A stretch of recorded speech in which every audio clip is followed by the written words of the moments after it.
It's great to be back here in Romania. Last time we were here, only 5 teams were involved. This time, 11 teams. We'll get to see plenty of new teams today, including Zenitas that are here first up. Also, we'll see Zalmi hit the field for the first time. 5 matches on the way. I'm Mr. Maximo. This is the FanCode European Cricket Series Romania, and it starts right now.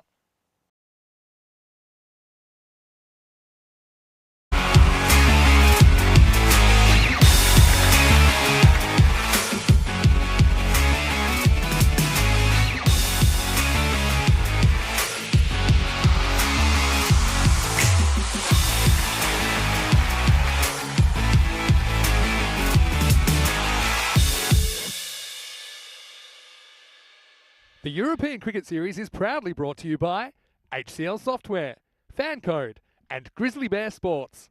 Good morning to you wherever you're watching from around the world. Welcome to a huge day in European cricket. It is day 2 here in Romania, and I'm super excited that we're going to see even more teams this year than we've ever seen before in this European Cricket Series. Pretty exciting day yesterday. We saw a lot of action, a lot of things that you wouldn't see anywhere else on the planet, and that is very ECN. But now we're rolling into day 2 and match 6. Brand new team to the competition. Zenitas are going to hit the park, taking on Baniasa first up. Baniasa we have seen before a fair bit on ECN. And I can tell you before we get to the toss that the conditions today, right now, blue skies and sunshine, expecting a maximum temperature of about 28. Currently, it's about 21, but a little bit muggy because, of course, we've got the lake nearby. So I think we'll see the ball swinging around. But first things first, let's get to the toss for the first match of the day. Match 6, I can tell you Stefan Gooch is with the 2 captains from Zenitas and Baniasa. Let's see who wins it. Okay, Baniasa the call. Tails. Tails is the call. It's heads. Do balls first. Okay. Good luck, guys. Have a good game. All the very best. Thank you very much. So Zenitas have won the toss and they are having a bowl. Thanks very much, Stefan Gooch. And yeah, have a look at the surroundings of this Moravlesia ground.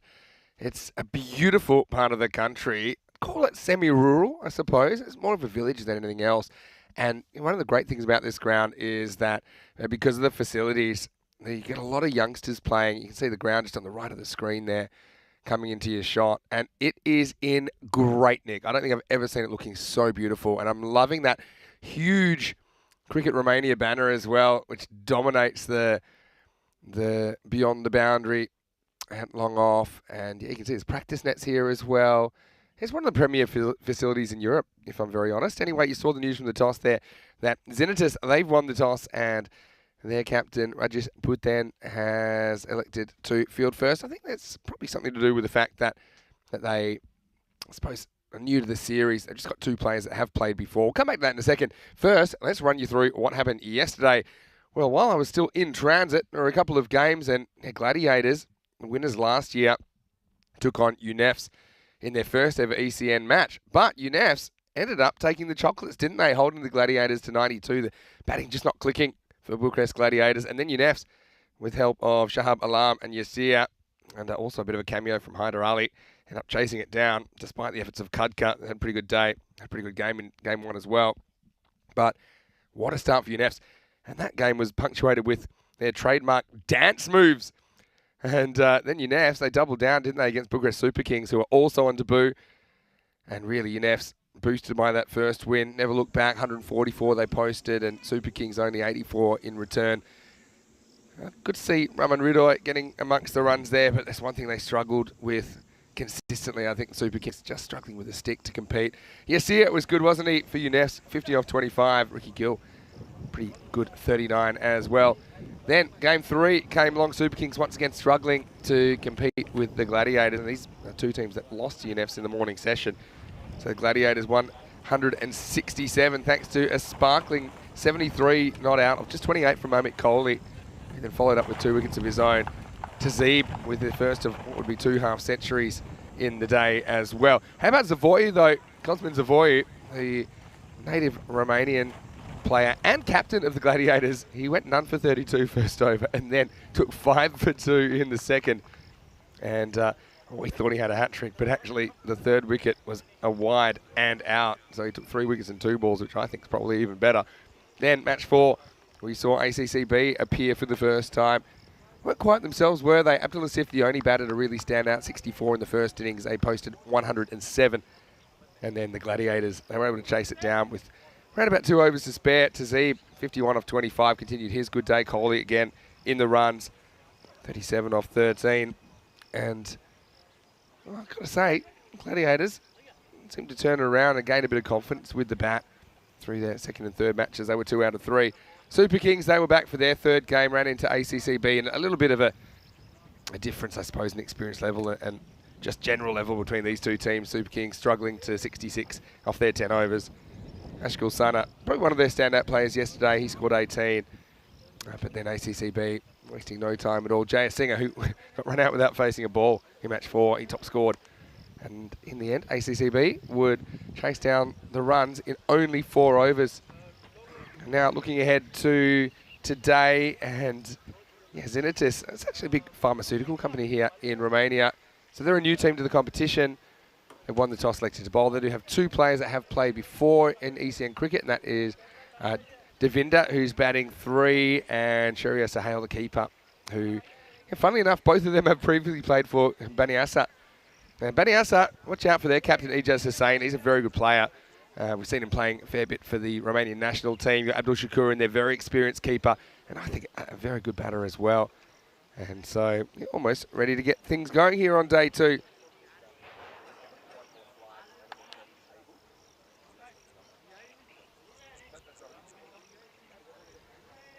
So, yeah, Baniasa, I don't think they'll mind the fact that they get first use. They'll be wanting to put a big score on the board. Out there, that's Gazala Ranatunga. We'll be out there opening the batting.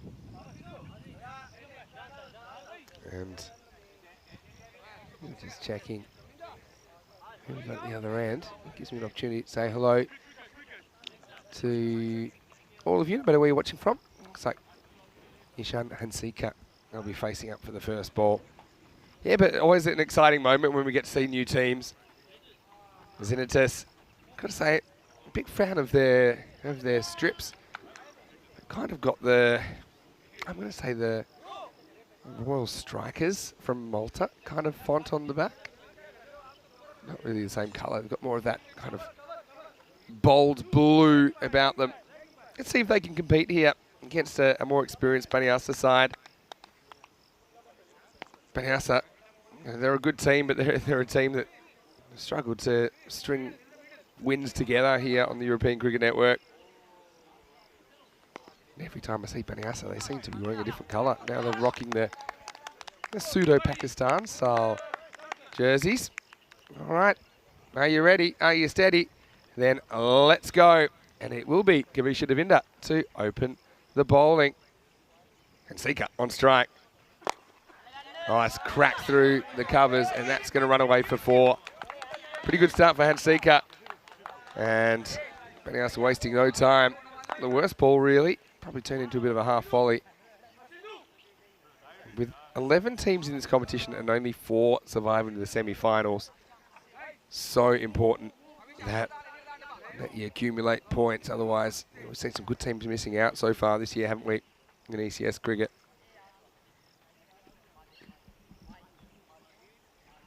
Comeback ball. Pretty good ball from Devinder. And well fielded, I suppose, in the initial stages, just to cut it off. I want to welcome all of you, no matter where you're watching from around the world.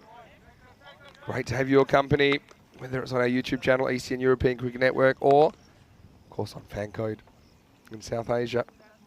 Great to have your company. Beautiful conditions, I've got to say. Short, wide, and this one will be called wide. So like I said, just 2 players with ECN experience on Zenitis, and both have actually played for Baniasa. It's Sheria Sahel that's behind the stumps. So the man that bowls the ball, Devinder, and the man that takes that ball, both with experience. One's going to be a wide. I think it is a wide. A few people mentioning about the width of the pitch. Something we noted yesterday. It is a new pitch here in Romania. Probably a wide, isn't it?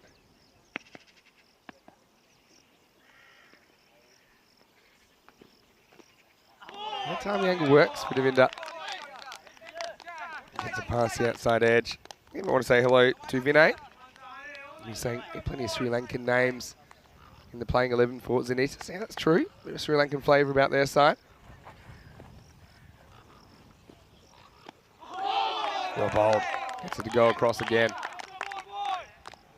Good morning to Ivan and good morning to Ramesh Satheesan as well, the Romanian skipper.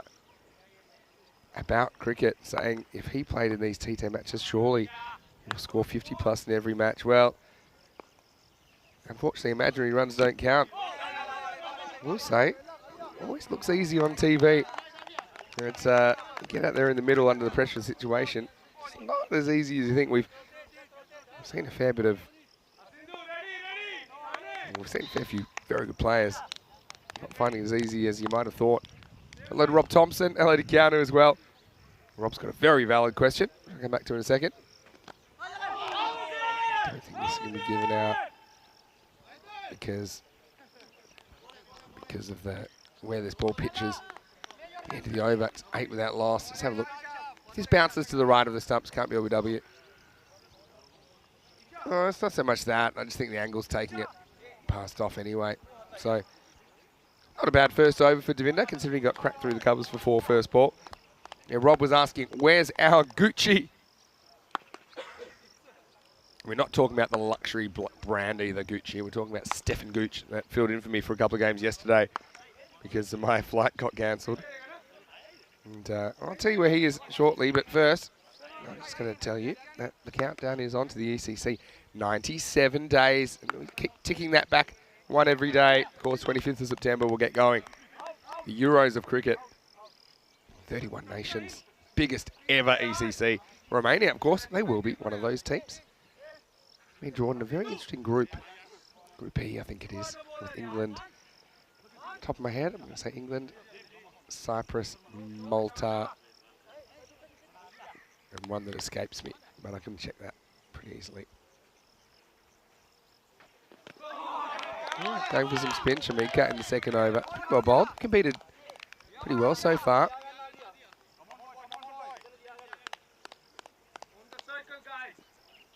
See that Group E, yeah, England, Cyprus, Switzerland, Romania, Malta. In the air, but away from the fielder. Probably chase this down now. Should get 2, and they will. So, a good chase by Mahesh Bharave. Yeah, I've got to say, I love the uniforms there. Have a look at them. Liking the Romanian flag on the back as well. Had some pretty good kits this year in ECS, haven't we? A lot of teams stepping up their game.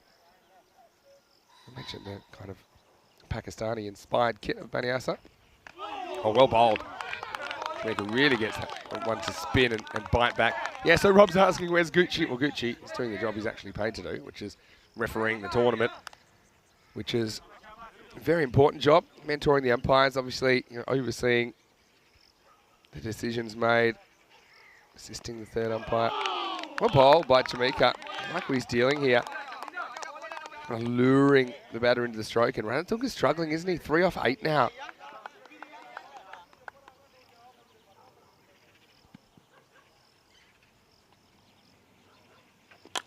All right, he's had about enough of this, so he goes after it. Hangs in the air a long time, and gone. So Zenitis, they had their first wicket in ECN cricket. It's a nice catch out there by Shashi Madhushankar. And Shamika, good reward for what's been a very good over. Ranatunga does not get going here in match 6, and Baniasa lose first. It's 10 for 1. We know Baniasa occasionally probably don't play as well as their lineup card suggests, and that was a nicely taken catch out there at T mid wicket, wasn't it? Hung a long time. But yeah, he owned it. He got it. Good communication as well. Madhushankar, good hands. This will bring Ijaz Hussain to the crease at number 3. He's a guy I think you probably could see opening the batting if you wanted to. He's a naturally attacking player. I remember a couple of years ago here, he wasn't available too much, but when he did turn up, he really crunched the ball. Also seen him playing for the Romanian national team in Kartsman, doing a very good job. Always competes. Won't have to do too much to that first one. Vinay's got a question. Who is the oldest player to play on ECN? Is there an age limit? And short answer is no. And if you get selected, then yeah, you're allowed to play. There is a minimum age of 15 in ECS cricket, just for safety reasons. There were some exceptions if you played T20 internationals, for example. But I can tell you who the oldest player is. It's Alfonso Giaraja in Italy. Former Italian captain, by the way. He was 74 when he played for Roma Campanelli in 2022. It's been a good over from Jamaica. And Hussain doesn't hit one yet. End of the second over, it's 12 for 1. Yeah, good effort. And so, heading into over number 3. Looks like Devinder's going to come back. Have a look at the table. Well, it's early days, of course. These two teams playing their first matches. Also see Bucharest Salmi today. And a chance to see more teams. Transylvania also, they'll be on the park today. A lot of people looking forward to Transylvania. See what they bring to the table.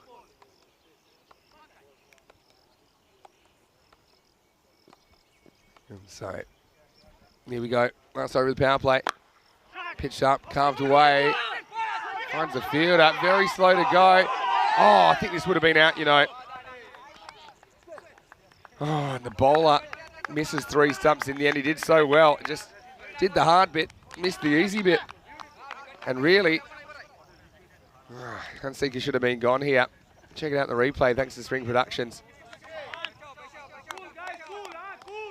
See, he's struggling, and he would have been gone. And, yeah, it's like missing a 1-foot putt, isn't it, really? Gavisha will be filthy with himself. That was a real opportunity.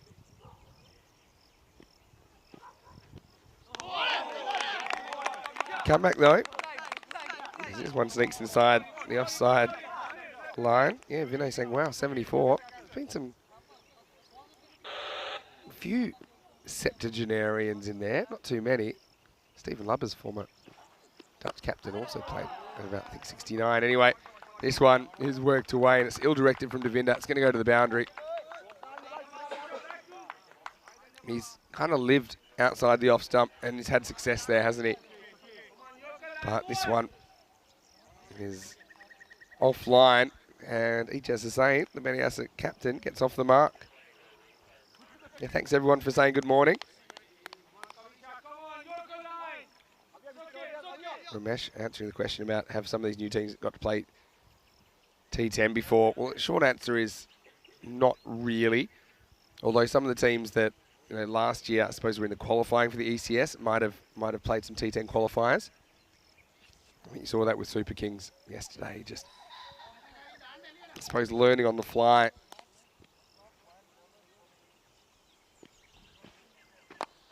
Wow, this is poked up in the air. Fielder. Oh, he gets it eventually. Oh, he almost dropped it. Just like here, want to go to. That's a huge wicket in this game. Ijaz Hussain, 4 and out. Devinder with the breakthrough, and this is a very promising start for the newcomers. Beniasa loses the second wicket, and it's the skipper that goes at 17 for 2. It almost popped out of the hand. In fact, it did pop out of the hands, to be honest. Way to go, but he was able to recover and take it at the second effort. Ijaz just trying to fight the angle there and paying the ultimate price. And so he's an ECS. There'll be a real opportunity here. Ramesh, though, hope you're well. I assume we'll be seeing you for United CC Bucharest. A team that also qualified for the ECL this year, and I'm sure it'll be a pretty intense domestic season here all summer, as one club will get the right to play in ECL 24. In the 3 ECLs so far, Romania has been represented in all 3. Cluj in ECL 19 and ECL 22, and United CC Bucharest in ECL 23. Who will it be in ECL 24? Too early to say. Nawaz a new batter. It's wide down the leg side. And There was. Comes out at 4. Anyhow, so just having to work really hard for their runs at the moment. Hello to Gohar Manan. Gohar, how are you? Of course, Gohar is a big hitter for ACCB. We saw them finish with a bang last night. In fact, Gohar provided the final bang. Pretty well bowled. Yeah, you can tell here, Xenitis, they're no bunnies. We saw a fair few teams struggling with a lot of wides yesterday, and we're talking off the chart amount of wides. Ooh,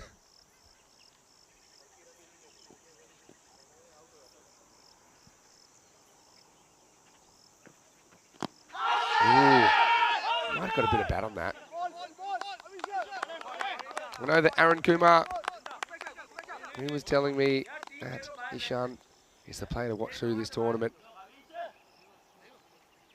Yeah, don't know if he hits it, but it's probably going down the leg side. Look at where it actually hits him. It's a long way from the stump, so I think that's just angling down. Good over, though, and Vaniasa on the ropes a bit after the power play. It's 19 for 2. Again, big thank you to all of you that have piped in with some comments and questions. I've had a few questions about have my suitcases arrived, and unfortunately, if you're watching the intro, you'll notice I am wearing the same shirt for the 3rd day in a row. That's a first for me. It's I believe my bags are in the country, but they haven't been delivered to the hotel yet. So at the moment, I'll just make do with what I can. Jamaica comes back, why not? Bowled a good first over. Sorry, the one wide of the line, but I suppose maybe trying to induce a shot out there. 5 outfielders allowed from this point forward for Xenitis.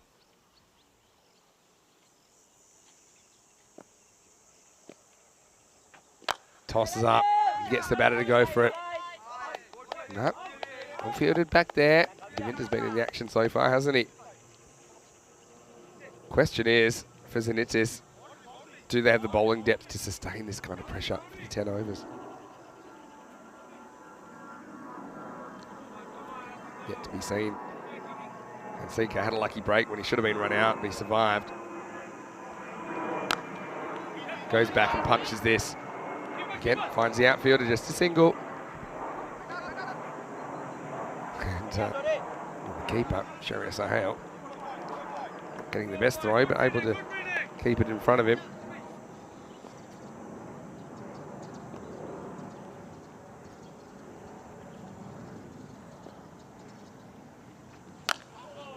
Again, it's well bowled by Chamika. I've been really impressed with his off spin. It's all location, and you don't have too much of a margin for error. You're bowling the power play as well. Now we're out of the power play, but first over was the second over.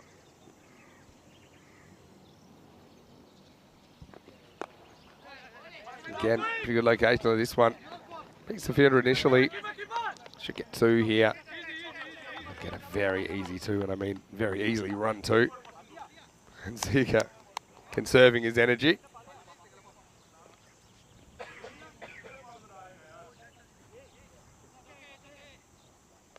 Let's see if Jamaica can get out of this.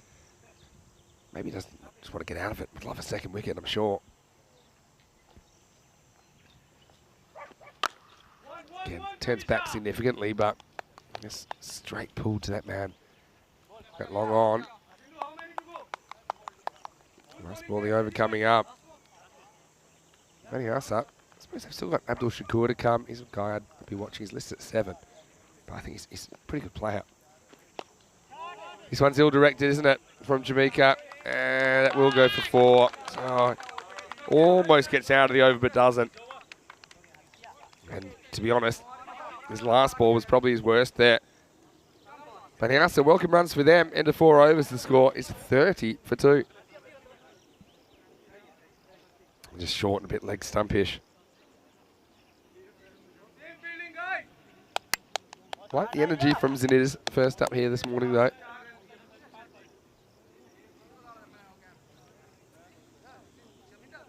Let's see the run rate. Not setting any records yet.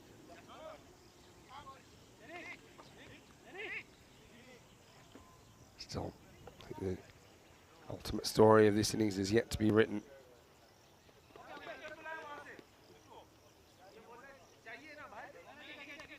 Ramesh is asking me. Well, first he's saying, morning Vinny, hope Romania is treating you well. Any chance to go around last night? I got to admit that Rob Lever, who's playing for Transylvania, did invite me to check out T5 Social. Had a bit of a quiz night. And a bit of a jam session. So if my voice is sounding a bit croaky, it's probably because I was belting out a few numbers last night. But yeah, they were very hospitable to us there.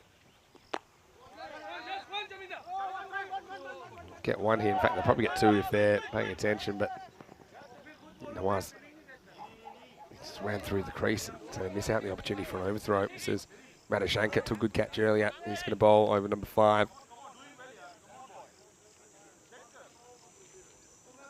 But I've got to admit that I'm only here, I suppose, for 3 days. Some people might realise that because I've got to take my vacation, so I get back for the Letter Cup.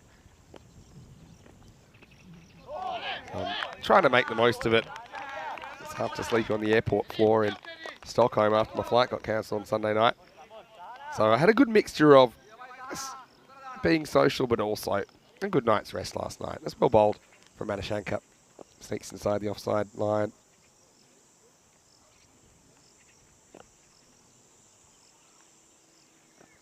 A little bit short, pulled away pretty well. Long chase with the fielder, but he does well. It's into Chamika. It's been good so far, hasn't he? He'll get back for 2. I've got to admit, I did not know this bit of trivia. Vinay telling us that Romania has the heaviest parliament building in the world. And Ramesh adding, it's actually the second largest official building in the world after the Pentagon. I did not know that. There's some beautiful buildings here in Bucharest. This is my 3rd time here. Always love coming back. Cricket ground's looking in pretty good nick as well, like I said. Line, I think. It's a little bit too wide of the line. Radoshanka tries to give the umpire a little bit of a sideways glance. And I think he knew this one was going to be called. Yeah. Great architecture. It's a great feel about the country, to be honest. Always love the old town. Goes back and punches, and he will get a boundary. It's a welcome one, isn't it? Because Baniasa has been struggling to get anything going. It's not the worst ball from Radoshanka, to be honest. But well cut away. And 4 runs to Baniasa, who are more experienced of the 2 teams. Rocchiano asking what's the food like in Romania. He doesn't know too much about their cuisine. Well, maybe Ramesh, you can answer that. I know that I've eaten a lot here, but yeah, I quite like the food. All right, goes for this, but it's too high. The fielder coming in, he'll get there on the foot, he'll take the catch. Very good work. Had to put on the afterburners there, didn't he? But he takes the catch. And Kavisha Devinda has been brilliant for Zinnitus early on. He rubs the derriere, which is, I think, where he landed. Nawaz is going to have to go for 13. The catching's been good. The bowling's been good. It's just an all-up good effort from Zinnitus so far. And that means that Baniasa, they've lost the 3rd wicket. It's 38 for 3. This hung up a long time, didn't it? Devinda came in, took it just outside the circle, and slid in, protected the ball. This means we're going to see Abdul Alim coming out at 5.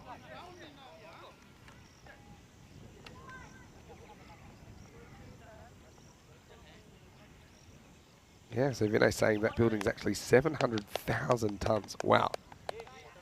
That is heavy.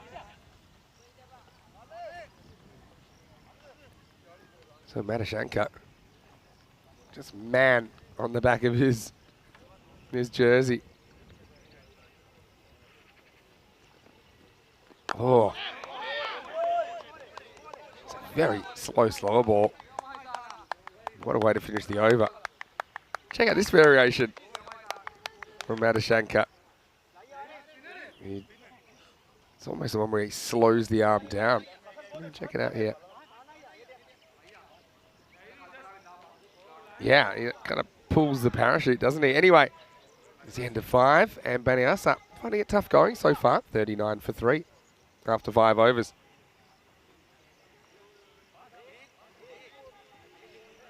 Let's have a look at those ECC groups. We were talking about them a moment ago, weren't we? Romania in a pretty interesting Group E.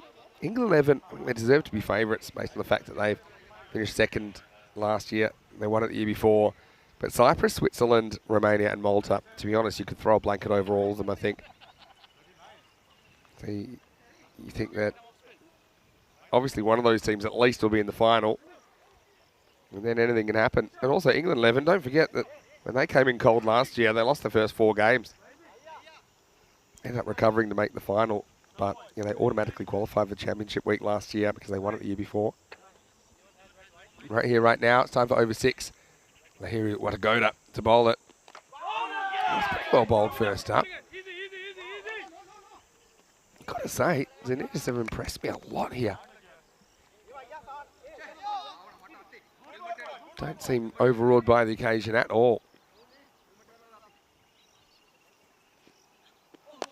Oh, well, I tell you what, it's not a good ball. It is going to disappear for 6. Maximo. First one of the day, but it might have been out as well. They're fielded down there. You see, it's Condor Upseri down there, I think, that took a couple of steps in, but if he'd stood his ground, it would have been an easier catch. See where that bounces? So something we see a fair bit, to be honest, on ECN. The fielders kind of rushing in and not being able to back. I mean, the traditional thing would say, you know, be walking and be trying to come forward, but sometimes these balls carry a bit further than you think. But he has to catch a break. Nice shot by Elim.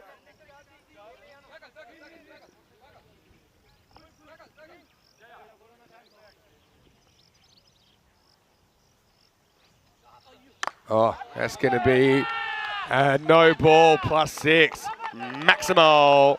That was a high fast ball.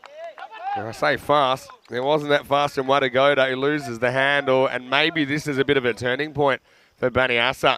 It was actually a really good shot. He's crunched that. And ended up going straight over the cube. No ball plus 6 and a free hit to come.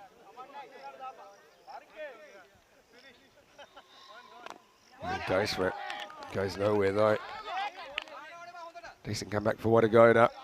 Might have had a wicket first ball. Suddenly he's staring down the barrel of 13 off the first. Oh, another highish ball. Well, it's going to go for 4. Wow. Quicker than I thought, actually, off the bat of Aleem. He's changing the narrative here. And Watagoda.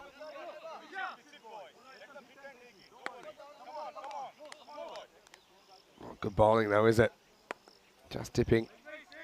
But still. 17 off this over already. Looks like it's going to go magical. I'll just get one here. So takes Aleem to the other end. Thanks, Aaron Kumar, for sending in the current standings as well in the National T20 Championship. 9 teams in there. Zenittis with a 1-3 record. Baniasa 3-1 record. So it shows you that Baniasa, well, they'd be favourites. Also, I think the fact that they've played a fair bit more T10 cricket, being involved in the ECS, whereas Zenittis, their first occasion. Right now, it's the end of the 6th over, and the score is 58 for 3.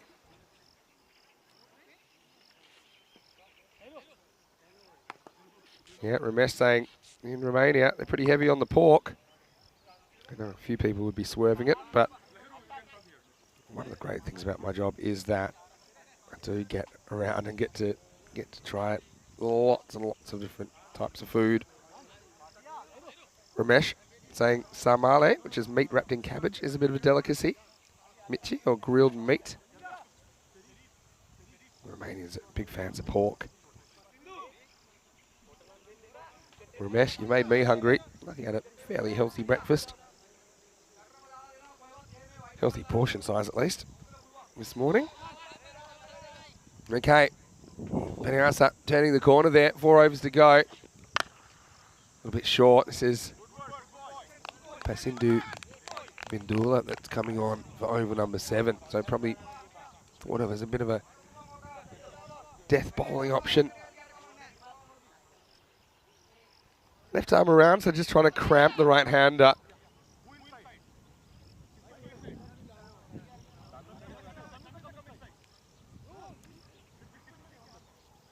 Can be a dangerous strategy because you also risk kind of getting into the wheelhouse of the righty.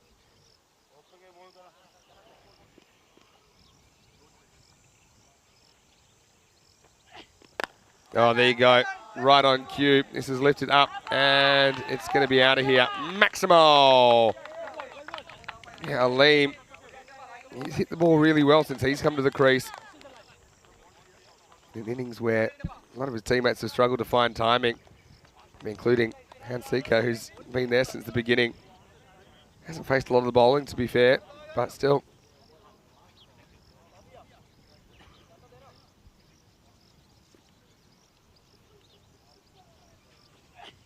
High, I think. Come through for a single. The heat is on at the moment in the cube. I knocked out one of my computers and it's only 9:45 in the morning.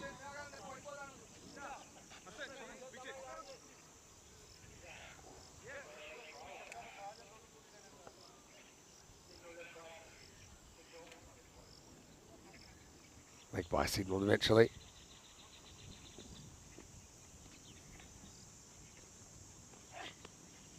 That's well bowled. A bit of extra lift that time from Vindula.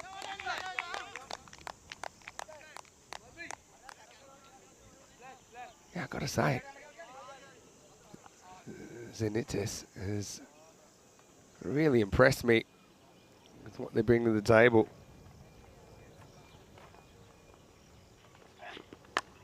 Oh, a little bit short though. This time Hansika pounces. Been waiting for him to get cracking. He does there. Just has the ball angled in, but he's quick to get the hands through it. Cuatro carreras.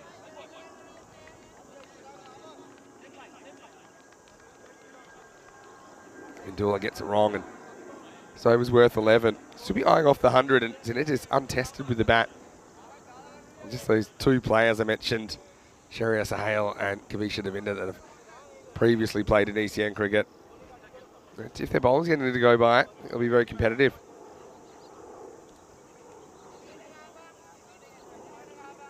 Last ball, the over coming up. Oh, this could have gone for runs as well. Instead it's wide, down leg side, a 3-ball that one.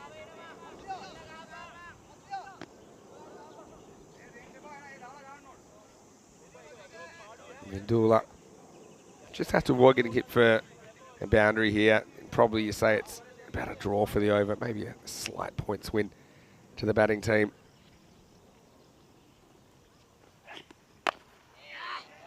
Doesn't quite get it as well as he likes, but he will get the single, and C-Cut moves to 18.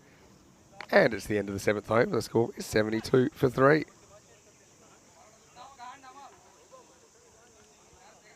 Well, I know that a lot of people are missing Rico. He will be here tomorrow. So, a bit like me, he's going to make the grand entrance. I don't know if it'll be in a helicopter or not.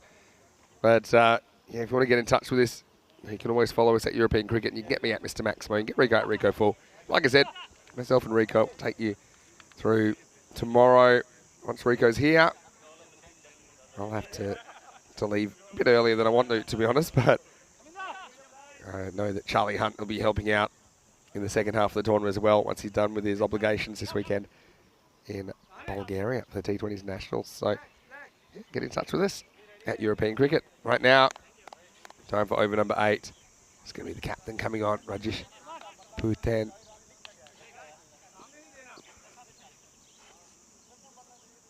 Can he keep things quiet?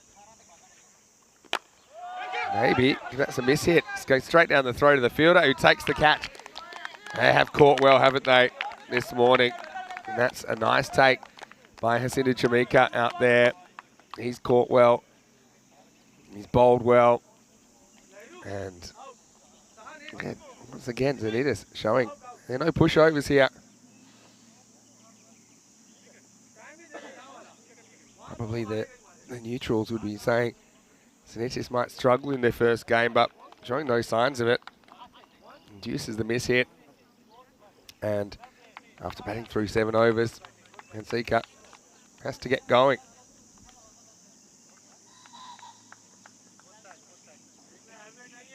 New batter out there is Noman Sajid.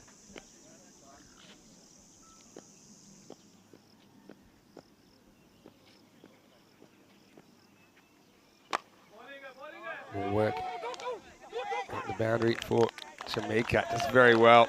Gives it to 1. Yeah, a few things to think about.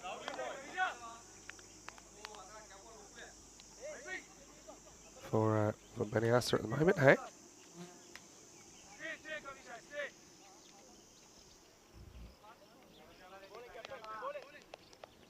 T10 with their wicket with his first ball in ECS cricket. He'll be happy with that. It's straight, finds the gap, finds the boundary. Good shot, Aleem. He's been the one shining light, I think, for Baniasa in this innings. He just cracks that straight over the umpire's hat and gets 4. I feel the 100 will test Zanitis. That was a good shot, though. Wasn't the worst ball. Long one was pretty wide. Couldn't track that one down.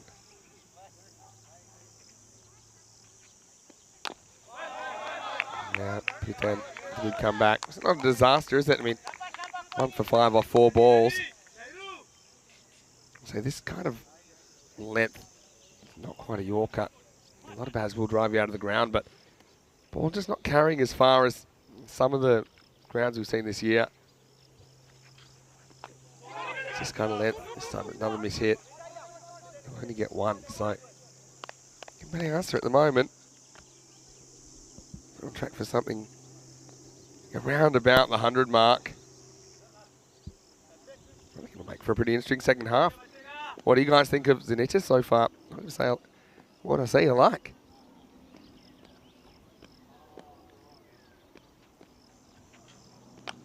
Once again, tees it up, just gets 1. Sajid will retain the strike. And after 8 overs, the score is 79 for 4. T10, pretty good over from him.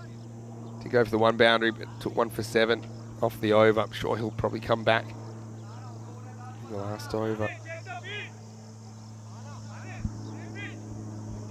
It's not the worst innings we've seen, but probably was expecting a bit more with the stick out of Baniasa, given that they've just played a bit more of this type of cricket. Still, you never know.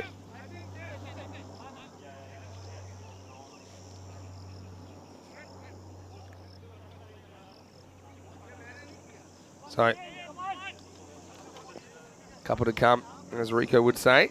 He will be here tomorrow to say it himself. It all happens in the 9th. They're bringing back Madhushanka. Oh, a little edge, but he got a fielder back there. So it doesn't really give the keeper a prayer. Flew away very quickly. Oh. Well to get a hand on it, to be honest. Didn't realise he got that much of it.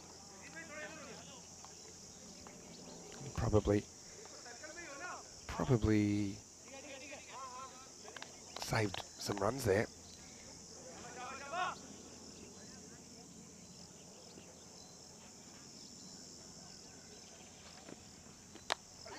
And once again, we see an outside edge this time. The field has come up, so it's going to be 4 runs. Aleem. He's the difference maker at the moment. The difference there, change of batter, so change of field. Aleem's been pretty good down the ground, so they bring the 3rd man up. And just like that, and that's where it disappears to. And you can see a bit of the shrug emoji from Kumara Weerasinghe, who had to chase that down, saying, hey, I was just there. Yeah, I can understand why they pulled the 3rd man up, though, considering Aleem's looking pretty set. 10 balls to go in the innings.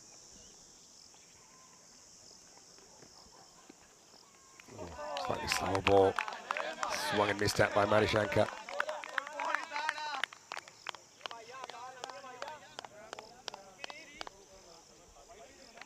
not a breath of wind at the moment. That's why it's feeling really muggy. It's saying that it's 23 degrees. Feels more like 33 if I'm honest.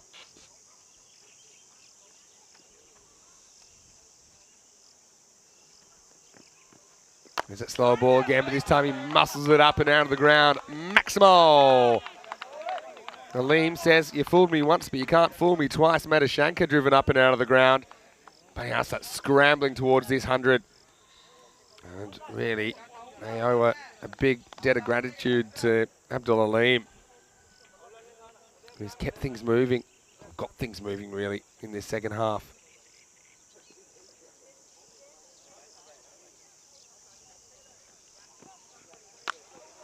Takes it on down third man. Watch the spin. He does. I've got to say they fielded really well, Zenitis, so far. Ramesh saying Zenitis have done really well so far. Saying they could well chase this down if their top three fire. Well, that's the other thing, isn't it? I don't mind them bowling first. I think with new teams, often they like to just kind of all get out there and experience it together.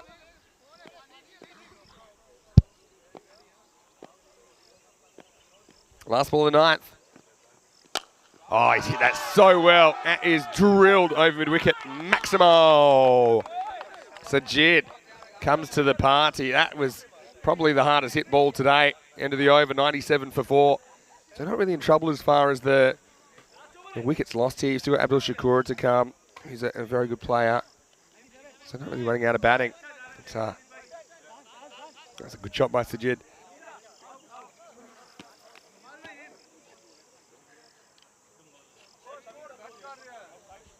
Wickets for Devinder Chamika, Matashanka and Putan. I think we'll come back to bowl the last over. Got a few options, but he bowled 8 and bowled it pretty well.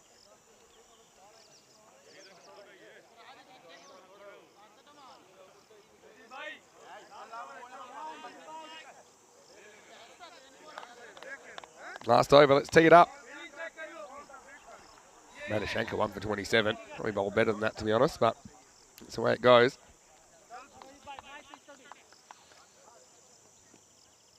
All right, everybody, stay alert. Here's the 10th over. And he goes after this, and so he should. Gets away from the fielder. Great fielding. And they'll take 2.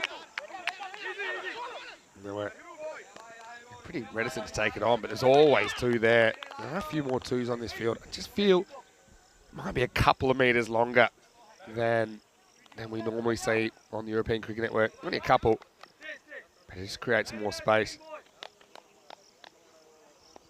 Yeah, excellent stop.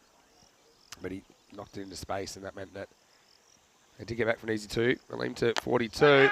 Gets under this one, though. Don't think this will be caught. Oh, great effort. Really, really good effort. He was flying there, wasn't he? That's Wadagoda that came in. Well, get a cape on the guy. That was a Superman effort, wasn't it? And even better, it keeps in front of him. So it's only a single in the end. Have a look at him take off here. Oh, if he caught that, that would have been one of the catches of the season. 100's up, though, for Baniasa. Edge gets over the fielder. So this will be 4 as well, I think. Or will it? Oh, no, I think he stopped it. And they'll only get 1. So, yeah, I've got to say that the running's left a little bit to be desired. Okay, maybe you want to leave him on strike, so I can understand it, but Sajid's also shown he's a good striker of the ball. Check this out here. I think it's clean. Yeah, I think so. I wouldn't advise stepping on the ball. All of you that like your ankles looking the way that they should look.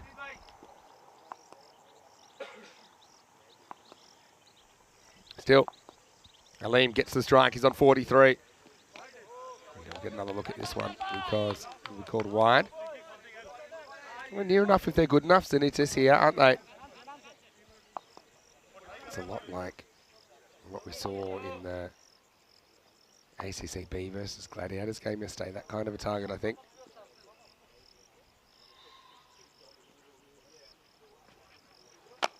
That's well bowled. He could have used his hands. That might have been an idea. That'll just be 1. Probably happy to see Aleem at the other end anyway. That's a good length, though. We haven't seen Puthen bowl too many there, but I think that's where you need to be at this stage. 2 to come then.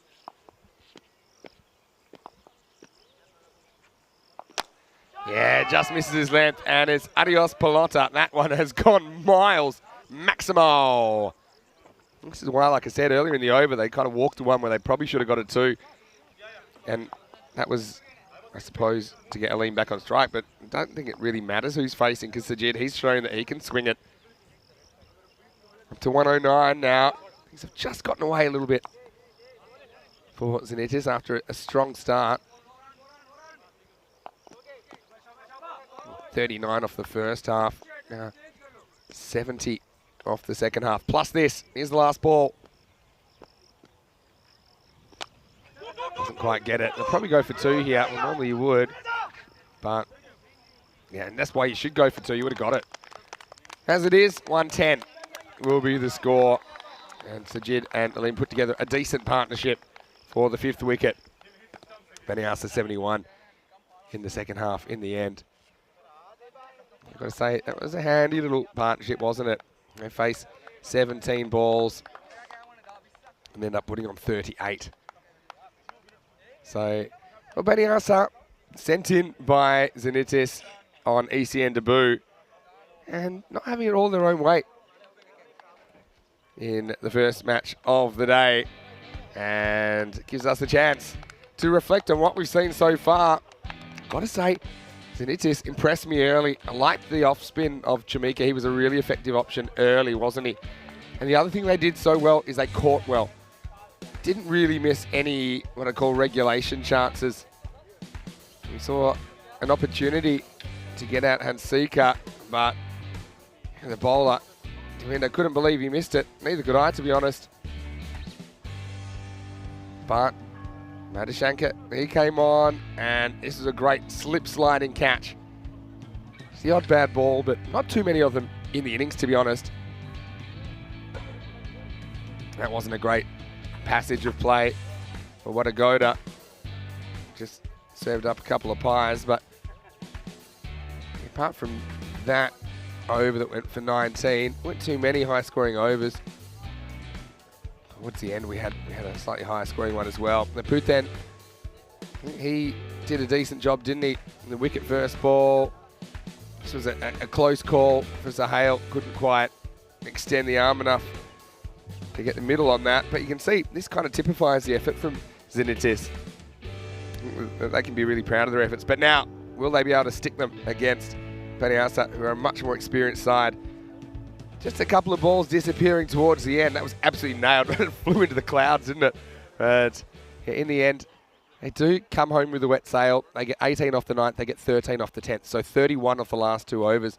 They go from 79 up to 110. Looking at the scorecard. 44 not out, Abdul Aleem, the top scorer. And he scored those just 19 balls. Without him, I think they would have been in struggle town. Hansika batted for a while, but never quite found his rhythm. 2 boundaries in his 18. 17 at the death from Sajid. Gets them up to 110. Some nice blows in there. We didn't even see Shakur, who's a pretty accomplished batter in his own right. Wasn't required. Only the 6 batters used. Singles for Devinder Chamika, Madhushanka and Puthen in this innings. Got to say, the openers did a good job just getting Beniasa on the ropes. And even though they broke out slightly, certainly think this 110, for me, looks a bit like a par score on this field. So maybe a coin flip. We'll get to see Zenitis with the bat for the first time in ECN cricket after this break. Join us in just a few minutes. Vinny Sandu, Mr. Maximo for ECN. Hope you're enjoying your day so far. Day 2 action will continue after this. You're watching the FanCode European Cricket Series.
The European Cricket Series is proudly brought to you by HCL Software, FanCode, and Grizzly Bear Sports.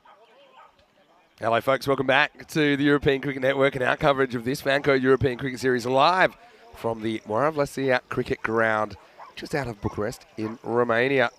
Beautiful day here, pretty warm actually, 23 it's saying right now, but it feels a bit warmer near the Moravlesia Lake. And right now we're seeing a team on debut, Zenitis, impressed us so far. They just kind of lost the handle on the game in the second half of that first innings. They won the toss, and the Zenitis captain, Rajith Puthan, electing to field. So Benny Arsat batting, making 110. Right now, that looks like Mahesh Bharave, who's going to open up. Out there with Sharia Sahel. Sahel, we have previously seen him playing for Benny Arsat. He's one of two Zenitis players that have played ECN cricket before. Sahel's once had a bit of success with the bat. So almost ready to go. And, yeah, it should be an interesting second innings coming up, I'm sure. Opening the bowling will be Hamid Nawaz. 111 the target. Let's see what Zenitis deliver with the bat. Here we go. Yep, first one, not particularly good one. Abdul Shakur behind the stumps. He's a very good keeper. We saw him playing for Romania. Kind of backup keeping option to Satvik Nadagodla. Shakur is a decent player in his own right. This one's in the air. It's away from the fielder. It's going to be 4. Finds the gap. Barve's away, and so is Zenitis. I like the option to bowl Nawaz, but he's got to get it right, doesn't he? Mahesh has kind of climbed into that one, didn't he? Hit it pretty well. So 5 off the first ball, effectively.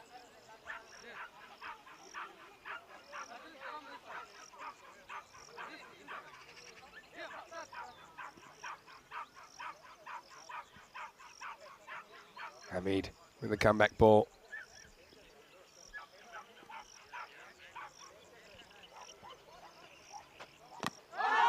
That's a ball that would have been a wide actually. Probably would have tested Shakur. Maybe steady edges onto his pads. Yeah, hello to Kroom. Nice to have you with us. Saw that Isfahan Doki is in the chat as well. Hello Isfahan, hopefully you're well. So he's driving here. A bit of a drive. But hopefully going to get here for the 4th match today. Right, change of angle now from Hamid. He's going to go around the wicket between the umpire and the stumps. Interesting. He gets it in a decent place, but it gets over the fielder, and that's going to be 4. And Barnvate with a couple of boundaries, and yeah, Ramesh Satheesan in the chat, he was saying, you know, if the top 3 fire, Zenit is probably going to chase this down so far. The facts are supporting that. Yeah, hello to Kroom as well, and gotta say, a very special hello to Maya. Maya, great to see you in the chat. She said she's loving it, and she went to her first women's match locally. It was so different and just as magical. Maya, I'd love to see you maybe having a go at some point. I don't know how much cricket you've played, but yeah, Maya, big supporter of the ECN. Also a big German supporter, of course. And what did you think of the Germans on the weekend? Did you see them against Sweden and Estonia in the ECS? Played some good cricket. All right, goes after this. Doesn't quite get it. And he's gone. So nicely taken. That's Sajid. There's a bit of a question about whose catch it was, but no man Sajid. He took ownership. And they do take something away from this first over. The change of angle works for Hamid Nawaz, and the score's 9 for 1. Can understand this going for it in the power play, but he never quite got to the pitch of the ball, did he? But went through with the shot anyway. Ended up going pretty high, and it barely escaped the infield. Nicely taken by Sajid. Disappointment for Bharave. Having said that, better than nothing. Does get a couple of 4s for his team. Departs a bit early for his liking, I think.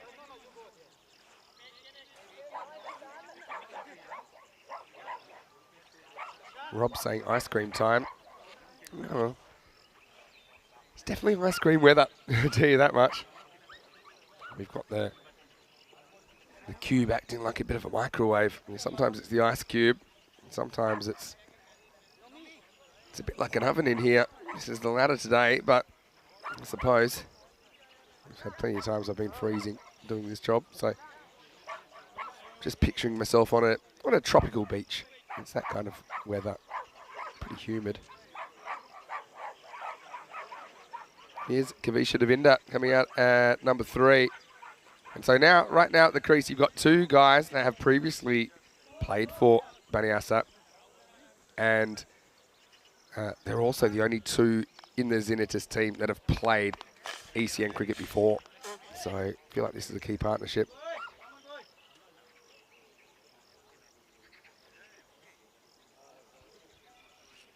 Like I said, she didn't really catch the games live on the weekend, but saw some Facebook posts and some of their favourite plays in the matches. That's a great way to catch up. I mean, it's pretty hard to catch all of the cricket here on ECN because there's so much of it, especially when we've got 3 games going on at once that we all know in a few weeks' time. Anyway, Devinda left-hander, faces up, last ball the over. And goes for it, finds the gap. It's probably run away for 4. Nice shot. Takes on the field and wins. End of the first over. Pretty action-packed over, wasn't it? 3 boundaries and a wicket come off it. And it's 13 for 1 after 1. And, yeah, Maya saying she misses Kartima and the ECN a lot. We miss you too, Maya. Always happy for you to come in. And it was. Interesting bowler to watch, isn't he? Give the ball away now because that's the end of the first. 119 matches since the golden ball. We aren't due. Rico will join me tomorrow. And he'll be taking it over the next few days until Charlie joins him. We'd love a golden ball before then. Hello to Sundori as well. Good to see you. Maya saying she got her first taste of the IPL this year as well. That was live, was it? Mumbai Indians versus Delhi Capitals. Yeah, one of my really good friends, Jason Berendorf, playing for the Mumbai Indians. He's always sending me some interesting content. Anyway, this isn't a good ball first up from Ranatunga, and it's pounded. In fact, it's gone all the way. Maximo! Sahale faces his first ball and deals with it. It wasn't a good one though, wasn't it? It was short, it was Gundy, it was outside the leg stump. It disappeared pretty quickly out of the cricket ground. You see he's hit that probably a metre over the boundary. Ranatunga needs to pull it to the right.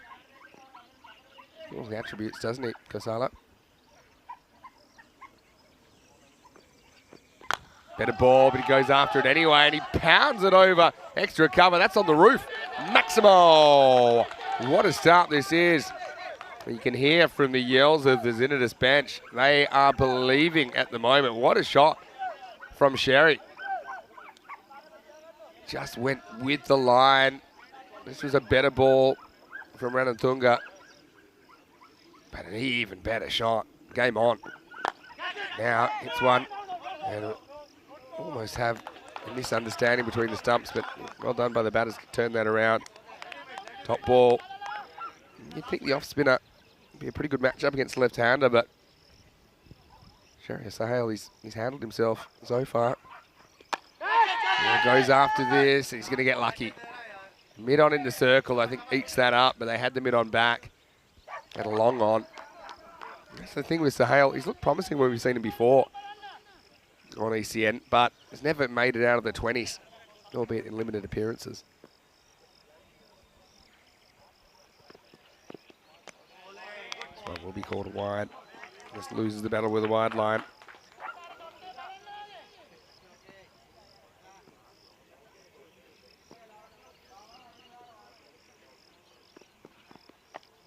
Well, this one bites in and goes nowhere. Matter of staying on top of the run rate, isn't it? Devinda and Sahale, like I said, they're the only 2 players that have played ECN cricket before, and they're out there in the middle. Xenitus. He elevates and gets enough of it, gets over the infield. It's good power play batting, runs away for 4. And 18 come off the second over. Xenitus making hay in the power play. It's 31 for 1 after 2.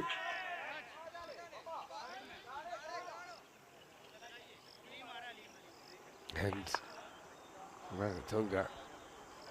Okay, the first ball was a bad one. Apart from that, Didn't bowl too badly. I think some good shots played. Looking at the table, both these two playing their first game. They've got big days today. We'll also see Transylvania in the second game. The Vamps, as our crowd would call them yesterday. Bucharest Salmi, another team. But we'll make their ECN debut here on day 2.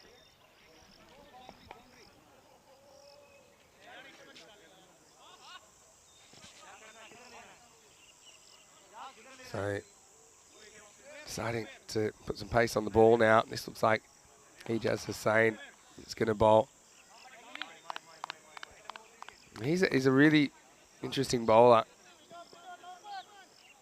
Oh, in fact, not Ejaz, pardon me. Long way away. That's actually Abdul Aleem. Now have a look at the screen. Yeah, so he batted really well, didn't he, Abdul Aleem? See what he can do with the ball. This one, down the leg side. Good ball to a right-hander, but this one will have to be re-bowled. Yeah, Ejaz, the captain of Baniasa, probably used himself down the stretch. He's got a very good change of pace, so we'll watch out for that if and when he bowls. I'm pretty sure we'll see him getting over or two.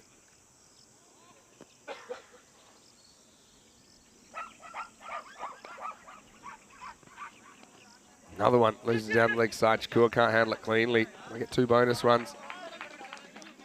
But to be honest, they're pretty much they're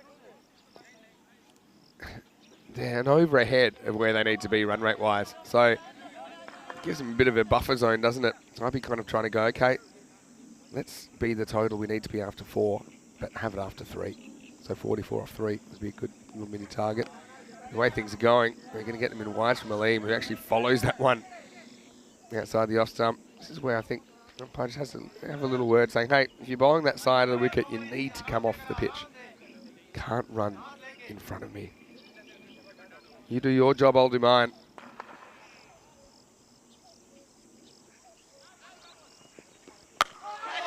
This one is a pull shot, and it's hit very hard by Devinder.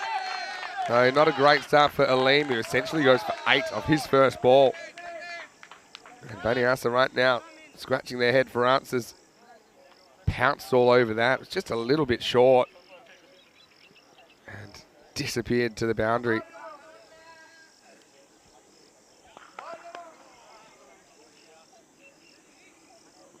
Yeah, it looks pretty compact, doesn't it? Kavisha. And now he slams it straight and long and strong. Maximal. Well, first off the back foot and then off the front. And then Itis, they are flying at the moment, aren't they? What a power play for them. Like I said, now they're essentially at 20 ahead of where they need to be at this stage. They'll be so happy with this start. Can they keep it up? When I look at the Baniasa innings, they kind of put together half an innings, didn't they? Their second half was good. The first half left a lot to be desired. Right now, this first half, really good one for the newcomers. Oh, clever batting. That's really good batting. Goes back and just, he dab cuts him for 4 more. And this is all about the footwork from Devinder, who goes back and across with that back foot. And yeah, that's what makes this shot so easy. Look at the footwork. See that back and across movement? Gets his head closer to the ball. It's a good mixture of, it's a deflection, but it's still played with a bit of intent. Putting a little bit of momentum into the guide. He's 22 off 6 now. Isn't he going well? Now, happy to just take a dot here. What an opening partnership. You mentioned that Xenitis are playing in the top-level T20 competition here to have a win this year as well. Just getting started, I think. Only a handful of matches played so far. Goes after this, but drags it leg side. And again, it's a good miss hit, isn't it? Because it might have carried out there to Sajid, but doesn't in the end. 50 part, well, not 50 partnership, but the 50 is up for Xenitis. These two actually came together with the score at 9 So 41 partnership so far, but an excellent power play.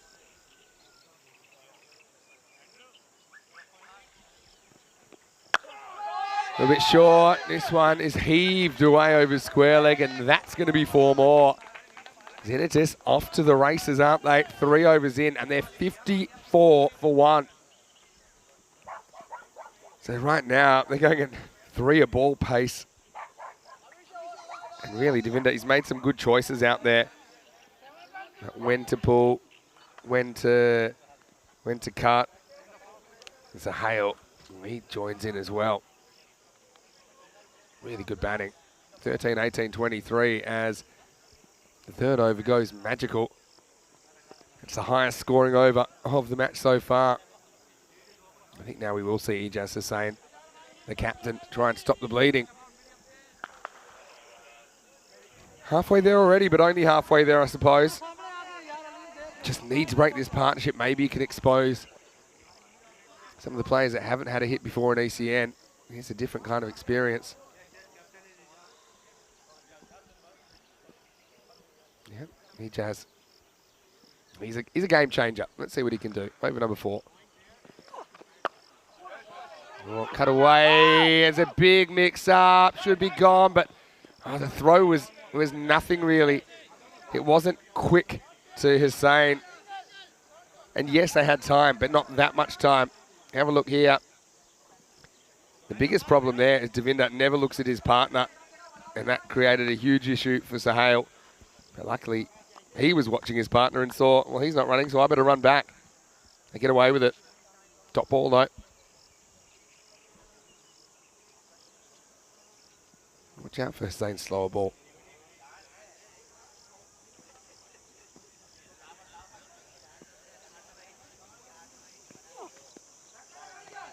That might be it. Down the leg side, though. He hasn't located it. This would be a great start for Xenitis if they could knock over Baniasa on ECN debut. We'll see Xenitis taking on Transylvania later on today. Baniasa have a big day. They play 3 matches. So they actually back up against Transylvania in match 2. And they'll play Bucharest Zalmi in Zalmi's first match on ECN. That's in the 4th match of the day, match 9.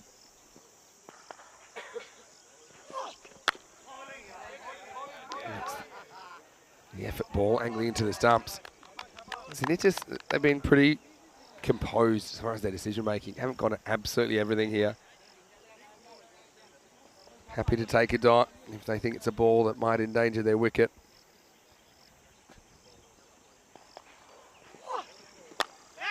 This one's on the pads, lifted up and gone. So Sajid takes a catch and he just spikes that ball into the ground. He's frustrated about how this game is going. And makes no mistake. Probably going to get a little bit of a talking to for that. I don't mind it though. It's showing a little bit of aggression. The umpire says, hey, watch yourself. And he says, yep, no problem. But I'm happy to get the wicket. And Devinder, after a bright 23 off 11, he's going to have to go. It was there for it, wasn't it? But we've seen a couple not quite carry this far. This one does. And there we go. Bang. Touchdown. Got to admit, I'm a big fan of spiking the ball. Some umpires will tell you, it's changing the condition of the ball, but I don't think you are deliberately changing the condition of the ball. I think the ball's already getting whacked a fair bit. One more bounce, doesn't matter. I like a bit of emotion with my morning cricket. Ramesh saying hello to Maya in there. Yeah, Maya, great to have you with us. Now, can that be the turning point? Shamika impressed me in the first half of the game. Let's see what we can do with the bat in hand. Coming out at 3. I'm coming out 4, pardon me. Mitchell's Hussain does come on. Break partnership. Oh, he's gone. First ball. It was a little bit short. Shamika, he drills it and finds the fielder. And as easy as that, Baniasa get 2 and 2. Hussain's on a hat trick. It's 55 for 3.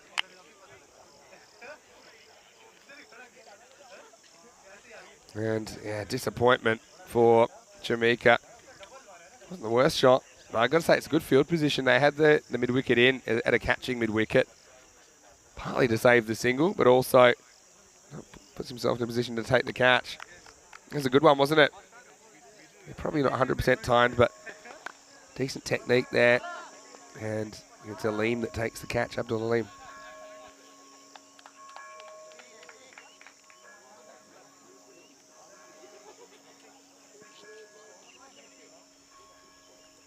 Well, here's the hat-tricks graphic, and Ijaz Hussain could potentially be hat-trick taker number 14. Now, big controversy yesterday.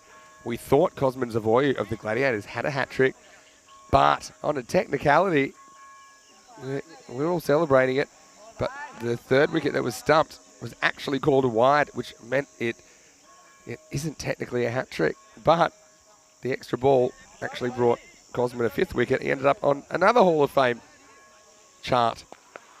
Yeah, right now it's going to be Shashi Madhushankar, the man, who is going to face up, and Ijaz Hussain changing the game. He's on a hat-trick. Won't get it. This is pushed into the ground, and it will be one. Use of the feet. 9 out of 10 doctors will tell you not to do that. It's the over they wanted, though. The over they needed.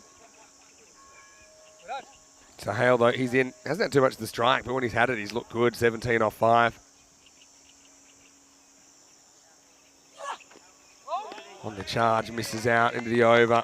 And the score is 56 for 3. He's got a smile on his face. I would too, after an over where you take 2 for 2. So, bit of a turning point. It's that over buffer, like I said earlier. They'd want to be 55 after 5, and they're pretty much that many after 4. So this is where, I'd still be trying to go that 11 and over. Get up to 67 would be a good target. Got to stay above that red line. I guess the question is, once we get through their top 3 or 4, what's underneath it? And can they still score freely with the pressure of the target? Good game, this.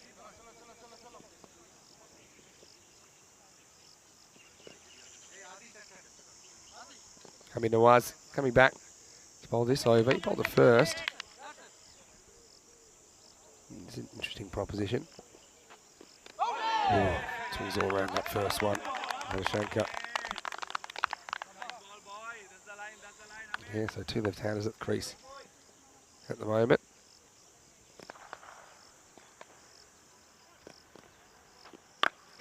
And this one's a bit of a top edge, hanging in the air. Don't think he'll carry though. Up to the fielder. He'll come through for 1.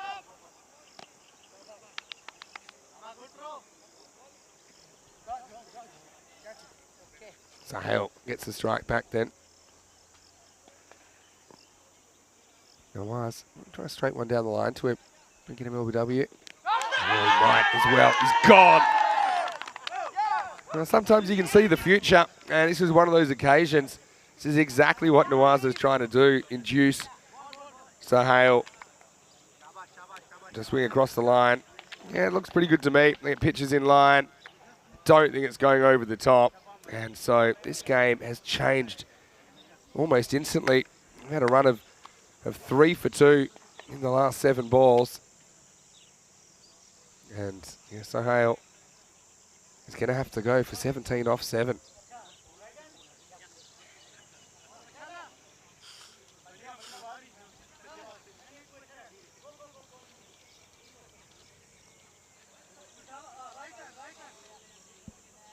Well bowled though by Hamid Nawaz. A good decision to bring him back. So this is the real test. In my say, it looks like a lovely ground with a lovely pitch and nice boundaries. Yeah, I'd have to say of all the grounds in Europe, this has to be right up there with the most beautiful cricket grounds. It's quite interesting history behind it. But I even think, I've been here, I think 3 years in a row now.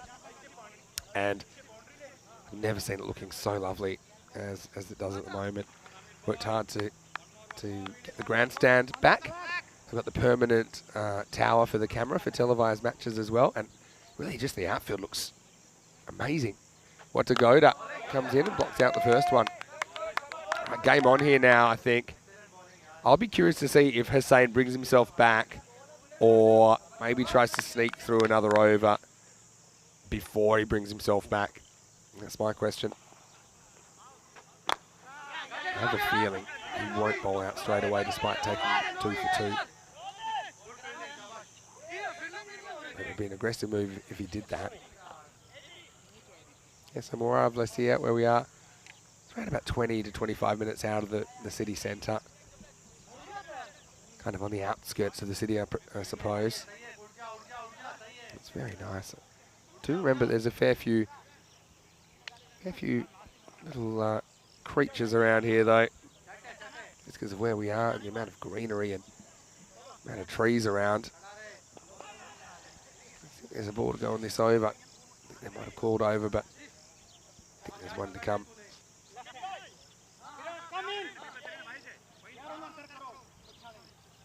And yeah, confirming. Still a ball to go here in the 5th. Let's see if it makes a difference. Madashanka on strike. He doesn't really get this, but he will get one. And so we reached halfway point. Very good over that by Nawaz.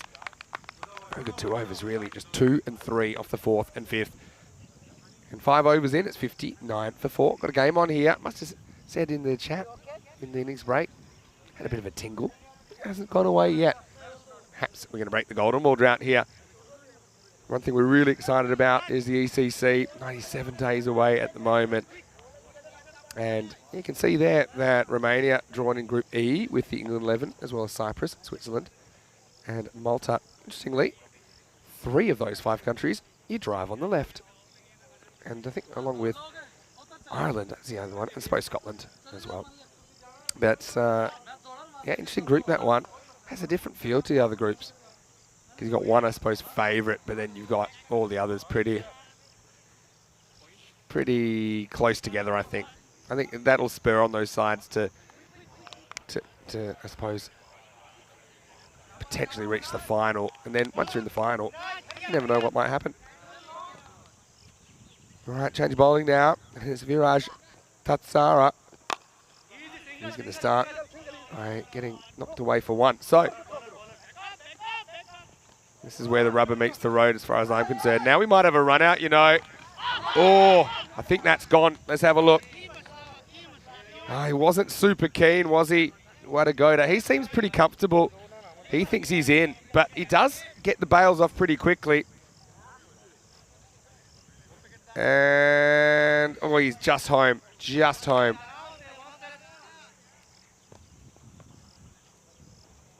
Yeah, so you had to go to right to be relaxed. Anyway, it works out well, doesn't it? Because Madashanka does get the strike back, then blasts the ball through the offside, 4 runs. Tatsara wasn't the worst ball I've ever seen, but that's a proper shot from Madashanka. They need to rebuild, don't they, Zinitis? They need to rebuild at pace. And the hesitation almost caused the run out. Ramesh saying the outfield will actually go through an upgrade in the off-season. Should look even better next year. Looking pretty good at the moment, Ramesh. I'm looking forward to coming back. Hopefully next time I come back I can stay the whole 2 weeks. Oh, wow. This one doesn't really get up as much as Madashanka was hoping. Just lost his rag a bit on that shot.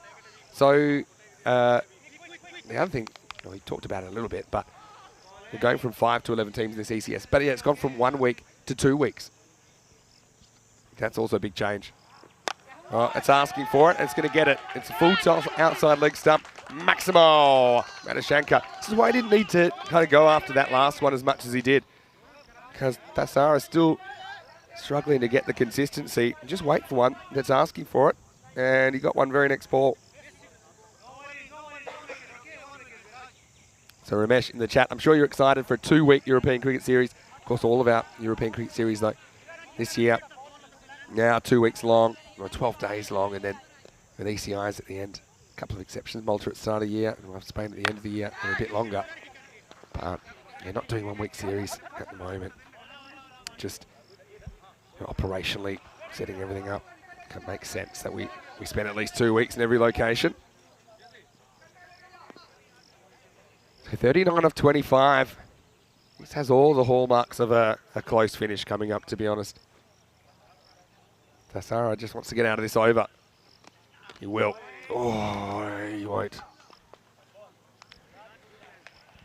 Yeah, I've got to say, a bit like strict parenting yesterday. The umpires weren't taking any liberties with the wide calling. To be honest, I think on replay we can tell that wasn't a wide, but he'll have to bowl it again. See if it costs them. Not really. They will get a single off the last ball. Of course, it's very easy umpiring with the benefit of the slow motion replay. Just remember that before you rush to judgment. Anyway, 6 overs in, the score is 74 for 4. 4 overs to go. What a good match this is to start the day. It's the first of 5 here on day 2. Devinder and Sahel were cruising, weren't they? But they got out in quick succession. Jamaica followed first ball. The makings of a little mini partnership here. T10 listed next. And you're getting into the lower order. Just feel this game is proper 50-50 right now. Start of a new over. And yeah, Ejaz is bringing himself back for over number 7. So they're sensing an opportunity to get ahead in the game.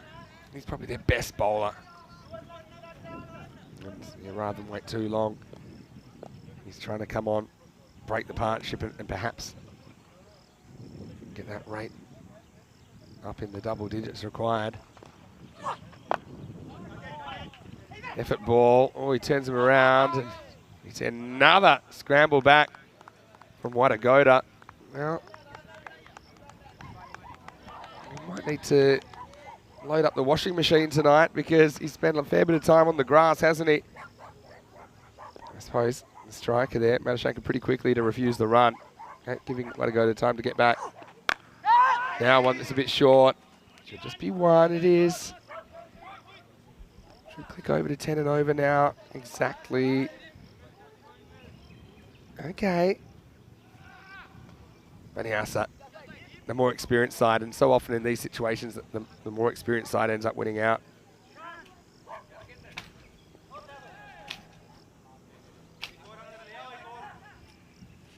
But Wadagoda hasn't really shown us too much so far, except that he can turn around quickly.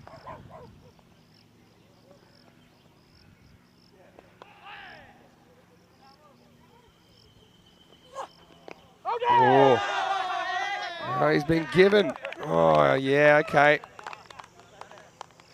Yeah, it was a funny one, wasn't it? See what this hits. It was a thuddy noise. Yeah, I think it might be off the glove, to be honest.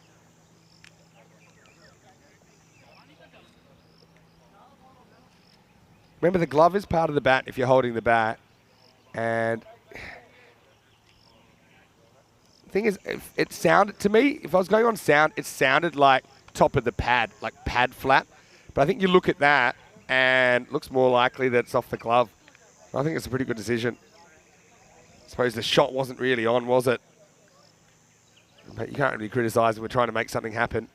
And yeah, got to say, he didn't look thrilled about the decision, but I mean, in with the slow-mo, you can certainly make a very good case for that hitting the glove. Certainly flicked something as it went past. That's 5 wickets down, and it's 76 for 5. Here's Rajith T10, the captain, who's coming out. And what a situation for him to come out. Ejaz, he's a game changer, isn't he? 3 for 4 he's got at the moment. I reckon he's bowling slow ball first up here. Let's see. 2 to come. Oh, it wasn't. Slides on him. Might have hit that, you know. Just picked up a double noise. Check out the replay. Maybe small if it was. Debate about whether it might be missing leg as well, perhaps. And so, Baniasa fighting back, and you could argue they're ahead in this match now. After 7 overs, the score is 76 for 5.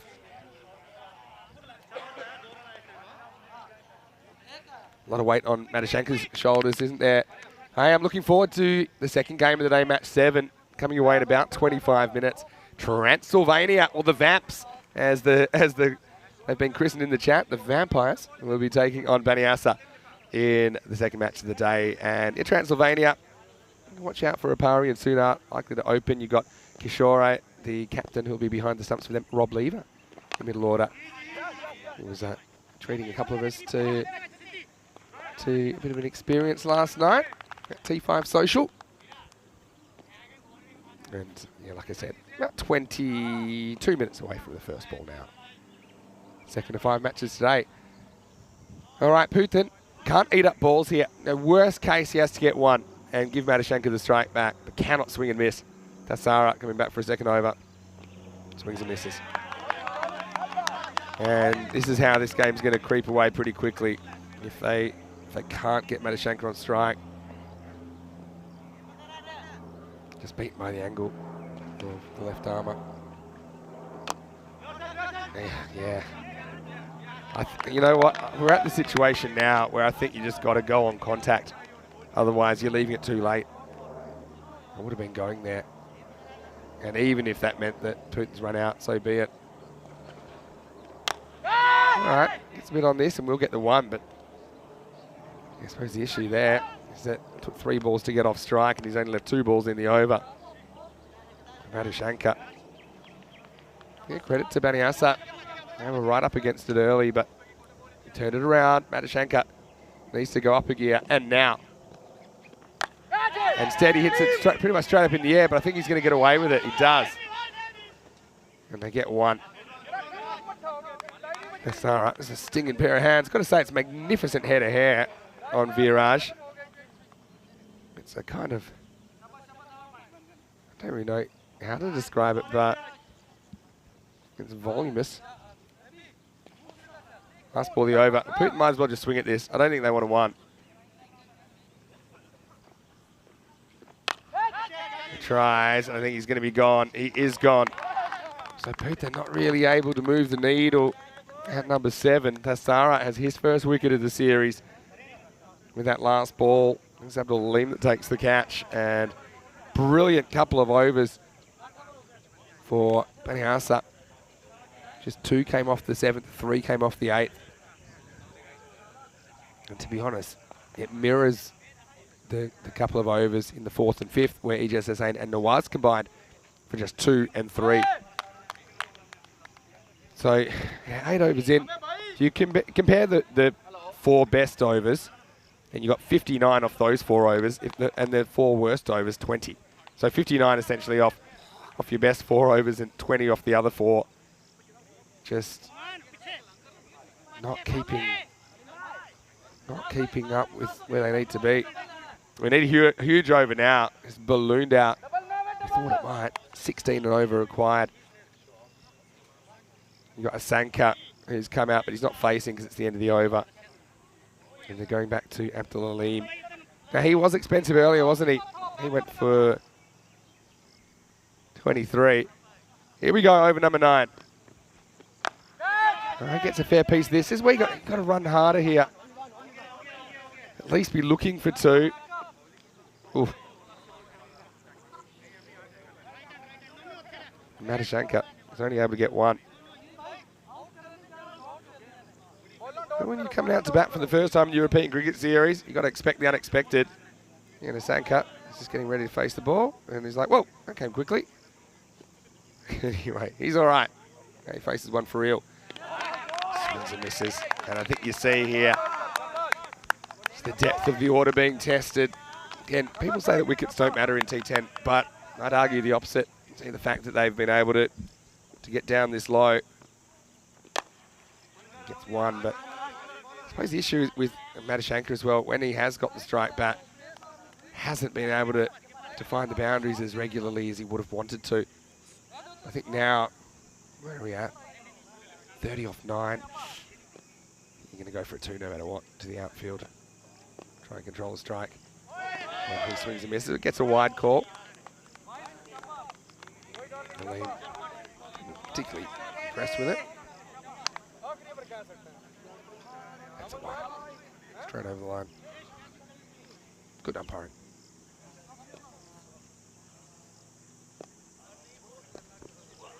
Slow ball. Adios pelota. Maximo. Just what the doctor ordered. As Matashanka lifts that one up and out of the ground. Lifeline for Zenitis on ECN debut. Played so well. Right now, well behind the 8 ball. 23 off 8. So your ideal scenario here is like a 6 and a 1. I think Matashanka has got to do whatever he can do to stay on strike here. Oh, he hits it again. It's going and it's out of the ground again. Maximo. Well, more twists than some old fishing wire here at the moment, because Matashanka on a late charge and he gets it back into the zone of reasonableness. Last ball of the over. What does he do here? Has to get one at least. Oh no, skied, and I think he's going to be gone here surely. Pressure, caught. Well done. Really good catch. And Matashanka, after whacking 2 6s, he's going to have to go. And just considering what we've seen so far down the order, you feel that could be all she wrote. And yeah, Matashanka played a good hand, didn't he? But doesn't get too much more pressurized than this. He held his nerve.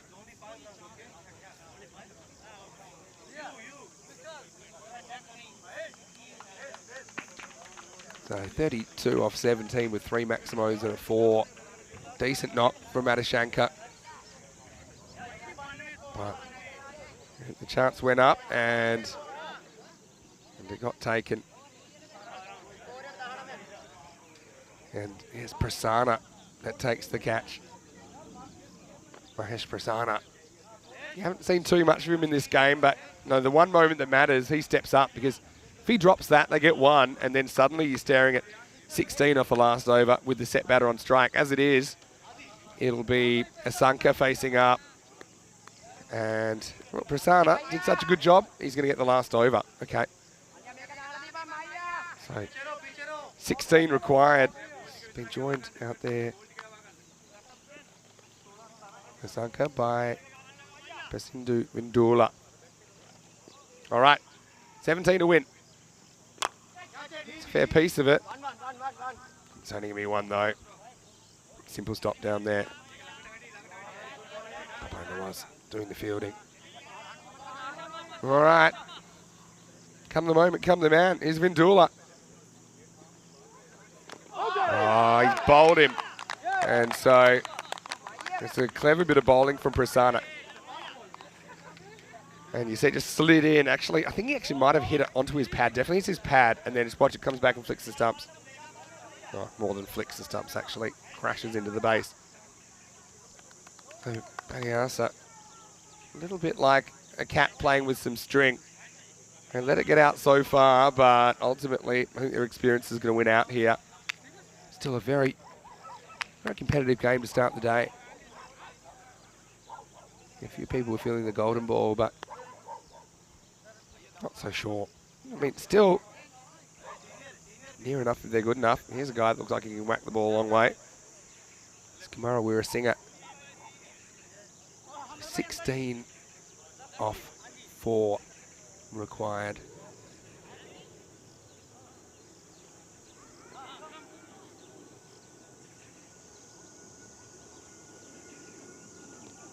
This is going to be a wide, plus they'll get an extra. They will help. 2 for free. Gets Asanka back on strike. I suppose unwittingly is now cast in the role of set batter, but he's only faced 3 balls and doesn't look too convincing. 6 here. Will be interesting. Oh, well bowled. Prasanna gets another one. Hasn't he been good at the death? Stepping up with the catch and now 2 wickets and putting this game to bed. I think we could certainly see more of Prasanna and his left arm spin. And now down to their last batter, 97 for 9. Can't really blame Asanka, trying to keep the game alive. Going for the millionaire's shot. Basically Yorks himself there, doesn't he?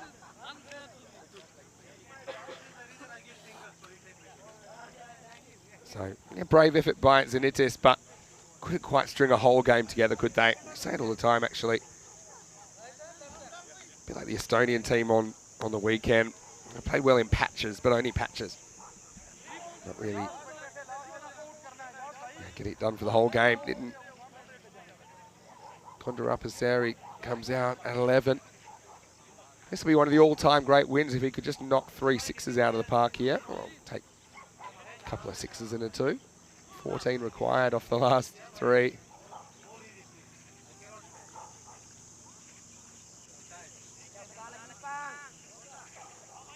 All right, Prasanna, well, he'll be eyeing off a little cheeky 3 for 3 here.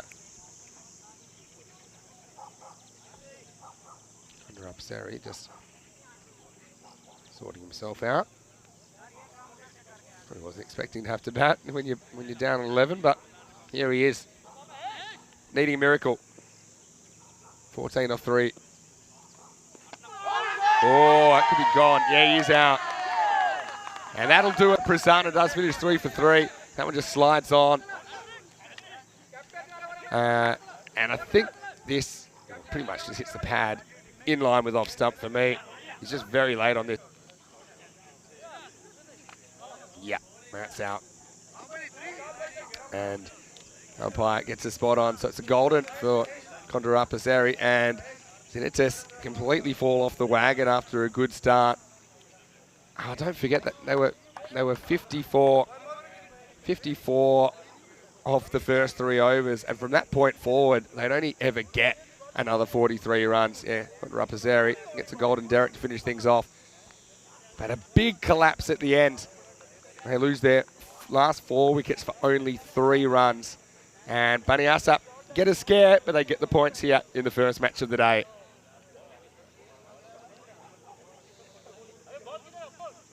And as these players shake hands and exchange pleasantries, we'll just remind you that in 15 minutes we'll have the second match of the day. Transylvania with their first appearance on ECN. Baniasa winning the toss and electing to bat. So yeah, looking forward to that coming your way. And it won't be too long before we see the second match of the day, match number 7. Can't wait to see Transylvania as well. As we have a look at the highlights of the second innings, and what a start it was.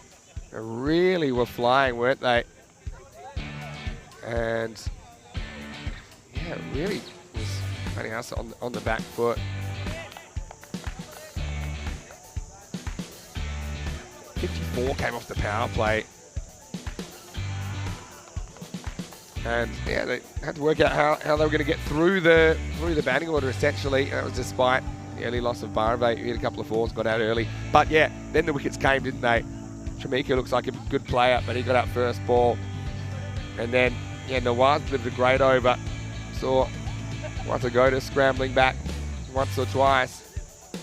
A couple of gifts cashed in, but there weren't too many. I think that experience coming through in the end, and perhaps a bit of a lack of depth in the Zinitis batting lineup. How good was Prasanna though when it was time to put the game to bed?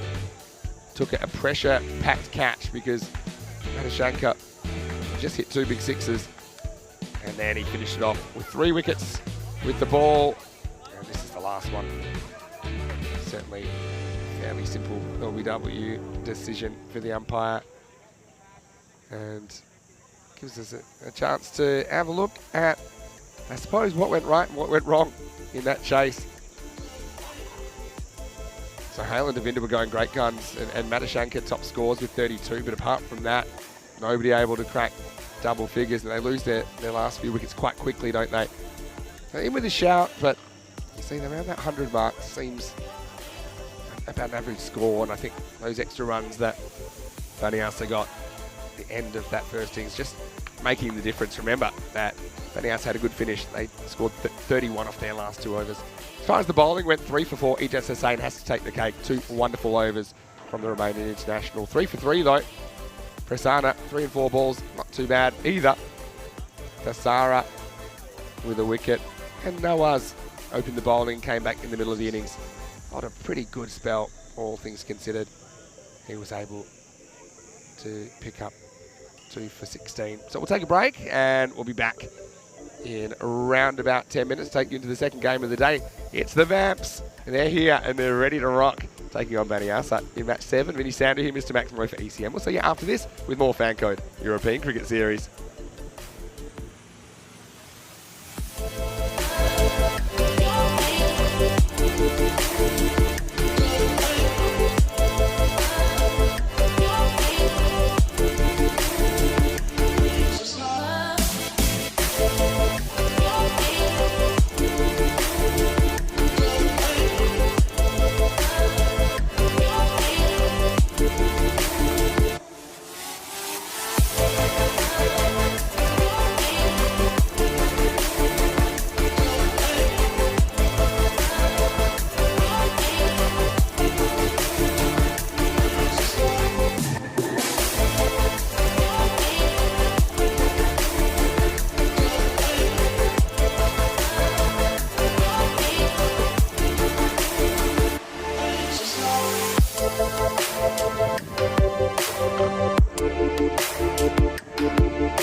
The European Cricket Series is proudly brought to you by HCL Software, FanCode, and Grizzly Bear Sports.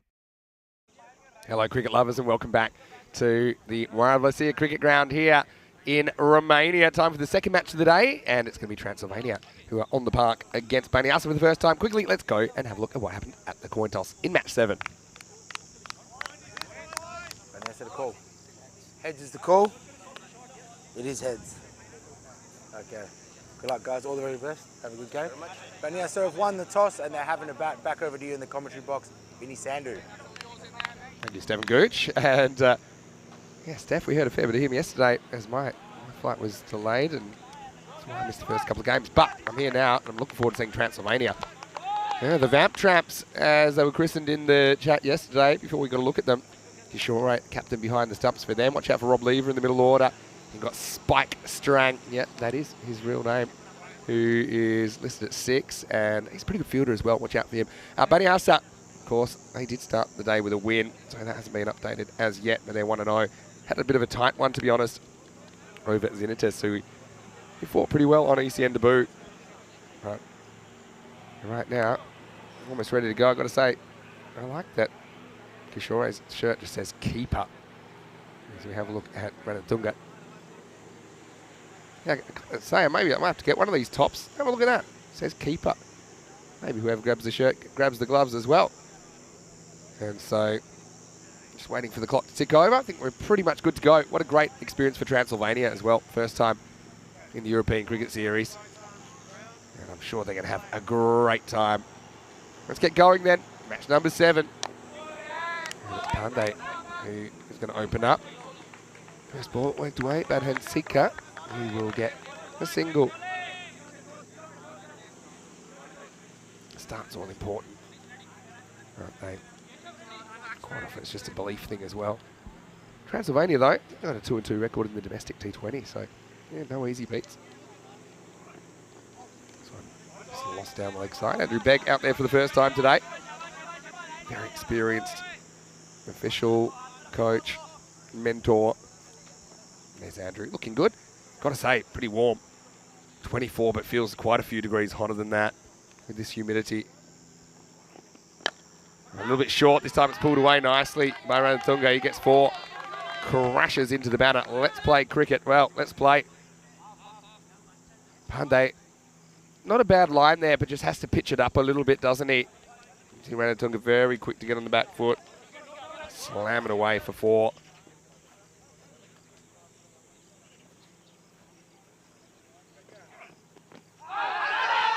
Nope. Pitched outside leg stump, but better length.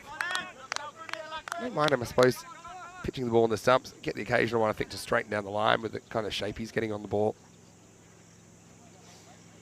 Yeah, to the LBW rule, if you're new to cricket.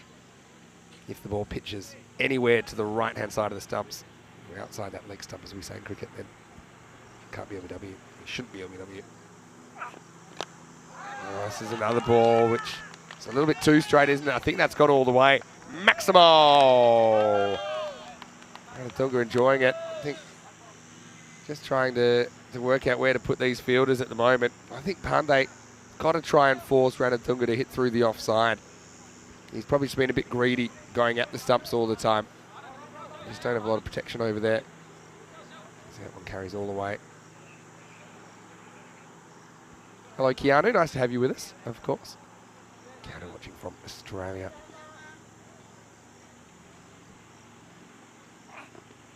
Oh, well, false shot. This actually takes off the pitch, and I think this ended up going for 4 anyway. So, yeah, Pandey, I suppose there's a bit of a win there.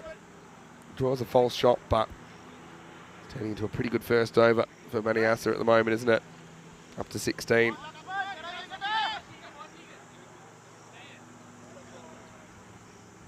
Still, they trade it for a wicket. Banyasa failed to launch in the first few overs of their innings this morning. Anyway, this is going to be up and over the top, and another boundary in the first over does go magical in the end. Pandey can't really deliver what he wanted to in that first over. It's 20 without loss after 1.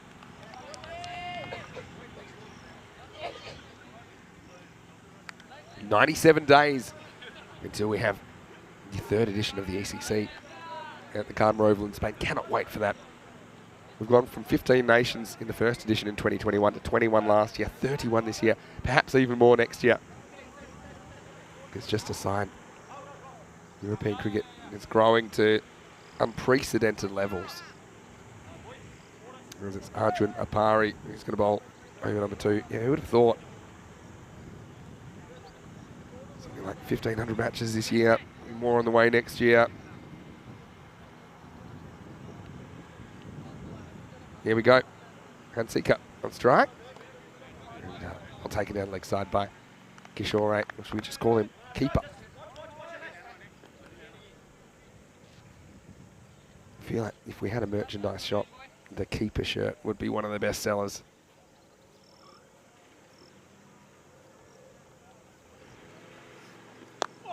This one comes back, was well cut. Well fielded as well, prevents any chance of a run. This is more like it. I'm going to really try and pull this back and not let this get out of hand if you're the Vamps in this situation.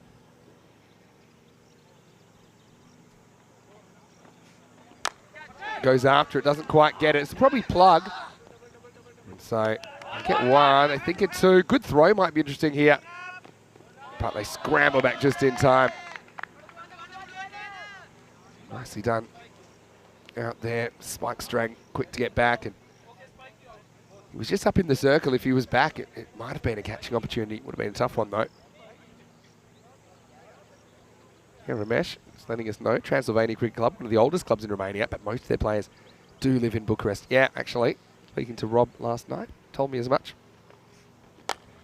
Now, this is a good shot. It's up and it's out of here. Maximo Hansika. Ramesh said that he's a player to watch, and you know, I'm watching and I'm liking. Didn't really bat with too much fluency in the first game. You can see he's only little, but he packs a punch. Just whips through that ball. Gets the elevation to get it over Lakshman Pandey.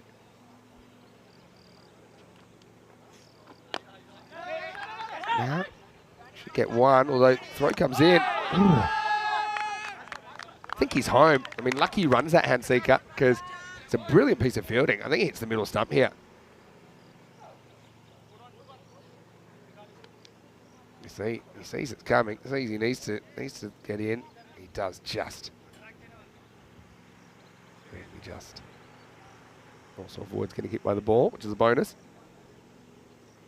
Good running though. We've seen batters get out snoozing before, haven't we? This time, doesn't get through the infield, and we'll get a single. I want to welcome everyone back in the live chat as well. ECN European Cricket Network. And Keanu's saying, yeah, if you live in Bucharest, it's a lot easier for travel. That's true. And we know, you know, some of the players in Romania, they'll travel 500 k's for a cricket match, which is about 350 miles. In the air, and fielder comes in, takes the catch, and Transylvania have their first wicket in ECN cricket. It's a brilliant piece of work by Lakshman Pandey and Hansika. And he was able to grab a 6 in that region, but then he gets grabbed. Nice work by Pandey. Apari comes up with a wicket, and something to shout about for Transylvania, because Baniasa lose their first. It's 31 for 1. Yeah, great catch. I really like how he made the ground in, and actually, even the way he catches it. He wraps those fingers around the ball, then lays himself out. Hamid Nawaz comes to the crease at number 3, but it's a matter of making opportunities and taking opportunities. That's the way through these innings, and pretty good over there, all things considered. 11 come off it and finishes with a wicket. I'm liking the mountaintops on the strip as well. Transylvania looking cool. Got the Cricket Romania logo on the back with the famous black bear. It's going to be Mohit Bansal now, who's going to bowl over number 3. Last over the power play coming up. Ranatunga is on strike. Starts by straight pulling one down to Apari.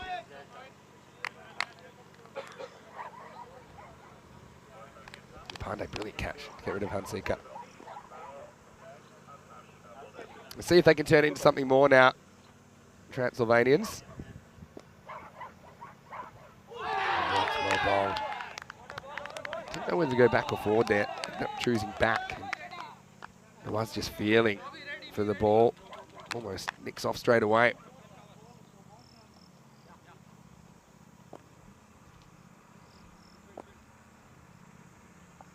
Once up. Now puts the challenge up, and Noah says, I'm not going to miss you again. Maximo, and he muscles that down the ground for 6. This one just probably a bit over-pitched. That not quite a Yorker length. Good batters will be able to drive up and out of the ground.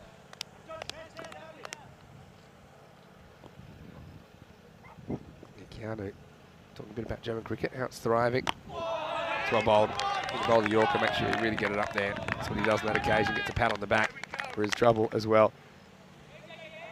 Yeah, Cricket Mania Romania saying he's definitely growing in Europe, which is awesome. And now Mum's crazy about it too. That's good to hear, mate. This one isn't quite there to hit. Loses his shape a bit. Good little battle at the moment between these two. Maya saying she's always trying to take someone new to a match. Yeah, that's nice. And look, if they can't get there in person, just turn them on to the European Cricket Network. Cricket every day.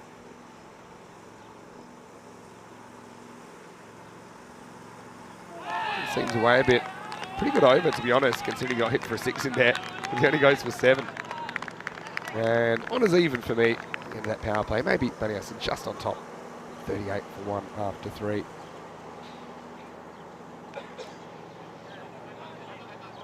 We saw good effort from Zinitis at the start of the day, but couldn't come up with the points ultimately. Baniasa registered their first win. Transylvania their first match. We'll still see Bucharest Zalmi later in the day. Their first foray into ECN cricket. Cluj and Giamata, 2 clubs travelling a long way to be here. We'll see them later in the series. UCCP, the ECL representatives, yet to see them as well. Featuring Ramesh Satheesan. That's in the chat right now. So fire any questions you like his way. Okay, looks like we're going to get Rob Lever bowling now. Now Rob, a quick plug for all his friends from T5 Social, which he runs in kind of Old Town Bucharest. We were there last night. He was doing a great job. He was hosting the quiz. He got on the piano and guitar. He's an all-round entertainer. Probably a bit of an all-rounder as well. And he said, yeah, Vinny, you're going to hate this. I know how tall I am and I bowl spin. So, see if he can get it right into the power play. So we'll have the ability to have 5 outfielders in place. Here's Lever. This one's a little bit short, hanging up in the air and out of here. Maximo. Ranatunga's been good on the pull. So only just a little bit short, isn't it, from Lever? So you can get a metre fuller, then that shot becomes difficult to control. But yeah, welcome to the ECN, Rob. I like his form, though. The line right, it's got that slightly wrong. Here's a comeback ball. And this one, way too short, and in the end, just completely mistimed by Ranatunga. Couldn't believe what he got. But now he only got 2. So, yeah, that's more of an overspinner, I think, from Lever. I think bowling leg spin, you're bound to be a little bit nervous when you're playing televised cricket for the first time as well. So, see if you can settle into this over. It's short again, and this one is going to disappear for 4. So it's tough. You might want to put another fielder there, but then again, you don't really want to send a field to bad balls. Just got to pull it a bit left. And even if, you know, it is that short, if you can get the line right, at least you're making it a bit more difficult for the batter. Ranatunga, he's shown he plays that shot very well. Probably be a bit annoyed he didn't put all 3 away, but does put 2 of them away. Well, looks like we got Satani Doze. Then go, go, go, Rob Lever. Let's see. Mahmoud White's got a question for me. I'll come back to that in a second. 50's up for Beniasa. It's a better ball. And yet, there's the stomp. Off balance. It gets a good throw off, keeps it to 1. So Lever's quite interesting. He tends to bowl quite a lot of wrong-uns. You see it here. Sets right at the back of the hand. And the next one is right in the money. So he's worked his way back into the contest, hasn't he, Rob? The robot's just clocked the keeper shirt. And he goes straight, and he goes long, and he goes strong. Maximo! Nawaz drives up and out of here. End of the over. Lever goes for 19 in the 4th. The score 57 for 1. Yeah, we can see that the keeper's shirt does say keeper, but it is the captain, Sharat Kishore. I found it interesting as well that his shirt does say keeper. There's no question about who's going to take the gloves. 140's pace at the moment. Transylvania had some good moments, probably just struggling to string enough of them together. So Mahmoud was asking me, who's my favourite player in ECS, including all ECN games? Oh, I don't really have favourites, Mahmoud, but I'll tell you one guy that I love watching. So I don't want to use the word favourite, but I think Nabi from Drur. I think everyone was a bit intoxicated with the atmosphere. Drur winning the ECL. Ahmed Nabi had everyone chanting his name when the bowler's running in. And normally you chant the bowler's name, going back to the days of Dennis Lilly and the like. And yeah, everyone chanting Nabi, Nabi. He kept pumping sixes. All right, in the air. Who wants it? Well, keeper's going to go for it here, and he won't get there. And, well, it's a ball that just was always drifting away from Kishore. And in the end, he goes Superman style. But humans can't fly. This is the best attempt at it. It's miles in the air. And you can see that's not as easy as it looks. He's pretty much straight up, straight down. I don't think he even lands a hand on it in the end. Back to live action. Next one out to deep mid wicket. Oh, can't find the handle out there. There's Papu Suna. He'll come back for 2. I think it was right for the keeper to go for the ball. I mean, maybe the bowler had a better angle on it, but he doesn't have the gloves. So I think it was right for Kishore to take control of it.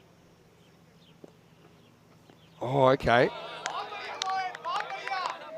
And Bansal was like, what are you doing? To Nawaz. I guess there was no third man back on the boundary. So it's a premeditated shot. It's just a swat. It's actually almost a wide. Even though he switches. The tram line's still a tram line. Entertainment.com. It will be a wide, I think. But the way that they'll umpire here is that the whole ball must be inside that tram line when it passes the popping crease, which is the first line. So, yeah, that one pretty much straight over the line, but even if a little bit of the ball's on the line, it'll get called.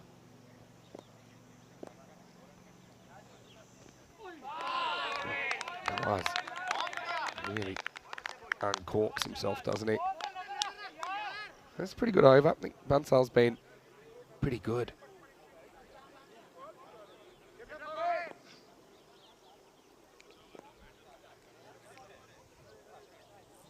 See if he can get out of this without any more damage. Yeah, maybe. You see the difference when you just put the ball where you want it versus where you don't. It makes a huge difference. And that's probably the frustrating thing about Transylvania here.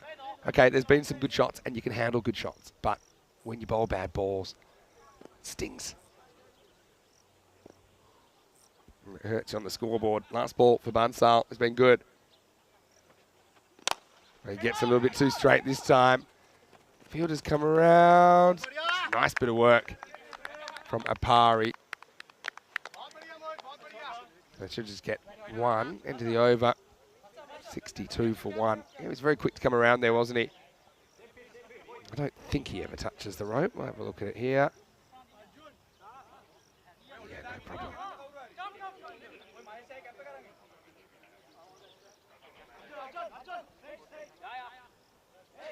So Transylvania pulling it back a little bit. There's our ECC groups. Let me pick out a group for you. How about Group D? Haven't talked about them in a while. Ireland 11. Failed to make the finals week last year. I'll certainly be keen to make up for that. But they've got a tricky group with Austria in there. Got Hungary, who've been playing some very good T10 cricket recently. We saw them in the Austrian series, actually. Finland, historically, have underperformed, but some very good players up there. And Turkey, they play with passion. It should be a very interesting group. Starting that tournament with Group A on September 25, 97 days from now. This is well handled out there by Sudar. Keeps it to 1. I must say it is among the easier fields in Europe to field on because it looks in good shape. Not getting too many bad bounces because it's a bit softer than some of the... Oh, dear me. Wow. Have a look at this. He's literally thrown the bat at this, and the bat's gone way further than the ball. And I actually don't even think he's hit that. Or has he? Yeah, well, he's going to have to get the bat back. But he must have hit some of it. All right, check this out. Oh, yeah, he has hit it. So he has hit it, deflected away, but the bat has gone way further than the ball. All right, back to the live action here. And now we see a cracking cover drive, picks out the fielder. It's a free hit, by the way. Well, action aplenty.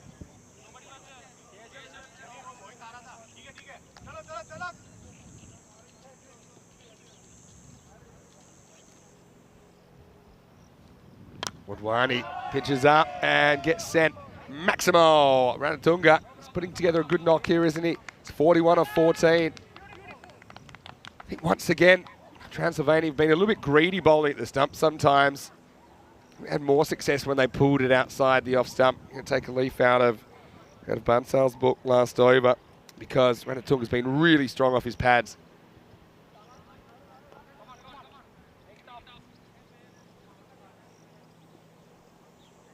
Wadwani, another slow bowling option. Gets this slightly wrong. Called wide. Bowl that one again. Yeah, extras, a bit of a problem for a few teams yesterday. We saw over 50 extras in one innings from the Super Kings yesterday. This is nothing like that yet. Oh boy, straight over the stumps. So all of you that, you know, if this hits them on the pads, you would have sworn this would have hit the stumps. But just have a look at the bounce. Just climbs over. It's a good lesson, actually. Back to live action. Dragged away on the leg side for 1. So Wadwani has had a couple of hairy moments in this over, but hasn't been too bad. On for 12 at the moment.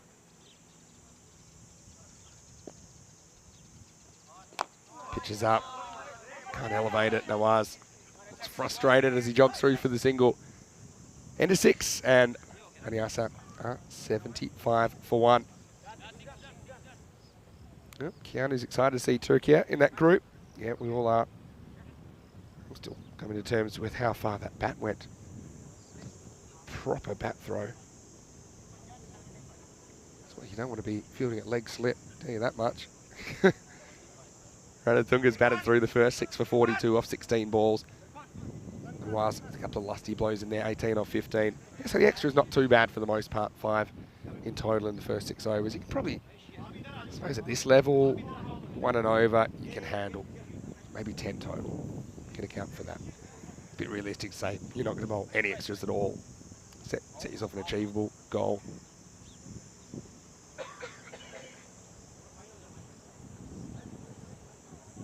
Looks like we'll have Mahesh Ingurani, who's going to bowl over number 7. Go for the cap and sunglasses look. All right, here we go. Not too bad. Just pulls it a bit left. Nice form. Trying to bowl too quick. So you don't often see the cap and sunglasses on the bowler, but it's a pretty bright day. Just hit back straight pretty hard. That's 4, bisects the fielders. Good hit by Nawaz.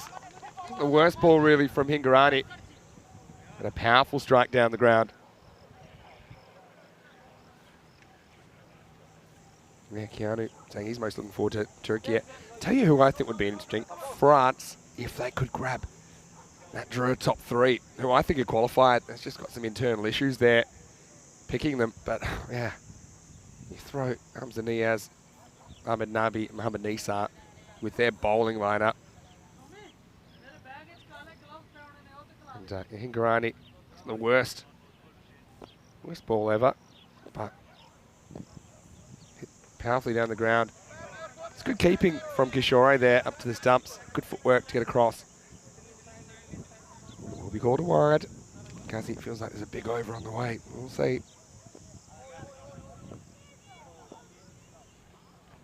Another wide. Good take. He's dispensed with the hat and the sunglasses now and gone just for the regular glasses. So we'll see what kind of impact that has on his bowling. So far, not much. This is hit hard and Spike drops it. I suppose in his defence, he keeps it in front of him. And so does prevent the boundary. So consolation prize. It was hit pretty hard and flat. It's almost like Spike couldn't get out the way of it. So it's hard to take these fingers down because it's just on you so fast and so flat. But yeah, it does well to save the boundary at least. The Wilds gets a life on 22. Later, Rob Thompson, hopefully you're well. And he's cheering on his fellow Rob Lever. Yet to see if he'll get the second over. Sliding down the leg side. They don't run in the end. The Wilds quick to turn around Ranatunga because he saw it went straight to the fielder. It's one of those situations, I know it's the non-striker's call, but as a striker, if you're facing where it's gone and you see it's gone straight to the fielder, then maybe you can kind of pull rank a bit in that situation. Well, another chance. In fact, it won't make it all the way down to Spike Strang.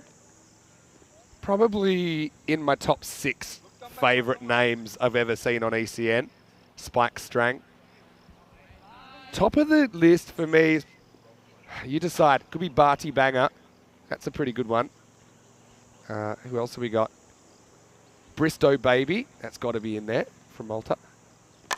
All right, this is going to be right back to the wall and taken. Nice catch. Really well taken by Apari. It's the old crocodile style, but if you can get it right, that's fine. It's exactly how he's clapping is exactly how he caught it.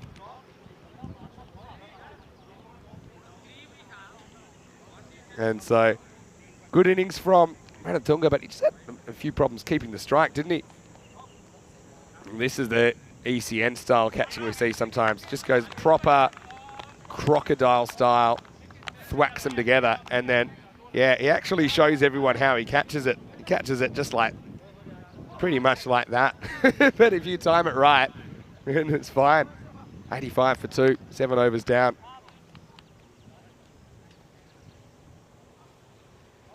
So, heading into over number 8.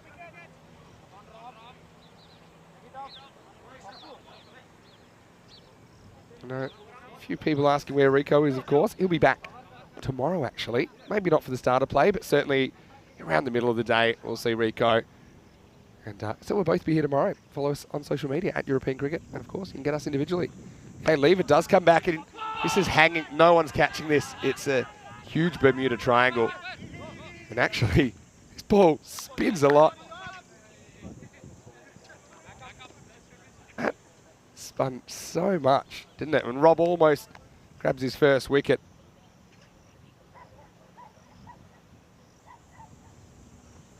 That's well bowled. Nice take as well. Yeah, Lever's interesting because it takes batters a little while to work out that these are pretty much all wrong-uns. Bowling out the back of his hand. Does get a fair bit of turn. It's been a good start to his over. Could see him getting a second, actually. This one comes in and it disappears leg side. Should be fielded. It is. Sunar's been pretty busy in this innings.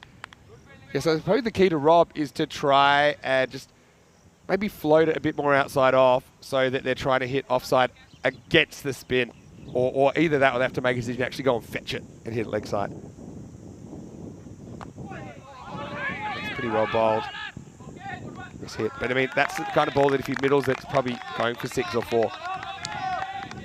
because he's got it straight enough to hit to the leg side. But it's been a much better over. He's just settled now, hasn't he, Lever?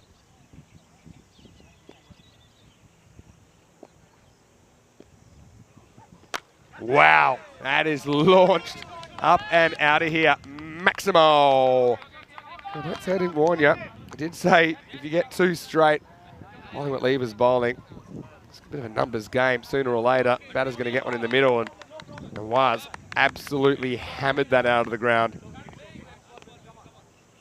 No good D goes unpunished. It's been a pretty good over, to be honest. Even that wasn't the worst ball. Yeah, so the thing is, I think can afford to be a bit slower and a bit more outside off. Trying to lure them forward. Maybe you can get a stumping through the gate, something like that. Last ball for Lever. Last chance to get a wicket. For this game, anyway. That's what I said. And he might get a wicket. Ah, he just steps over for 6. Oh, that's frustrating. Yeah, for me, there's no doubt. Takes a good catch, but Lever's going to hate this because he stepped on the line. This is what I said, actually, because you can protect that side of the field a bit better. But have a look here. There you go. You can see. He does throw it away, but it's too late, isn't it? And so it's a good effort, really good effort. Just his feet were too big, I suppose. Some of us have that problem. And Lever's going to go for 33, and it's 99 for 2 after 8. So we're going to go to the 9th. If we say it all happens in the 9th. Yeah, look, 120's pace at the moment. Have a good couple of overs here. If you're Transylvania, maybe keep it to 120 and bat well in the contest. That's pretty unlucky, stepping on the rope there. Kind of realised he was close and threw it away, but threw it away a little bit too late. Okay, time for over number 9.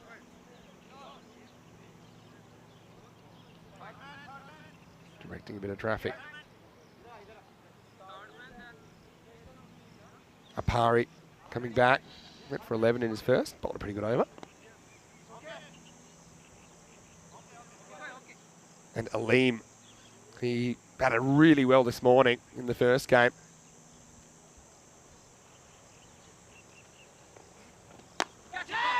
Mistimed. Oh.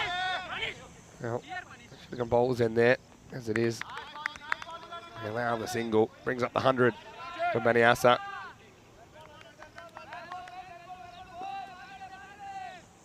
Rob Thompson still cheering on his fellow Rob, saying, good try though, hard luck Rob. Yeah, it wasn't the worst over, to be honest.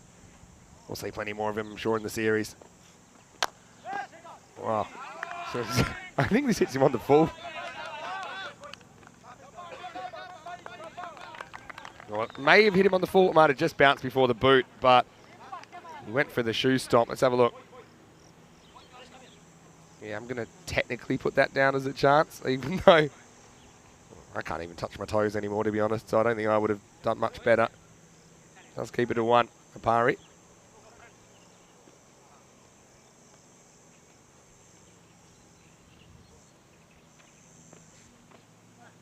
One seems away. These balls certainly have moved around. Talked about the fact that pretty humid conditions, so it's feeling hotter than it's kind of listed. Relative humidity around about 60%. Probably here, it's a bit higher. All right, launches high. Now, this is going right back. In fact, it's going to be 6. He went outside the field of play and then tried to kind of improvise. But the thing is, and look at this from Pandey. I mean, I like the thinking, but you can't take off from on or over the rope. So even if he touched this and put it back into play, it still would have been 6. Maximal for Aleem.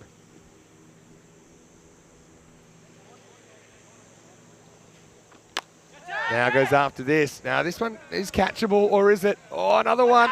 Oh, once again, we see a fielder going right back to the wall as Lever takes a good catch. But he steps over the line, and, well, he knows how that feels as a bowler, doesn't he? Again, probably the technique is here. just kind of standing your ground and knowing how far back you can go, and then you're not walking in the first place.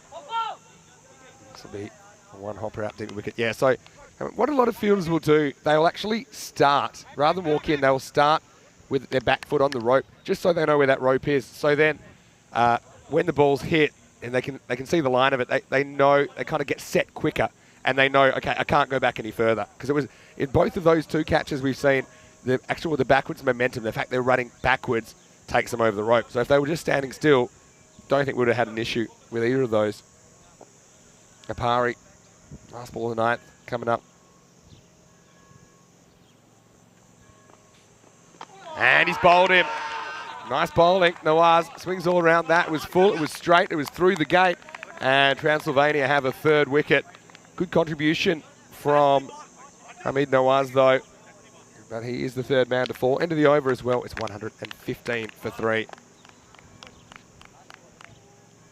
So Transylvania, the thing is they've stayed in this contest despite, I think, not quite playing to their potential, just by my judgment. Baniasa have put together a decent innings. A little bit of in movement. You can see Nawaz completely losing his shape. Crashes into middle and off. Last over coming up. And it looks like it'll be Lakshman Pandey to bowl it. So yeah, he bowled the first over. Didn't go too well for him. Went for 20, in fact. But he still gets the last. Looks like he's going to go over the wicket, so a slightly different approach. Be interesting to see how Transylvania bat. I don't know if they've played any T10 cricket before. Maybe they would have had a little bit of time in the qualifiers last year, for example, but certainly the first time at this level. Anyway, here we go, 10th overtime. And into the slot, fielder goes back, can't catch it. Maximo! This has been a bit of a persistent problem for Pandey, that he's just getting too close to the batter's pads. And even though that's probably a ball that's hitting the stump, I think at this stage, you got to get left. You got to get outside the off stump and make them do something different. If they want the leg side, then they're going to have to go fetch it. And if they want to go offside, you can kind of protect that area a little bit easier. So this is all the things that once you go back and you can watch yourself in televised cricket, which is one of the great things about this experience, you can actually maybe make some adjustments. Gets it slightly better, but it's inside out, and 6 more. Maximo! Yeah, once again, I mean, it's a good shot, take nothing away from Aleem, but ball coming in close enough that he can get that away fairly comfortably. Not really getting him reaching outside off. Still, nice shot to go the other way. Not quite getting the Yorker either, that's the thing. Going to bowl a Yorker, try and get it right up there in the block hole. So he goes back to plan A now and goes around the wicket again. And Pandey's last 5 balls have all gone to the boundary or over. I think that's what he was planning to do early in the innings, but he just didn't execute it very well. Kept getting a bit straight, getting into the knees of the batter. But that's where he wants to be. That was nice work.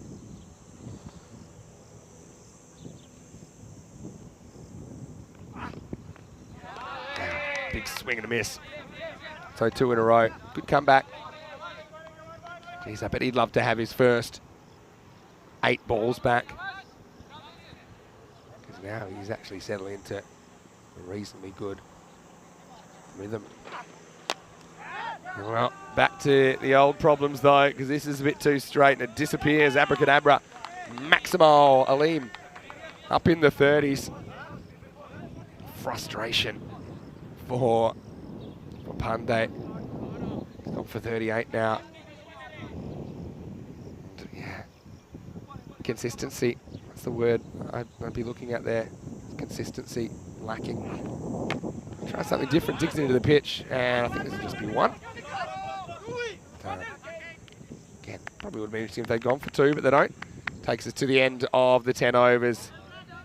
And Baniasa 134 for 3 off the 10. Nice to see another new team out there though, and certainly I think you've seen there no pushovers. Baniasa just again experienced enough to keep that aggressive approach throughout the innings, and in the end they have a pretty healthy score on the board. But still, let's see what they got with the stick in the second half of this game. First, let's go back and have a look at how things started in Palm. They bookended the innings with a couple of fairly large overs. 20 in the first, and Banyasa were off to the races. It's good to see Ansika out there, but they needed something to happen, and it was a very good catch to get Hansika for just 10. Pandey showing he's a pretty good fielder. Some weren't easy to field on the field anyway. Lever, I don't quite like what he's dealing, but he didn't have a lot go his way. This is a half a chance really for Kishore. That blew away from last minute. You probably saw it again on the way up. Well, this was an interesting moment, wasn't it, where the bat went a lot further than the ball. And Atunga throwing the willow literally on that occasion, but also batted very well. Strang had a chance to break the partnership, but it bounced out of his palms. But, like I say, a lot of the catching was pretty good, and even they went crocodile style with the applause, kind of summing up how he caught it. Had a couple of these that hurt. Cost him a dozen in the end. Well, might cost you a broken foot, but seemed to shake it off. And then Lever had the same issue. He looked down, didn't like what he saw. Eventually, Apari was able to get Nawaz, but not before he smashed 38. And then Aleem in the last over having a fairly decent time, but he finished off 34, just 12 balls with 5 big sixes. And Banyasa looking ahead at this stage of match 7. 38 Nawaz top scores and the 34 not out. In quick time from Aleem, one of the main instigators after Ranatunga got them off to a great start. And he ended up top scoring 43 off just 18 balls. Did have a few gifts in there, but also played some really nice shots, particularly square of the wicket on the leg side. Don't mind the 9 extras. I think that's pretty good from a new team as well. Showing a bit of discipline with the ball as far as not bowling too many wides. But I think they could probably work in their lines a little bit. Something we mentioned. Maybe concentrating on bowling one side of the wicket, not being greedy and going at the stumps all the time. 2 for 27, Apari gets the figures. Got to say, Mohit Bansal for me though, he was the best of the bowlers. Didn't take a wicket, but he was the one bowler I think that consistently hit his spots. Pingarani with a wicket late in the piece, as well as Transylvania will be chasing 135 for victory here in match 7. So we'll take a break, back in around about 10 minutes with the second half. Should be a good one. We'll see if the Vamps can swing it all the way to this target of 135. But it's down to here, Mr. Maximo, for the European Cricket Network. We'll see you very shortly for more FanCode European Cricket Series.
The European Cricket Series is proudly brought to you by HCL Software, FanCode, and Grizzly Bear Sports.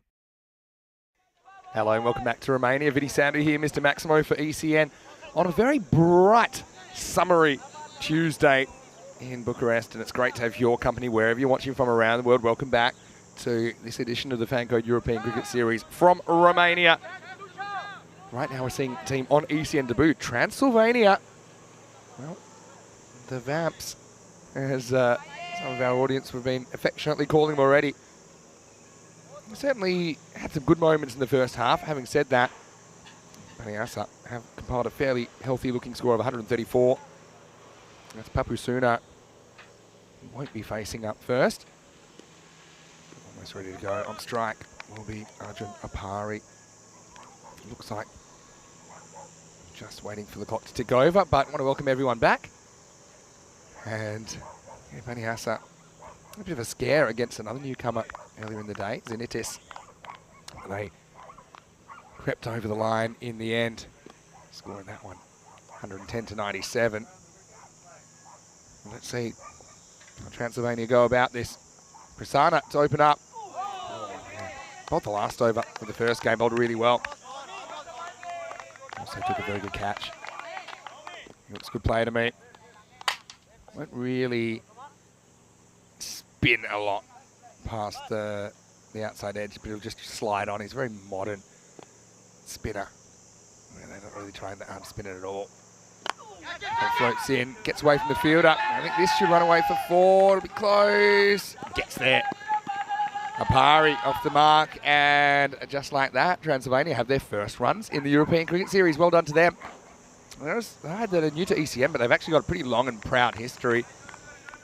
Transylvania is a region a fair distance away from the capital. A lot of players are based here in Bucharest. Oh, this one comes in, and it is gone. Oh no, oh, he's actually stepped on the line.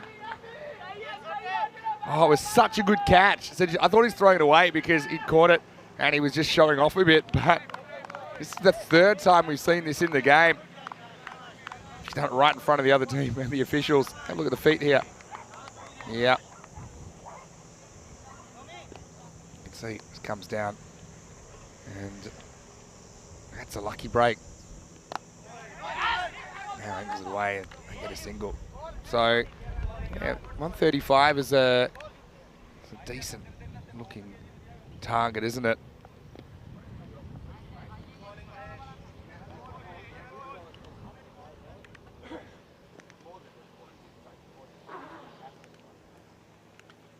Already off the first over. New teams, a lot of the time it is the depth that we see being a bit of an issue. We saw that with Zenitis earlier today. Made a really good start to their batting innings, but then couldn't sustain it. And they lost a few wickets.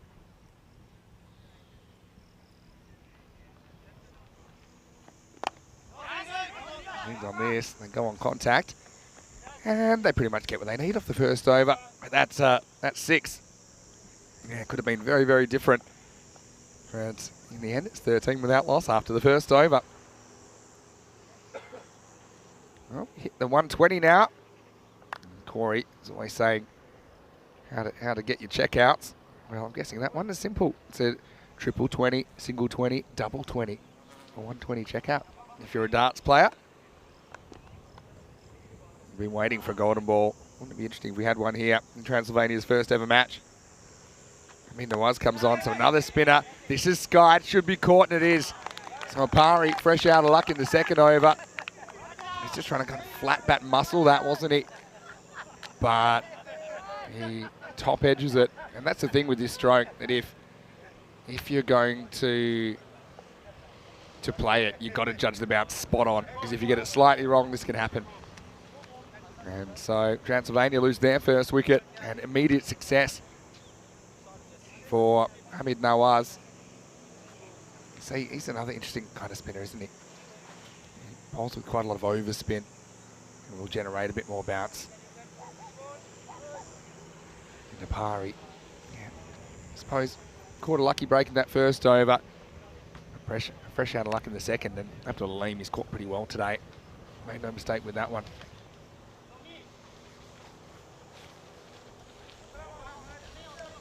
New batter comes out. It's Abe Malian batting 3. Baniasa also, shout out for them for their uniforms. Remember, I think they were the first team that ever came out in an alternate colour strip. I think it might have been 2 years ago. They had one pretty bright pink number that I was a big fan of. I wonder if they'll rock that out at some point in this series. Actually, there you go. I know you guys will be watching this back, Baniasa. Why don't you have a retro day where you wear one of your retro strips, one of your old strips? And I'm requesting the pink. Oh, wow. That's gone straight over middle stump. And this is a ball. If you hit him in the pad, you would have sworn it was going on to hit. But it climbs over the top. So just remember that. Next time we see an LBW, either given or not given.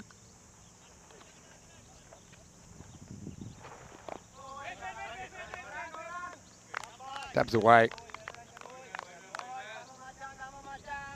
And it was bowling pretty well here. He uses the crease here. Got plenty of room on that front foot.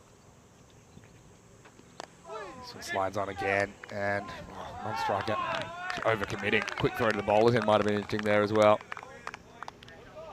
It's a tough spot to beat.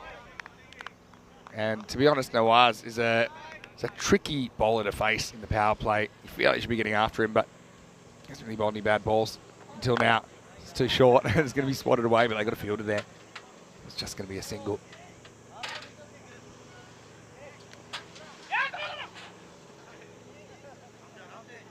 So, yeah, they had that break in the first over, didn't they? It went dot 4-6 to start the innings, but then since then just singles, a few dots, there's a wicket in there too. Definitely going down the leg side, end of the over. Pretty good run from Nawaz, who only concedes 1 in that second over, and the score is 14 for 1. Brilliant stuff, I've got to say. He puts another over like that in. It's a pretty good shout for the player of the match, especially because he scored 38 of 25 balls while he was there. So yeah, continuing to kind of choke the life out of this innings with spin. And I think they're going back to Prasanna, sticking with what's working. To the table there, still taking shape. Prasanna tosses it up. Not a bad shot. Well fielded out there. They're going to take on 2, and they're going to get there. Spotted this slight fumble on the boundary and just went. I have a feeling that these boundaries, maybe, I reckon 2 meters longer than what we typically see when we see it. This won't quite carry. Good hands though. And then tries to gun him down at the bowler's end. Good fielding. And yeah, 2 meters, you'd say, oh, that doesn't make a difference, does it? 2 meters, but have a think about all these ones that are teasers that, you know, for example, just get over the boundary or just get caught on the boundary. They might be 6. In the air, it should be caught, and it is. So Suna, the next man to go. And that was pretty well taken, just backing back. And yeah, it's the captain, I think, that takes the catch. So Ijaz Hussain holds on, and Transylvania, like a lot of new teams, just finding it hard to get going. Having said that, Baniasa, I think they've been pretty clever to take the pace off here and really give the batters very little to work with. So the second wicket falls, and in the third, it's 17 for 2. There's Andrew Begg holding the ball right now. We'll have to try and get Andrew in the commentary box at least once or twice for the series. He's a really interesting guy. He's put a lot into cricket here in Romania. Well, here's big Rob Lever with the long levers coming out. He's an interesting bowler to watch, wasn't he, Rob? Bowls wrong and says his stock delivery, which you don't see too often.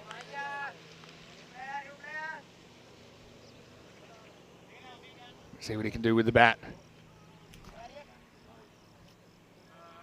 A great opportunity for him to show what he can do. Plenty of overs to work with. Yep, that total's pretty imposing, but he just concentrate on trying to put a good innings together and see what happens. Prasanna. Just be sliding it into him here. Ooh, first one. I think this will be a wide, yeah.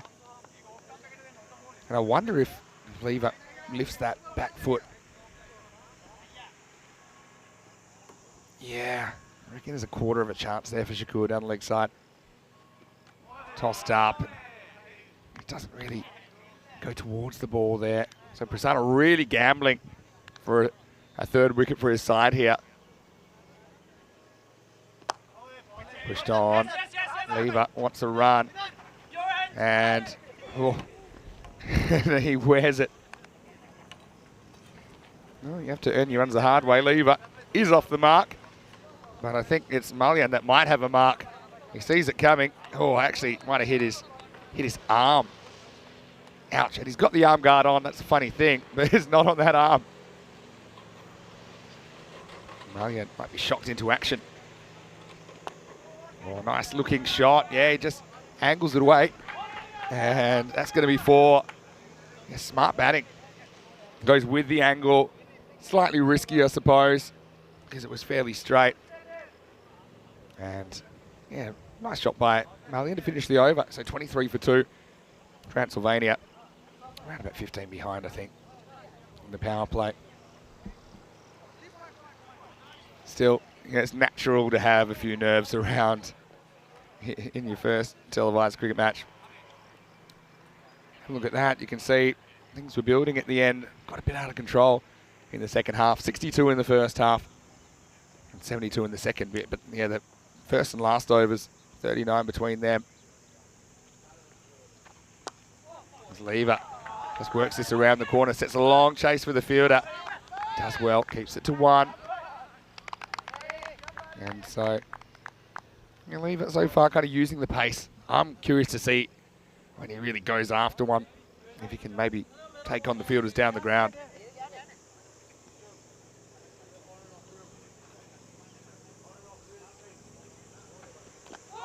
Oh, and he chops on now. And so, you can see Nawaz has kind of got the batters perplexed, stuck on the crease, and Mullian just tries to angle this away, but it slides in. And, well, Nawaz, he's enjoying himself. Why wouldn't he? It'll be another wicket down. That's 3 for. And yeah, you can see there, just crashes into the bottom of the stumps. And Transylvania, 24 for 3, finding it hard going. Vinay's got a question. What's Rob Lever's height? I can't tell you exactly. If I had to have a guess, I'm going to say maybe around 193. That's a total guess. But yeah, he's a tall guy. I'll have to ask him.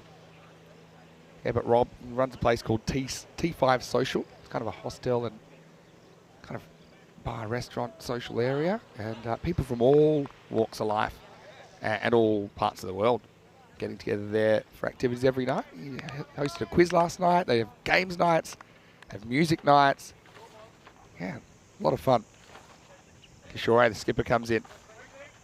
Works this one away, finds the fielder. So yeah, very interesting to meet a few new people there last night. They were very interested in what we're doing, and I know a lot of them will be tuning in to watch Rob. That's a business that he now owns. He was a very nice host. Sure, right. Kept well. Looks a good play to me. Works this round the corner for 1, but Nawaz has been kind of unhittable, hasn't he? Got 2 for 3 now, with a couple to come.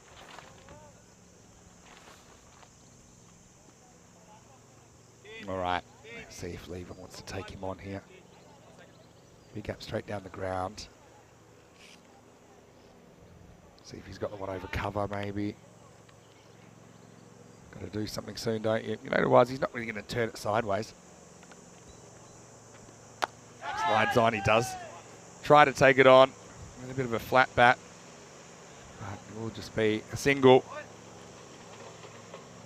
Transylvania, some good moments in the first half. Not too many in the second as yet.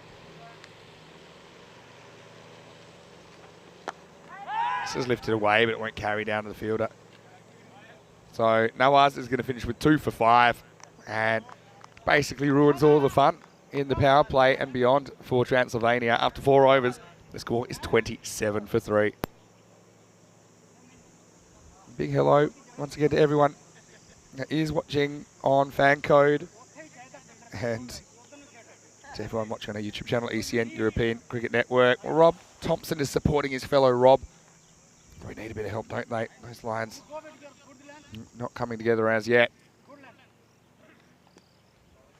B&A likes it that lever and keeper are batters. Yeah, we talked about Kishore having keeper on his shirt. He was explaining it to me in the innings break that he's a keeper no matter what he does. Whether it's hockey, football, cricket. This is up in the air and actually gets past the fielder. I think it's going to be 4. Yeah, good shot by Kishore. Gets a bit of a gift. First up from Kasala Ranatunga. Ranatunga, he batted really well, didn't he? 43 off 18 in the first half, so he's certainly in the frame for player of the match as well. Kishore leaves the pressure momentarily. Now goes the same way, and this is going to go even further. Maximo overcorrects, doesn't he? But for me, it's the line that's wrong here. And that length, not great either. That was a full toss first up. It's just a little bit short. It's not really leg stump, but it's with the spin, with the angle, it's a pretty good shot from Kishore. And these are the problems that Transylvania had in the first half of this game, I think. Not quite getting their lines right, not quite hitting their spots.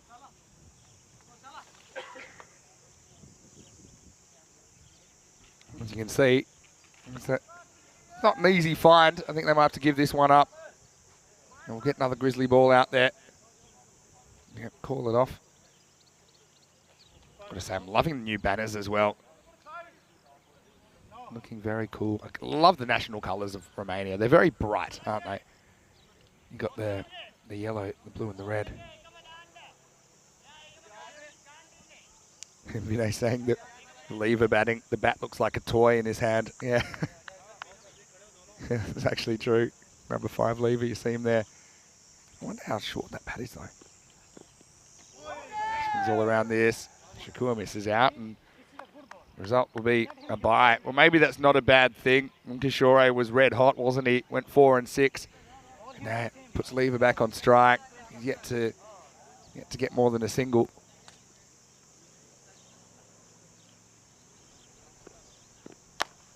There you go. There's Rob for you. Maximo. This is exactly what he was looking to do, and he just tapped that, didn't he? It's a little tap back that's gone all the way, 6 runs. And the levers have been activated. What a shot. Now goes the same way, and this will be 4 more. It's good batting.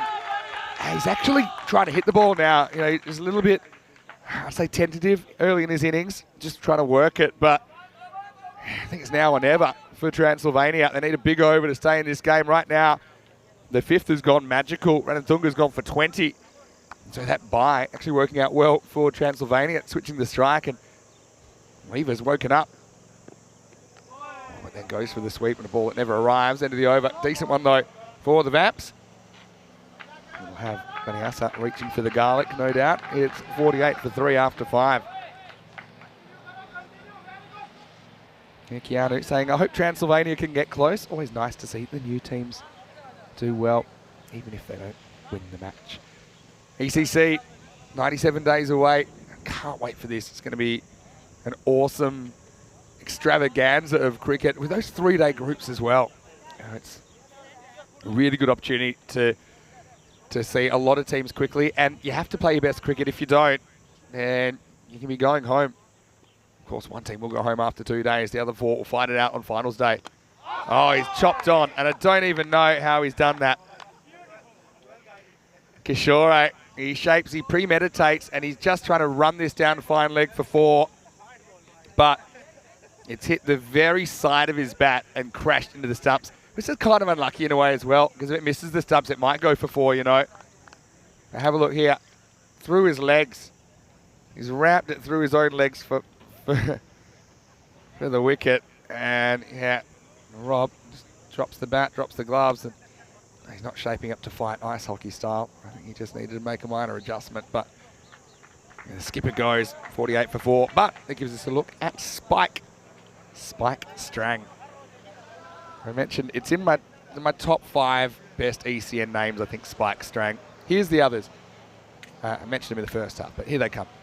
Bristow Baby from Malta. That's his name. That's his last name. His last name is Baby. His dad's name is Mr. Baby. Yeah, it was double checked. I think Barty Banger from Albano in Italy has to get a shout.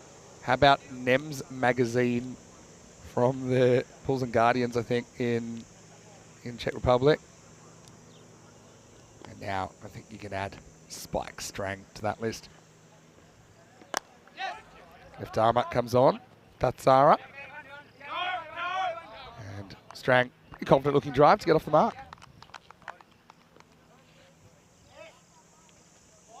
Yeah, Tatsara comes up with a wicket very first ball. Well, speaking of great names, I think you've got to put that in great hair.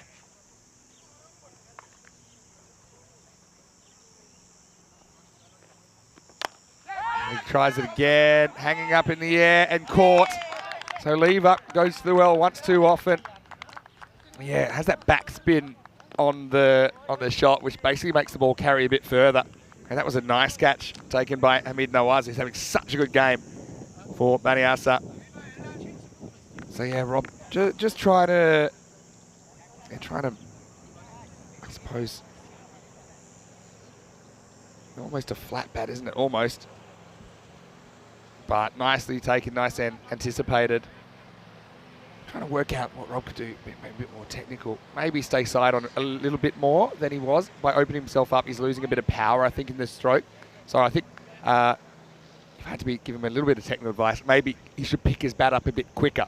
Because I think a lot of these, he's a bit slow picking his bat up and then just not really snapping the bat through the ball. It's more of a large poke, I suppose, rather than a genuine crack of the bat. But obviously showed he's got power in that innings. 13 off 8. And Transylvania 49 for 5.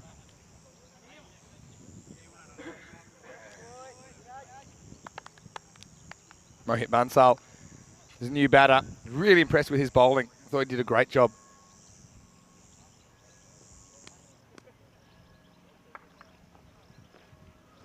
Oh, that could be out, you know. He's gone. And yeah, for me, I think this pitch is on leg stump, and Bansal gets a long way across. And Tassara has 3 and 4 balls. Yeah, there's the golden.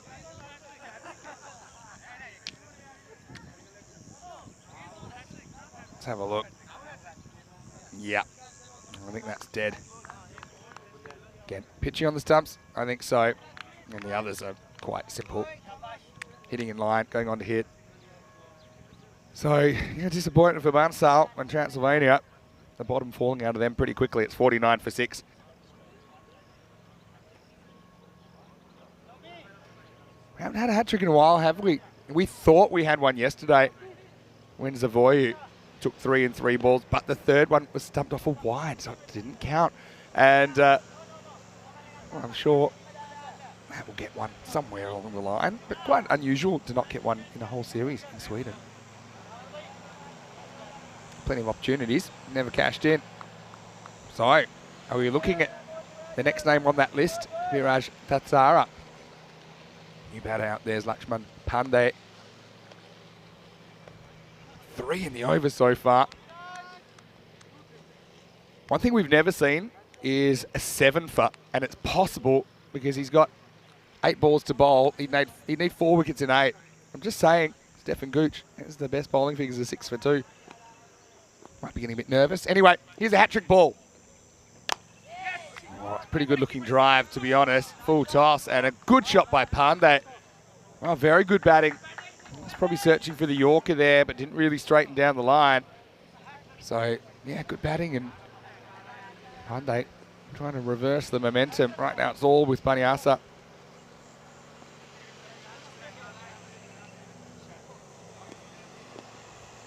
for the over. Oh, it isn't because it's a wide down leg side. Yeah, Rob's calling Tatsara, Bob Marley. Yeah, I'll give you that one, Rob. Rob Thompson in the chat. Oh, wow. That was very close to 4 in the over. They swings and misses. 50% record for him. At the end of 6 overs, the score is 54 for 6. I saw Sweet Caroline in the chat. That was one of the songs that we did last night, actually, at T5 Social. Getting the crowd going. And so we've got Spike out there. Spike's got a bit of a fan as well. Rob Thompson saying, come on, Spike. Keanu saying, let's go, ECC. Yeah. Can't wait. And top scorer 13 lever. Concerning thing, no one able to really turn it into something more despite looking capable at this level. You've got Abdul Aleem to bowl. Still haven't seen Idris Hussain bowl. He was brilliant the last game. Maybe he won't bother in this game the way things are going. Wow. How did that miss? Got to say there's a bit of bounce in this pitch. I wouldn't have thought that would have gone over the stumps, the length it was bowled. Certainly a bit more bounce than we saw in that pitch in Sweden over the last couple of weeks. A lot of balls did keep low. This one's carrying nicely. On the walk, turns into a full toss. Nice shot by Spike. And an unnecessarily powerful throw from Nawaz, who's just reminding everyone how strong he is. After he made runs in the first half and came up with wickets in this second half.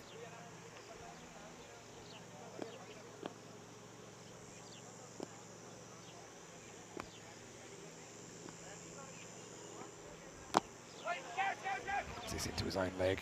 Pandey come through for 1, although it's tight. Aleem has had a good day as well, hasn't he? And Baniasa looked like they might get rocked and shocked in the first game against the Nitis. We're in a winning position, but Baniasa just found a way to close it out in the end. Again, seen some new sides struggling to kind of bat the 10 overs at a decent clip. I like this from Strang. He goes kind of deep in his crease this time and gets a bit lucky, but you make your own luck, as they say in the classics. 4 runs. Strang with his first boundary. Yeah, we've seen that he's trying to upset the length of the bowler. Pandey giving him some words of encouragement. But yeah, he kind of shaped to go forward, but then went back. So using the crease well. Like I said, not right out of the middle, but good enough. Does seem to have a good technique, Spike Strang. Just a matter of if he can find another gear. To be honest, he's one guy, he's batting a bit low at 6, if I'm completely honest, because I think he'd benefit from batting in the power play, where he's got the harder ball to play with, less outfielders. Pandey goes after this, hangs in the air and caught. So Aleem with his first wicket, that's a nice catch. And Baniasa, running over the top of them now, aren't they? And you've got to say, it's Prasanna is having a very good day so far for Baniasa. Hung up and he judged the drop zone perfectly. The 6-wicket falls. And the score 61 for 7, actually. 61 for 7. As Pandey departs for 5. Could start with a nice boundary, but couldn't do a lot more. We've got Keshav Pandya out there. Oh, he's wearing the same number as Hardik Pandya wears, a 33. So maybe that's a little bit of a nod to him. 3 overs to go. And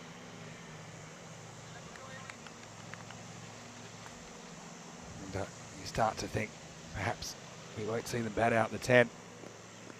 And here's Viraj Tatsara. Oh, that's another ball goes straight over the stumps. Tell you what, if there wasn't as much bounce in this pitch, maybe he would have got 7 for And that's twice that it's missed by next to nothing. Spike goes walkabout and just loses his shape.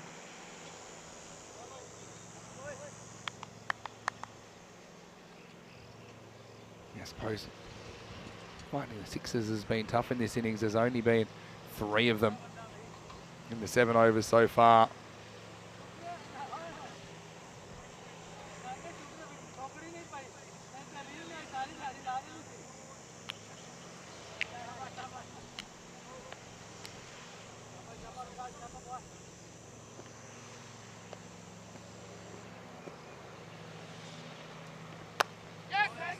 Knocks it away.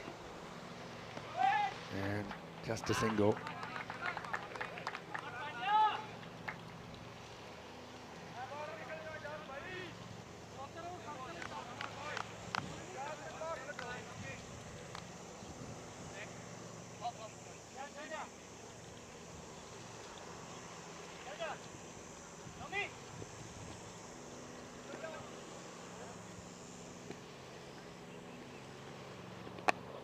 Angled away, and that's going to be 4.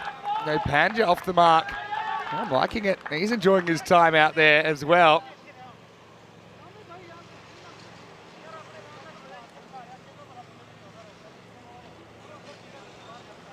Asara hasn't gone for too many at all. That's a good shot.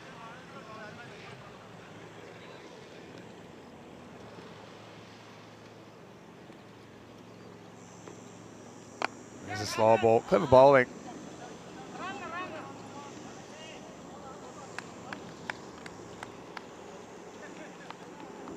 So, Pennsylvania heavily in the role of trying to make the highlights real now.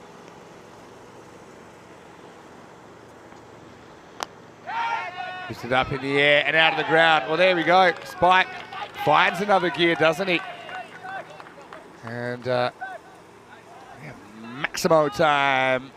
As Spike's sharp. Lifts Tassara out of the ground, not having a great finish.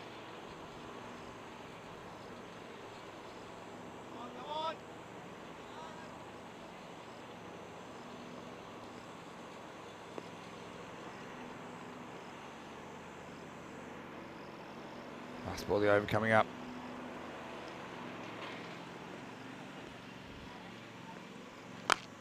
Yeah, nice looking shot. It's a long chase for the fielder. He just pulls it back.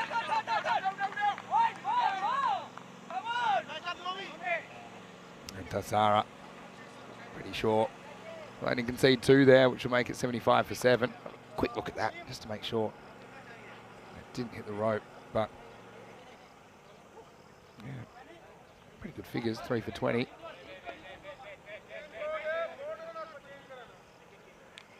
Yeah, I think he's fine there. So it'll be 2 scored.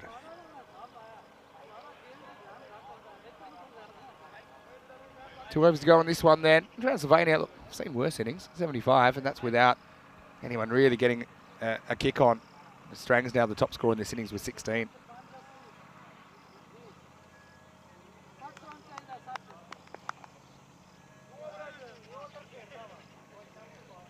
can see kind of sneaking up, but I don't think it'll be in time.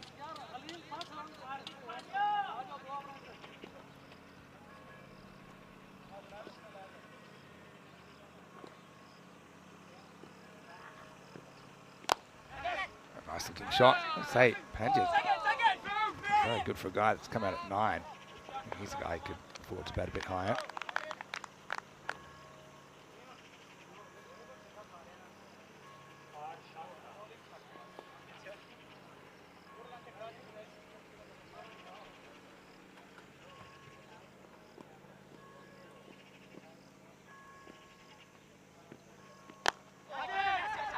Lift away leg side. We'll get 2 here. Oh no, they waited too long, but luckily the throw comes to the wrong end. And so they will get 2. Yeah, good stuff.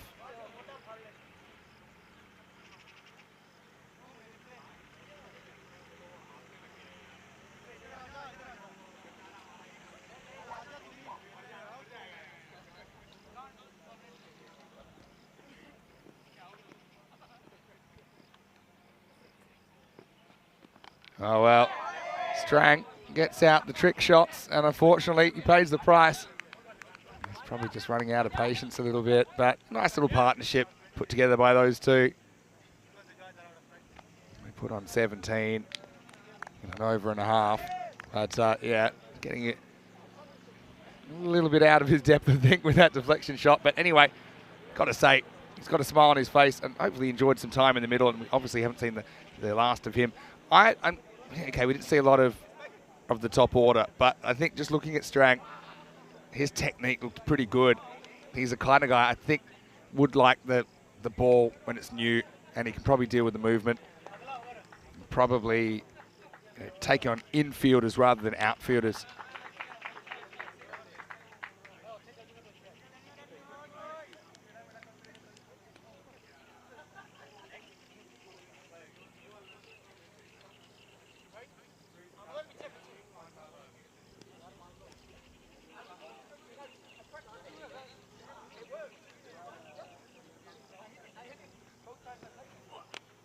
Well, in the air and gone. How did that end up there? Hingorani turns it to leg, but it goes a long way off the bat. And Aleem, just like that, he's on a hat trick. So, wicket's falling thick and fast now. That makes it 78 for 9. He's been unlucky, to be honest. Could have gone absolutely anywhere, and it found one man on the boundary. And unfortunately for Hingorani, he's got some company on the way back to the pavilion. And yeah, Liam having a good day.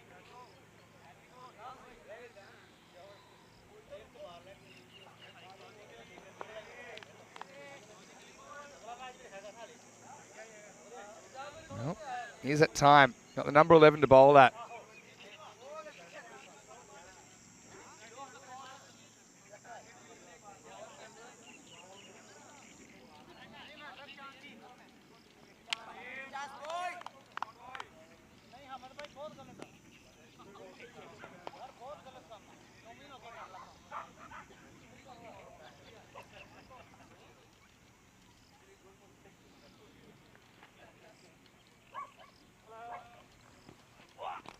And that's it. It's a hat trick. Well, we've got it. And we've been waiting and waiting. And Aleem is going to do it. He Yorks Wadwani. And Transylvania bowled out for 78. And a hat trick for Abdul Aleem. What a good performance that is. And what a way to finish match 7. We break the hat trick hoodoo. We've been waiting and waiting, like we said. And he does it. That was a perfect Yorker as well, wasn't it? And Iwadwani couldn't deal with it. Not too many batters would have. Just came in a bit as well, didn't it, off the pitch? And there goes the off stump. And we thought we had a hat trick yesterday. Well, now, I can tell you, we do have a hat trick. And nice bit of work. And, well, that'll be the end of the game. And, yeah, Transylvania go down by 56 runs in this one in the end. But, yeah, got to say, some good signs, and for sure they'll get better. And I like that as well, with the sense of community here, with a lot of the youngsters getting involved. And you can see, and he's very happy with his side, Maniasa. They get the job done. They're 2 for 2. And they've still got some work to do this afternoon. And like I said, we got the hat tricks. By the way, I've noticed that Mike Jones has come in and complained because for some reason he's been left off the leaderboard. So actually, it's the 15th hat trick of the year. It's, yeah, this is what's coming up next. And we're about 25 minutes away from a start in that one with Xenitis taking on Transylvania. So battle the two new sides to the competition. So one of them will get their first points in ECS cricket when that resumes. And Xenitis winning toss and batting. So watch out for Sahel, top of the order. And Davinda was in good form as well. Well, it was a decent start, wasn't it, for the Transylvania side. That catch was actually taken with the foot on the rope, so that was 6 and 4, but wasn't too much more through the power play. And they just struggled to get any fluency in this innings and any kind of roll on, didn't they? I think it was pretty clever that Baniasa went to slow bowling early. Often the openers will find that uncomfortable. Kind of proved to be the case, didn't it? Well, we're all happy when Rob got out the long levers and smashed that one down the ground. And then Kishore found a way, put one straight through the 5-hole. For you ice hockey fans, that's the area between the goaltender's legs. Yeah, but then Lever trying the same kind of shot. Probably just opened himself up a little bit and lost a bit of power. And then we saw Romania's answer to Bob Marley, Viraj Tatsara, coming out, and he was scooping up the wickets, wasn't he? Nicely taken by Prasanna, who's had a pretty good day so far. Like I said, we'll get to see Baniasa a little bit later in the day. Like in the lawnmower, saw that last year. He's kept very busy with all the grass here. But yeah, I'll gotta say some positives here. I like the innings by Pandya, even though kind of weren't on the same page with this one. The spike strength for me, probably the best of the batters in that innings. Just look at how he went about it. And then we saw uno, dos, tres, a hat-trick to finish the game. And Aleem needing a wicket for the hat-trick. He came up with the goods, didn't he? Seemed back and kissed the outside of the off stump. Hat-trick number 15 of the season. And that also brought up the victory with Transylvania, leaving 7 balls on the table, bowled out for 78.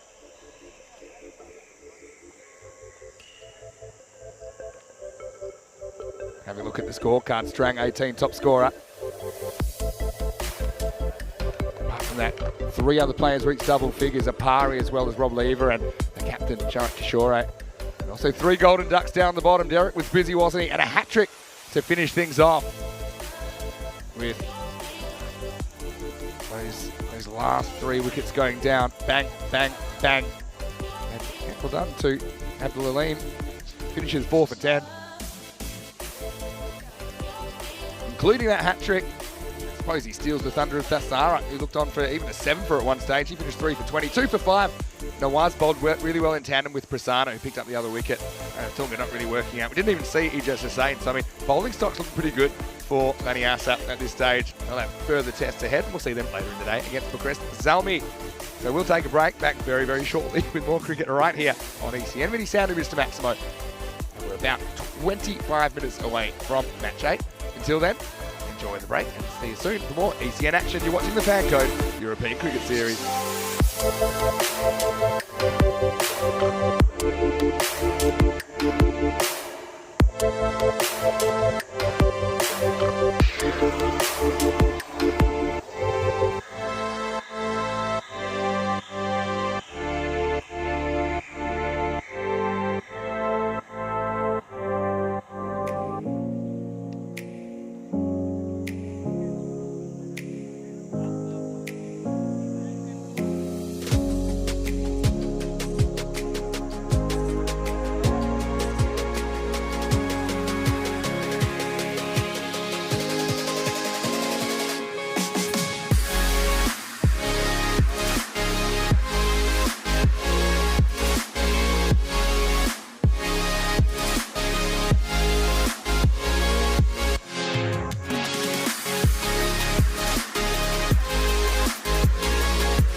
European Cricket Series is proudly brought to you by HCL Software, FanCode, and Grizzly Bear Sports.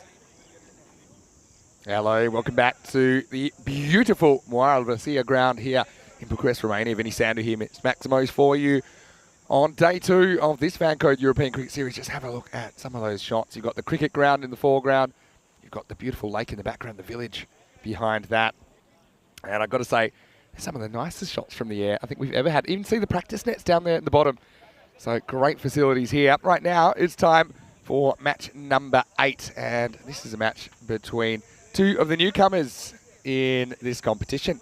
I think it should be a really good one. It's going to be Transylvania taking on Zenitis. A little bit earlier, we had the coin toss.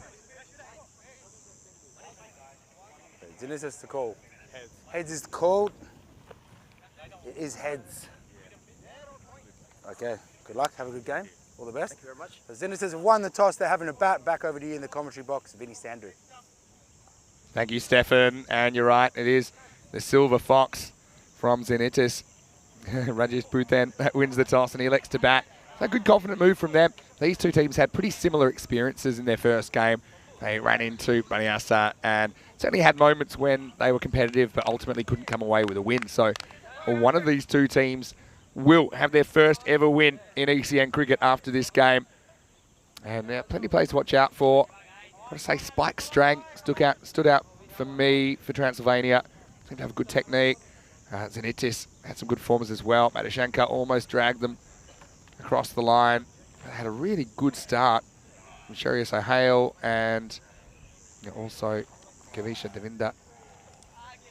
And those two are out there right now actually opening the batting. Looks like it's going to be Arjun Apari who's going to bowl. Match 8 live from Romania. Here we go. Pretty good looking drive. Sets a bit of a task. Bit long off, but that's well handled by Pandey. He's not getting the first over this time. He was a bit expensive at the top and tail of the innings, but fielded really well.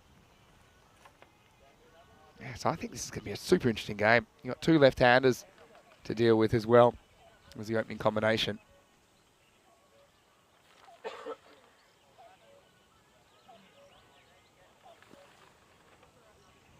Rapari. Got to get his lines right here. He does. Yeah, I don't think that's wide. The umpire was thinking about it, but I think that when this passes the crease, it's inside the tram line. What do you guys think at home? Yeah, I think that's fine. It's good umpiring, actually. He just had a little bit of a flutter with the hands, but then second-guessed himself, and I think he's right. This is very well bogged straight through the fielder, though, and it's going to cost him 4. Well, that hurts, doesn't it? And it's Malian. He's at cover. There's no real excuses on this surface. It is like carpet. And so Hale gets a bonus boundary.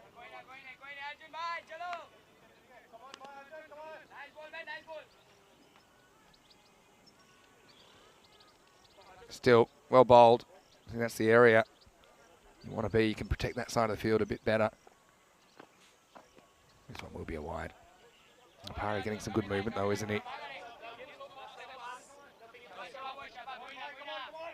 So the 2 players you're seeing out there for Zenitis, who are a new side, and so are Transylvania.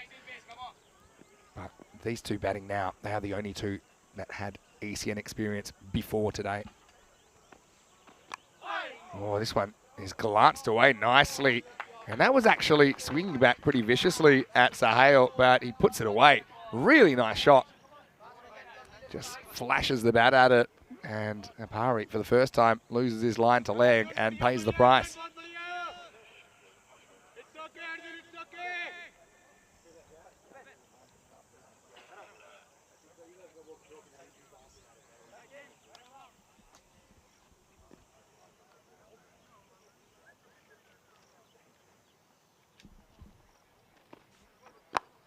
That's well bowled. Change of angle.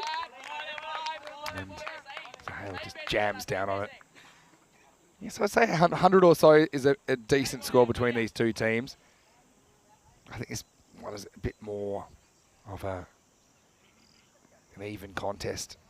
Banyasa kind of outgunned both these teams earlier on today. Zenitis of the 2 did get closer to Baniasa though. This will be a wide. And an acrobatic attempt from Kishore behind the stumps. You notice that his shirt says keeper. Self-explanatory, but he said he's not just a wicket keeper, he's a goalkeeper in other sports. Man, it's just his thing. He's a keeper. And so that's why he actually has it on his shirt.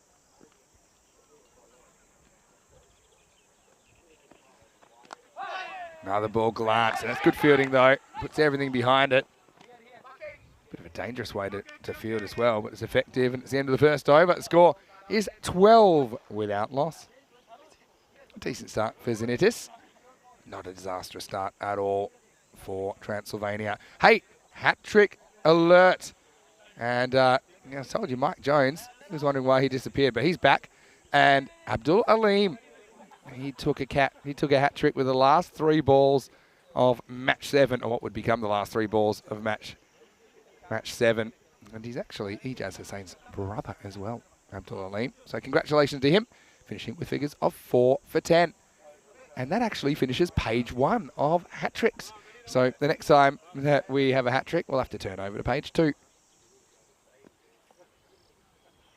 All right, so Mohit Bansal is going to bowl over number 2. Bowled beautifully in the last game. But here's the issue. He typically bowled to right-handers. That's a nice takedown leg side. And so my question even before that ball was, can he find the line to the left-hander? And so far, the answer is not yet.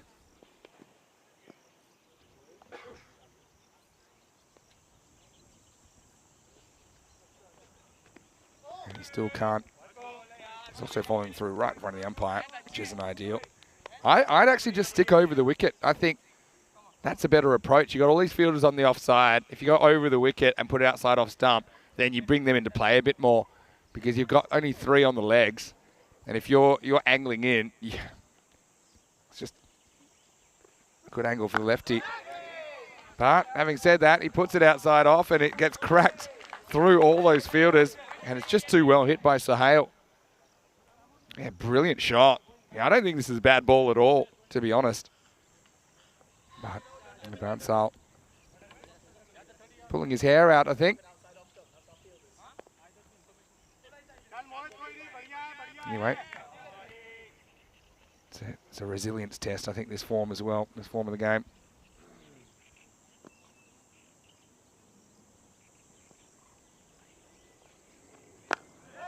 It's well bowled, and now fielder should handle it. It does. So I tell you who I think would be really effective against these 2 left-handers is Rob Lever, because he essentially bowls wrong-uns, which will break away from the left-hander. So I think that he's a bit of a weapon. Now, I'd be tempted to bowl him in the 3rd over, even though it's not a power play over, even though it is a power play over, I mean. Oh, just craps him for room. But maybe you can sneak through the 3rd, and if you've still got the issue of the 2 left-handers, then you bring him on. But I think that if he gets it right, he'll be a handful. And also, these guys probably haven't seen too much of Lever. He does, especially strikes you as a leg spinner when you just see him bowl. And then you realise, hold on, these are all out of the back of the hand. Yeah, that's a pretty good over in progress from Bansal, though. So he's sticking with that tactic of trying to cramp them. Low full toss in the end for Devinder.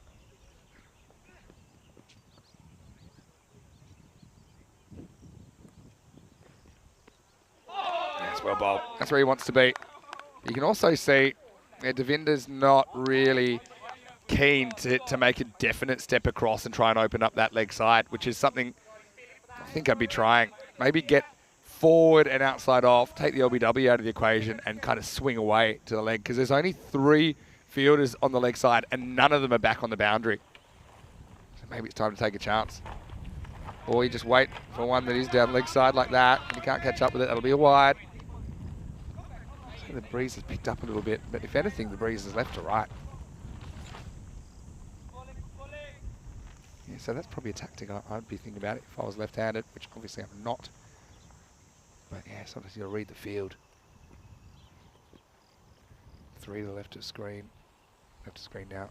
6 to the right. But yeah, Vansal, decent over in the end. And he's been so reliable today for Transylvania. It's 20 without loss after 2. Just want to say a big hello to everyone in the chat as well. ECN European Cricket Network. Hope you're having a great day. And, I know a few people multi-screening with the Ashes on at the same time, of course, at the moment. As we see the table. Well, the good news for one of these two teams is they're going to get a win here. It'll be their first win in ECN cricket. Can't tell you who just yet. Zenitis got closer to their common opponent today, Baniasa. All right. Let's go, and it's going to be a pari that is going to go. Long chase out there, but it's going to be a fruitless chase for Rob Lever.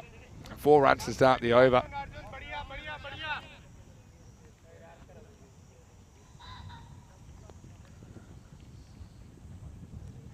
So, third over starts with a boundary. Now Pari being brought back to close out his spell.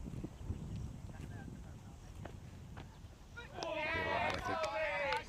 Straight over the line, so it's harsh but fairly consistent. Yeah, Rob Thompson in the chat saying, bring on Rob. Rob's very supportive of each other, aren't they? And Rob Lever, he means, of course. Mentioned that an over ago. I think we'll see him in the 4th.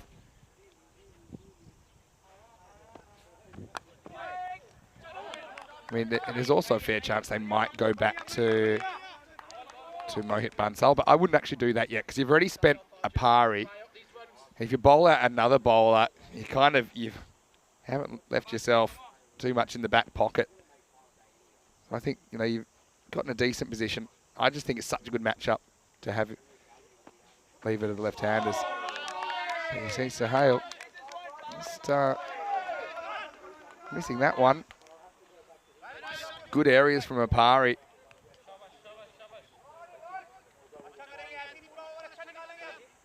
And you can feel Transylvania setting energy about them at the moment.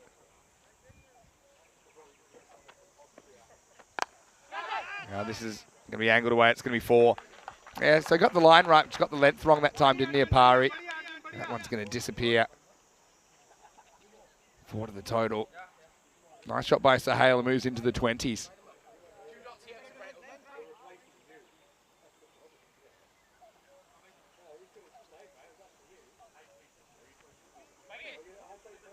And Apari searching for the breakthrough.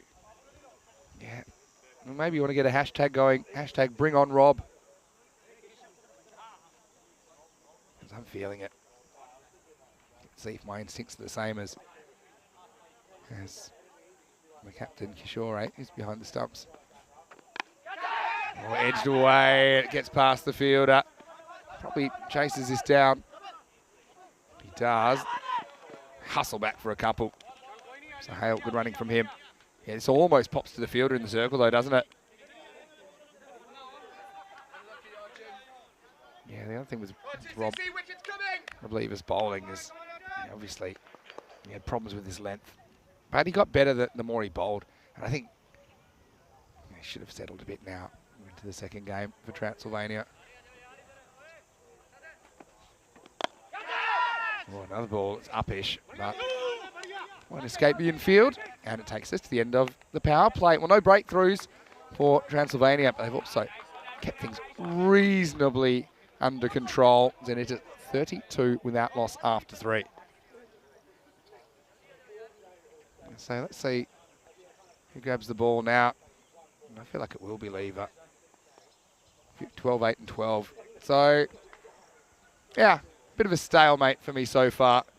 Well, there we go. The hashtag Bring On Rob has had immediate effects out there in the middle as popular opinion wins out, and it will be Rob Lever. I said I think he's a good option to 2 left-handers. But he has to bowl well now. That's the thing.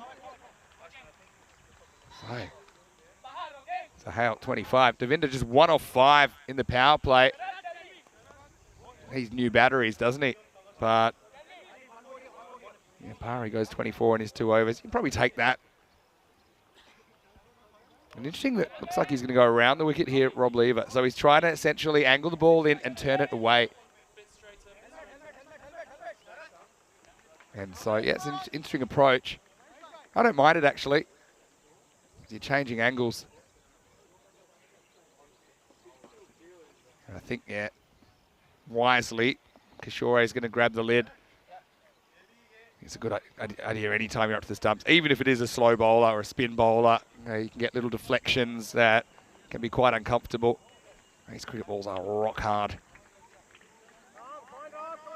All right, and I had a question about Rob Lever's height. He's 196 centimetres. 3 centimetres taller than my guess.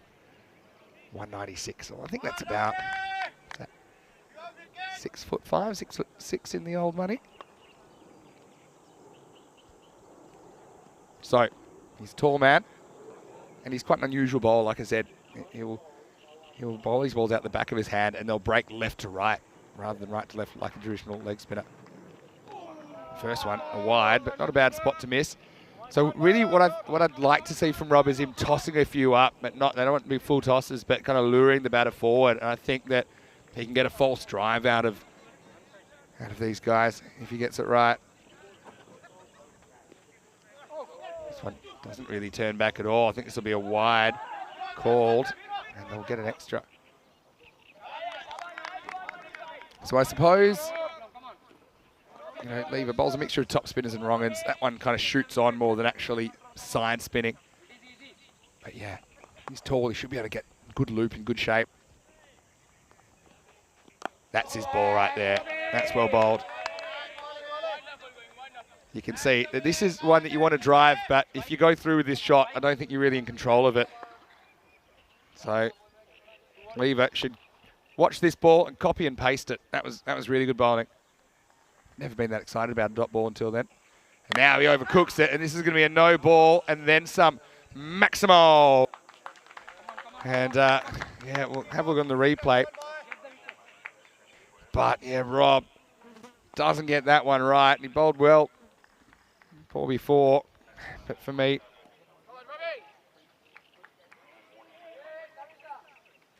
I think you got to call that. Yeah, it's been called a no ball. Yes, he's slightly out of his crease, but he does hit it pretty high, and even with it coming down a fraction, I think still waist high. Okay, so free hit coming up. You're on your own now, Rob.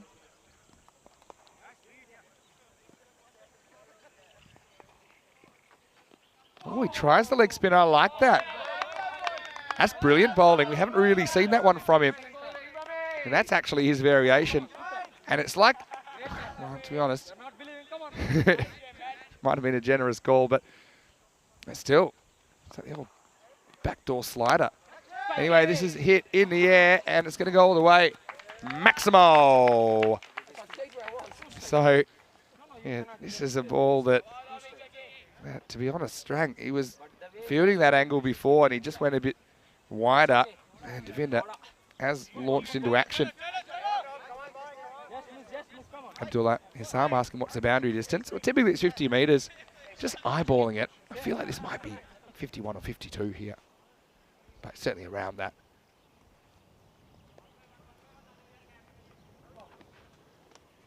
This will be a wide. Does bounce twice, but the second bounce is after the line. Yeah, I suppose this is why no one would ever let me captain. Yeah, it's fine, because the second bounce is after the crease, so it'll just stand as a wide, I think.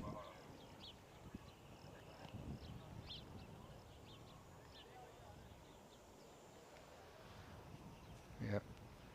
So the difference is, it would be a free hit if it was a no ball. Just a wide. Yeah, just a wide, yeah. We've got no replay.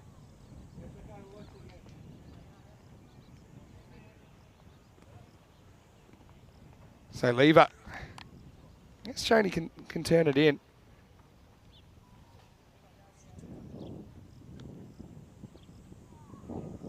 Yeah, so sometimes that issue causes a bit of confusion. Just the odd double bouncer, especially, you know, going over the wrist. It's not a natural thing to do.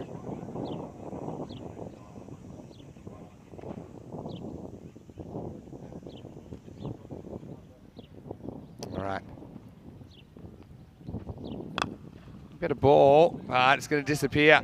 Maximo. As levers over goes Magical, and it brings up the 50 as well for Zenites. I'd like to see him maybe over the wicket and just concentrating on those wrong-uns, because I think then, you can maybe accentuate that angle across. At the moment, he's just kind of sliding in, isn't he, more than anything, and it puts him away. Yeah, that's well bowled. Oh, he's frustrating to watch Lever, isn't he? Because when he gets it right, he's a real tough proposition.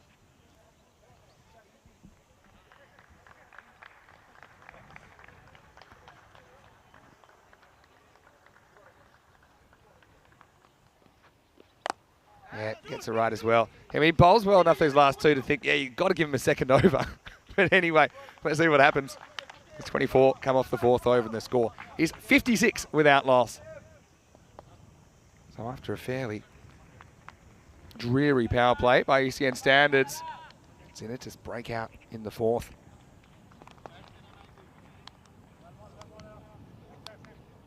Having a look at the run rate graph, you can see it's kind of hanging around the 10 or 11, but takes an uptick there with that big fourth over.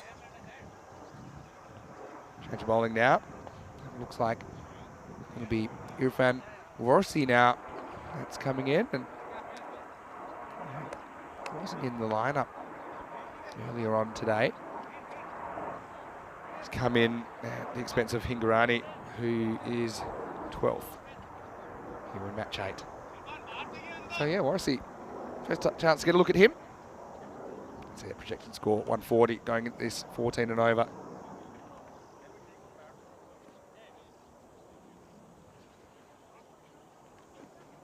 Oh, right on the money first up. That was a lot quicker than I was expecting it to be, and I think Navinda thought the same way. It tailed it a little bit. If there was a fourth stump, it would have knocked it down to the ground. Good length. Look at that. Just say good length. It's probably a full toss, but just the element of surprise. Never underestimate it. Same ball, basically. This time he's expecting it and get some bat on it. So, just be a single. Kushal has a question about how much European cricketers get paid. Well, I've got Spike near me. Looks like he could use a raise, but it is an amateur game here in Europe. Kushal. Angled away, but with the pace, sets a bit of a task with the third man. He does well. Well, been a long day already for Pandey. He looks a bit like a grandma trying to pick that up. Lurched down to his left, but he did the job. Yeah, so yeah, European cricket, these guys are amateurs. You've got to remember that. They take time out from their schedules to play the game, whether it's in regular competition or when the European Cricket Series comes around. Well, he likes it. I just think he hits the ground here. It's a good take from Kishore behind the stumps. Nah. Also, I think it actually bounces after it passes the bat anyway. I think he's just a little bit excitable. Maybe the bat hitting the ground, creating a noise. Good take.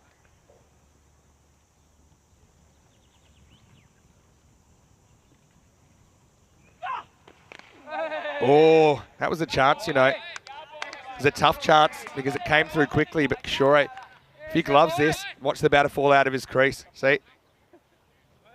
But it was just a bit too spicy for everyone. I don't really blame him, though. He's up to the stumps. He's creating that opportunity. Could easily be back to Warsi. But Kishore will be a bit annoyed that he doesn't come up with the goods there. He does glove that one. Gets in a better position. Anyway, great over from Warsi. He's been a revelation, hasn't he? Kind of counteracts that last over. That's a better take because his feet and his head go towards the line of the ball. 59 without loss after 5. Who's looking forward to the ECC? Do you think we should talk about another group? How about we talk about Group C, where we've just been in Sweden, because Sweden are in Group C, and Estonia, who we saw in the ECIs, they're also in Group C. So it's a precursor to that action early in October. Also, Italy and Denmark, they'll be contenders, won't they? You've got 3 genuine contenders, Italy, Denmark, Sweden, for that championship week space. And still to officially recall or to call up the team that will make up that group. But what if I told you, I think you'll see them pretty shortly on ECN. There's my clue. Okay. Here's Lakshman. First ball is going to be knocked away for 1. Just a single.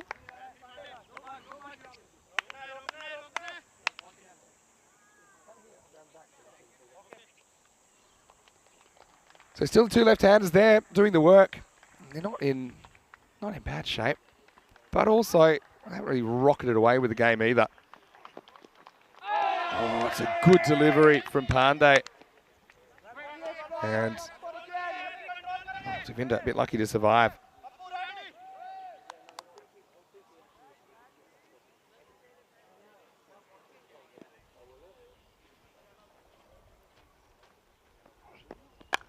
Goes up and over the top. This is into a pocket of space. 1 bounce 4.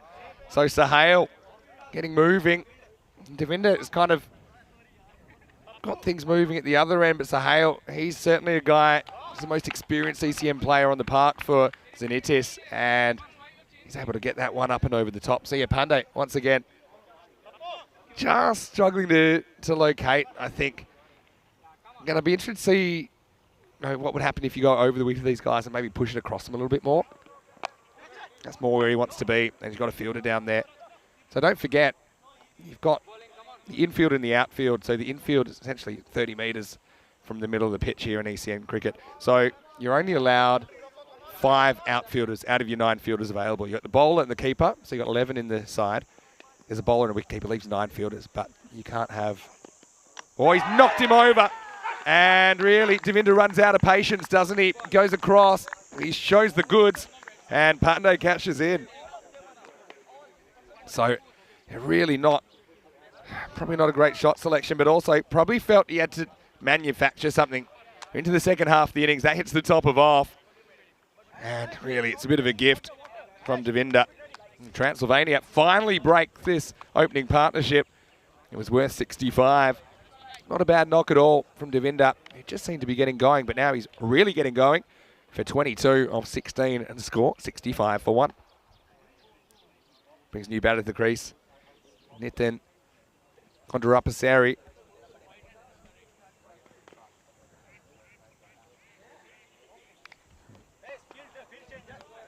Well, that's actually not Nitin. Now I look at it, it's actually Chamika. I think I was just excited. I misread his number. But, yeah, Chamika is coming off a golden duck. Got a first baller earlier on today. So he'll be certainly keen to avoid that. He doesn't have a run in the European Cricket Series yet, of course. Zenitis, new to the series. And yeah, the 2 batters we've seen so far, they're the only 2 batters that had played ECN cricket before. Anyway, Pandey gets that on target. Just repairing the damage still.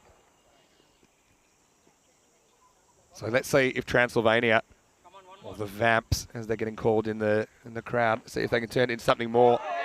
Jamaica looks like a good player. He just drilled one straight at mid-wicket earlier, and it was a good catch that got him out. Negotiates the first ball, but that turns into a really good over from Pandey. Takes 1 for 6. And 6 overs in, and it is 65 for 1. Yeah, I said at the beginning, didn't I, about 100, I think, is a good score here between these 2 teams. Or 100 is like a par score. Right now, they're on track for a few more than that, going about 11 and over. Devinder, the wicket, he fell in that last over. But still, batting to come. I think Madhushankar was very good earlier on for Zenitis. I know we had the hashtag Bring On Rob earlier. I'd like to see the hashtag Bring Back Rob now. I'd like to see that trending across the channels. Because he's a fascinating bowler to watch, isn't he?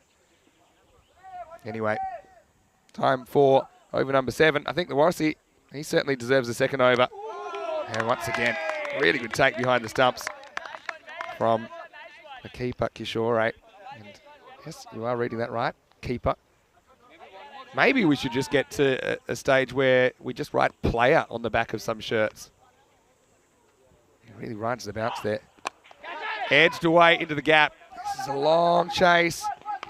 And yeah, for a guy that's just played 1.5 games, Pandey moving like my great-grandmother. I think that's what I was saying earlier on. But he does get down and make the stop. We saw him fielding in a key position earlier on today. So I think he's a very good fielder. But I think that he's just got a little minor niggle that means that they're essentially trying to hide him down there. But of course the ball's following him. Anyway, Chamika, itchy to get off the mark, and then maybe we'll see him relax a little bit.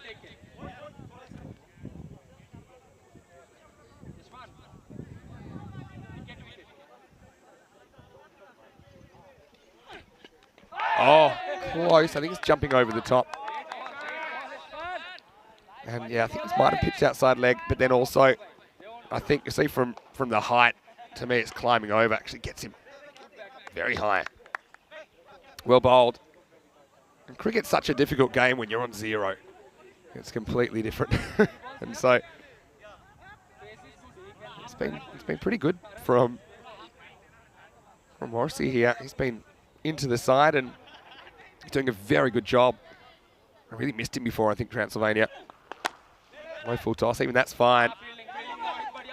You get one, but that's fine. You can handle that. You might get more than one. That's good backing up.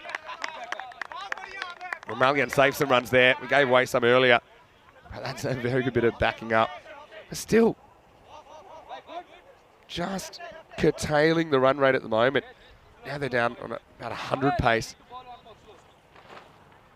And so, yeah, Morrissey hasn't got a wicket. Had a stumping. Missed. But he's kept it really quiet. All right, this is up in the air. This is probably out of the ground. It is. And what a shot from Sahel, who puts it up with the heavens. Maximo.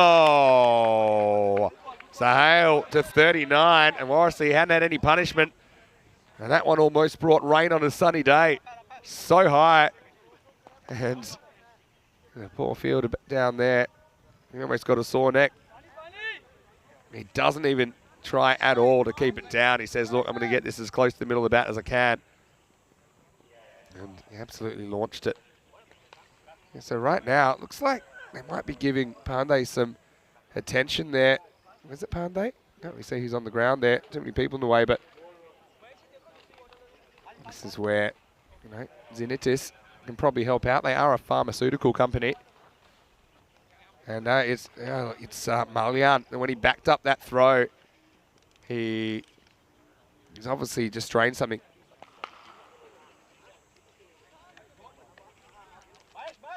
Yeah, that gives the batters a chance to have a quick drink. But it looks like he's pinged a hammy here. This isn't good at all. They would have been relying on Malian for some runs. And anyway, this is how to do it. I actually think this is where he pings the hammy because they overstretch him. Yeah, there you go. He's certainly tapping out UFC style there, isn't he? With the, who's that? Looks like it might be Dr. Lakshman. Yeah, no, that's not good at all. And then you've got an awkward 5-legged race happening because the 12th man, Hingorani, is going to have to come on the field and replace him. Oh, it's like the good old-fashioned egg and spoon race. We can break all of them out, maybe the sack race. So Malian pays the ultimate price for saving a run. And Morrissey is still waiting. There's Mahesh coming on as a sub fielder. Certainly hope it's not too bad though. Hopefully it's just cramp, but to be honest, looking at that, looks like something a bit more significant, doesn't it?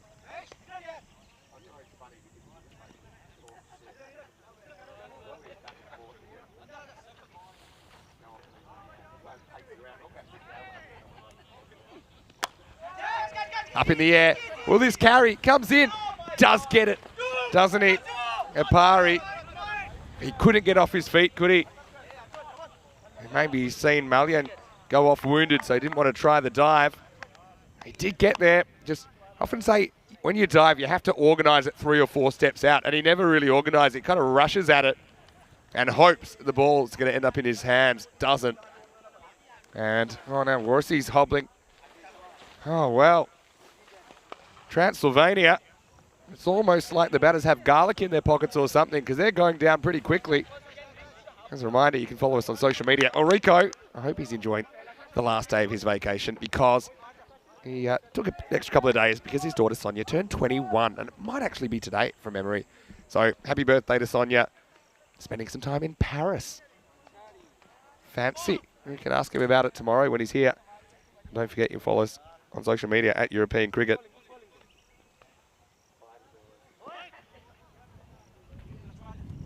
All right, here's Lakshman, who is now not the most injured player. In fact, he's not even in the top 3, I think, anymore. He's coming on to bowl over number 8. Yeah, good movement, but it's going to be a wide. Got to say, I'm loving those shirts. Yeah, you love the little top of the mountain motif. Transylvania Cricket Club, and a very official-looking logo. They are the oldest club in Romania. Oh, it's well bowled, finds an edge, and the chase is on. I don't think you're going to catch it. He doesn't. So Hale to 44. And a bit unlucky, to be honest. Angles this in, just moves it away slightly outside edge of the bat. And nice to see KG in the chat. How are you, KG? And there's a bit of bring back Rob. A question from Kushal in the chat. Come back to you in a second, Kushal. First, let's look at Pandey to Sohail. He's struck the ball pretty confidently for most of his innings, moves to 45. Wants to know, where are the spectators?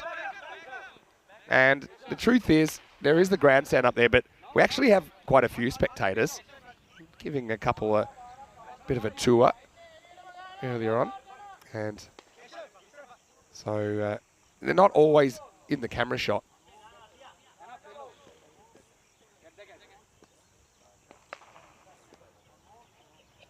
I've got Sally and Barrett here, who actually are supporting Transylvania after a trip to T5 Social last night. So I think they're pretty happy with how things are going at the moment. Not seeing a lot of wickets, but we're not seeing a lot of runs either. That's a big swing and a miss as he tries to drag that one away to the leg side. Jamaica does have a run now at least. Can't catch up with this one. This is a really good comeback for Transylvania. And of course, I mean, you assume they would perform a lot better in the night matches. Handling the sunlight pretty well. Now the good ball. This is what Pandey's tried to do all along, and it kind of backfired this morning. But I think that was more of an execution problem than a planning problem. He's got to stay on that left-hand side. And right-handers will typically try and drag him to leg, and that's what Jamaica's trying to do. It's not really working out for him at the moment. He steps across, it makes it a bit easier, and he launches it up and away. Abracadabra, that one disappears. Maximo! Jamaica, a shot, 7 balls in the making. He was swinging like a rusty gate earlier in the over, but it's a little sidestep that makes that shot. It's also the end of the 8th over. It's 86 for 1 after 8.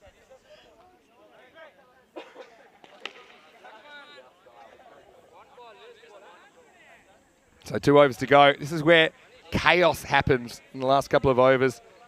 We have a bit of an expression as well on the European Cricket Network that it all happens in the 9th. That's actually Rico saying that he started and it's caught on. So we're about to see the 9th over. There's 12 balls remaining, 12 chances to advance the score. And it is only losing the 1 wicket, but not really batting the Transylvanians out of the game. We're not going to see Rob just yet. But it will be Manesh Wadwani who's going to bowl. Pretty well bowled. It's not necessarily how fast you bowl this, it's about putting it in the right spot, and that forces the batters to generate the pace. They don't have a lot to work with. And so just a single.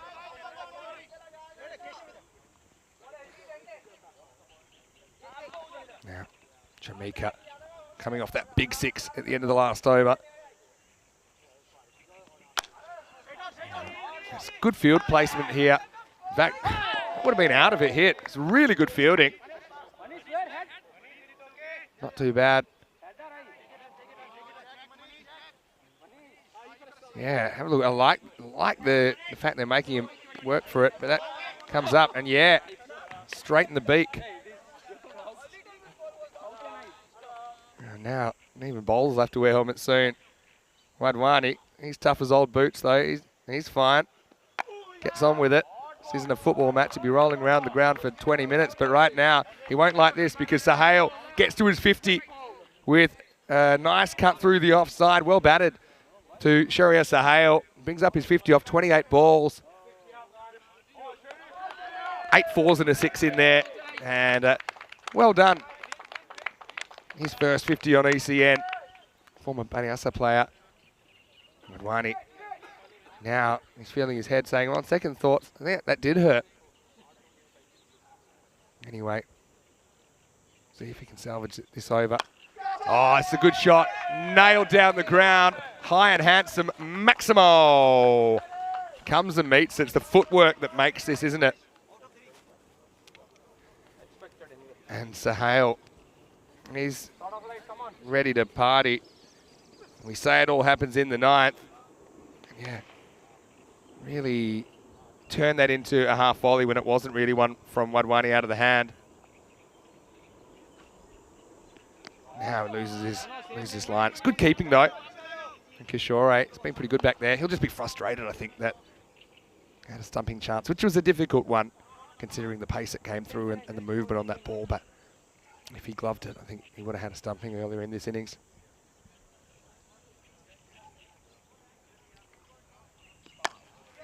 This is in the air, slightly in the gap, and it's going to go for 4. So, yeah, these guys have been looking to accelerate for a while. And this one just finds the gap. It's perfectly threaded through the needle here. And so he scores up over 100 now with the ball remaining in the ninth. Great footwork. In fact, that's going to go all the way as well. Maximo. Sahale is turning it on now. Coming out for the encores. 66. He's blasted now in 31 balls. And at the end of 9 overs, the score 109 for 1. Well, we say it all happens in the ninth. And it does. For Zenitis. Goes magical.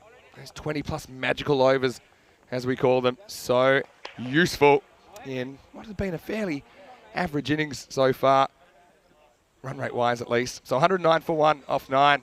And let's see who they go to in the last over. I would have thought, and yeah, I'm going to be right, they're going to go back to Bansal. Now he bowled the second over, bowled a really good one, only went for 8.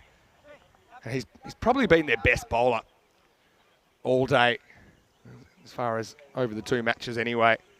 Warsi also bowled pretty well in this game, but he's only played the 1. So 10th overtime. Seatbelts on everybody. There's normally a bit of chaos in the 10th. And so, yeah, Kushal, we do have a few spectators. And also, one of the things I love is you get a lot of locals in this area, a lot of local kids playing because it is a village and there's practice facilities. Got to remember, though, it is a Tuesday. Anyway, a little bit short and it's launched leg side and out of here. Maximo. Jamaica didn't have a very confident start to his innings, but I think he's there because he can hit the ball a long way. And Transylvania just kind of losing the plot a little bit at the end of this innings. And yeah, we won't see Rob bowling again in this innings because they decide to go back to Bansal. I think that's sensible. Yeah, but earlier on, we saw Transylvania against Banyasa just kind of finding it hard to stop the runs, particularly at the end of the innings. Anyway, that's cracked as well. Fielder should get this. They're just going to settle for 1. Probably not a bad thing to get Sahale on strike. Earlier on in that Banyasa innings, we saw the 9th over go for 16, the 10th go for 19. So they conceded 35 in the last 2 on that occasion. Here in this game, the 9th went for 23. One's angled in and just a little bit too straight from Bunsal. Got to say, hasn't looked as comfortable against the left-handers in this innings for the most part. And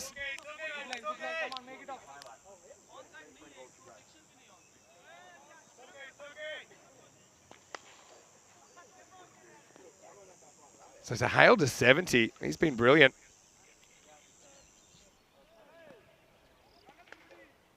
Yeah, Bunsal just needs to pull it to the right a little bit. 3 to come. Oh, it doesn't, and he's going to go the same way. Well, they say the definition of insanity is doing the same thing over and over and expecting a different result. That's pretty much case in point there for Bunsal. He goes back-to-back boundaries, and now you've got to decide, do you change the field or do you try and get him to change what he's doing? But something has to change for Transylvania. Credit to Sahale, though. Gets his hands through that ball.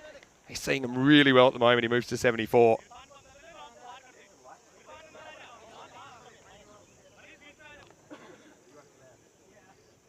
Two to come then, 124. Sahale eyeing off an 80-plus score, perhaps. Better, way better.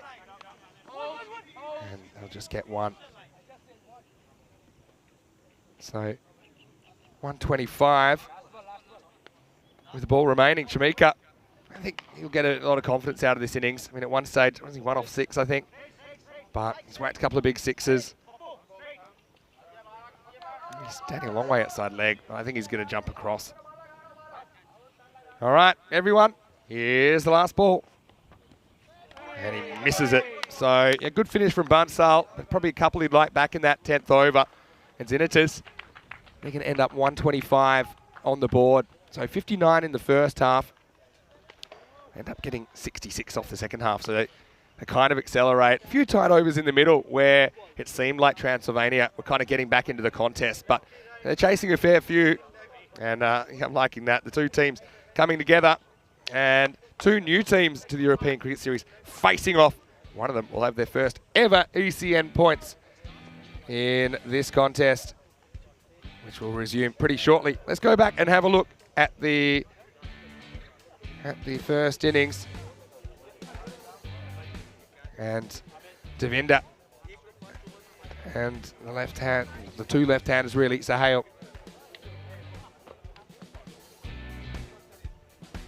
And so, yeah, Rob Lever, he came on and he was frustrating in a way that he pitched a couple, but he couldn't really get the consistency. Meanwhile, I think that Warrissy, he was a bit of a revelation, wasn't he, with the ball, the left armour, creating opportunities. This one almost brought rain a sunny day, but then they all went down, didn't they?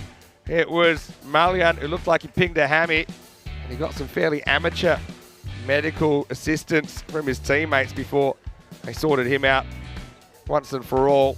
I don't know if he'll bat. Meanwhile, Jamaica didn't have a great start, but then came up with the goods with a couple of big sixes. And then 11 in the ninth, it certainly did, as Wadwani inadvertently ate the ball. And that was a sign of what was to come, as the ninth went for 23 in the end. And then Bunsal, he'd come back and try and save it in the 10th, but you could see a mixture of power and placement here, just giving Zinitis the wriggle on that they wanted. Yeah, Bunsal really execute his skills as well in this game compared to the last game. I think partly that was left-handers forcing him to change his line. So, looking at the final score, it was an interesting innings, wasn't it? Because they didn't lose wickets, but they weren't really cracking at a very big pace, with Devinder and Sahale batting on past the halfway point, as Devinder would end 22 of 16, and Cherry Sahale 75 not out of 34. It was a breakout innings for him, wasn't it? 3 Maximos, 11 fours in that innings. Jamaica came out and hit 15 at the end. 13 extras in there. Probably allow that, maybe a few too many, but yeah, 12 wides and no ball. I think it wasn't so much the wides that were given, it was just, I think, the occasional bad ball. If they can cut that out, I think Transylvania probably chasing more like 100 to 105 in that innings. So we only needed to see 3 of the Zenitis batting lineup, and they all contributed. I think 100 I thought was par, maybe 100 to 105. So I think they're 20 above.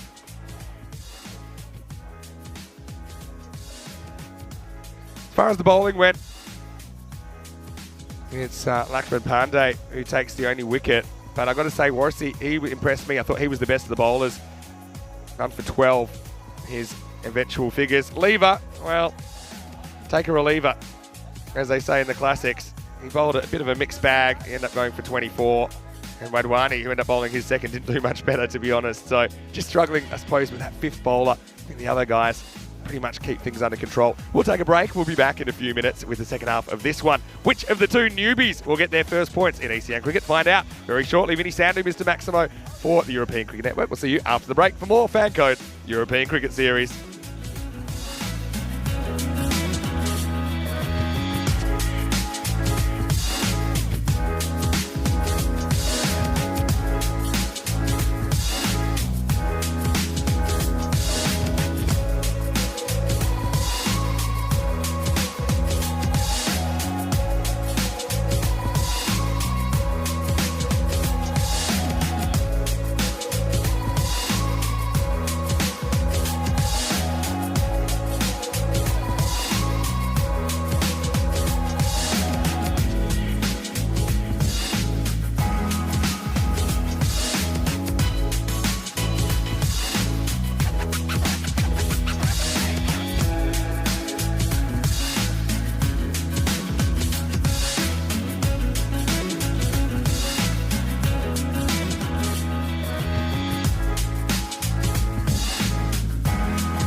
European Cricket Series is proudly brought to you by HCL Software, FanCode, and Grizzly Bear Sports.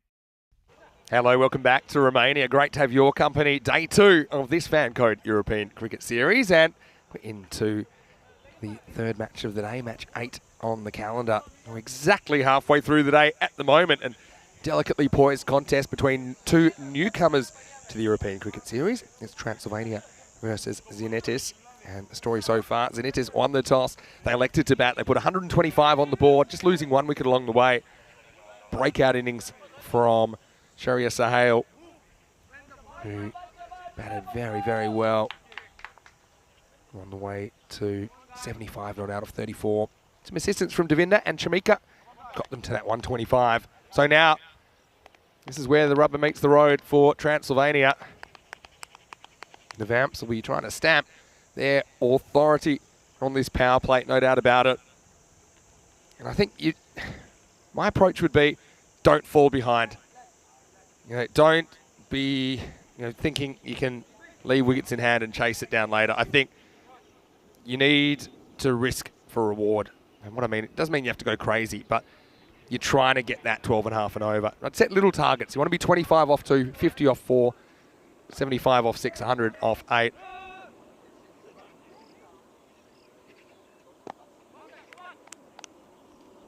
Okay, shake, rattle and roll.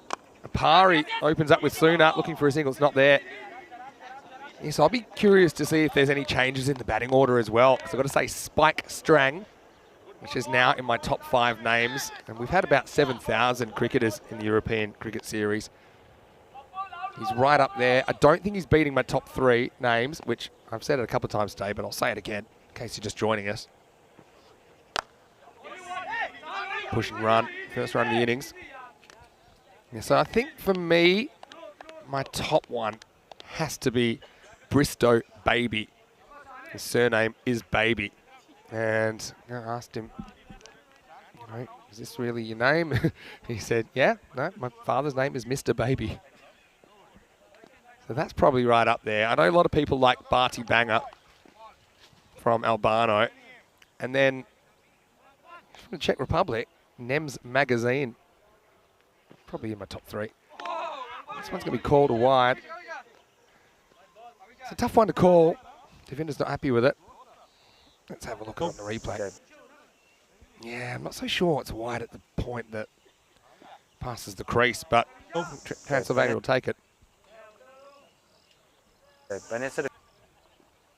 Suna, you hoping for some runs? And he goes straight. He goes reasonably well. Doesn't really bang it, does he? Coming back for 2. And we'll get 2 in the end. Interesting wicket-keeping technique. So, yeah, looking at Sahel, he literally throws everything at this. Actually throws the glove. Actually literally throws the glove into the stumps and not the ball.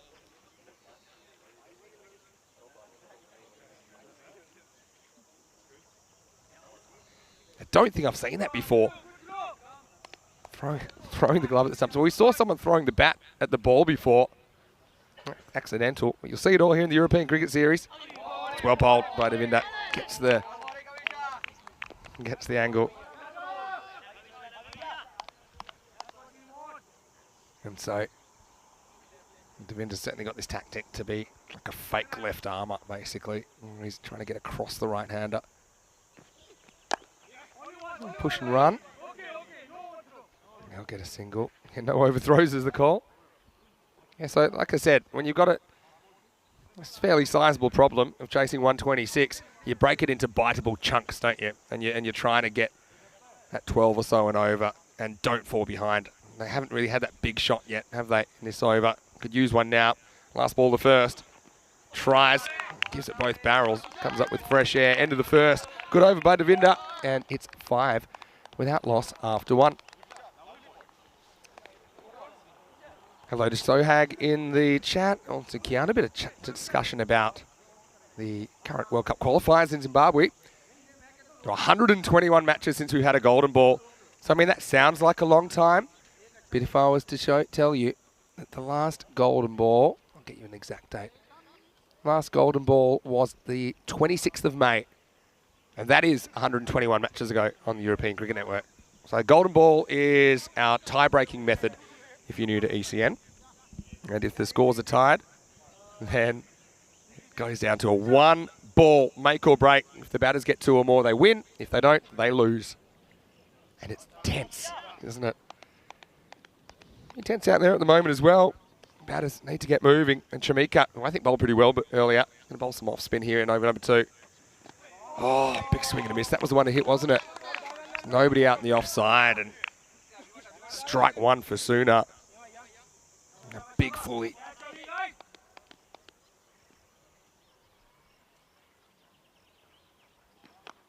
Well, this has just popped up in the air, just out of the grasp of the fielder.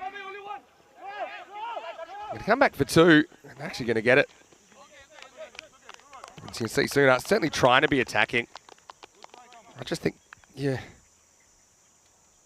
you'd need to essentially score or get out of the way. You'd rather somebody, if they're not firing, you'd rather someone else have a go in case they can have a heater. This one's worked to the leg side.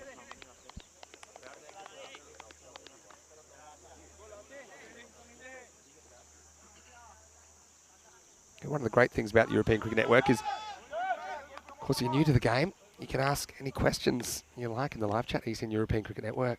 And lots of people will have the same question. It's a great introduction to cricket. All right, in the air. Oh, ball, I won't quite get there. Another teaser for Zenitis, but again, no boundaries yet. And considering that in the first 3 overs, only 2 outfielders are allowed, so it encourages batters to kind of go for their shots a bit more because you can't really protect the outer edge of the field as well. This is a good shot. This is exactly what they need, and the Bears under attack. Maximo! Oh, better sooner than later, and it is Suna that whacks that away over long off.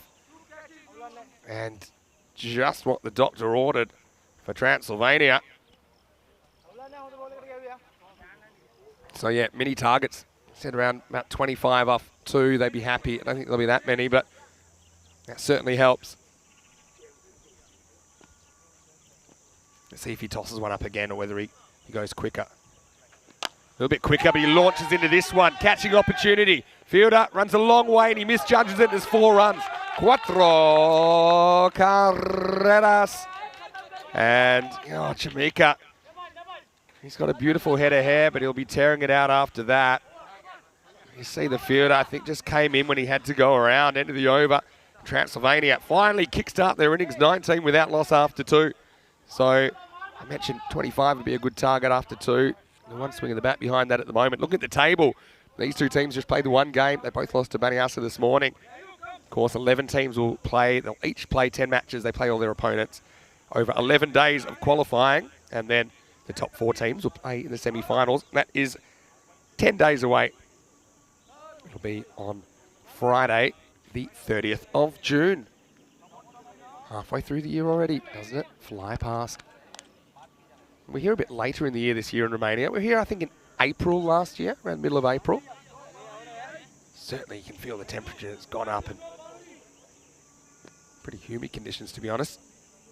Well, we've had keeper, now we have man. Who's going to bowl? And it's Madashankar, of course, coming on in the 3rd.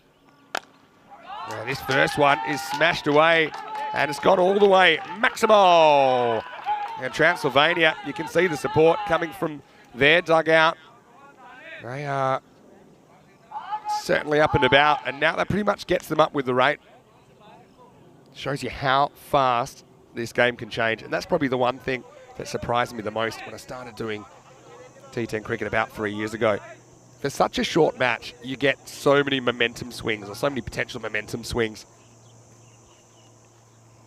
Apari with his first boundary. Now he's on the walk and he goes. So a 6 and out situation, and Madashankar gets his revenge served cold. Just went on the walk there, didn't he? And it wasn't really there to hit. Tries to hit across it when he probably would have been better off going straight. But hindsight's 20/20, and the stumps are on the ground.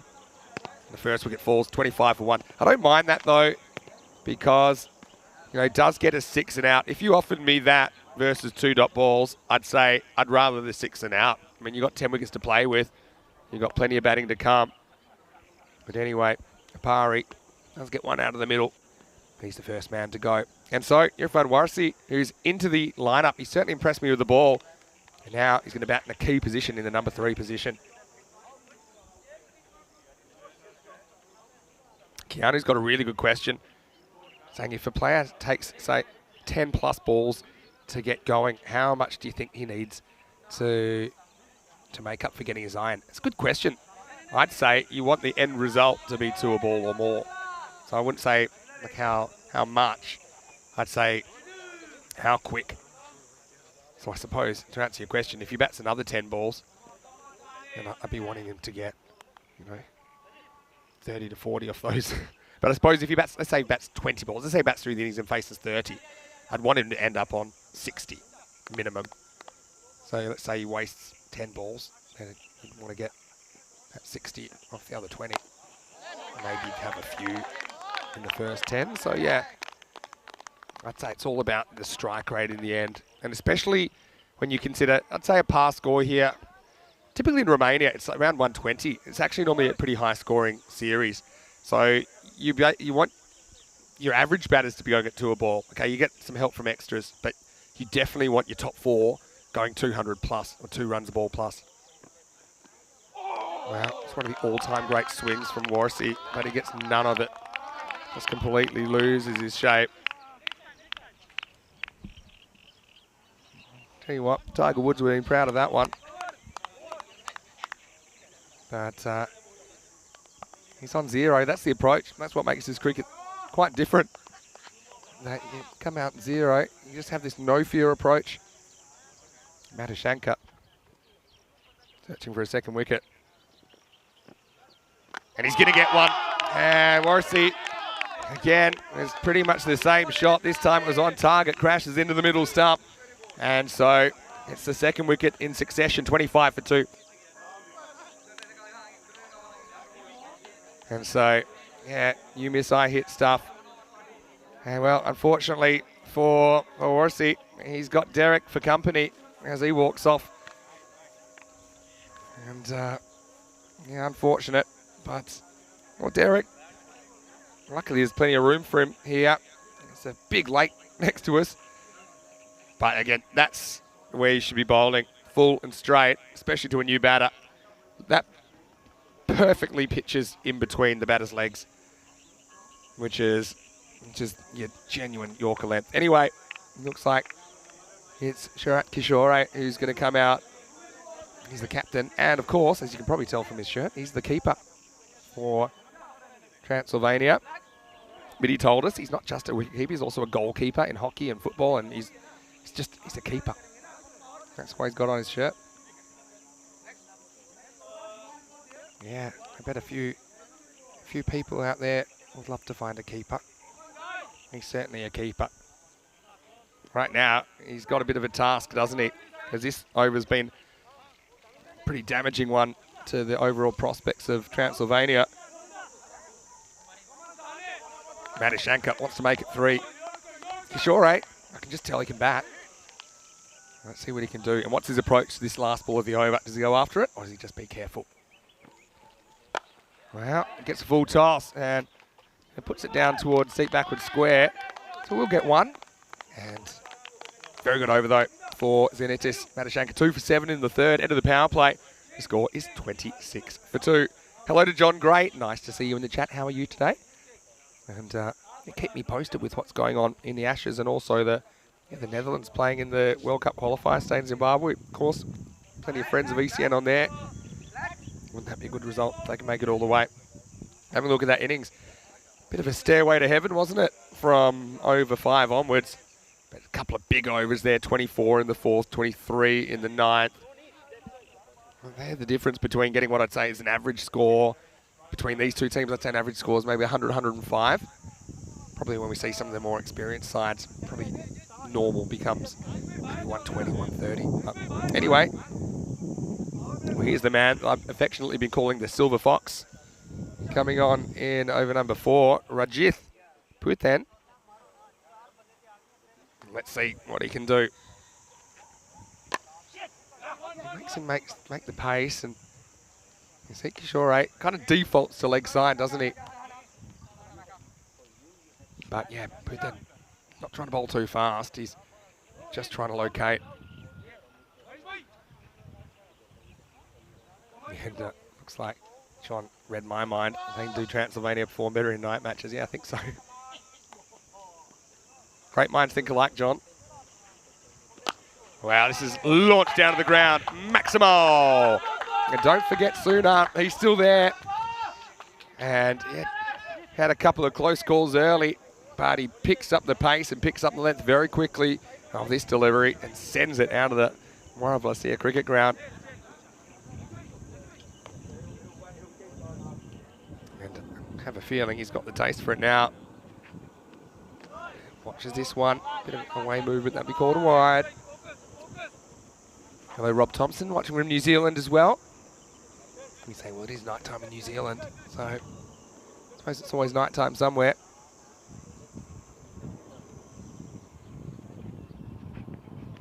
Oh, it's really well bowled. Just watch this one curve away right to left. This is what P10 is trying to do. Angles in, and then leaves the right hander. It's a very difficult ball to hit across. Probably better off trying to hit that over cover. That's what he tries to do this time. It's a thick outside edge. Probably get away with it. Does. Wasn't particularly interested in running, so they'll just get one. And, well, John Gray, he's come up with another good one here, saying that Transylvania have got a total that they can get their teeth into here. It's well done, John. Yep. Keanu saying right on target. And Rob saying that Morrissey did everything right, but hit the ball. There's a bit of bounce for the Silver Fox here. Gets it past Kishore. Mini targets, hey? I said 25 off 2 and 50 off 4, and now they're 35 with the ball to go in the 4th. So they're just kind of struggling to hold on. Need that big over from somewhere. Well, they try, but he hasn't really got all of it. Oh, the fielder comes in, and he can't get there. Well, Barve spent more time rolling his sleeves up than chasing this in the early stages, and I think that comes back to haunt him. Just prowling around like the king of the jungle here, but and he couldn't quite cut off the angle. Check it out in the replay, thanks to Spring Productions. Flew high, flew very straight, but Barve couldn't quite get there.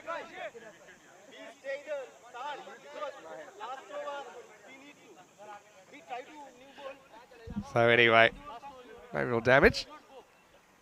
And you see it's 37 for 2 after 4. It's behind where they need to be. I mean, having said that, after 2 overs, there wasn't too much between the teams.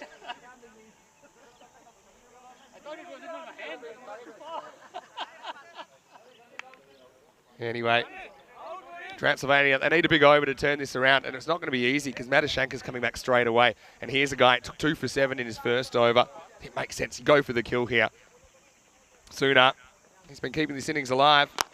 It's a proper shot this time. And he's going to step over the line. Well, yeah, steps over the border. And again, it's another case of an outfielder just not really knowing where he was on the field. He's got time. If he actually misfields that and bats it back, then he'd get away with it. But, yeah, it's like the 4th time we've seen that today. So if you're touching the ball and you're touching the rope or you're over the other side of the rope, then that's going to be a boundary. Suna with the bonus runs. Now, we'll get 1. Good fielding. That's Wadagoda over there. At the moment, I think that Transylvania, they'll be happy with how Suna's going. They'll be hoping their captain can click. They've still got some batting to come. We've got Lever.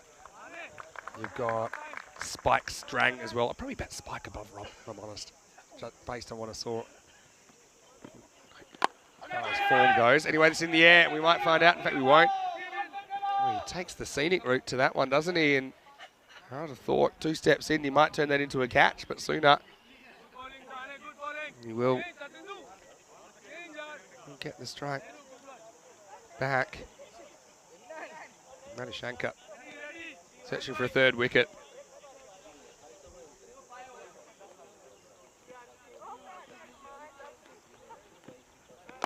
All right, here's another one, and you can't escape this. It's coming straight to you, and it's dropped.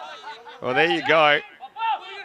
Mirasinger, and now they're going to give up 2. Wow, that's burglary in the second degree, isn't it? Because it never left the infield.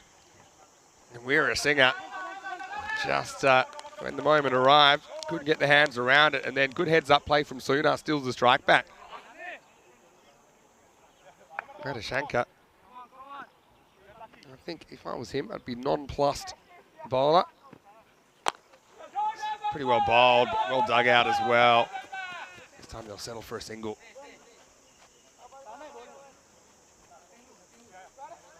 John's asking, what town do Transylvania represent? I think it's just the region, right? And it is the oldest club apparently in Romania. Well, it's the first time we've seen them in the European Cricket Series.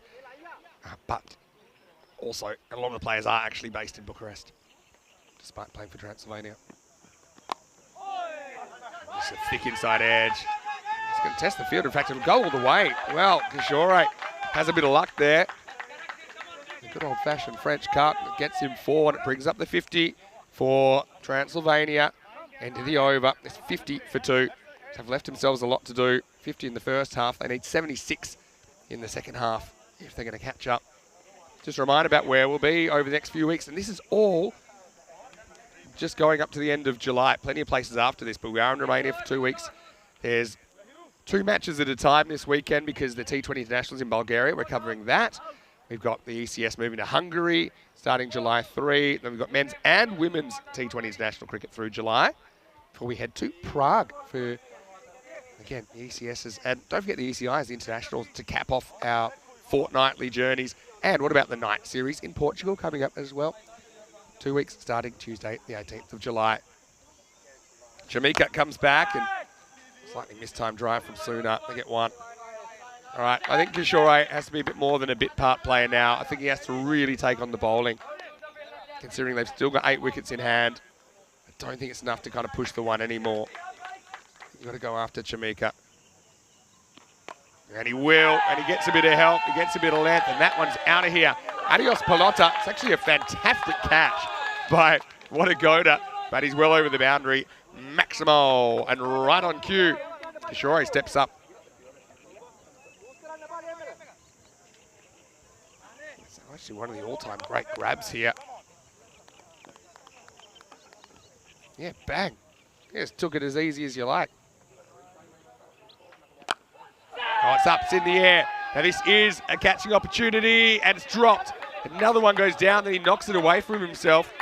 And if they were paying attention, they definitely would have got 2.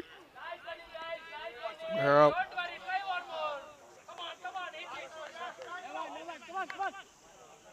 so, yeah, he went Superman style, didn't he?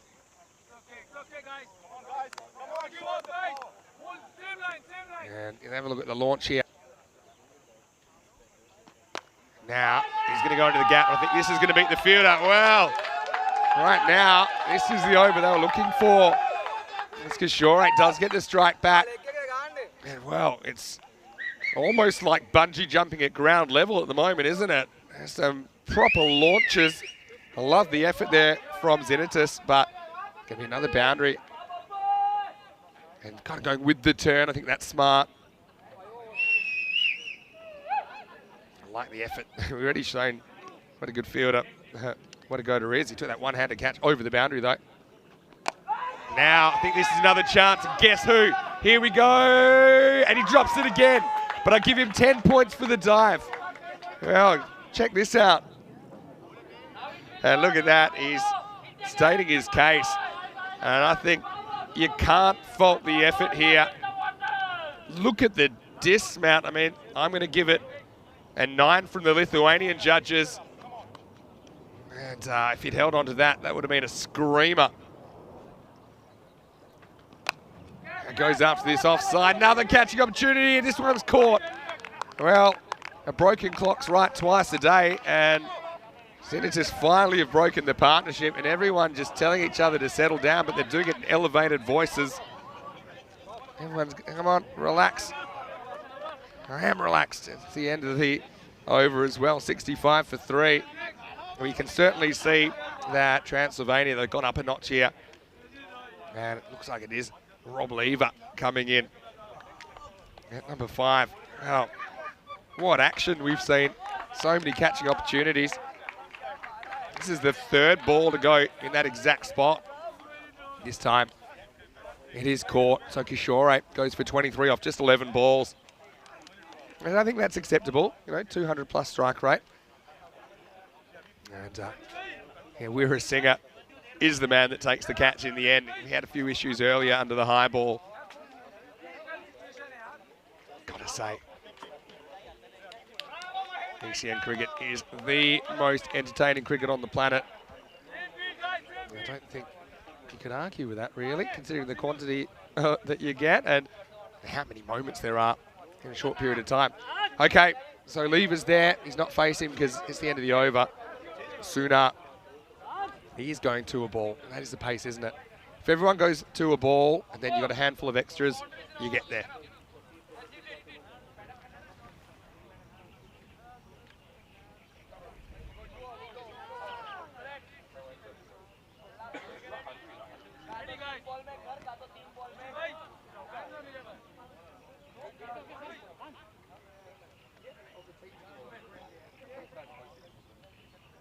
All right, here we go. The Silver Fox back for over number 7. Oh, called wide. It's a pretty tight call. Remember, the whole ball has to be inside the tram line. So wide means you get 1 run, and of course you have to re-bowl the ball. It's a harsh call, I think. Probably good for the game, though. 60 off the last 24 balls required. Sooner launches into this one. Now, does he have the distance? I don't think so. He's dropped for 6. Oh, big moment in the game. Sooner. I don't think he might have had 3 wishes from a genie or something because they're all coming true right now. And this is a fairly straightforward catch for Kavisha Devinda down there. And it bounces off his hand, then his shoulder, and bounces on the rope on the full. So that's 6. Wow. That was a great shot of it. Great camera work from our crew at Spring. Now, keeper likes it, but didn't detect the back foot going too far. Keeps it down. So, swing and a miss. Sooner. Can he keep going? 38 off 18 and counting. Oh, gets a full toss and he chops it on. Oh, he will be filthy with himself, because that was there to hit. I think a little bit of the outswing did him in the end. Hung up there, but he tries to hit a leg side, didn't need to. That's a ball he can muscle straight down the ground with a bit more safety. So it's a good innings, but I think it needed to be better if Transylvania are going to get home. He ends up going in at 72 for 4. That hurts, doesn't it? It wasn't a very good delivery from Puthan. That's the way the cookie crumbles sometimes. And so, big moment in the game and gets a good ovation from his teammates. But yeah, I think he'll be frustrated that he gets out that way. I suppose he had a fair bit of luck along the way, didn't he? Just had a ball drop for 6, but his number was up. And he'll be dismissed for 38 off 19. New batter comes to the crease, and it's Keshav Pandya. Well, he gets a bit of a promotion. I think he batted 9 in the last game, but he impressed me. Still no Spike Strang, though. I thought that he'd be up in the top 6.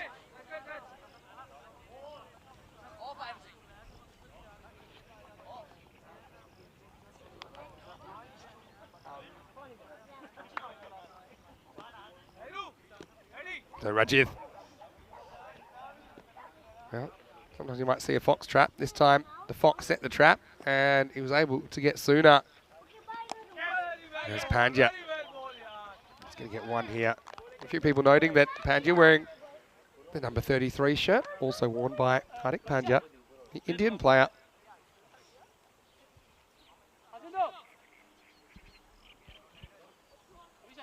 So Puthan.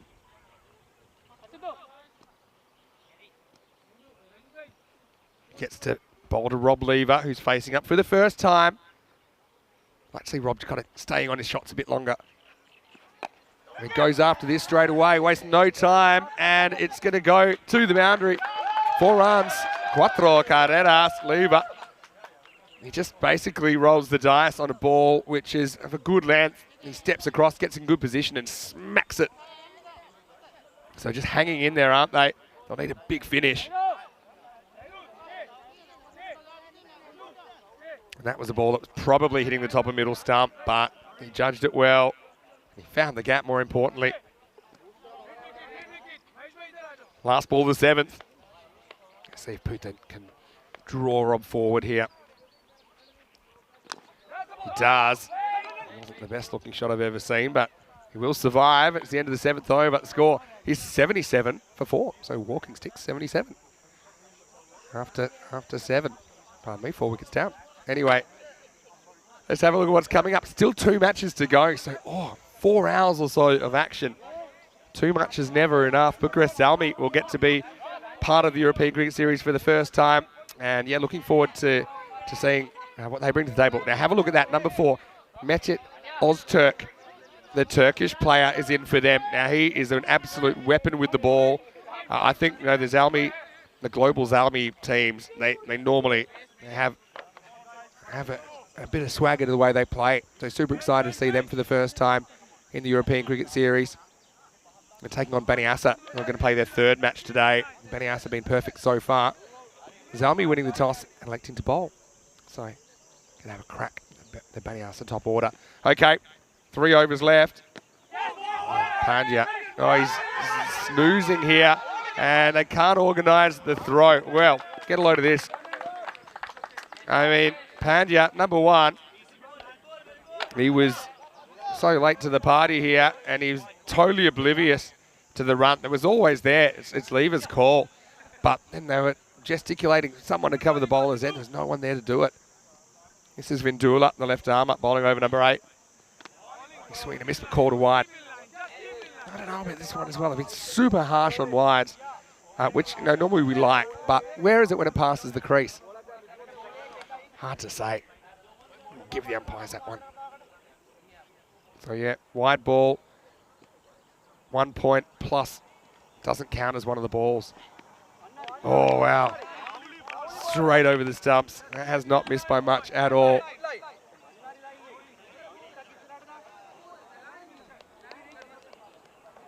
I think Lever, we've had to give him one bit of advice to a bowler ball in this angle, is get across in front of your stumps a bit. You're pretty unlikely to be LBW. You're just giving up your stumps if you back away. Again, trying to go leg side. This is a great time to pull out the cover drive if you've got it with that angle, because there's no deep cover. Rob thinks they might be saving Spike for the final chase. Well, you'll need a few the way things are going.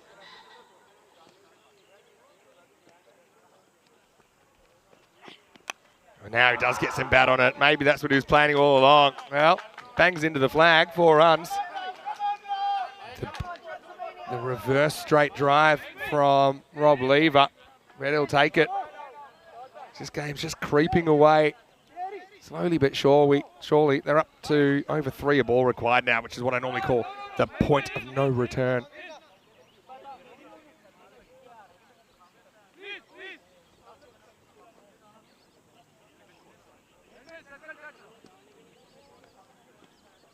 Vindula won't be too happy. That went to the boundary. Wow, against all of that, what a shot. And Lever launches Maximo. And so, well, you'll love that one. Right out of the middle. Is basically like a standing sweep, isn't it? And that bat looks like a kid's bat in his hand, because he is 196 centimetres. And look at that, just broke the wrist at the right moment, didn't he? You need more of that. Take this over. Turn into a good one, even though it was looking very ungood a couple of minutes ago. It's gone leg by wide, ... 46. So 12 off this over. There's still a ball to come. You need 18 and over, so you hit this for 6, you pretty much get what you need. Anyway, Rob Lever, I can guarantee you he's going to play that shot again. It doesn't really matter where the ball is. It's not an easy shot to hit straight balls sideways. Last ball, the over. Well, there you go.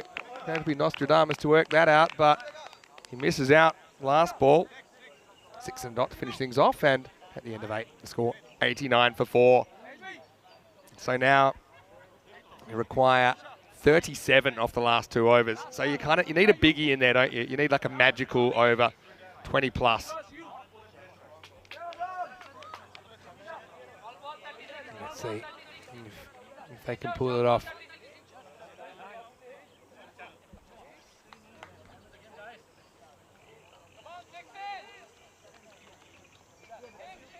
All right. Well, we say it all happens in the 9th, and Transylvania will certainly be hoping that it all happens in the 9th. Again, they'll probably be a bit frustrated at their finish because they did give up 39 runs in the last 2 overs. So, I mean, at this stage, Transylvania actually ahead on the comparison, 89-86, but the last 2 overs were pretty expensive. Down leg side, get it wide. Lever's looking. Panja, when that ball's behind him, he just has to look at Rob Lever. He doesn't have to worry about the ball, just has to see if he's running or not. There's a couple of times he's been caught ball watching. So yeah, I get lots of questions. And when you talk about overs, some people don't realise what an over is. An over is just a set of 6 balls bowled by the same guy.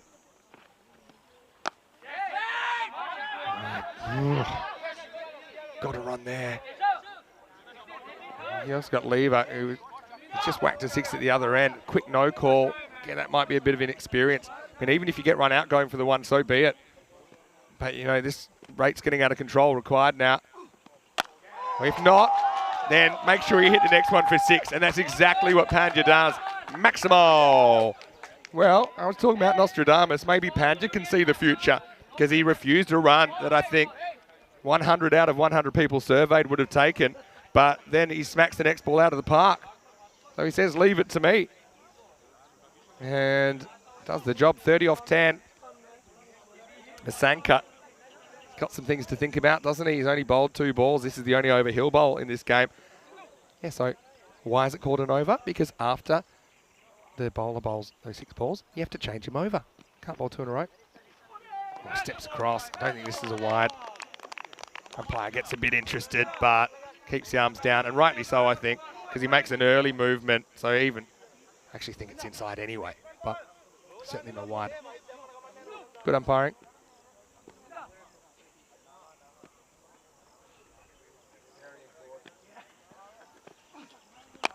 And this is up, and it's in the air. Is it going to go? It is going to go. Maximo. Well, 50% of the time, he's right all the time. And Panja goes 6, miss 6. Really, miss 6, miss 6. He turned down the ball before. 24 off 8. Just sneaking into the contest here.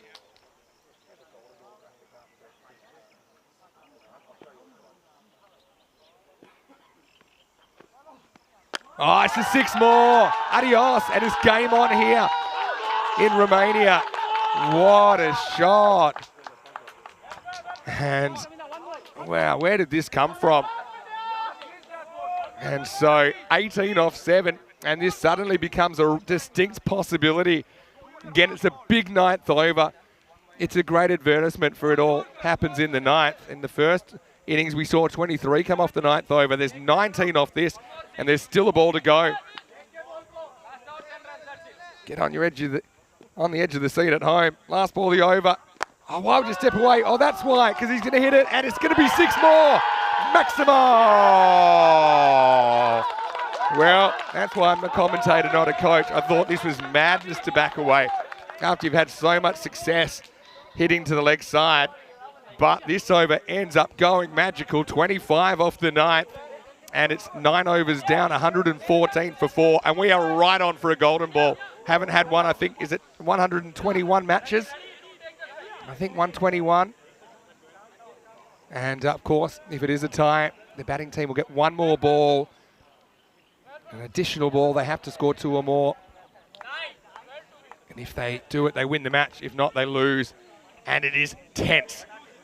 Now, Rob Lever, well, he's 196 centimetres tall. I reckon his heart is about 180 centimetres up because it'd be right in his mouth right now. I think he's going to be super nervous here. You'd have to be. But, I mean, the bowler's probably nervous as well. And it looks like it's Devinder that's coming back. Now, he bowled a very good first over. He went for 5. Now, what's my strategy here? You don't want to swing and miss, you know. But also you do have to be attacking. I'd say if I'm Rob here, don't try. I've got no advice, actually. I was going to say, don't try and necessarily fetch him from outside off because that's what Devinder wants you to do. And he had success with that in the first over. Anyway, I think in the end, you just play on instinct here. 12 off 6. If there's 11 off this over, it'll be tied at 125. And we'll go to a golden ball tiebreaker. Like I said, we haven't for a while. All right. Here we go. 6 to come. Devinder forgets to let go of the ball. Yeah, just doesn't release it. Didn't feel right. Gets the chance to go again. 6 to come, 12 runs required. Both teams chasing their first ever ECN win. And he gets some of it. He might get more than one. In fact, it's rolling, and it's 4. Well, Rob Lever, can you believe it? A tall timber falling in the right spot here, falling upwards. That wasn't off the middle at all.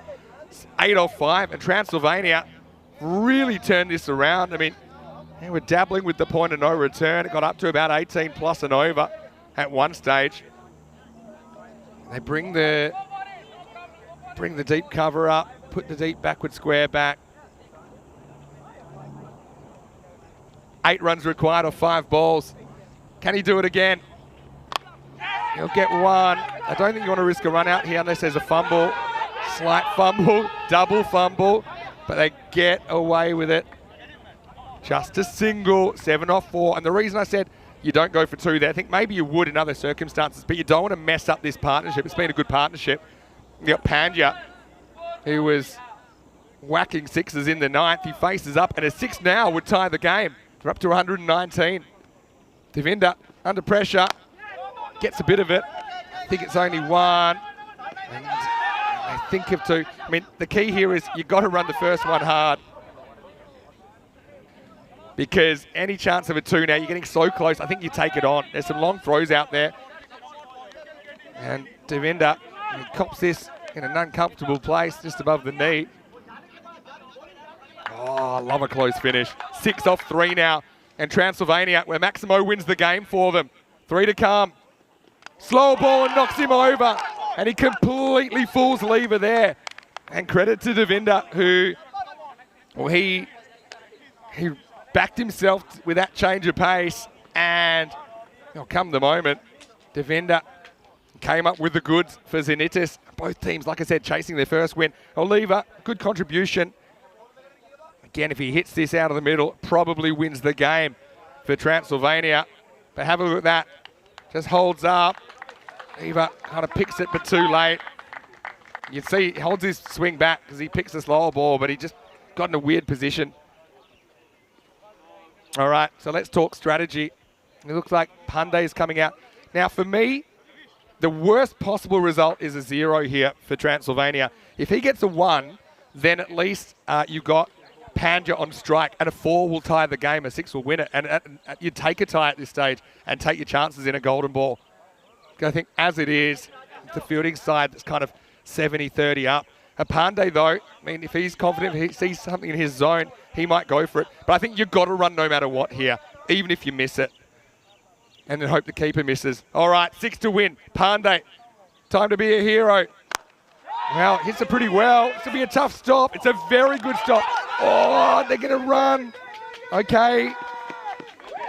That's a very interesting second. It's a good stop, though. And Barve, he made up for earlier, didn't he? That was a fantastic piece of work. Now, the reason I was debating, do you take the second? Because it's hard to get a 3, right? So you're kind of relying on Pandey to hit a boundary, and he's new, right? So it's tougher for him. But a 3 ties it. It also puts pressure on Devinder, because if he bowls a wide, well, then suddenly you've got like a 2 to tie it. Last ball, boundary required. and he misses, and it's going to be all over, and probably will be run out. But how about that? Devinder comes up with the goods in the end. Last ball finish. Yeah, no post-mortems, but I don't think I would have been taking that second run, because you still have a similar situation with a boundary being required, but you would have this set batter, Panja, on strike. So what a thriller between the two new teams that we've seen today. But your final score here in match 8 is Zenitis 125, Transylvania 122. Thrilling stuff. That's a very ECN finish as well. Bit of chaos thrown in. That's Transylvania. They can certainly hold their heads high after that effort, even though they don't quite get across the line. But you can see the relief, because Zenitis, they were so far ahead in that match. But some great late hitting from Panja and from Lever. Sees them across the line. And so congratulations to Zenitis, their first ever win in ECN cricket. Coming up next, Bucharest Salmi. It's their first match, and I'm looking forward to that one, because they've got some very good players in there, and I think that they want to make a splash against Maniasa side, who haven't tasted defeat today. That match is coming up 15 minutes from the first ball. Join us for that. And the news from the toss is that Zalmi have won the toss. They're going to put in Maniasa and see if they can do some early damage. Well, I never saw this. The keeper throwing the glove into the stumps instead of the ball. That was Suna that was doing the damage. After a slightly slow start, he recovered to score 38 of 19. Had a bit of luck along the way, didn't he? We saw this kind of period where every ball seemed to be a catching opportunity. There's a lot of desperate dives, but not a lot was sticking at that stage. Eventually, you saw Apari swinging all around one, and then Morrissey went the same way. It was Marave who momentarily lost his position on planet Earth. Stepped across the line, not the first person to do it today. This is probably the best catch you'll see today, and it didn't even count for Wadagoda. Again, you got to give credit for two teams for playing their heart out there and put in pressure situations, and all of them would have been just waiting to experience what they're experiencing today. Again, I love that effort. Weerasinghe eventually did hold on to one.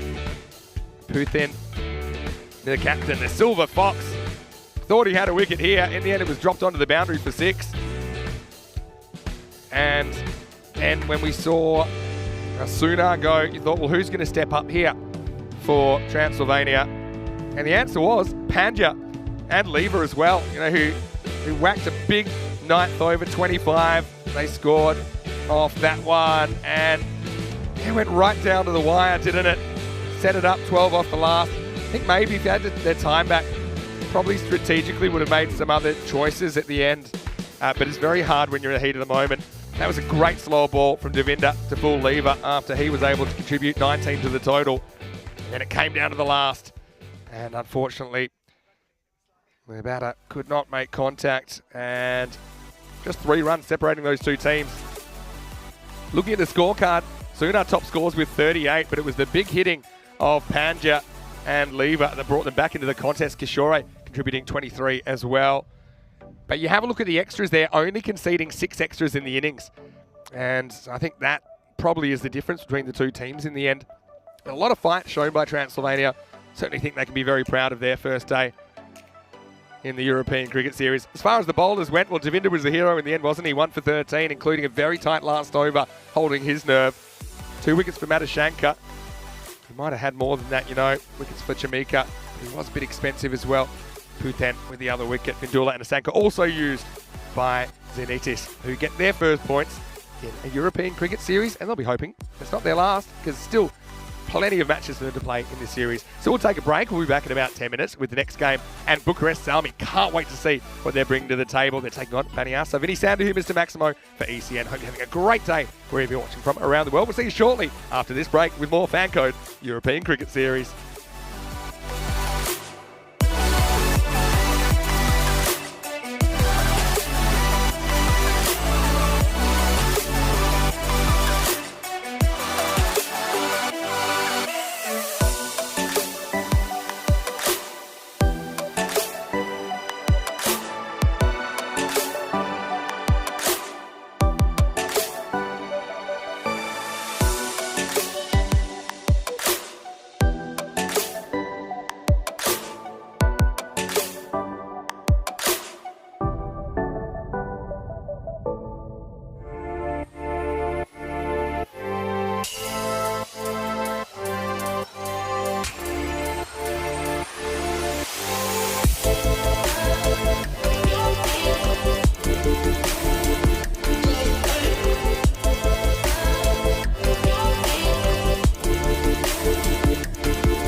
European Cricket Series is proudly brought to you by HCL Software, FanCode, and Grizzly Bear Sports.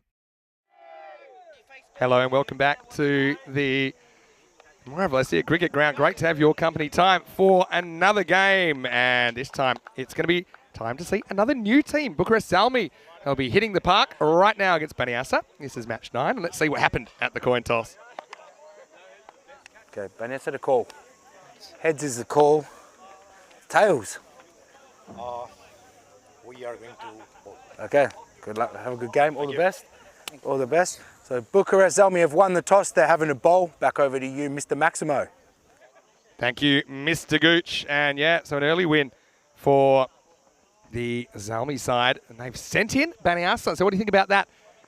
And yeah, Zalmi, part of the global Zalmi organisation. You can look them up, actually. They're doing some good things for cricket. They are planning to spread the word of cricket all around the ground and all around the world. And here, we're going to see Bucharest Salmi for the first time, led by Atif Nakvi. Saw him there at the toss. They've got Sabur behind the stumps. Watch out for Ozturk with his brisk left armers. He'll be a handful, I'm sure, for the opposition top order. And I've got to say, new team, new kit as well. And I'm liking what I'm seeing from Bucharest Salmi. A fair few triple-digit numbers in there. Certainly getting their money's worth on the printing. But Baniasa, an interesting day so far, haven't they? They started with wins over Zenitis and Transylvania. They want to go 3 for 3. So great to have your company, whether you're watching on our YouTube channel, ECN European Cricket Network, or you might be watching on the FanCode channel in South Asia. Mr. Maximo with you, Vinny Sandhu, heading into the 4th game of the 5 today. And yeah, got to say, it's a pretty cool looking font on the back. Kind of paintbrush graffiti style. Can't say I've seen that before. Bucharest Salmi, I'm sure they're keen to make an impression. Gozo Salmi, of course, won Malta earlier in the ECS season. It's actually our first event of the year in the ECS. Here we go. And we're going to get going with a wide. And in fact, it gets away from the keeper, Sabur Gurudev Singh. Opening up, getting good swing. That's the thing, these Grizzly Bear balls, they are swinging around, aren't they? Dandaniaga Subani was watching, saying she was very proud of her husband. Kamara Weerasinghe's catch, good catch. Hello to Maya as well, watching from Germany. Hello to Kroom, back from work. Well, that was quick, Kroom. You seem to have a pretty quick work day. Here I am still plugging away. He's heading down the leg side. Umpire gives it a little bit of thought. But yeah, good swing there. What do you do for a job, Kroom? If you want to share with us in the chat. Keanu enjoyed the last game. It's a good finish. Hello to Nish. Nish is watching from Wales, of course. He was commentating in Cyprus for us. Good to see you, Nish. How was your day? Rob enjoyed the last game. And Rob's chanting ECN, ECN. That's what I like to hear. Ranatunga, he's coming off some runs. So far, well, that's a terrible appeal. It's going to be a wide. I think he actually does hit his pad, so there's a noise. But yeah, I don't think there's any doubt that it didn't hit anything on the way through. But I like the enthusiasm. This time he's mishit it. This could be the first wicket going back and taken.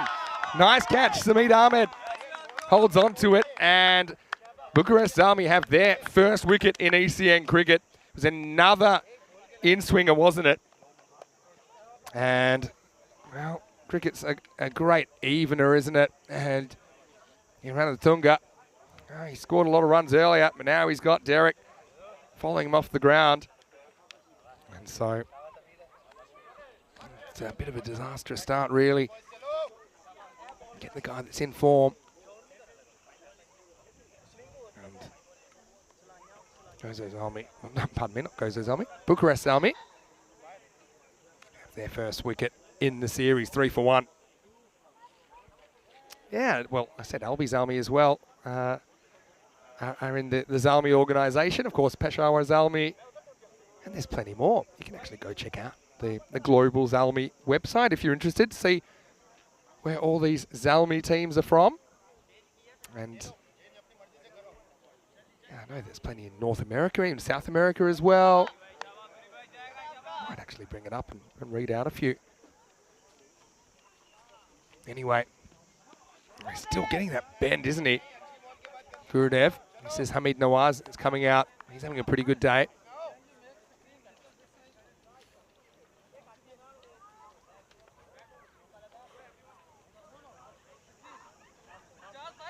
I think if I was Gurudev here, I'd actually be starting my run-up a bit straighter because you don't want to mess with the mechanics of what's creating the swing. So if you just aim left, you lose the in-swing. He's got his captain, Tief Nakvi, having a word, saying, hey, if you could stop bowling wides, that'd be useful. Anyway, yeah, I do. On the upside, he is getting a lot of left to right curve. It's his natural action. So, Maniasa, an early test. Yeah, just going back to the Global Zalmi. Oh, has it been called a no ball, has it?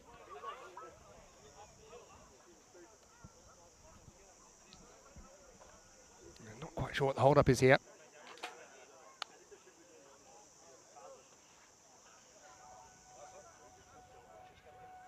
I think they're just moving the sight screen here, and that's news to me because I didn't even know we had a sight screen, which is the big kind of dark square behind the bowler's arm, behind all the structures here. All right, I think we're all good to go. And there was. Face up again. Bit of a hold up there, but back into it.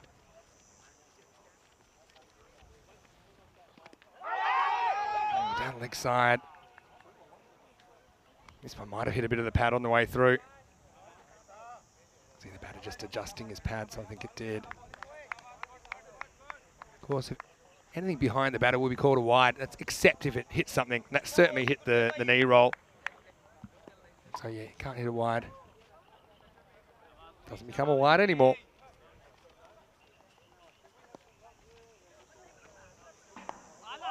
Get some bat on this and don't go all the way. There's Ozturk, who we've seen around the place, haven't we? The right armour. He was captaining Istanbul KSK in the ECL. So yeah, resides in Turkey, obviously through his connections. He's playing for Progress Army here. Nah, the white. I tell you what, they better watch the clock here, the way things are going. Okay, they've got time to turn it around, but a bit of an off-the-chart start here.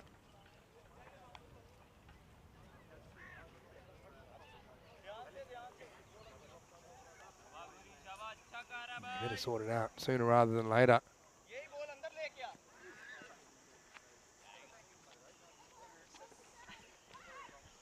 That's better, but it's also a chance and it's put down. And 2 hands to it. It was a tough one, wasn't it? That's Samir. He took a good catch, didn't he? But this one was flatter. It was hard to his left. I suppose he saves the boundary. But they would have loved to have the wicket.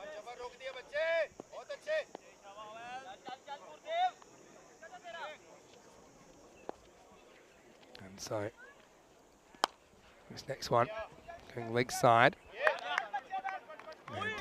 And we'll get through for a single. So pretty interesting first over. Pretty long first over, if I'm completely honest. It's 8 for 1 after 1.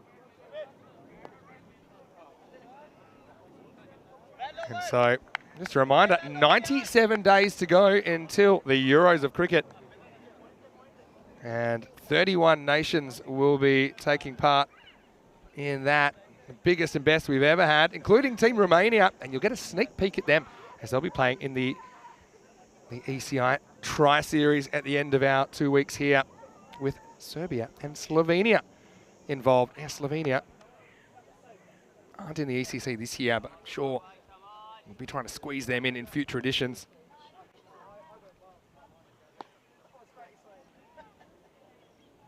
And now, Go to over number 2. It's Ali Zawar. He's going to bowl. Left armour, and the first one. It's a little bit short. Pulled away for 1. Ali Zawar, this guy we have seen playing for UCCB before, United here. Also, we saw him last year playing for the Bucharest Gladiators. From memory. He normally likes a triple-digit number, but this time he's gone for the fairly traditional number 8. Short, asking for trouble, but he finds the fielder. Zawar gets away with one.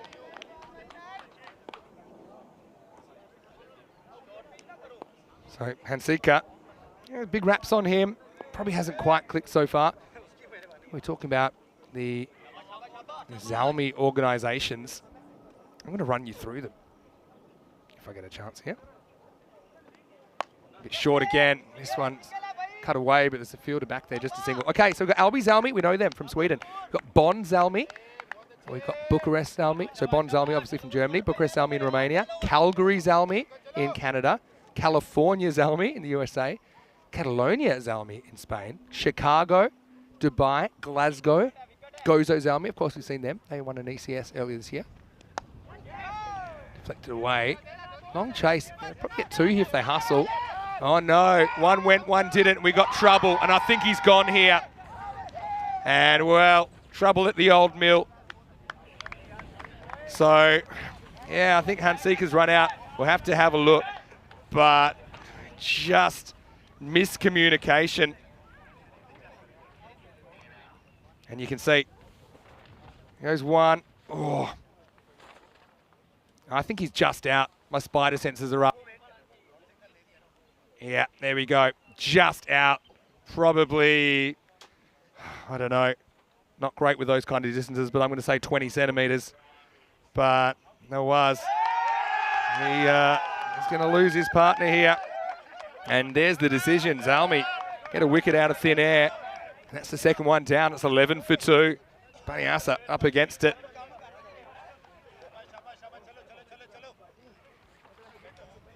Yeah, let's try and pinpoint where this goes wrong. You can see they should have been looking for 2 all along, but you can see he just actually turns and watches the ball for a critical second that he could have spent turning around. And for that reason, he's run out. He's not run out by much. I've got to say I like the keeping one-hand technique because he knew he had to rush there, Sabor. Yeah, so, you know, if you take that 2 hands, you might kind of waste a fraction of a second just getting both hands up there and getting him down. So he decided, look, it's a 1-bounce throw. It's not coming too quick. Certainly, I think this field takes the sting out of the ball when the ball bounces. And nice bit of work. Nasser Rashid in the first place. Decent 1-hop throw to the keeper. So 11 for 2. File that one under unnecessary. Next ball will be a dot for Zawar. One of the couple of Gladiators we've seen in other places. Gladiators winning the title last year. Beautiful afternoon, 27 degrees. Sign me up for this all year. Another wide. I'm going to make an early call and say they're not going to keep to time.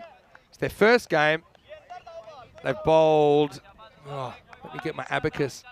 It's been a lot of wides.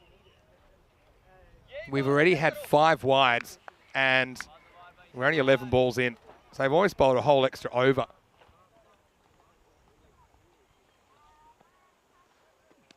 Oh. No edge, but pretty good ball from Zawar. Despite the odd radar problem, only goes for 4 in that over. Was run out in it as well. Baniasa, they're 12 for 2 after 2. Once again, want to welcome everyone in and hopefully you've enjoyed the action so far. Vinny Sander here, Mr. Maximo for ECN. Rico will be on the way tomorrow. Do not worry about that. I bet that Zenitis are enjoying being one of the teams that have instead of have not. They push up into 5th with a 1-1 record. ACCB had the same record yesterday. Baniasa have a chance to go top of the table with a win here. But Zalmi competing early, aren't they? Now we're going to see Ozturk start with a wide. Yeah, Ozturk, great to see him. We first saw him, he kind of went a bit viral when he was playing for Zeytinburnu Zafer, the Turkish ECL 22 team. Saw him coming back with Istanbul KSK. Also seen him playing for the Turkey national team, Turkey. Saw him playing in Bulgaria recently. Bit of a journeyman. Anyway, in the air, fielder goes back, off comes the hat, and there goes the ball, straight into the hands. And Nawaz the next man to fall. And this is turning into a great power play for Bucharest Zalmi. And you can see they love to celebrate. Ozturk, he's a guy. He'd be a hopeless poker player because he's always got his heart in his sleeve. And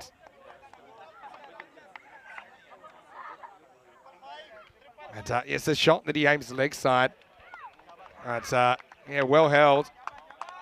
Well, have a look at that. One team, very negative body language as you would after a wicket, but one team, Bucharest Zalmi, they are dancing up a storm out there. 3 wickets have fallen, 13 for 3. Nawaz can whack the ball. He goes for just 4. You've got to give credit also. The fielding so far has been decent, hasn't it? 13 for 3. Ozturk doesn't waste too much time getting into the action. Shami Jat that took the catch. And yeah, I like the way he ditched the hat, didn't he? He's like, well, I don't need this. I want to have every possible chance to keep my field of vision as open as possible. That's well bowled. Oh, that's all right. As Ejaz is saying, comes to the crease. Yeah, Ejaz, very important player.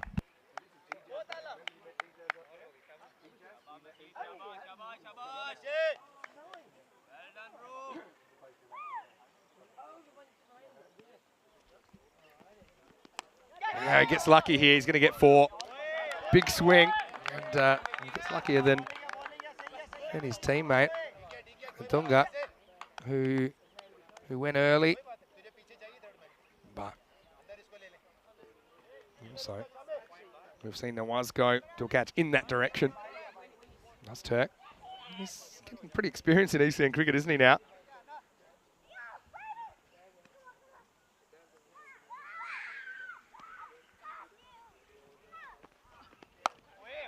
Yeah, nice looking shot, but they got a fielder there. It'll just be 1. Yeah, John Gray saying he enjoyed his quick visit here during his lunch break. Well, John, hope you're having a great day. He's a teacher, right? So he's working pretty hard. And Rob Thompson, past his bedtime, but he's trying to stick around as long as possible. Hello to Liam Day, watching from New Zealand as well. Hello, Liam. Missed you in there. Rico is on the way, like I said.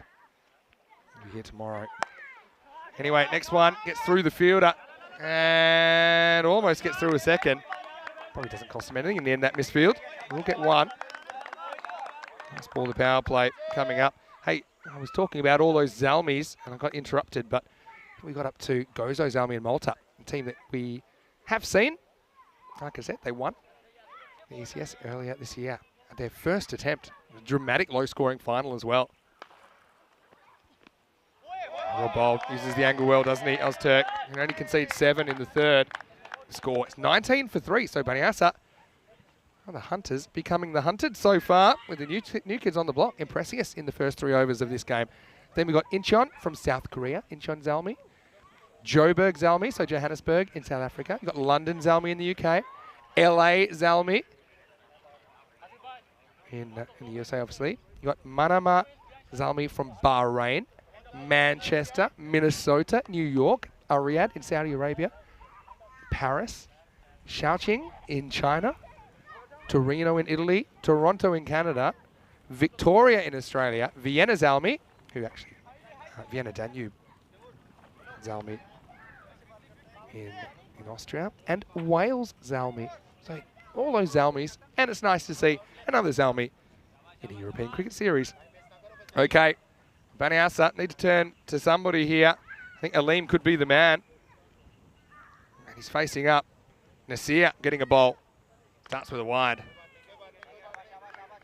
Could be a constant problem, I think, for bowlers as well, running straight down the wicket. Okay, at least he's not in front of the umpire here, but look at the follow-through.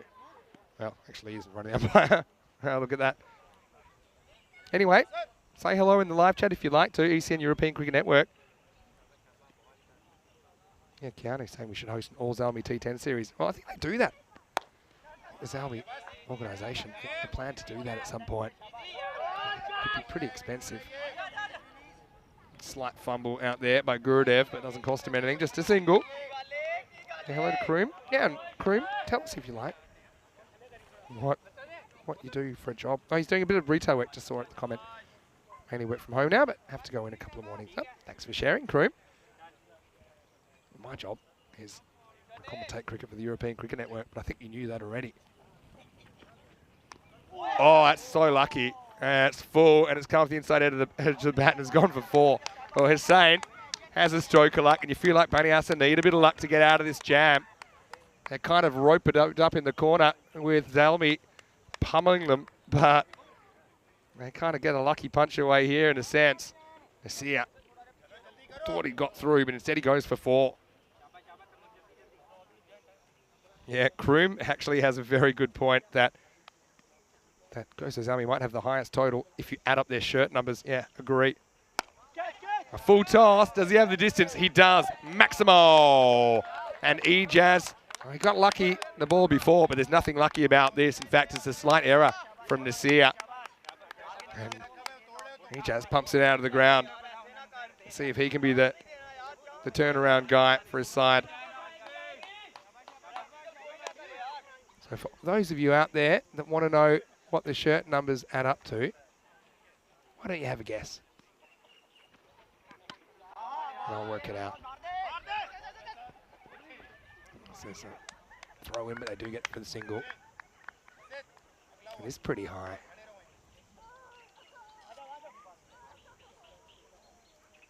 There's only one single-digit number in there, and it's Ali Zawar, who I seem to recall was wearing a 3-digit number for Gladiators last year. It's another good Yorker, isn't it?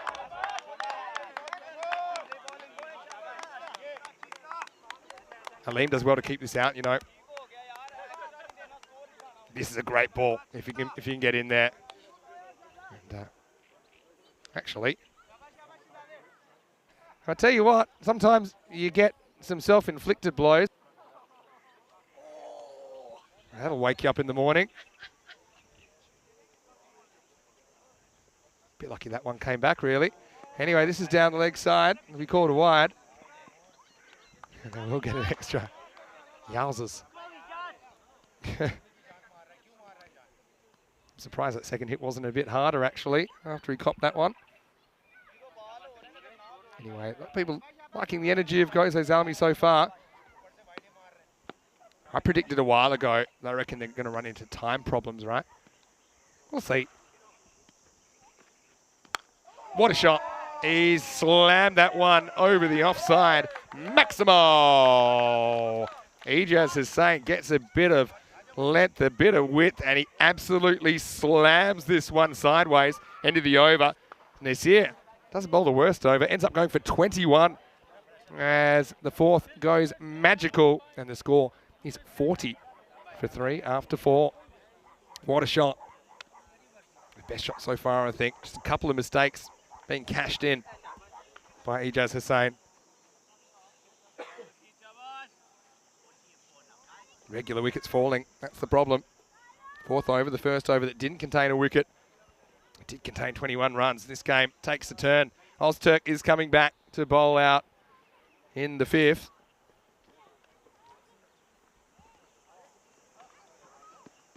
And he starts it with a wicket. Aleem went right across the line. He practices the right shot after the fact, but Ozturk comes up with the goods. And so Banyasa lose the 4th wicket. We said that the last over was the first over that hadn't had a wicket. Well, this one's got one already.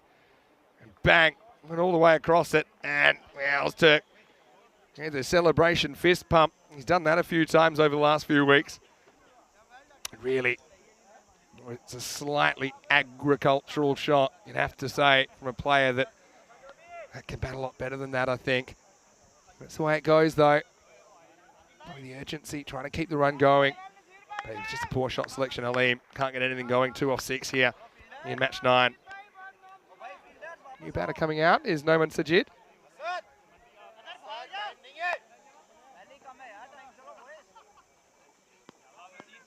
Great seeing ground here at Morav Lacia as well, because it's basically surrounded by hills. So you can get a lot of great vantage points. You can kind of see that in the background there as well. Sajid gets a slow ball and he puts it away. What a shot. How did that go off the bat so quickly? Just whipped it at the right time. And Sajid starts with a boundary. Wasn't the worst ball, to be honest, from Ozturk. I thought he might have fooled him, but it wasn't a foolish shot at all. Keanu saying, okay, Zalmi looking strong, but he still thinks Cluj potentially the strongest team. They want to prove themselves. Of course, they lost the title, didn't they, last year? After the one the year before. All right, goes after this. Could be trouble. He backs off. I don't know. I feel like if he takes a couple of steps in, he can probably turn that into a catch. I mean, we're a long way away from that, but I suppose thinking defensively, wanting to save the boundary, making sure he saved the boundary. Now, for those of you that were wondering what the shirt numbers add up to, I've got the answer. All right, in the air. Anyone going to get there? It is hanging a long time. Bermuda Triangle situation appears and then disappears just as quickly. Hussain gets lucky. That could have easily gone to a fielder. There was no infielder in that area, all in the outfield. And come running in, come running sideways. Can't get there. So the shirt numbers for Bucharest Army add up to 2,527. And if you want to know what that is as an average, the average shirt number is basically 230. Completely unnecessary. Now, this is quite, if you're interested in this kind of stuff, and if you are, you probably need professional help. But what I will tell you is that Banyasa, they've got one of the lowest adding up of shirt numbers that you'll ever see, because their highest number is just 15 out of their 11 players. Their lineup only adds up to 89, an average of 8. So I think this is the biggest differential, and yeah, we're always looking for new things to analyse. It's the biggest differential between shirt number totals of opponents, perhaps, well, not perhaps, probably ever. Now, we'll put a caveat on that. Oh, what a shot. Whips it away. Sajid goes large, and that was a screamer over the leg side. Maximo brings up the 50 for Banyasa. And Ozturk just been whipped away a couple of times. Now, I said that, but I would say that there's some exceptions to that, because don't forget the highest shirt that we ever had on the European Cricket Network was 666,666, as Mukhtar Singh had once hit 6 sixes and over, and he put it on his shirt. So if you go by that, that alone is a higher total than what did we say it was? 2,527. And in fact, we've even seen, players like FanCode Kumar, as he's known, 5911, wears his pin code on his shirt so he doesn't forget it. And so even that's higher. So I've just given you a bit of fake news there as far as differential. I do say Banyas pretty low. All right, high and long. Oh my word, that is a strike and a half. Some Sajid who goes over the tents and far away. Maximo. And that one is in the snack stand. What a shot. And what a finish to the 5th over. Banyasa, they're 59 for 4. Just needed a partnership, haven't they? All right, I've got some of the spectators here. Pick a number between 1 and 6. 5. Okay, let's go Group E. So this is the ECC, and this is the Euros of Cricket. It'll involve England 11, as well as Cyprus, Switzerland, Romania, and Malta. They'll play for 3 days, Monday the 9th, Tuesday the 10th, and Wednesday the 11th of October. And the winner of that group goes through to the Championship week in the Euros. That will be in Malaga, Spain. We'll be spending 4 weeks there at the Sunset Beach Hotel, that I know like the back of my hand. And yet Romania, of course, the hosts, they are in Group E. So good selection, guys. Got England 11, Scotland 11 in there as well. Got Germany in there as well. We've got viewers from all around the world. Germany in Group F. I think sharing Group F with Scotland, actually. So Germany and Scotland, the same group. Of course, the Scottish team, they struggle a little bit with their sledging because a lot of the players, they can't understand the accent. Certainly watching Callum Garden trying to give Ahmed Nabi of France a bit of a mouthful was funny because Nabi is one of our favourite players. A really strong guy, hit over 106s in the Champions League. And Callum Garden, the Scottish keeper, was trying to unsettle him with a few words, but Nabi just looked confused, grinned and kept hitting sixes. The beauty of European cricket. It's going to be a wide as Samid Ahmed coming on to bowl. Took a good catch earlier. Hello to Taranjit Singh. Nice to have you popping into the chat. Nice to have you with us, Taran. And will we be seeing you during this series in a Clues shirt? Full toss, but he doesn't get it. And he's hit it straight up in the air. It's Nasir, and he takes the catch. And holds his composure, and Hussain fresh out of luck on 23. As Gozo Zalmi, pardon me, Bucharest Zalmi, they try and fight back. These yellow and black shirts getting me every time, but yeah, don't think there's an issue with height here. I think they're just stopping maybe to have a look, but nah, I think that's below. And very good catch by Timur Nasir. Plenty of time to think about it, didn't he? Came down with the ball in the hands and made it look pretty easy. Yeah, I think just below the waist, isn't it? Keanu has mentioned the country that I think you can be pretty short. That will be in Group C. But just waiting for the ICC to rubber stamp that. There's somebody, I think, has got some papers on their desk. Eventually they'll rock in and stamp it, and then we can tell you that that you're absolutely right, Keanu. Anyway, Samid with a wicket. Here's Lakshan getting a bat. And Lakshan is into the side for the first time today, if I'm not mistaken. I know that Abdul Shakur up the lineup in this game, which means that Hansika will take the gloves for Baniasa. Lakshan off the mark with a nice looking shot. Yeah, so Taran, let us know if you'll be taking part. Of course, Taran still represents Romania because he qualified on residency here. And once you qualify for a country to play international cricket and do the 3-year residency, or whether you have a passport, it doesn't really matter if you then go to live somewhere else. I know that his job's taken him to Poland now, but Taran still a very big member of the national team. Hello to Junie as well. It's very nice of you to say. Just want to say you guys are doing an amazing job, really enjoying the coverage and commentary. Well, that's very nice of you to say, Junie. And I've got to say that that I've got to share the praise. Full toss, it's to be called a wide. Got to share the praise with our crew from Spring Productions, who are doing such a great job. Patrick's, you wouldn't believe this. He's our director. It's only his second day doing cricket. He's picked it up so fast. And I want to say a big thank you. So we've got Archers here. We've got Dennis here as well. Also all the blue crew, the ECN crew behind the scenes making things go smoothly. Oh, it's a big swing. Almost carries and has to deal with the side spin. But yeah, Shami Jut is able to make the stop and keep it at 1.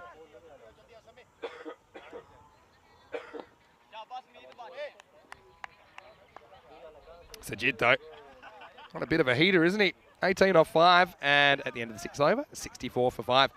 Done well to kind of fight their way out of a tight spot. You can see the top 4, only 8 runs between them. Ijaz Hussain, 23, got the ball rolling, and Sajid has come up with a couple of big bombs. Here's Farhan Doki in the side as well. Now, he's a big in. And he's a guy, he's a bit of a cult figure, actually, is Farhan. Occasionally, he's been a guest commentator for us here in Romania. It's I'm looking forward to seeing him. Oh, that's a big no ball. Wow. Yeah, so no ball, which means it's 1-run penalty.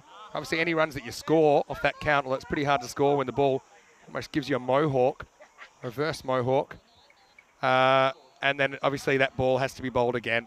And also, the next ball, you can't get out. It's a free hit. So you might as well just go for it. Yeah, he does go for it, and he finds the gap and gets 4 runs. So Sajid, he's going to get 4 more.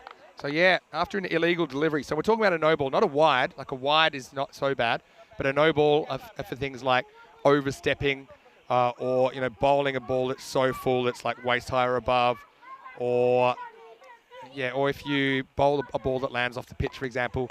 Not only is it a 1-run penalty, extra ball, but it means the next ball you can't get out except for run out. Okay, this is in the air, and he's got plenty of this as well. Maximo! That's a Jid. He's enjoying stuff out there. 28 off 8, and Mahmood having a bit of a torrid time. That's another ball that doesn't bounce. In fact, it never bounces on the field again. From the moment it leaves the bowler's hand. And Arbab Mahmood, 11 off 2 balls so far. Oh, and this is hit so hard as well. Sajid's just got these magic wrists, doesn't he? And he snaps them through the ball at the perfect time. And he's really turning this game around. You see not a lot of footwork there, but just strokes it straight. Another good game. And again, we talk about momentum swings. This game's only 6.5 overs old, but you feel the momentum changing. Now with a miss. Don't think there's an edge on this one.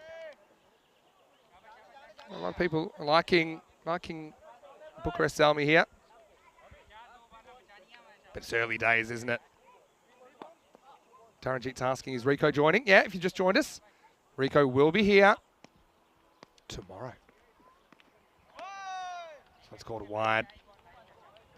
So, yeah, Rico, because it's his daughter's 21st, he's asked for a couple of days off, and no problem at all. And the funny thing is, this is why it's going to be a bit strange, because of the Valletta Cup coming up, which is an international T20 tournament in Malta. I'm doing that, so I have to leave early, take a bit of time off before that starts. Anyway, right now this is going to be 4.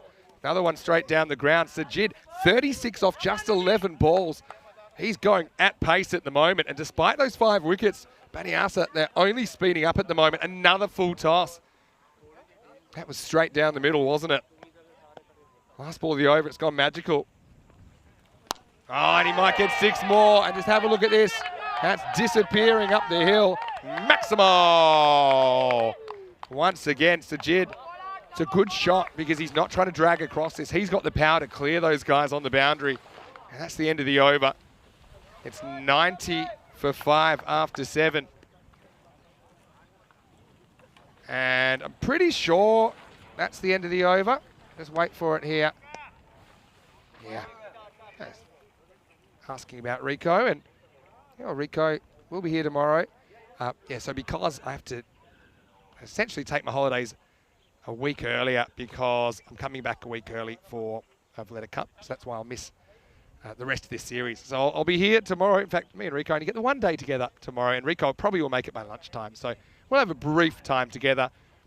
Charlie Hunt will actually be taking you through the rest of the Romania series once he's done in the Bulgarian T20s, which are Friday, Saturday, Sunday. He'll travel on Monday, and Charlie will be here on Tuesday. So I'm really sorry to all the players that I might not get to see, including Cluj, for example, because it's just a funny thing with the scheduling at the moment. We actually have 3 matches at once going on in the week of 10th of July. All right, another full toss. Lakshan says, I'm enjoying this. I just want to get one and watch. I think that's pretty smart. Yeah, so that's going to be a big week. We'll have ECS action in Hungary and ECI action on the weekend. We'll also have women's T20 international cricket from the Netherlands, involving the Netherlands, Scotland and Thailand. And we'll also have the Valletta Cup, which is a multi-nation tournament in Malta. And I'm expecting it to be about 40 degrees plus for that week. I think I might leave the suit at home. Oh, what a shot. That is absolutely slammed from Sajid, who's 48. And these aren't just sixes. These are monsters at the moment. There's no time to take a rest. They're saying, hey, guys, give us a break.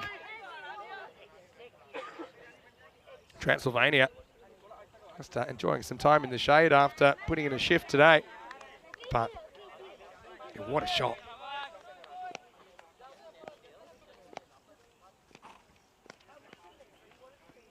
Now loses the handle.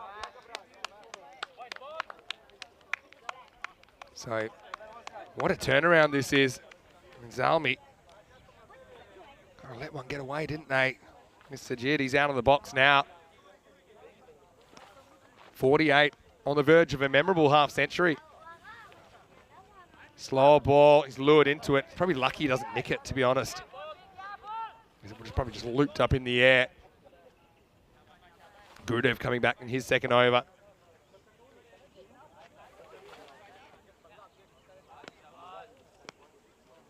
Sajid on 48. Well, we get one. Hope for a fumble. They do get a fumble. And this will be his 50. And so, very good innings from Sajid just when his team needed it as well. 50 off 14 balls. And he gets a good ovation from his teammates. That is a lightning 50, isn't it? 50 off 14. They don't get much quicker than that. He's turned this game around. That shot also brought up the 100 for Baniasa. Oh, okay. This is a very interesting slow ball. It's almost the delay. He gets there and almost stops. It's just like a surprise element. And to be honest, it comes out so slow. Yeah, it's an unusual slow ball. Have a look at this. No front arm. And he always, yeah, stops all his momentum. Anyway, this one poked. And they get one. I think that hits the batter. It might almost go to the boundary. No, it won't. They won't run an overthrow. It's pretty sporting, actually, because Sajid, he knew that he'd touched the ball and he'd gotten in the way of the keeper. So even though they were entitled to run there, but they choose not to. That shows he's playing the game the right way as well. So just a single there. Last ball, the over. Oh, there's that slower ball again.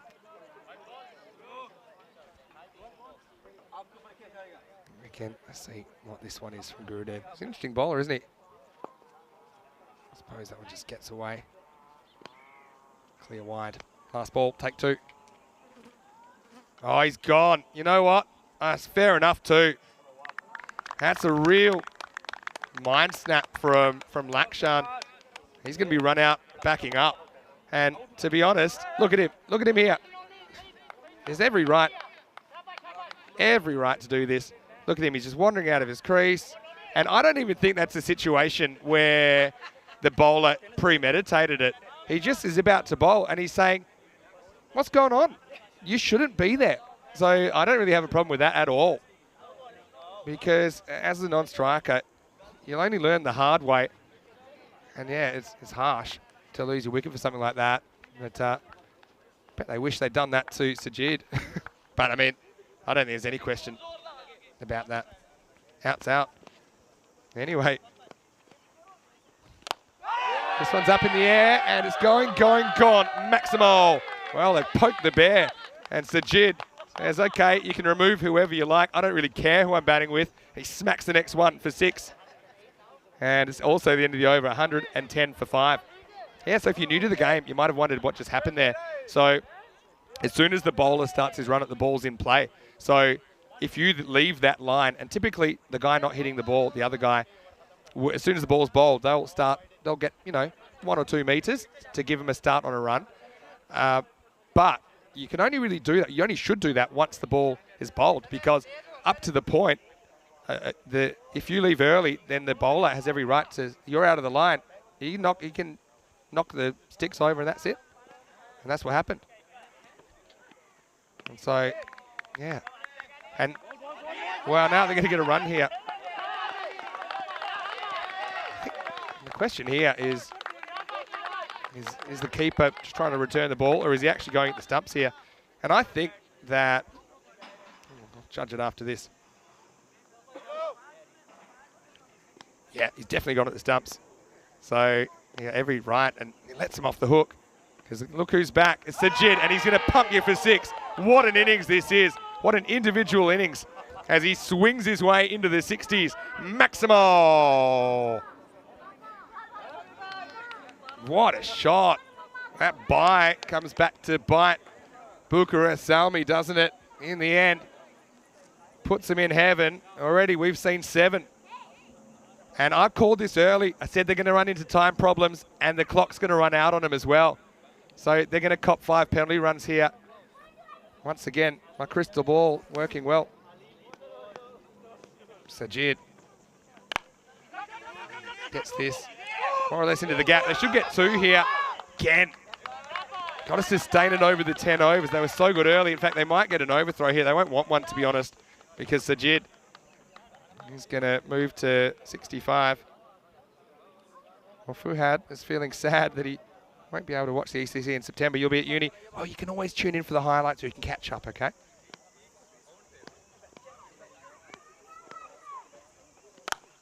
Cracks this, and he gets the strike back and drills it. Oh, scoreboard pressure. That almost hits the scoreboard. Sajid to 67 off 18. And don't count your chickens before they hatch. A lot of people saw Baniasa in the corner fighting for survival, but Sajid's come and he's changed this match. He's 69 off 19.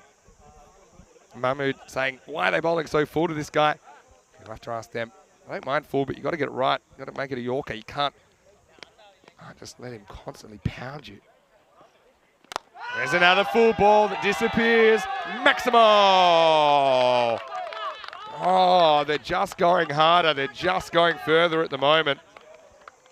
And Sajid, well, for me, this is the innings of the tournament so far. Considering when he came in, the kind of pressure he was under, he's hit the ball so sweetly. And he's going at 75 off 20. So that's 375 strike rate.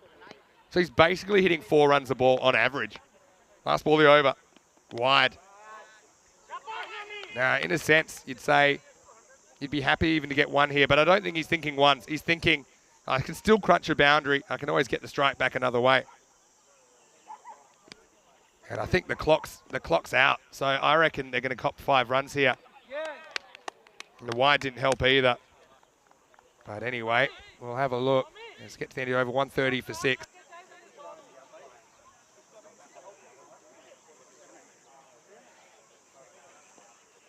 Yeah, so we'll keep an eye on the umpire coming towards us. But I have a feeling as soon as that clock's out, then we're going to get 5 penalty runs. Let's have a look. And yep, there you go. 5 penalty runs for slow over rate. And yeah, called it early. They bowled a bunch of wides early that put him behind the 8 ball. And actually, they've bowled 17 extra balls. 18 actually with a no ball. So they bowled 3 extra overs. So there's no surprises that you run into time pressure. Really, it wasn't even that close. So it'll go 135. I think that makes it. Last over. Strap yourselves in. Got to get off strike. That's exactly what he does. Good batting. Really good batting. Yeah. So, yeah, if you're wondering what's going on there, you have a 40-minute clock at the start of the innings that you must deliver the last ball of the 9th over before that runs out. And it ran out during the 9th over. And that's because we have to stay to time here in European Cricket Series.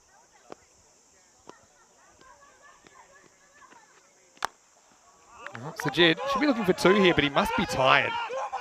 See, he likes the idea of it, but he would have been out, so he says, nah, I'll wait. Now he's got to be watching, maybe run to the keeper. I think it's so important he tries to get the strike back. Dasara's been pretty good, though, at giving him the 1. I think that's all he should be looking at here. Don't think he wants to have a big swing and miss.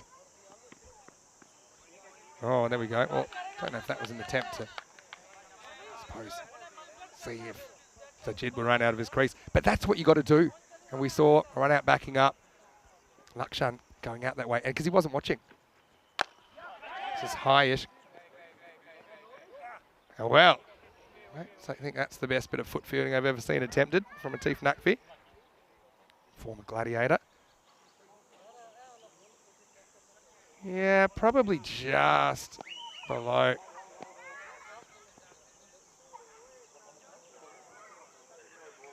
I think it's just okay. Yeah. Yeah, it's been called. Yeah, it's borderline. Yeah, I can see why that gets called. We know that they're very harsh on those. So that's a no ball. 1 run, extra ball, free hit. And if there's one guy on the field that doesn't need a free hit, it's Sajid, who's 76 off 22. And he's got the immunity cloak on now. Cannot be dismissed. And he probably will be caught, but it doesn't matter. In fact, quite smartly, they're not going to run. And so Nasir catches it. Of course, it's not out. It's a free hit. Yeah. So the ball before was a no ball. So it can't get out, except for run out. And technically, you could get obstructing the field for all of you out there that'll write letters. I do know that, but you don't see those very often. We've had it once this year, maybe twice. It's funny because you normally see an obstructing the field every 10 or 20 years. Well, we see it probably 6 times a year here on ECN because of how much cricket we've got.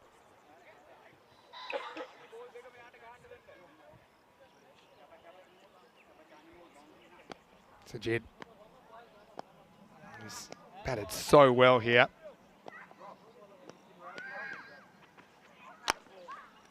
Up in the block hole. Again, I think he likes the idea of 2, but he's running into the fact that he's completely exhausted. And so he says, you know what, I've had 77. You've been good. We've had some good times, Viraj. You have a swing at this last one because I'm pretty much done. He's probably not looking forward to fielding either, considering how well he's batted. All right, does get it. Charges at it.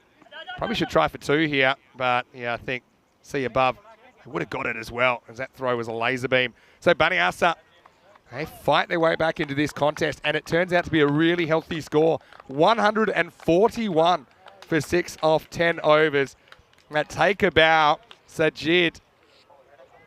He has been incredible, hasn't he? Turned the game around, 77 off 25 with 8 maximos and 5 fours. So that's 68 in boundaries out of his 77. He has put on a show, and I'm sure his teammates will be so happy that he arrived and really hit the ball sweetly from the get-go, didn't he? And he's put Baniasa in a pretty good position. Remember, if they can win this, they'll go top of the table, 3-0. Tell me, they'll be wondering where it all went wrong because, remember, it was a very different story early, wasn't it? As I got to say, some handsome production staff here from Spring Productions. But right now, let's have a look at the highlights. And it all fell in a heap, didn't it? Tommy Darmid, he took one. He wasn't able to hold on to the next one. Ali Zawa, former Gladiator, he came on, and then there was this completely unnecessary run out. It's just gone by about 8 inches or so. And then, yeah, the wickets just continued to tumble. Let's not forget that at one stage, they were 40 for 4. They were 60 for 5. And they were on the ropes, weren't they? But didn't they turn it on in the second half? The power play only 19. So they actually get 122 off the last 7 overs. And you saw Aleem didn't have it for him, and sit back, relax, and just enjoy the stroke making here of Noman Sajid. And yeah, just had these incredibly strong hands that he kept whipping through the ball. And I really liked it when he hit those kinds of shots straight down the ground. It's a fairly straight bat shot. But then when he did decide to go leg side, he just had this whip, he had the timing, and he was troubling the Transylvania players who were just trying to have a bit of a nap and relax down there. The cricket balls kept coming their way. Gurudev, man, he took matters into his own hands, didn't he? He got Lakshan jaywalking and ran him out without delivering the ball. And I think that was fair enough if you look at how far he was out there and when he was out. But if you thought that was going to unsettle Big Noman, he had another thing coming as he slammed 8 sixes and turns the game on its head. Some really big overs in there. 7, 8, 9 go for 26, 20 and 20 respectively. So 66 through there. Look, one thing that is good, I suppose, for Zalmi is they keep the last over to 6, but the damage was done, wasn't it? Walking stick 77 to Sajid, who was walking by the end. I think he was spent, but he's put a lot on the board. 23 to Ijaz Hussain. He helped start the rot. So 100 between those 2 batters alone, and no one else making more than 4. 27 extras, including the 5 penalty runs. Maybe a bit of inexperience in the format there for Bucharest Zalmi, who had the elements, didn't they? They didn't bring back Zawar in the end. Ozturk 2 for 26. Even he lost the handle at the end, to be honest. Wickets for Gurudev early. Samir Ahmed with a wicket. But they'll be kind of stepping into the Hall of Mirrors and wondering where it all went wrong, because they certainly won the power play, but after that, the cat was out of the bag. We'll take a quick break. We'll be back with the chase. And look, Zalmi teams, we know they like to attack. They'll go at this. 142 will be the target. Let's see how they go with the bat. Vinny Sandu here, Mr. Maximo for ECN. Hope you're having a great day. Back with the second half of Match 9. After this, you're watching the FanCode, ECS Romania.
The European Cricket Series is proudly brought to you by HCL Software, FanCode, and Grizzly Bear Sports.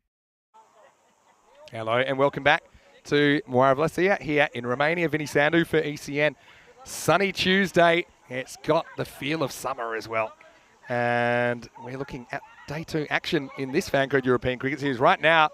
Very interesting first innings. First time we've seen Bucharest Zalmi in the competition taking on Baniaso, who are playing their 3rd match today. And to be honest, Zalmi had the better of the opening exchange, 19 for 3 after the power play. But from then on, they had a torrid time. We saw 122 runs in the last 7 overs, and they end up pounding 141, thanks to a very, very explosive 77 not out from Noman Sajid. Now, we're going to see Zalmi batting for the first time. And Baniaso were interesting. They bowled a lot of spin and slow stuff in the power play. But if I know anything about Zalmi teams, they love to attack. And we saw Gozo Zalmi actually winning the ECS in Malta earlier this year.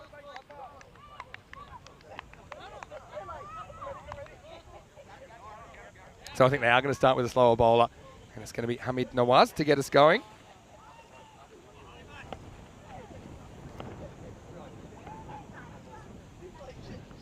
And a bit of a treat for those of you that have been following us. And again, keep the chat coming in. I'm just going to pop in there. But I have a special guest commentator coming up. Saw him wandering around. Let's get going here first, though. 142 to win. It's going to start with a boundary, 4 runs. And it's Mechet Ozturk that's been sent out to open the batting. Okay. He does like to swing for the fences. He does first ball and he gets 4. Perfect start.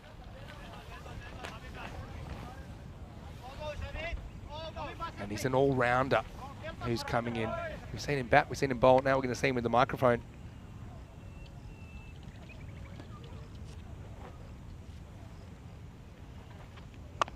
Next one slides on. It'll just be a single. Or will it be a single? This would have been out, you know. Won't get an overthrow, but to be honest, Ozturk's lucky to survive this. Check it out in the replay. I think he was that convinced. He even stumbled a bit, and the stumble would have cost him. He was well gone, probably a metre out. Throw doesn't find the target. But anyway, Vinny Sandu here, Mr. Maximo for ECN. Nice to have some company. I will have Rico from tomorrow. But right now, say hello to Transylvania all-round sensation, Rob Lever. Rob, so happy to have you in the comedy box. Welcome. Pleasure. Yeah, it's been an amazing day so far. I've been watching Monday as well. And yeah, we just saw an amazing innings from Nomad. Nomad really smashed him, didn't he? And obviously you guys played Baniasa earlier in the day. And we've played 2 matches. Unfortunately, didn't win either. But I'm very curious to get your thoughts on what the experience has been like. Because first time we've seen you in the ECS, even though quite an old cricket club. This should just be one as Samir Ahmed, left-hander, gets off the mark. Yeah, so how's it been? How's your day been?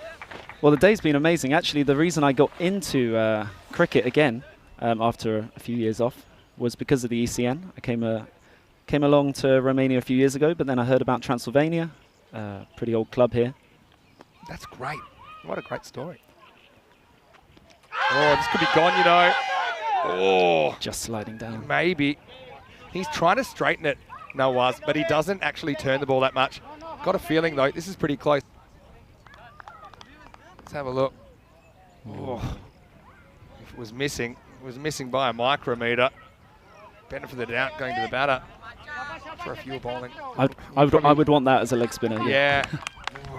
50-50 at best. Ozturk survives. Now he won't, because that's good night, Charlene. And fool me once, but you can't fool me twice. And umpire runs out of patience. Nawaz gets his man in the end, and Zalmi, they lose their first wicket, 6 for 1. Yeah, we've seen that quite a bit. The ball just skidding on through.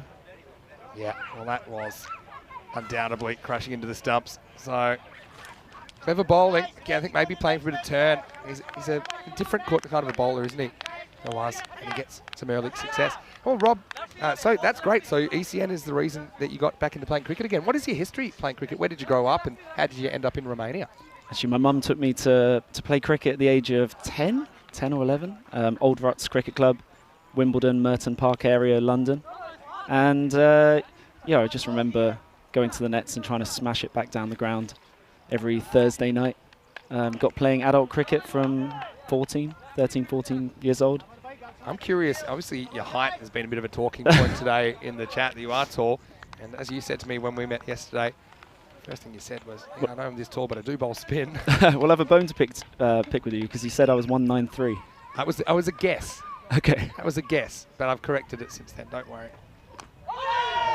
Luckily, the captain comes out, slobs one onto his own leg. Yeah, so we have settled that now. They asked me how tall did I think you were. I guess 193, but 196. Yeah, and were you always tall? So when you start playing 13, 14, as you get to the end of the first over, 6 for 1. Just quickly before we go to that, let's have a look at the golden ball counter. Well, that last game you played, we thought we might see one. That was super close, wasn't it? Oh, that was yeah, disappointing. It was great to play in such a close game, but not to get over the edge at the end. That was a shame. But Keshev played an amazing innings as well. He did, and you batted very well yourself, got to say. And Kishore coming up with some runs. Sunar, I think he batted pretty well. So I mean, good signs there. 122 match since the golden ball. You actually ended up on 122 in that innings as well. 125 to 122. It's funny, isn't it? Because all these situations come up that you're having to make these calculations. For example, do you take that extra run at the end or not? The second last ball. But, even if you thought about it for a minute or two, you'd probably be debating it, but you don't have any time to really process these decisions. I think. No, and then there's Prasanna left armour. Yeah. There's the interesting thing of I think the new batsman coming in. Sorry, the new batsman coming in is always on strike as well. So there's that to play with. That's right. If it's caught out, that's right. Prasanna again just slides across. It's a wide. Doesn't really spin back at all.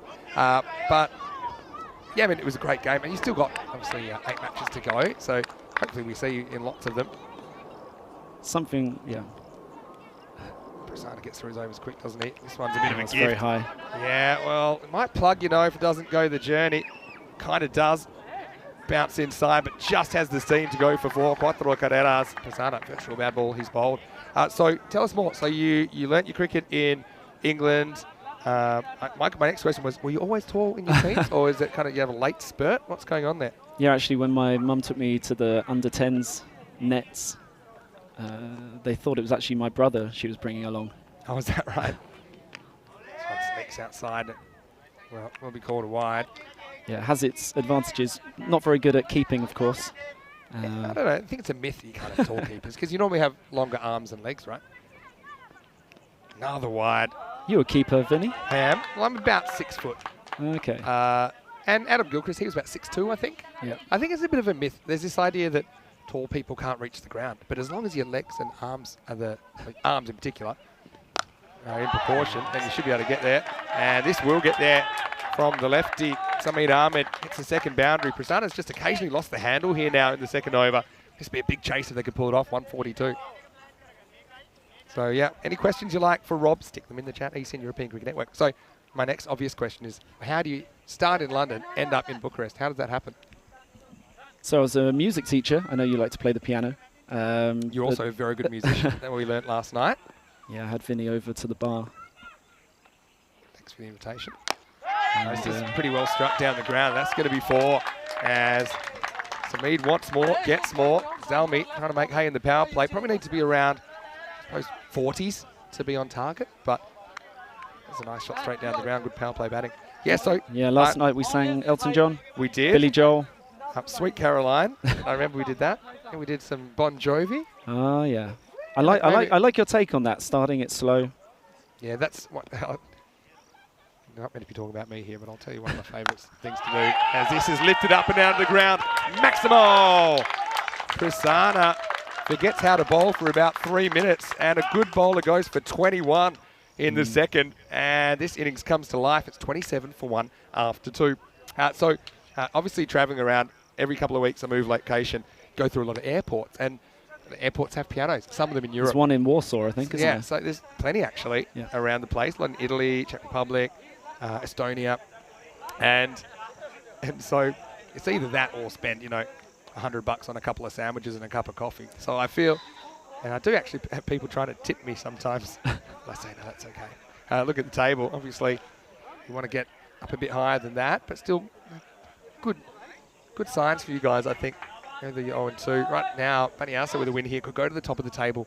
Be the only team to reach 3 wins so far. Still plenty of sides that we haven't seen yet, like Cluj and Giamato coming a long way to be here. So they've kind of back-ended their fixtures.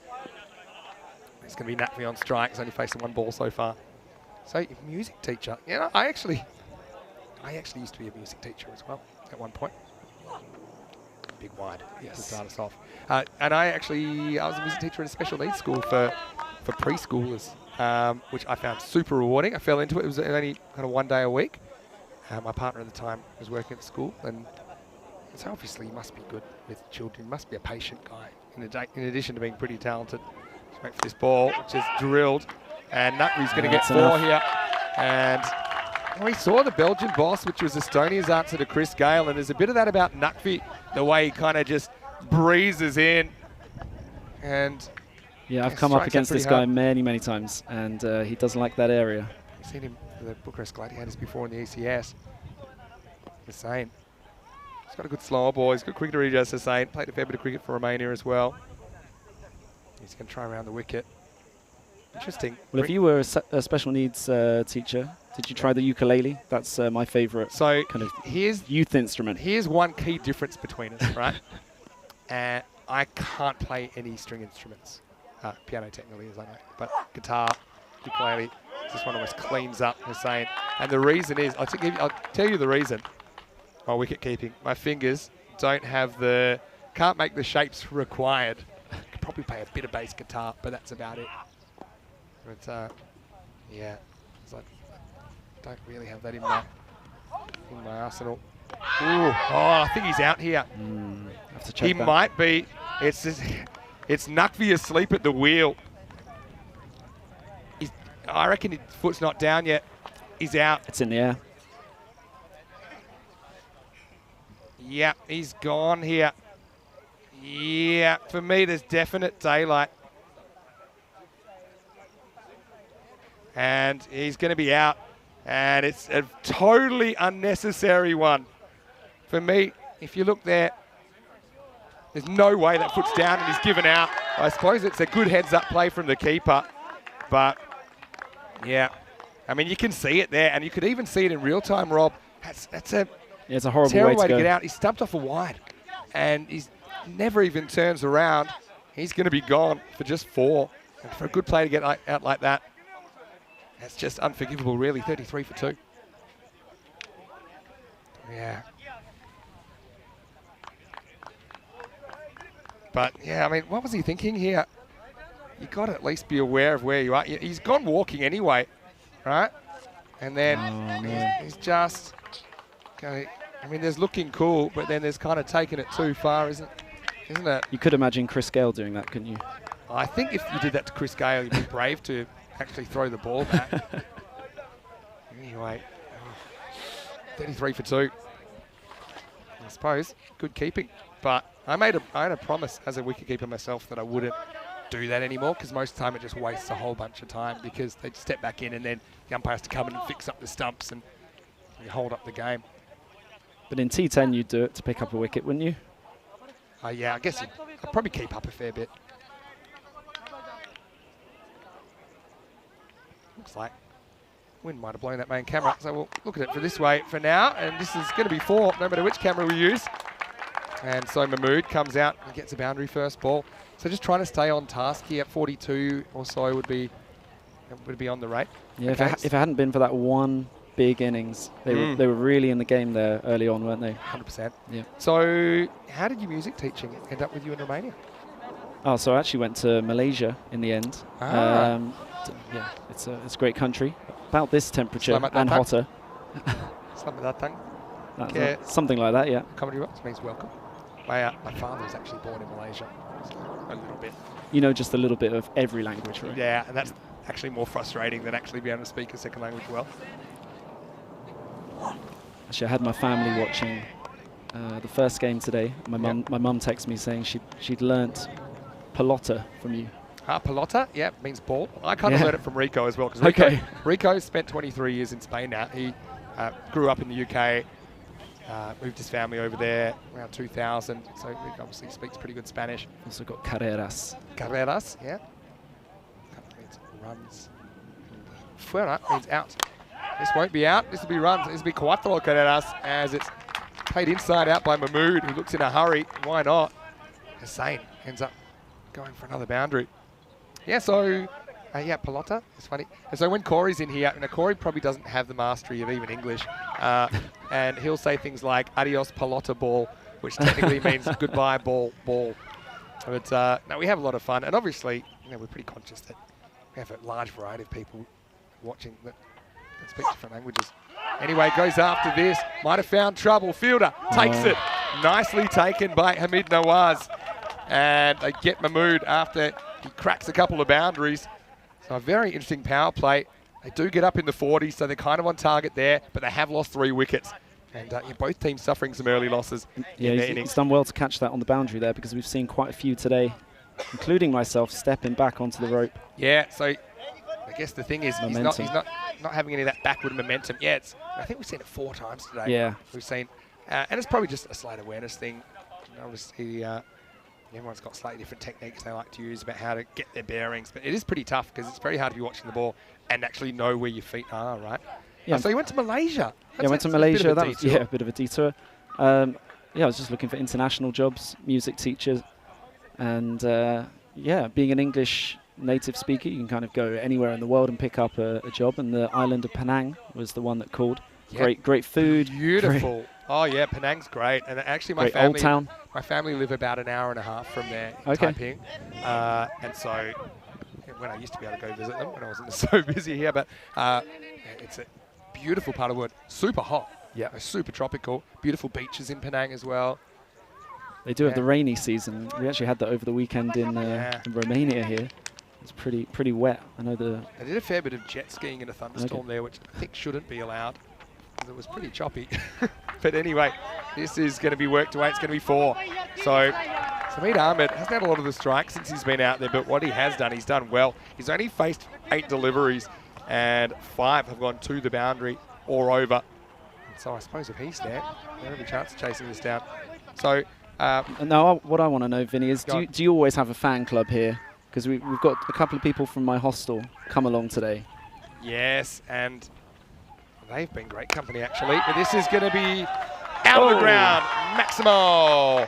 He tried to climb the ladder and couldn't quite pull it off the Statue of Liberty play as Ahmed gets 6 more and moves to 29. Yeah, once again, slight bowler error. I mean, I'd call you a leg spinner. Yeah. Even though your stop ball's actually trying to bowl the wrong one today. Actually, it was frustrating to watch in a way because I think when you bowled well, we really saw glimpses of what you're capable of. Well, this is a Gundy ball down the leg side, and that's going to go for 5 wides. It just keeps on trucking, doesn't it? So 50's come up, and Zalmi, a bit like Baniasa, they've lost wickets, but you can see the approach. They're not batting scared. They're still going for their shots. Yeah, it keeps them in the game. That one obviously isn't hit, but still creates 5. And keep the questions coming in. I'm going to pop into the live chat now. ECN European Cricket Network. And yeah, the reason I did the wrong one today was you can get it through a bit quicker usually. So the last game today, if I get a ball. One thing for sure, you'll look at your overs and you'll see what worked and what didn't, and you guys will all be able to do that. It's one of the real benefits of playing on TV.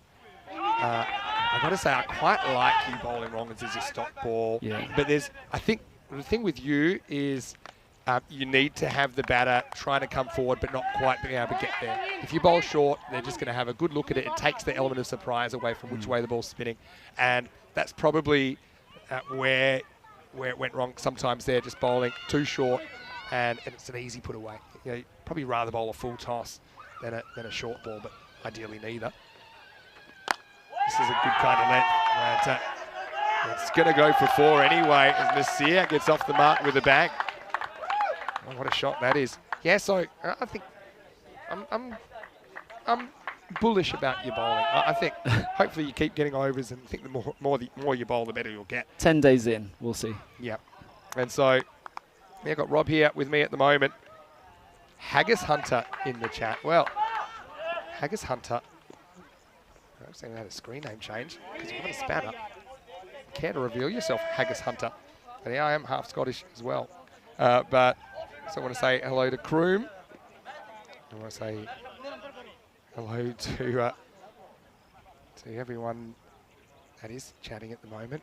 A few people liking the Chris Gale connection. We've had a few regional bosses lately, not just the universe boss anymore. Kroom's got a question though. Rob, how many games do you play in the season normally? And how has cricket spread in Romania after the focus on Pavel a little while ago?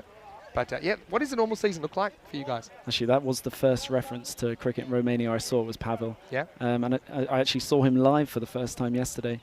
Yeah, we play about 10 league games in a season.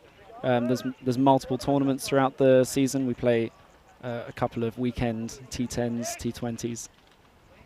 And yeah, I mean, really, we've been looking forward to the ECS for a long time now, working towards that. Yeah, and look, we're so happy to have you expanding from 5 teams to 11. Yeah, that it's just massive. shows you how much the game's growing. Yeah, even since last year, I think we had only 8 Romanian teams. Yeah, and now it's really jumped 11 up to choose quickly. from. Yeah, I remember it was 7 or 8 last year. Oh, that is huge. That's absolutely pounded by Nasir, who's come out in a mood, hasn't he? He's gone huge. Maximo. Is that in the lake? Yeah, I think that one's wet. That one might have bothered Derek the Duck. And just too short from his saying. Don't know whether he's attempting slow ball or not. But yeah, they're going to have to find that one. Making a mockery of those boundaries. They sure are. I mean, the short boundaries, it's essentially encouraging guys to go for their shots.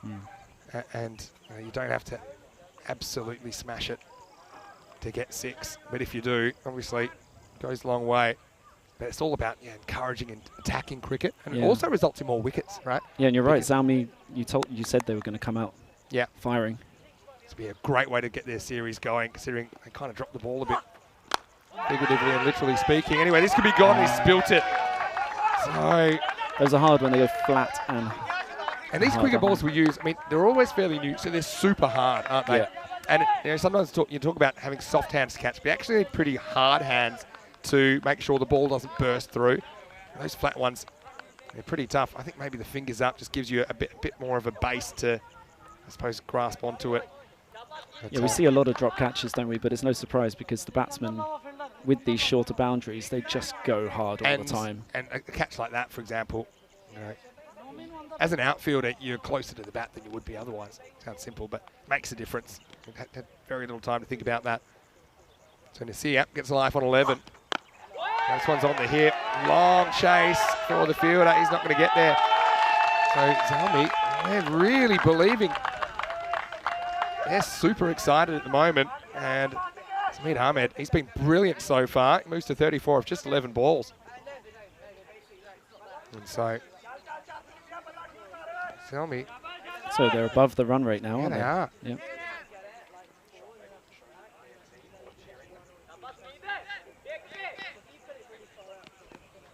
Ahmed, halfway through this 5th, Hussain wants to see the back of him. This will test the same fielder. Has to go the other way now. Oh, slight Tortuga there.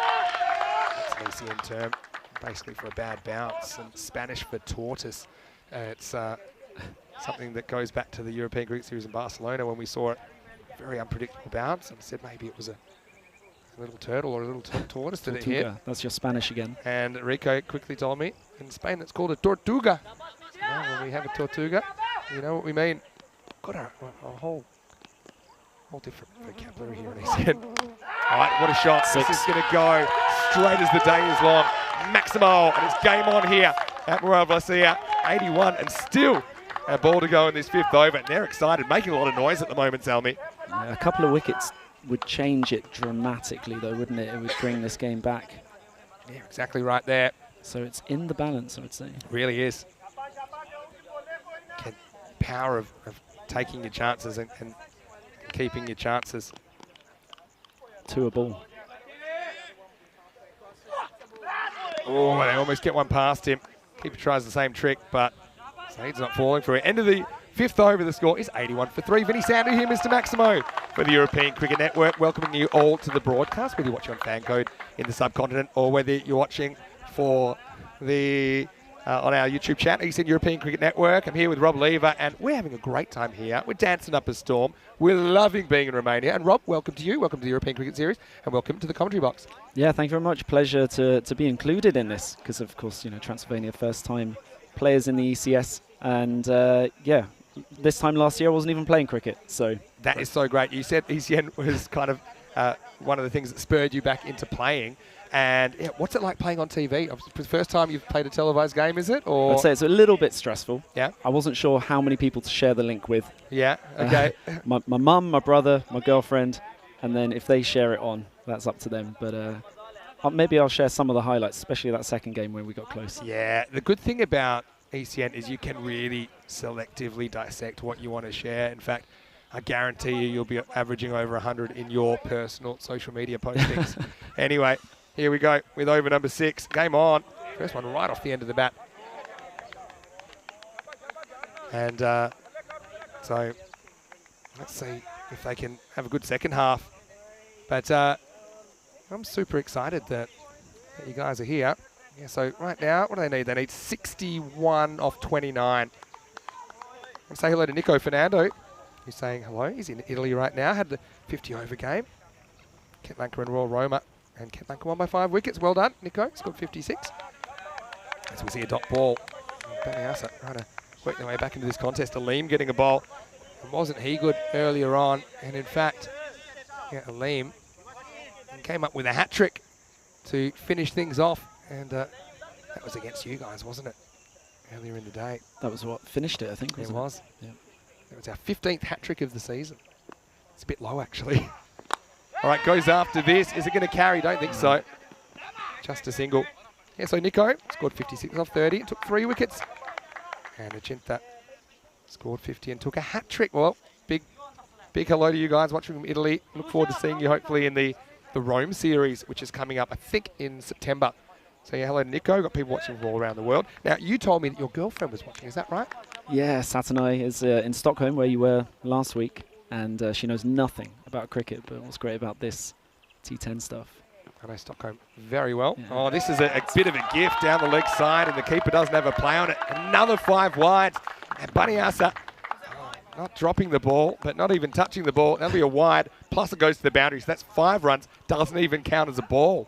So it's a big penalty to pay for a bad delivery. That could be the tipping point there, because it's in the balance, even though Zalmi are ahead of the run rate. A few Eagle Eye viewers noticing I'm wearing the same shirt 3 days in a row. Well, the reason for that is my luggage has not arrived yet.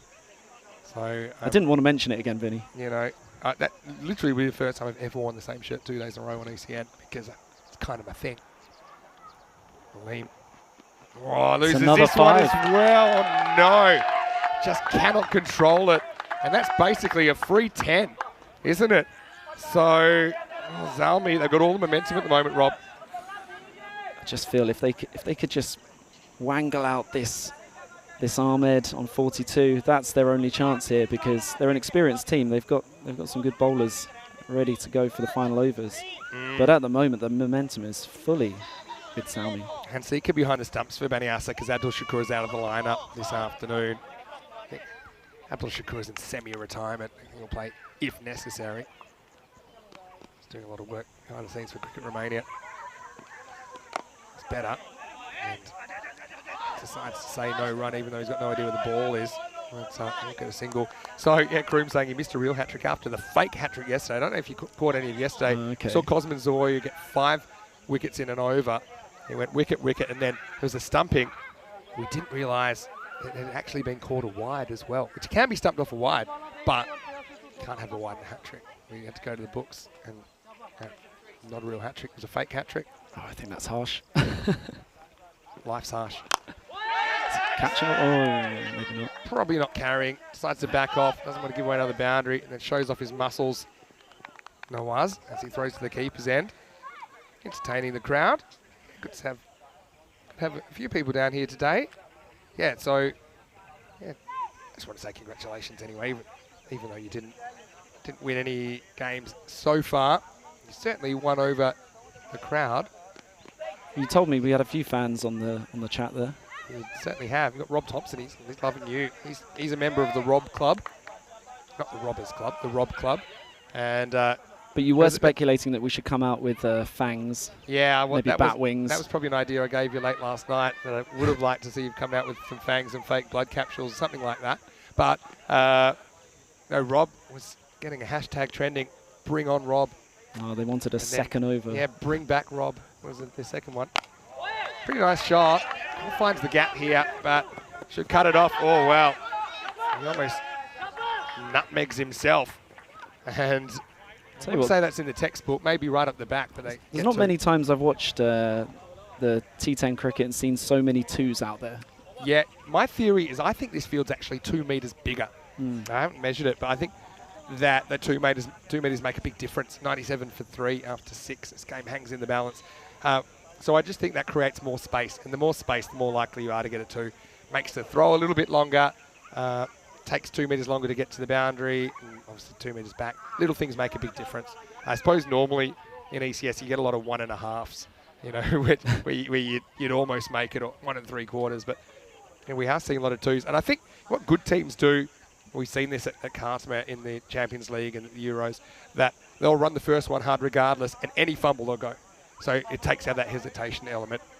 And then, okay, occasionally it might backfire, but you get so many runs by doing that. But this field, it's in great condition, isn't it? Well, actually, you were saying about the Tortuga. Yeah. I don't think there is much of that out there. Not so much. It is a really, really wonderful outfield. Definitely not. I'll say hello to Fuhad, and just trying to get back to everyone that said hello in the chat. This one's okay, I think. And your girlfriend's name again? Satanai. Satanai, okay. Because I wasn't quite sure how to pronounce that. Yeah. So now, Satanai. I don't think she'll be there now, though. She's there. She said, oh, I know that voice. And a love heart eyes emoji. Ah, she is there. So you better be on your best behaviour. Okay. Oh, that's gone a long way up. It's catching opportunity. Oh, he got it on the second attempt. Wow. Had time to order lunch and have it delivered, didn't he? Abdul Aleem. And he spilt it. But as I always say, you won't find this in the textbook, but if you're going to drop it upwards. And he did. And then he was able to grab it one-handedly. And so it's kind of good reward for keeping things tight for a few balls, I think, for Baniasa, as Zalmi have the partnership broken, 97 for 4. That was quite a significant partnership there. What was it exactly, Vinny? Yeah, well, they came together with the score at 41 for 3. So they put on 56, and they put on 56 in just 20 balls. So, yeah, very good partnership. But it's broken now. This game is wide open. Could be another close finish on the way. I'm going Banyasa. Yeah, I think runs on the board standing up. Runs on the board, experience. They've been here many times before. Yeah, that's true. I guess it depends how Sabor comes out and hits them now. But if I could commentate on a golden ball. Oh, mate, maybe you're the lucky charm. Well, this is a pretty confident way to start as he just mashes it over extra cover. Maximo! 100 comes up for Zalmi, and it's game on. What a shot. That's Zara. Started pushing across that angle. It was a pretty good angle most of the time, but across the board. Yeah, it's good to see sixes hitting that area as well, not just cowed across. Exactly right, and that's a very confident way to start your ECN career, isn't it? Yeah, it's happy to take one. They go on contact. Oh, makes hard work of it, you know. Direct probably would have gone there. I think he would have. I just really felt like he was running with sandbags strapped to his ankles here. Look at this. Pads were falling off and everything. Yeah, geez, he made that look long. 22 yards. Gets there in the end. That also takes the pressure off his partner, who's been there the whole time, Samid Ahmed. Hello to Shamon as well. Shamon Zaman in the chat. And I was going to say, I could turn it into a different kind of show if I could press you. So how serious is it with you and the girlfriend then? You're official? What's she doing in Sweden and you're here? Well, she works there, but she was in Romania for at least a year. With the tabloids, something. Until last summer. Now that you're basically an international cricketer, essentially, playing in front of a global audience. Right now it's the end of the 7th over, and it's 105 for 4. Let's have a look at what's coming up. And, well, there's a reason you're here, but you won't be here much longer because you'll be out there, won't you? Transylvania 0-2, taking on Zalmi. So you're getting a good look at them right now, Rob. And news from the toss is that you'll be bowling first because Zalmi winning the toss. And batting, how do you feel going into that one? I feel good, but What is that 6.5 about next to my name? Well, people playing fantasy cricket, that's what it costs for them to have you in their team. Ah, what a bargain. So, yeah, I think you're a bargain. I think so. You tell you, at least you can say to Irfan and to Keshav that you're worth more than them, but maybe don't approach the other guys. You got Kaka coming in. Tell us a bit about the guys coming in. You got Kaka coming in. You got Gary coming in as well. Wait for this ball. So Akash is probably our primary batsman. Don't want to tempt fate here. Oh but no, it's a run big out. trouble. Huge trouble. And they're gone. And yeah, you can see that I think in the end, Sabor sacrifices himself. One runs, one doesn't. In fact, well, you see, that's Samid Ahmed that's standing on his bat, so we think he survives. So what happens here? Yeah, so He just runs. and he joins him, right? And then he says, "Hey, you need to go out." Who's out there? Yeah, I think he just leaves his crease in Yeah. time. So for me, I think based on that, you got to say he's left his crease, because if he hadn't have left his crease, then basically The last person the last to join. one there Yeah, is last one the at the one that's party. out. So actually, I mean, I'm not one for putting hands on other people, but I think Samid might have pushed him out of this crease if he wasn't going to go willingly, because I think you got to keep the guy there that's been there the whole innings. Even though Sabor, it's a waste, isn't it? Again, the issue here is that they lose eye contact. Just have a look at this at the first run, and you see Sabor at 23. He's looking at the ball. He's holding up his hand to no one in particular, and that whole time we saw Samid coming back for 2. So if they're a bit quicker there, they might have actually been able to get Samid before we saw Sabor step out of his crease. Anyway, wasteful. 106 for 5. Nobody knows when one stays and one goes. He's hit down to long on. New batter out there. Here's a Freedy. Here's Ahmed on strike. He moves to 48. Yeah, so these are little things I think that are heightened in this form of the game, Rob, with running between the wickets is really put under the microscope. You know, you're calling. Your eye contact, I think, is something people don't talk about so much. People talk about calling, but eye contact and just knowing what your partner's doing and mirroring what they're doing. You should never really have that situation where you have 2 batters at one end. Afridi, we get a look at him. That's big. Now how big? Right back to the wall. Going, gone. Maximal.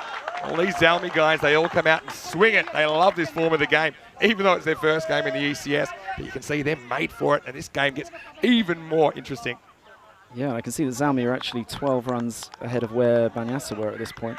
29 off 15 is the equation. And once again, we see a batter coming out and hitting a 6 first ball. Slower ball. Wide. Yeah, it's called wide. And they'll get an extra. Remember those 10 they gave away in those 2-5 wides? Bet they'd love them back now. But, yeah, hello to everyone that's saying hello to us in the chat. Keep questions coming in if you'd like. Sean Zaman saying hello. Hello back to you. And, yeah. Taran's asking, is Rico joining? Yeah, Rico will be here tomorrow. Taran, it's his daughter's 21st. So, yeah, happy birthday to Sonia. That's why Rico is just joining tomorrow. 6. That's Forget massive. it. That's going to bring up his 50 as well. What a good innings that is from Samid Ahmed. Impressed us at the start of the game, holding on to a clutch catch. But right now, he's off to the races, 54 off 20. And right now, with him at the crease, you feel Progress Almi are in control. Yeah, he's the key. If he stays in, they win. Now the other thing, just spotting the clock. I think that they're pushing it for time. You can see he's been very leg side dominant, but to be honest, they've bowled a lot there to him. He's also shown he can hit balls straight down the ground. Looks like Banyasa really need to break this partnership. This has been a classic twists and turns. This could go for 4, you know, rolling, a boundary. And right now, seems no way that Zalmi is slowing down. Despite losing those 5 wickets, they're well in control. Yeah, I'll tell you, that's difficult, isn't it? Because the ball before, we saw him flick it. And then bowls well outside off stump, and still it goes for 4. I don't think that's a bad ball at all. It's just a kind of momentum Yorker thing. length, just on the outside line, isn't it? Maya's asking when we will be in Germany. We'll be in Germany throughout August and maybe start of September. So, second half of August will be Dresden, and the first half of September will be Krefeld, which is just outside Dusseldorf. I know Maya's in Germany. One of our super fans. Anyway, right now it's the end of the over. It's 126 for 5. I like that play as well, just rotating. Well, actually stealing the strike for the next over. Yeah, it's good awareness, isn't it? So Yeah. 16 off 12. I mean, you look at that and you say they'd have to fall over to lose, but there is a way they could lose. If they lose, obviously the set batter, Sameed Ahmed, Freedy, looks like he can swing it, but also probably give you an opportunity. You don't see them kind of just knocking this round, do you? I think they'll still go for their shots. What a chase this will be on debut to keep that above the red line. Anyway, back to the action. First one's pushed away for 1. And Yeah, I think after that first innings, I mean, coming off the field when you've been smacked around like that, and then coming out and chasing in the way they have, it's been incredible. yeah, for sure. This has been all over the place, this game, to be honest. Well, I like this. Fuhad in the chat with a comment. Oh, hits, he's gone. Yes. Yeah, he's gone. Well, there you go. There's the wicket. It's not the wicket of Sameed Ahmed, but Afridi hits, takes it on. And it was pretty clear. If a ball hit the stumps, he was toast. And it's a really good piece of fielding. Yeah. That's a Aleem there at cover. Game on. Yeah, it is game on. It gives him another partner to Sameed, who does get the strike back. You can see, yeah, he knew. He does well to leave it as well. Yeah, had to get out of the way, because the bowler probably knew that he's got time to take the ball, but then realises, hey, I don't want to mess this up. That's why you get behind the stumps, not in front of the stumps. So 127 for 6. Very, very good piece of fielding. So I was going to say, Fuhad Saneen saying in all caps, which we don't normally allow, but probably make an exception. Nice shot. One's a good result, though, to get into the other end. This is where you might be able to put the squeeze on the new batter. So you've got Gurudev Singh coming out. This is where I'd probably have cover in, mid-wicket in, because you know this guy, he might try and hit a 6, which is kind of in your favour anyway. But you want to stop the single. Stop the single. Still 3 to come in the over. Maybe you can dot him up. There's no one on the leg side single. And look at the clock. Under a minute to bowl these as well. Ooh. Oh, that would have been gone. It hit the end of the fingers and just went past the stumps. And so, this would have been a disaster. Because look, this definitely gets a touch. Look at this. Little touch. And he would have been run out there. It was a slither, wasn't it? Sameed. Oh, and that would have changed the game completely. Anyway, oh, wow. He gets to the business end and he goes to work. Maximo. And that brings it down to 7 off 7. We're ready to retreat it to an exhibition from Noman Sajid. But how about this innings from Sameed Ahmed? At the moment, looks like a match-winning innings. How much does do the boundaries affect the clock there, Vinny? Yeah, so you don't get allowance for that. You just have to deliver this ball in the next 9 seconds. It can't be wide. Okay, that'll be okay. So you have to deliver that last ball. Shows how tight it is, though. It was. And so they'll get away with it. And takes us to the end of the 9th over. I suppose right on time. And the score now is 136 for 6. What I will tell you is that if Bucharest Zalmi had been a bit quicker through their overs, then they would have already tied the game. So this 6 runs they need, essentially, it's just getting past the 5 penalty runs that they conceded in the first innings. And so they should be home already. But having said that, you've got a guy on strike that's just moosing them. And he's 68 not out. You back him to do it. This is where a 1's a decent result, I think. All right, Tassara to finish us off. Oh, wow, it's a chance. Oh, he's dropped it. And over the boundary. I think that's 4. It could be 6 there. Pardon me, Tassara just finished his over. It's Nawaz that's coming on to bowl the last. We need to check that. I think this bounces first, but we'll see it on the replay. The other thing is, maybe you can't see because his body's in the way here. But he actually signalled 4. I think it is 4. But, I mean, that's huge. If you catch that, you've got a new batter at the crease. Let's check it out here. Again.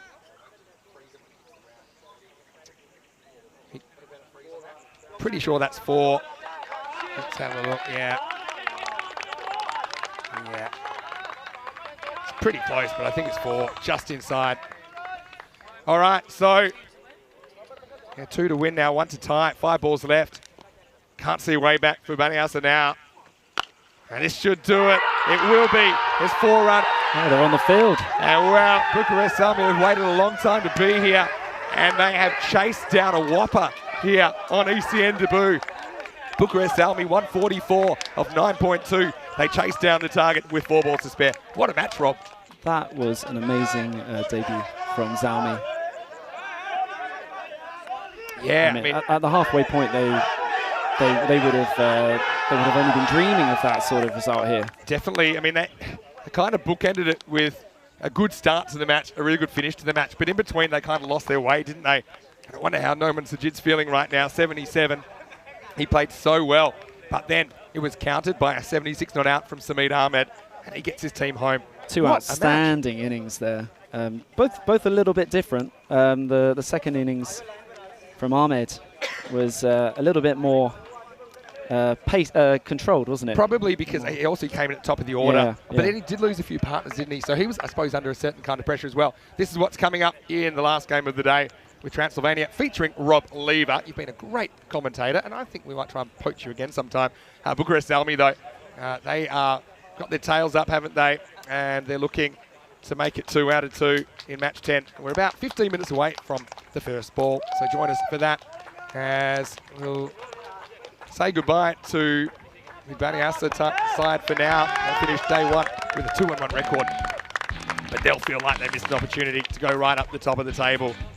As we roll into the highlights, and it was a bit chaos start, wasn't it? Once again, we saw wickets falling early.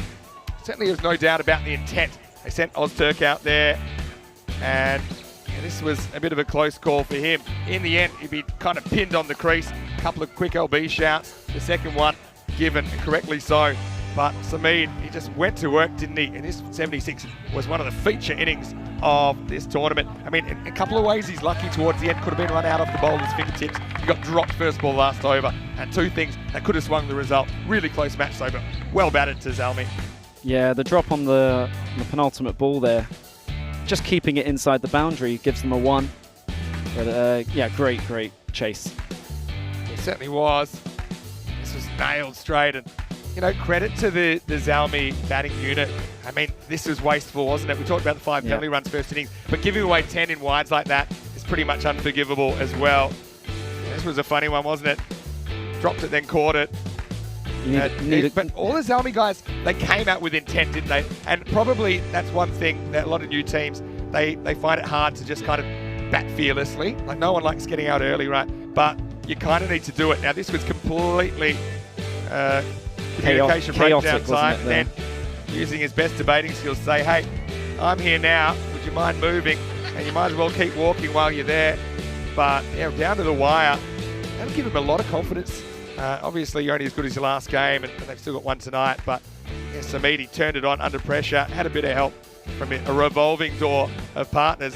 Had more partners than the quarterback at the box social, really, while he was out there. That was a very good piece of fielding. They push it to the wire. These were the couple of moments, right? That could have easily smacked into the stumps, and it would have been curtains for Sameed. He hadn't quite gotten back yet. And then, yeah, last over, he was dropped, but then needing just a couple to win. He smacked that, and well, he had company pretty quickly, as he saw plenty of them walking the other way, but then they all come rushing back. And what a nice moment for their club. I've never seen Chris Gale move so fast. Yeah, you're right about that. And yeah, it's just what it's all about, bringing people together, bringing communities together. Obviously, it's a tough one to swallow for Baniasa, but they will walk away with 4 points out of day 1. Let's have a look at the scorecard. Sameed Ahmed with 76 off 28. What a knock. I mean, the next highest score is 14 from Nasir. But actually, you look at those guys, though, they're actually all scoring better than run a ball. So they came out and they were looking to score. 23 wides, though. Ouch. And I think you can look at that and say that that is one reason that they're not able to defend that score. Yeah, the extras were one thing, but not many dot balls as well. Yeah, I mean, that's true. And like I said, it's an intent thing. I think they certainly seem pretty comfortable playing this format of the game. As far as the bowlers went, they had a good start, didn't they? Nawaz with 1 for 27, Ijaz Hussain 2 for 33. But you see all those economy rates kind of out of control, right? With Thasara, the only one in single digits. He took 1 for 18 off his 2 overs. But yeah, good game. Those 23 wides, though, definitely came back to bite Baniasa. And, well, I just want to quickly say big thank you once again to Rob Lever. I know you've got a rush. Thank you, yeah. Can you get ready? Getting a bit of applause from the crowd as well. And I tell you what, I'm glad you're not here every day because I'd have a sore neck. We'd probably have to get like a box for me to stand on. But yeah, wishing you all the best. Congratulations so far. Thank you very much. Cheers. Learn from that. Be fearless, be brave, and, throw it into the lap of the gods, and let's see if you guys can pull one off last game of the day. So we'll be back in about 10 minutes for match 5 coming your way. Until then, Vinny Sandy, Mr. Maximo with Rob Lever, and we'll see you for the last game after this. Random question time coming up as well. See you then for more ECN action. You're watching the FanCode, ECS Romania.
The European Cricket Series is proudly brought to you by HCL Software, FanCode, and Grizzly Bear Sports. Hello, cricket lovers, and welcome back to Romania. Last game of the day. Action coming your way, match 10. And how about Bucharest Zalmi? They're the success story of match 9. They chased down 1-4-2 with time to spare, and they're going to go back-to-back. Must be interesting to come back down to earth after a performance like that. But they're going to take on Transylvania. A little bit earlier, we had Stefan Gooch with the two captains. Let's see what happened at the coin toss. Okay, Bucharest, tell me to call. Heads. Heads is called. It is heads. Wow, looking to bat. Okay, all the best, guys. Have a great game. Thank you very much. All the best. Bucharest Zalmi have won the toss and they're having a bat. Back over to you, Vinny. Thanks, Steph. And yeah, we roll into the last game of the day. Of course, bit of a tradition here on ECN. It is random question time. So if you have any random questions, put them in the chat. I know we've got some live spectators here today as well. But if you guys have any random questions, doesn't have to be about cricket. It can be about, I'll answer it personally or whatever. Ask me, okay? So please don't be afraid to jump in. First, I have to look at these two teams, and it is Zalmi coming out trying to go back-to-back, but Kaka comes in for Transylvania. And we heard Rob Lever, I guess, commentator last game, saying that he's a bit of a gun. Gary Singh also comes in for them. Irfan Warsi bowled really well in that previous game. Didn't take a wicket, but watch out for him. I think he's a bargain for only 6 credits. But Zalmi, how about that innings from Sameed Ahmed? 76 off 28, and he counted the 77 from Sajid in the first half, didn't he? From Bani Asap. They must be wondering where it all went wrong. To be honest, though,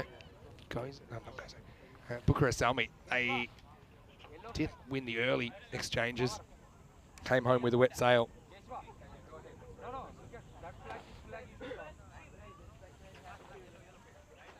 So the first random question I've got live here at the ground is a cricket-related question, which I'll probably think is a bit boring, but that's fine. Not that random. It's a fair question. It's what is the deal with the 2 outfielders outside the circle? It's the first 3 overs, actually. So for the first 18 balls of the innings, you're only allowed 2 outfielders. After that, you're allowed up to 5. So it encourages batters to go for their shots a bit more because the boundaries are less protected.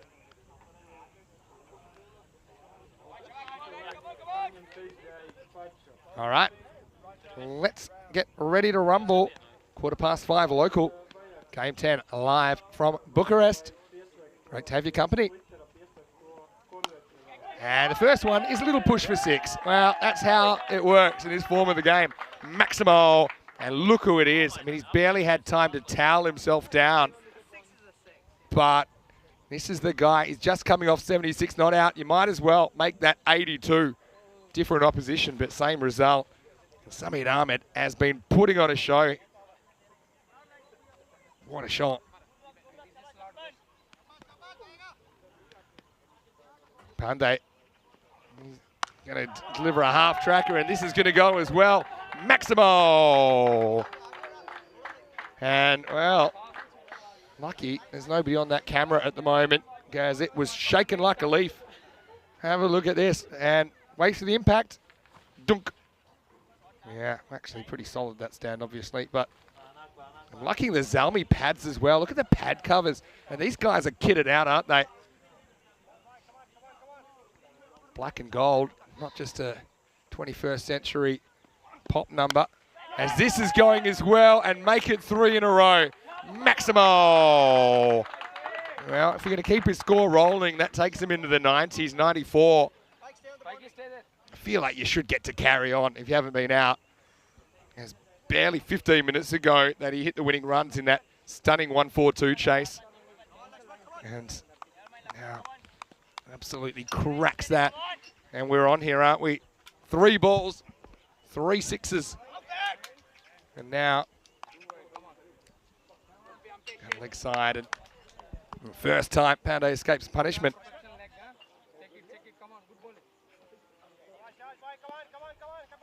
So, don't know if that just makes Sameed a bit angrier. Wants hit the next one further. He goes for it and he gets lucky. He's going to get 4 here.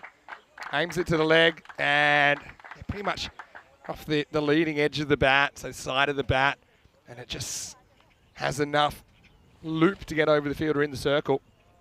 So the first over goes magical, and poor Transylvania They've been trying to sleep. As we know that Transylvanians like sleep during the day. They're just probably trying to relax. Meanwhile, Zalmi have been heating up and they're still red hot, aren't they?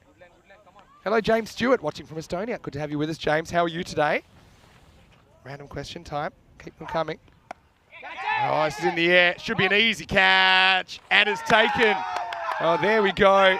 And it is Rob Lever that takes the catch. Well, from the commentary box to the middle of the MCG. Wild Vlasia cricket ground. And the first wicket falls. 22 for 1.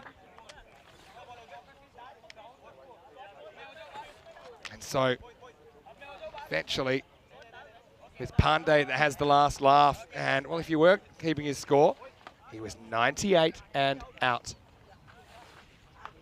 22 in this game. But it just took on one too many, didn't he? I suppose that's the game, isn't it? We've already seen from Bucharest Salmi that they will continue to attack. And they've got new batters coming out and attacking. They're not intimidated. They're not really worried about giving chances. But you feel that wicket for Transylvania might save them a lot of runs down the stretch. That's going to be, I think, probably one of the better bowlers coming on for Transylvania at over number 2, Mohit Bansal. I'll be very, very happy to see the back of Sameed so early. But you've got Atif Nakvi there at the other end. He's the Rom boss, maybe the Romanian boss. With the Chris Gale comparisons, the kind of laconic left-handed look, but slams the ball a long way. Bansat getting ready to deliver over number 2. Wow, this could be another opportunity. Oh, but it falls into space. And I tell you what, Nakvi, he looks so relaxed. Look at this, just a little bit worried for a second. He doesn't show it, and then he just trots and says, you know what? Down the bat, what went wrong there? Why didn't that go for 6? He's just pretty relaxed, all things considered. So here's Mechat Ozturk, dropped down to the 3 slot this game. Turkish cricketer. His first one, goes leg side, finds the gap, finds the hole. That's forward, a good start for Mechat. And Mechat does a cracking business in Istanbul, and he basically specialises in Turkish delight and treats. And he was very, very generous with us when he came to the ECL, giving us a whole bunch of Turkish delicacies. They were delicious. And he kind of loses his mind here a little bit. He sets off on the long march to nowhere. Misses out. Yeah, I suppose it's not a wide because he kind of gets outside off before the ball's bowled, but not a great shot, to be honest.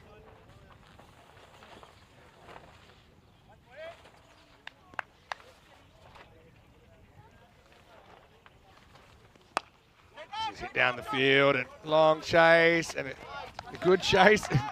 He's lucky the grass is as long as it is, because otherwise that would have rolled back onto the rope. But nice work by Apari.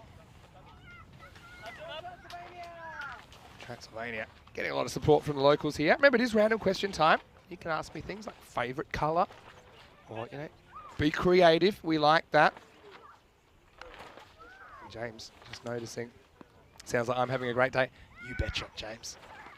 All right, the boss is into his business and he heaves that one away. He's going to go for 4. And Bansat has just struggled with left-handers. That's been his Achilles heel today, to be honest. And he whacks it away.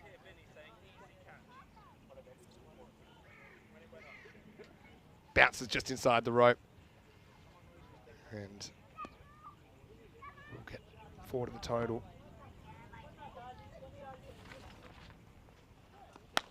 Well, that one is a bit more comprehensive, and this will carry the line by some margin. Maximo Bansal. Yeah, he'll be annoyed, I think, that he ends up going for 16 in the over. Disappears for 10 off the last 2, 38 for 1, and a very good start this now for Bucharest Salmi. Kroon was hoping for a golden ball last game. Didn't really pan out. So Zalmi, one of 6 teams with points so far. That will make the teams without points a bit nervous. Like Transylvania, who'd really love a win here. Got Super Kings. They struggled a bit yesterday on their first day in the ECS. But yeah, remember, we've gone from 5 teams over the last 3 years to 11 teams. So expanded. And gone from 1 week to 2 weeks here. From 1 week to 2 weeks. So we get ready for over number 3, and it's Apari. He gets hit in the air. Fielder drops it for 4. Ah, frustration. And it's Pandya, who was so good at the death earlier.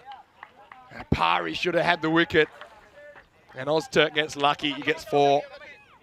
You see, he's on the move. It's hard to catch when you're on the move.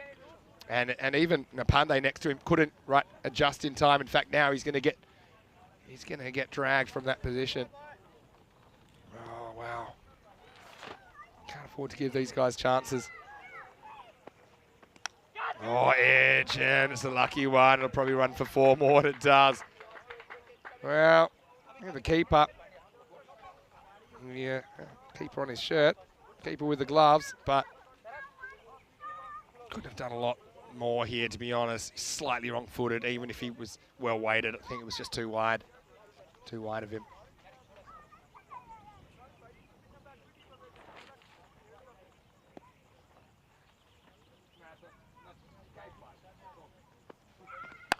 Anyway, this one isn't going to be caught by anyone on the field because that's miles back. Maximo! That one's gone up to the drink stand to maybe buy one of the dubious-looking energy drinks that I'm drinking one of them right now, and I won't say the brand, but it's the opposite of heaven, and it says it gives you the power, gives you power like, and then the word which is opposite of heaven. Let's see if it works. Not that I need the boost. It's a natural high of the cricket's enough. 50 partnership, 50's up now, and now this is swept away, and this is going to travel as well. And I think it's going to be 4 this time. Doesn't quite get over the boundary, but Ozturk off to the races. 23 and just 7 balls. Remember, he's just put down as well in this over. Come on, Arjun, come on! So Saturday is asking, when am I going to be next at Terminal 5? Well, you probably heard the story. I came from Stockholm. I know that's where you're watching from Saturday.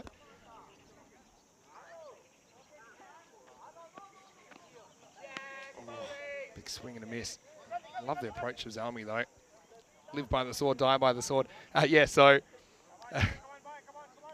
so I did spend the night on the floor in Terminal 5 because all the hotels were booked and my flight got cancelled. First time I've ever actually missed the start of a day that I should have been there, but it's one of those things. Steph did a great job filling in for me, actually. Wild swing, and probably take on the bye here. Got a hustle. Oh. Well, the thing is, hustle's not really in Nakvi's vocabulary, and yeah, I wonder if he's made it here. Let's have a look. It's a good piece of work. Oh, he's gone. He's gone by a step, isn't he? And there you go. In fact, he's already had the gloves off and he's walking. So an excellent bit of fielding there. And Nakvi, again, it's a bit casual, wasn't he, the way he was approaching that. And we've seen some fielding slip through the fingers so far for Transylvania, but that was red hot. Check it out here. Bounces off the keeper. But it's a great pickup and yeah, kind of shoots from the hit there, doesn't he?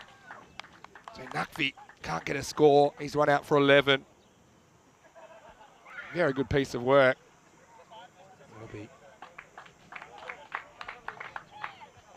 be a new batter that'll have to replace him. 56 for 2 after 3. Bounced off Kishore, and then it was Warsi that hurled it in. And so end of the over, so the new batter should go to the non-strikers end because it's change of ends. Into the power play, that's that signal. That looks a bit like washing a giant window. Or, you know, trying to get the streaks out of your bathroom screen door, something like that. As we get ready for over number 4, and it is Warsi. He's going to continue. So yeah, random questions coming in. I think one from Ronnie here. Hello, Ronnie. Let us know where you're watching from it as well, Ronnie. Escapes me right now. Down the ground. But firstly, such a nice question. When will I be in Stockholm again? I hope soon. I wouldn't be scheduled to go there probably until next year when we go back for the European Cricket Series. Also, I'd love to get down to the south, to Malmö and around there, where we historically have had a series. We just only had the one series this year, though, in Stockholm. We always have a great time there.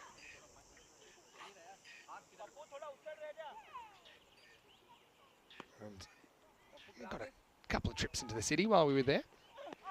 Short, he doesn't get it at all. Should be gone, and it is. Nice catch. Circling back, and Warsi has his first wicket in the series. That was pretty well done, and it's Gary Singh who's come in for his first game, and he's put under pressure. He has to kind of moonwalk back like Michael Jackson, and he takes it over his head. Nice, Gary. And you see that was a bounce that kind of held up in the surface.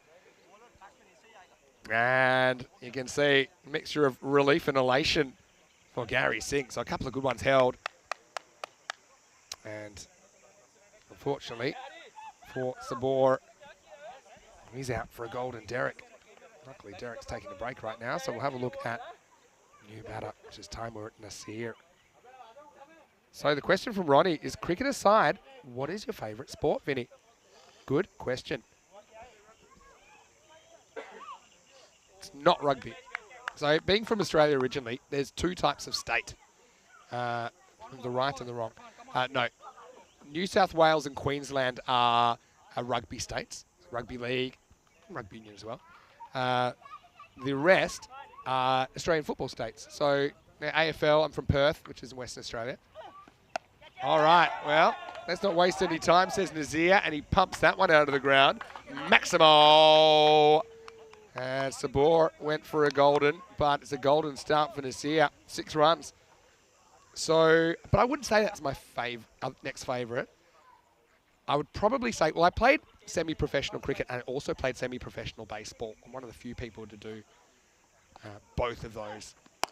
Probably not quite good enough at either is one way you'd look at it. This is a really good shot down the ground from Nasir. There's nothing sideways about this. It's the full face of the bat. Cuatro carreras más. Nice shot. And Nasir, like 10 in no time. That's the thing. They're not too worried about the wickets. They're just going to keep attacking. And this rate at the moment, 183. So I'd probably say it's either one of baseball or American football. American football's a game I've never played, but I've just followed it. Oh, almost guides it straight to that man. But survives. Yeah, American football I've never played. I know that Pavel Florin here in Romania, he's actually played a fair bit of American football. But I think it's an interesting game to watch. So yeah, probably one of those two, American sports actually. I like most sports. I think this just grabs a bit of the line. That's why it's called a wide. So the whole ball has to be inside that kind of vertical line when it passes the crease. Yeah, close. Can debate that both ways. Ronnie's watching from Newcastle in England on the Toon.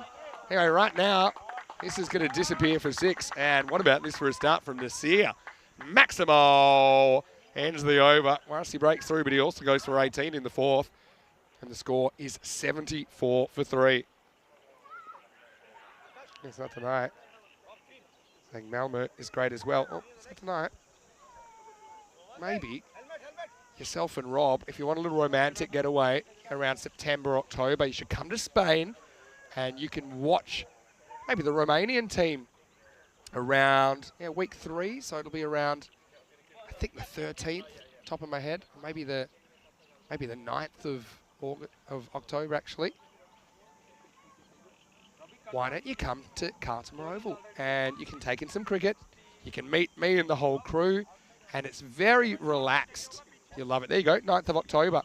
And you get to see the England team, the Cyprus team, the Swiss team, and the Maltese team as well. It's a very open group.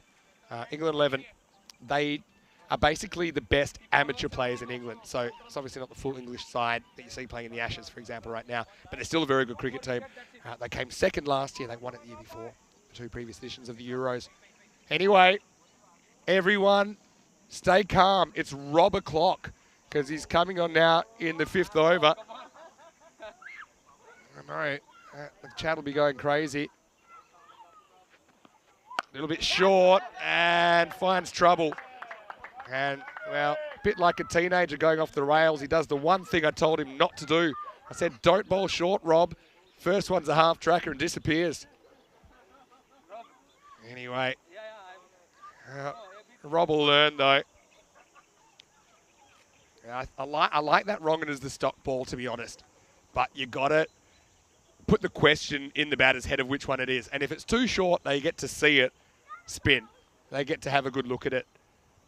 And Rob's got plenty of time to think while that one gets found, or maybe not found, with 5 to come in the over.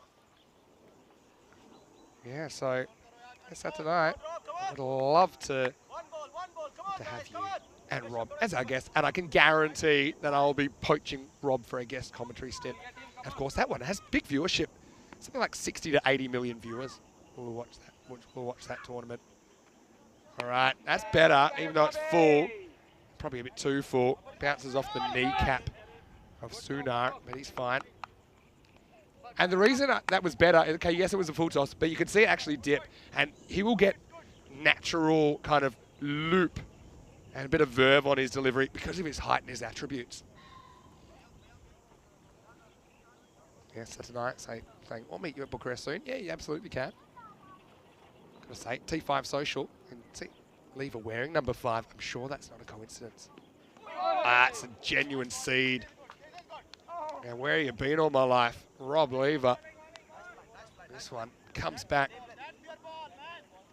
Have a look at the way this one comes out the back of his hand, you see? And that's why instead of a leg spinner that breaks right to left, it breaks left to right. I'll have to bowl another one of those. Oh yeah, well bowled as well. This holds up, could be a chance. It's caught. And Apari takes the simple catch at long on. And Rob Lever, congratulations. He has his first wicket on the European Cricket Network, and time for Transylvania to celebrate. And I'm sure that if we release Rob into the wild right now in the live chat, they'd be sticking their fangs into him. And what's that night? I'm sure you're enjoying that one as well. And yeah, he takes centre stage and deserves it. It's a pretty handy one to get as well, isn't it? So Nasir, who's a good hitter, he'd already whacked 2 6s and a 4. He's going to go for 16 and a score 79 for 4. This brings out Arbab Mahmood. There must be something superstitious about these numbers because they've got a 111, a 222, a 555, and a 999. And I don't know whether they got a little bit of the nervous fingertips or something when they were typing in the numbers into the spreadsheet. Anyway, Mahmood's the new batter. It's pretty well bowled. It's really well bowled, actually. And he's found that length we were talking about, hasn't he? He's found that length where it's full but not too full. And the batter has to make a decision. Is it the orthodox leg spinner? Is it the wrong end? Is it the top spinner? He's still going to get good bounce.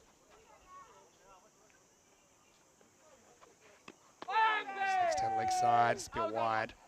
Didn't catch anything on the way through. Yeah, Kroom's asking, is that a googly? Yeah, he bowls mostly googlies. He bowls mostly wrong-uns. So back of the hand. And spins it as well. Does have the leggy as well, but his leggy comes out a little bit slower. Always interesting to see new characters, new players do their thing. And Lever, he said last game that it was actually ECN that inspired him to get back into cricket, having settled here in Romania. Oh, this could be another one, and it should be. And he's dropped it, and that's an absolute sitter, really. Oh, dear me. He had plenty of time to think about it. Maybe the sun's a factor there. But Warsi, not so classy. Oh, just fooled him. Again, the length was there. Oh, and he shells an absolute soda, doesn't he? Tries to make up for a late direct hit, but still. Oh, Lever should have had 2 into the 5th, and it's 82 for 4. 97 days to go, by the way, to the ECC, the Euros of Cricket. We'll bring you the action from the Cardam Oval. We were just talking about it, weren't we? The countdown started on Saturday when there were 100 days to go. So, well, let's see if that ends up hurting. A missed chance. We see the banner in the background. They're saying, let's play cricket. That's exactly what Rob decided to do. Once he saw that there was cricket happening in Romania. And yeah, the exposure of this has really supercharged the development of cricket in Europe. The fact that we've got viewers all the way around the world. Okay, Warsi maybe thinking about his over. Drops an absolute sitter, but now he can make up for it. It's been good today, Luke. This is a nice shot. The Mozturk just uses the pace and gets 4. Well, that's classy batting, isn't it? Economy of movement. And just knocked that one on the head and said, all right, off you go. Mozturk 34 off 14. Yeah, Keanu thinks that Bucharest Salmi, are they the next Fresh Tropical? Now, Fresh Tropical are a club in Italy, based in Milan. And that, yeah, the name is cool. Fresh Tropical. Here. So, not out, but it will be a dot. Yeah, Fresh Tropical are known for their go-hard approach all the way through. And I'd say, yeah, I think that's exactly how Zalmi are playing. Anyway, another skied ball. Who wants it? Oh, guess who? He just dropped one, but now he'll catch one off his own bowling. So, Marcy makes up for it. He gets Ozturk for 34. And, well, he wasn't so good when he was under the last high ball. But he says, hey, everyone, get out the way. And he does well, actually, as it dips at the end. He has to go to his left and takes it a very good catch. And so, Zalmi, they've lost 5 wickets now. And in the 6th over, it's 86 for 5. Random question time. Good question, and is random. Is it their first name or their last name on their T-shirts? Well, it depends to answer your question. So, for example, the keeper, he just has keeper on his shirt. And there's no real restrictions, as long as it's not offensive, about what you can have. So some people have their surname, some people have their first name, some people have like a nickname. So it's not, in other sports, more professional sports, maybe it's mandated that you must have your surname on your shirt, spelt correctly, you can't have anything else. I'll give you some excellent shirt news. I know everyone's been waiting for it. As this is knocked out, a rare defensive shot from Rashid. So Zabi Zahid, a player from Sweden, we saw playing for Sweden on the weekend. For his club in Stockholm, he always liked to wear the number 10, but his brother would always steal it, would steal the shirt. This is hit down the ground for 1. So then he decided, right, if you're going to steal my number all the time, I'm going to make a shirt. Doesn't even have a number. It had a huge lion's head on the back. And it wasn't that they were the lions or anything. So he just decided he'd make a shirt with a lion's head on the back. So instead of a number, he was the lion man. So even on our systems and on everything that we use here, good bowling from Morrissey. Bowls a good spell, actually, gets a couple of wickets. And it's going to be 2 for 23 for him. And the score is 87 for 5 after 6. Yeah, so, you know, up here, obviously, we've got all the shirt numbers to keep track of everybody. You have number 23, number 44. For him, it just said Lion. So that's I already talked about the highest shirt number we've had, 666, 666. One thing we've never had, and I have seen this before, we never had a negative number on the back. I know a guy who wears number -1 at home in indoor cricket. We had some interesting shirt numbers. We had one guy who had pi, the Greek symbol for pi, on his back, and that's because he worked in a pie shop. So instead of having a number, I mean, I thought he really should have had 3.14 on his back. We've got some random stuff coming up. This is going to be fine. Maybe a bit lucky to get away with that lever. Might have been over the line, but yeah, good keeping from Kishore. Loving all the random facts and the random questions. Too high. Good appeal. So yeah, the random fact was that the Romanian word for pie is placenta. Well, there you go. It's going over the top for me. Pretty good bounce in this pitch. All right, Lever. He's found his range, hasn't he? Probably a little bit short. Have to wait. It's good protection. I think we're seeing him grow into his body essentially in this performance. He's been good. Don't want to jinx him now, but he did a great job in the commentary box with me in the last innings of the last game. He got a good look at Zalmi close up. This one, here's a full toss. Does come out of his crease here. It's been called a no ball. And Rashid puts it away for a single.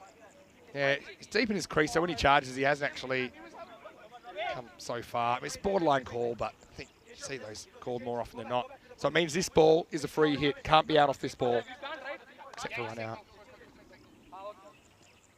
Yeah, Keanu loved the lion shirt. He remembers it.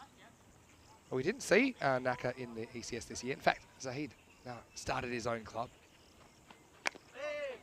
And it's something different about European cricket. I mean, I suppose in a place like Australia, you know, new suburbs and new areas kind of spring up as cities expand, and then they create clubs. That's the way it happens. Whereas in Europe, it often happens that there's a few clubs, and then they get so big that they have to break off into other clubs, and new clubs get created kind of that way a lot of the time. Yeah, well bowled. See once again, the batter was unsure about which way that was going to spin.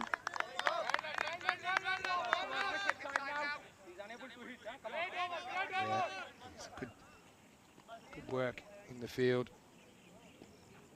Good support for Lever. Charge. It's a really good over. And yeah, can be really proud of his performance there. 1 for 11. Could have had 2. 7 overs in. It's 90 for 5. Well, if you're enjoying this, good news, because we'll be back tomorrow. And for all you Rico fans out there, Rico will be back probably around about the middle of the day. So tomorrow we'll see the Super Kings and Zenitis going in a battle of 2 new teams to the ECN. Then UCCB make their first appearance. They were the champions last year here in Romania, and they played in the ECL earlier this year. So United will be here. Also, we'll see the Gladiators again. And it all starts same time, 6:15 a.m. GMT, which is 8:15 in Central Europe, and 11:45 a.m. in India. Join us. It'll also be my last day before I head off for a bit of time off before I come back for the Valletta Cup in July. So yeah, I'll be handing the baton to Rico tomorrow. Yeah, Keanu made a good point. No ball call. Looked high, but actually came out of his crease. But that, to counteract that, I suppose he actually started well in his crease, didn't he? So he wasn't as far out as I thought he was. But I think if they're in doubt, they call them. That's typically what you see.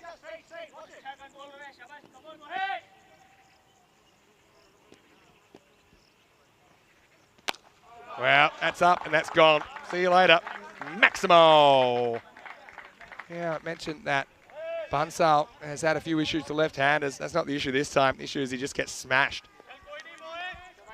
Wasn't the worst ball I've ever seen. So right now, you can see they're on track for 132 at this rate. I think they can be fairly happy with that. Transylvania will have to find a gear, although they fought bravely in the last chase. On the charge this time, and Rashid misses out. Rashid probably is one guy hasn't really tried to go large. He's kind of tried to deflect and even blocked one when he first came out. I didn't know what to think. It was very un-Zalmi.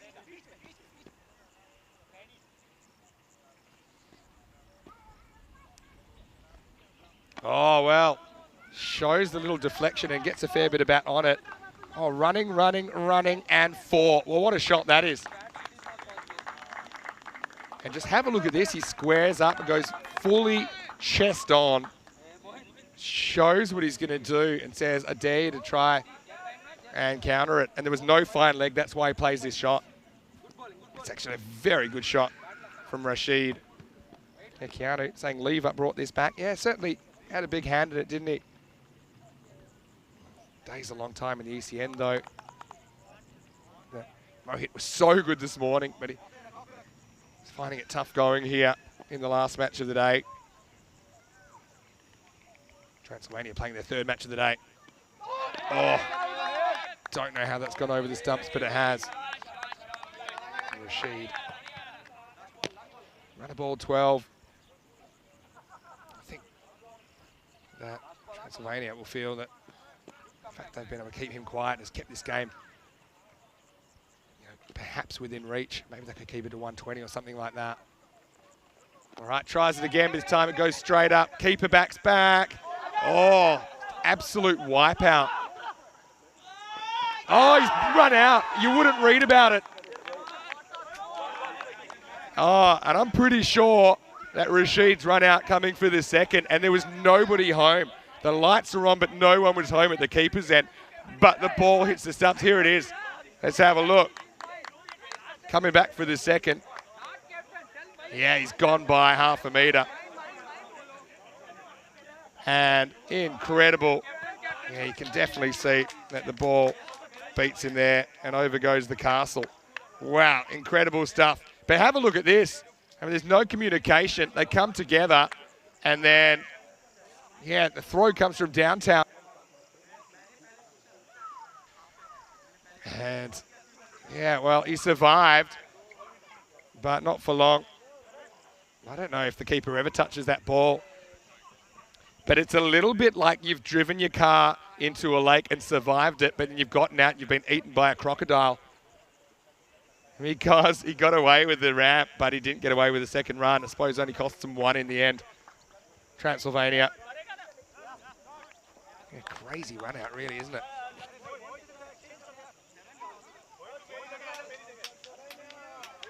Yeah, Arun just sending me a message saying, spot on what I was talking about how clubs are created. So, you know, the Cluj club, for example, was created, but got so big they had to split and make Giamata out of Cluj. And we'll see Giamata in this series.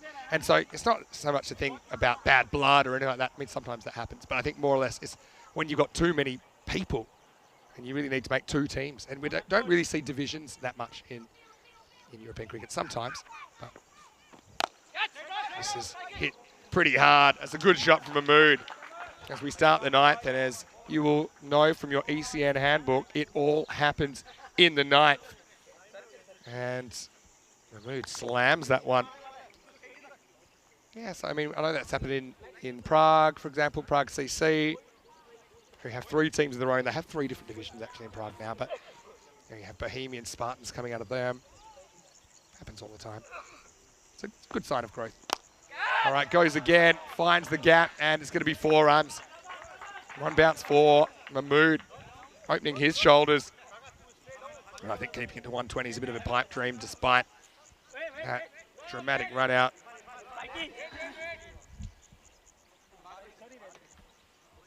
I think it did actually bounce off the keeper originally, and then Warsi, who came up with probably the biggest fielding blooper today, but he's also come up with 2 of the best bits of fielding with the catch off his bowling and then hitting unattended stumps, and that was nuts, wasn't it? Yeah, that's very ECN. Oh, good shot. Oh, someone's woken Mahmood up, and he's poking the bear literally, because that's where that one ends up on the Cricket Romania flag. And it all happens in the night for a reason. Zalmi going for everything.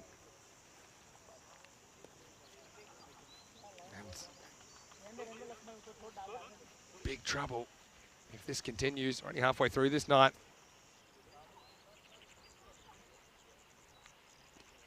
And so far, we've had 4, 4, 6 in this ninth over.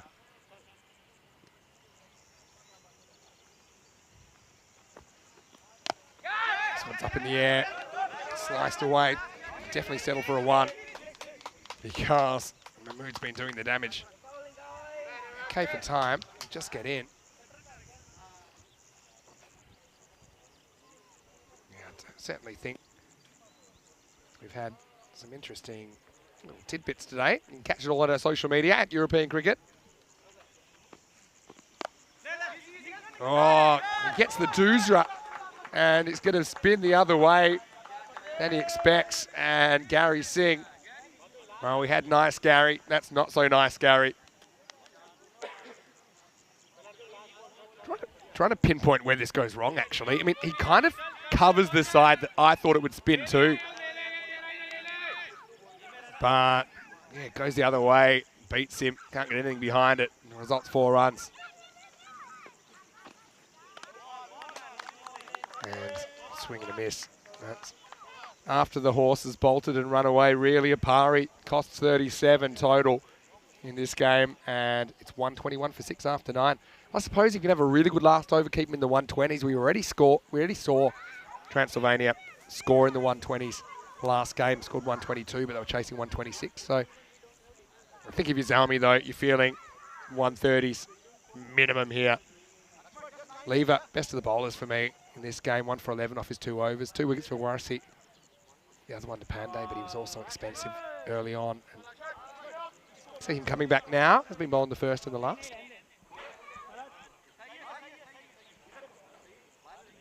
All right.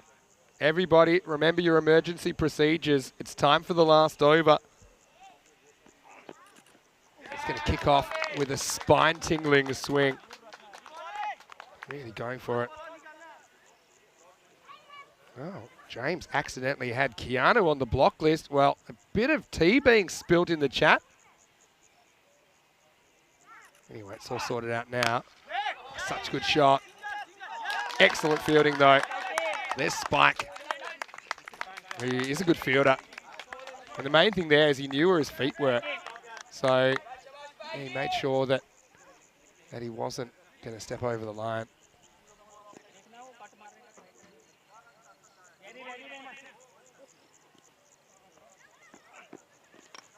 Oh, and what a good ball by Pandey. Knocks over Gurudev Singh, who swings for the fences, but he's going to be the next man in line. 122 for 7. This is a good last over coming up at the moment. Gurudev only able to contribute 4. It's a difference, I think, bowling to the lower order sometimes.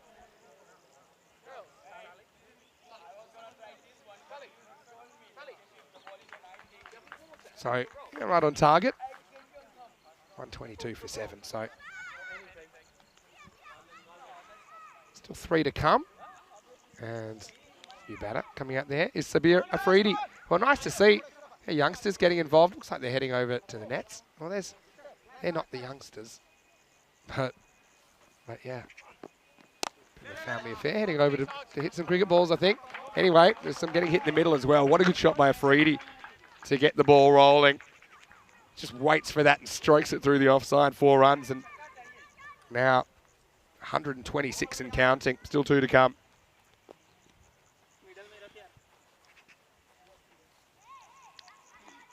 Keanu saying anything 170 and above in T10 is very impressive. Yeah, that's true. Probably go for 2 here, given the situation. Maybe not, because Mahmood's greedy and he wants the last ball. So he says, yeah, you know what? We could go for 2, but I want it. I'm here, I'm on 19. Give me one more chance. Yeah, so we even had our high score of the season last week when Mashta from Sweden scored 212 in an innings. Last ball, and he absolutely horns that one. And that's Lakeside. And Mahmood, that's why he wanted the last ball. He puts it away, smacks a quick 25. And Progress Army end up 133 for 7. In what's been pretty entertaining 10 overs of cricket. And so it'll be a tough chase, but they'll certainly give it everything. And they do have Kaka into the lineup. He's considered one of their best batters, as Rob was telling us. Going back to the top of the story, and he was looking dangerous again, wasn't he? Sameed Ahmed, but Rob Lever was able to catch him out. So a wicket in the opening over, but it did also go magical. And this guy, he always looks so dangerous, doesn't he? Atif Naqvi. And we had that chance put down. We saw a few edges flying as well. Holster came in one down and he's looking good. But then this was a bizarre run out. Essentially, Naqvi, he goes in, say, a bit of a lazy way for the second time today. And then we had this moment where Gary was able to just mosey on backwards and to his left, took a good catch. Lever bowled well, didn't he? Apart from the first one, it was a bit short. He found his length, and to be honest, deserved more than just the one wicket. That one was taken by Apari. You see Rob, like Christ the Redeemer statue there, that celebration. But then this, I mean, really could have caught it behind his back, but he dropped it. Still trying to work that one out, especially when the same fielder catches this one about 2 minutes later, which was way harder. That's very ECN. But you see, Rob asking the right questions this time. It just shows you what maybe half an hour in the commentary box with me will do to your tournament. Anyway, we saw a pretty innovative shot there. Then this was proper chaos cricket. They crash into each other, and they might as well take it on. He's not going to hit the stumps, is he? There's nobody there. Bang, over they go. And so that was it. A very strange one. He looks up and says, look, I got no help, so I'm going to do it myself. You can see that Gary was trying to get there, but he was late to the party. And then, well, the last ball, I don't think it's landed yet. It was hit so hard and so far, and that dragged Bucharest Salmi up to 133. So Transylvania, I suppose they'll be bored by the fact that they did finish well, but I think the key is you can't fall behind. They fell behind in the last game and just found it so hard to catch up. Pretty good team effort, I think. It's a very Bucharest Salmi scorecard, I think, because everyone goes out there and swings it. 34, Ozturk top scores, 22 of just 6 for Sameed, continued his run. 25 not out for Abab Mahmood, but I've got to say, Rashid was just a little bit off. He only scored 13 off the 13 balls. He was the man run out in quite incredible fashion by YC. As far as the bowling went, well, I've got to say, Transylvania did really well to limit the extras. There were only 3 extra balls bowled in that entire innings, 2 wides and a no ball. 2 wickets to Pandey, 2 wickets to Varsi and Lever. For me, the best of the bowlers, 1 for 11. Pansal and Apari, a little bit expensive and wicketless. Having said that, Pandey, he had to come back after a pretty expensive first over in his own right. We'll take a break and we'll be back in just a few minutes with the chase. Transylvania searching for their first points. It's going to be tough, but I suppose they can take a leaf out of Zalmi's book, who chased a score not too dissimilar to this in the last game. Many sound to here, Mr. Maximo for ECN. See you shortly for the wrap-up of Day 2 right here in Romania. You're watching the FanCode European Cricket Series.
The European Cricket Series is proudly brought to you by HCL Software, FanCode, and Grizzly Bear Sports. Hello, wherever you're watching from around the world. Welcome back to Romania. It is the last innings of Day 2 in this FanCode European Cricket Series. And what a day we've had.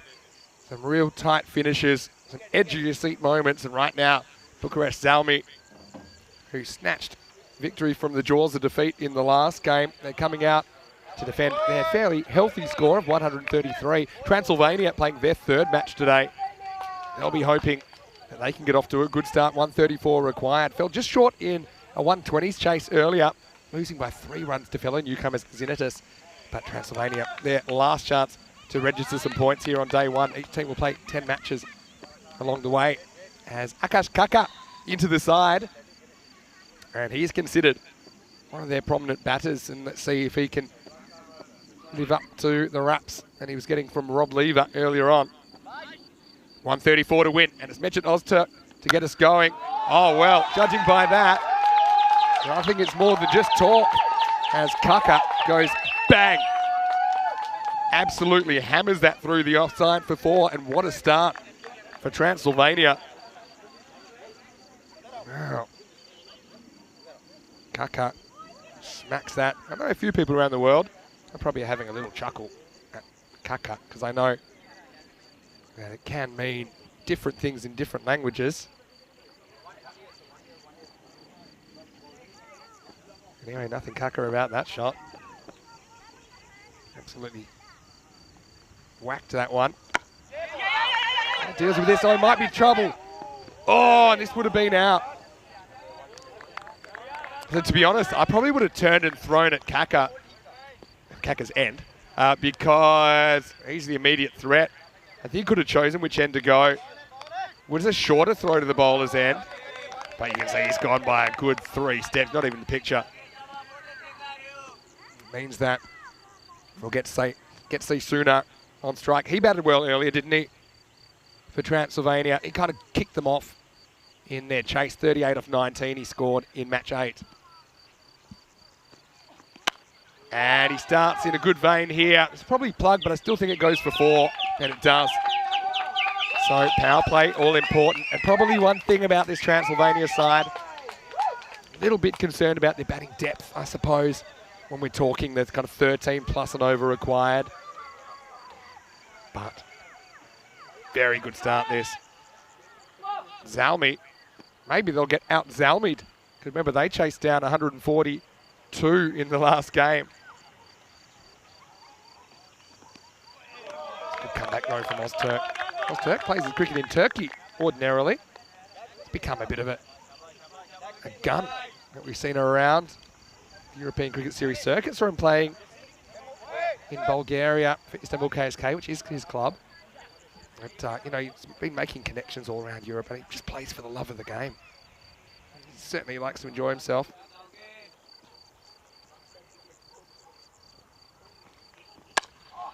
This is knocked out. Too damaging for Zalmi. We've got Haggis Hunter in there saying that he's in hospital next 3 days. Nothing serious. If they have Wi-Fi, I'll still be here with you all. Well, Haggis Hunter, do me a favour. Who are you? Because I know you've changed your name. I must have missed it.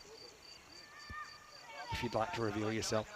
It's like ECN's own little version of the Masked Singer, really. Time to take the mask off. Oh, Ozturk tries a slower ball and loses the handle. We rebowled. So yeah, trying to just go at the rate required, 13 and over. They have 11 now.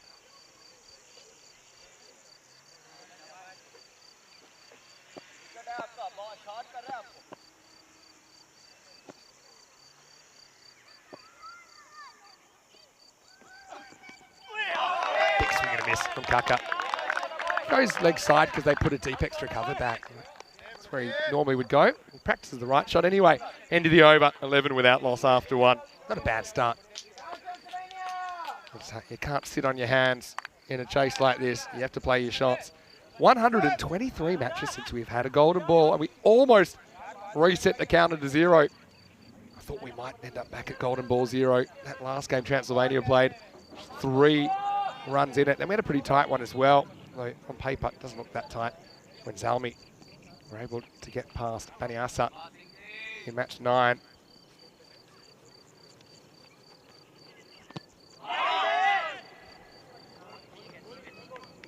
This is Gurudev Singh, who's coming on, and he's been swinging the ball round corners, hasn't he?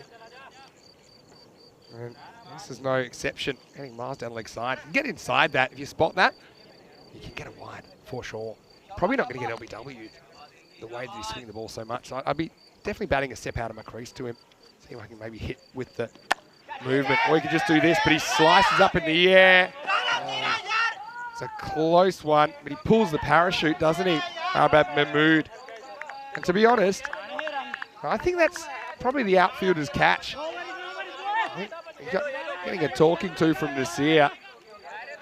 You don't need a translator to know that that was a fairly heated conversation. But you know, I've got to say, I think it was the outfielder's catch coming in. You don't want to have a collision.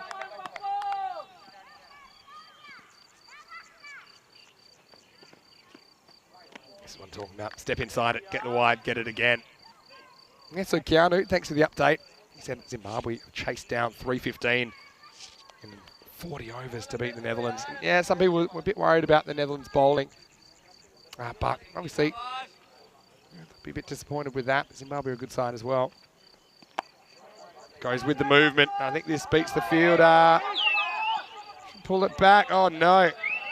Well, oh, what has happened here? Like dropping the soap in the shower. I don't know how this goes for 4. Count the fumbles.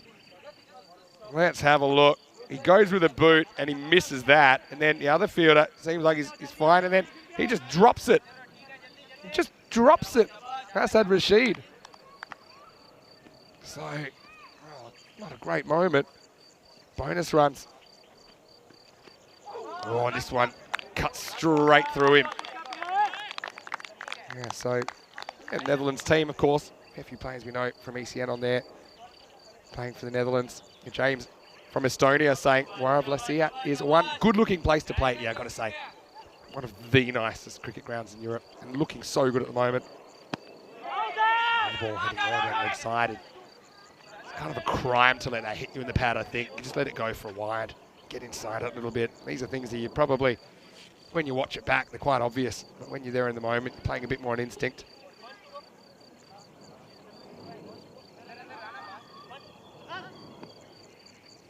And what about Oman beating Ireland in that tournament?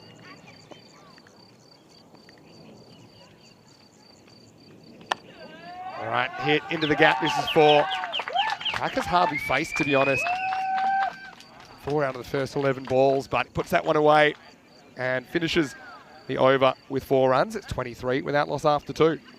So they started needing 13.4 and over. It has crept up a little bit, 13.9, but I suppose they got it in control. And partnerships will be the key to this chase.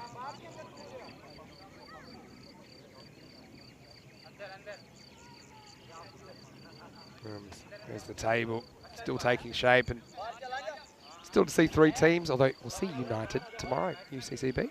They'll be here, looking forward to seeing them. Already sent my apologies to Inclusion Jim Marta guys. Probably end up missing them because I'll already be off, but Rico will be here, of course, with me for a little bit tomorrow, and then Charlie will be here next week as well. Start of a new over, and it's Taimur Nasir who's bowling. So yeah, you know, it's last game of the day. It's often food chat, but I'm also taking random questions last game of the day.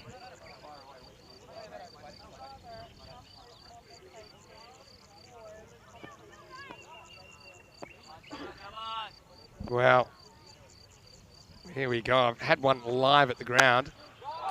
As this is blasted through the offside, and Kaka is going to get 4. It's a powerful strike.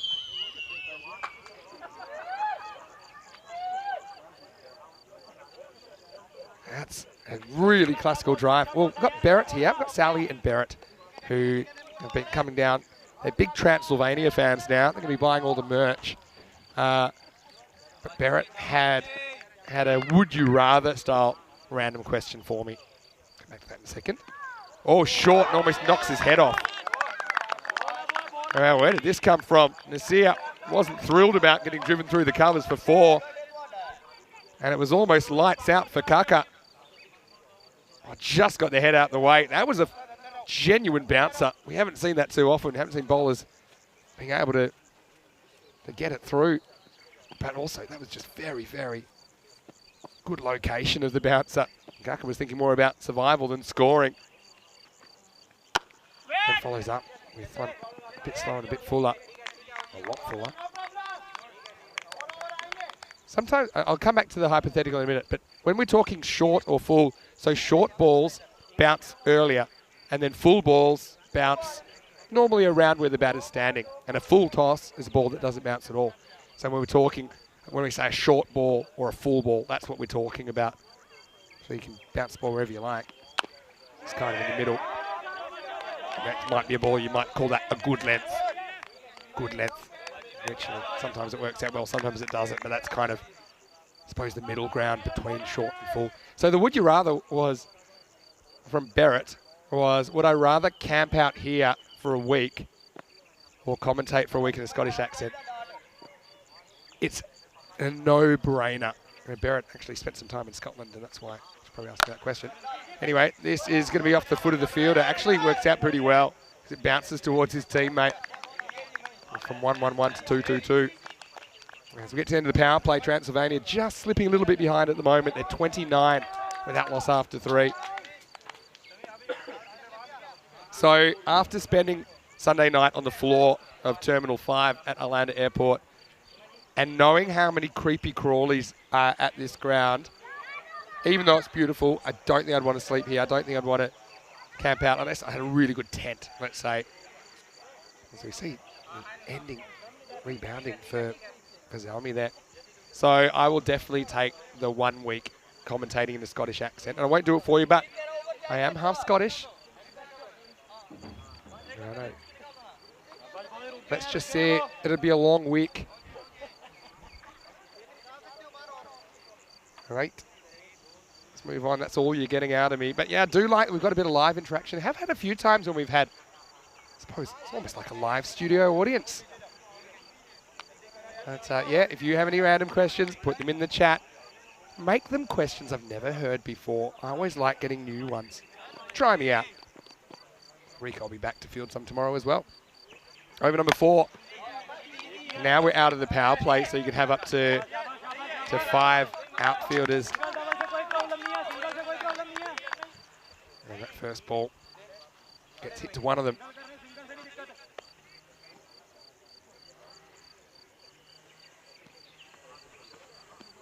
Wow, this is hit straight, but not really middled from Kaka. So yeah, I suppose the crime is here, not losing wickets, but letting that rate climb. Kind of said it'll be really tough to play catch up.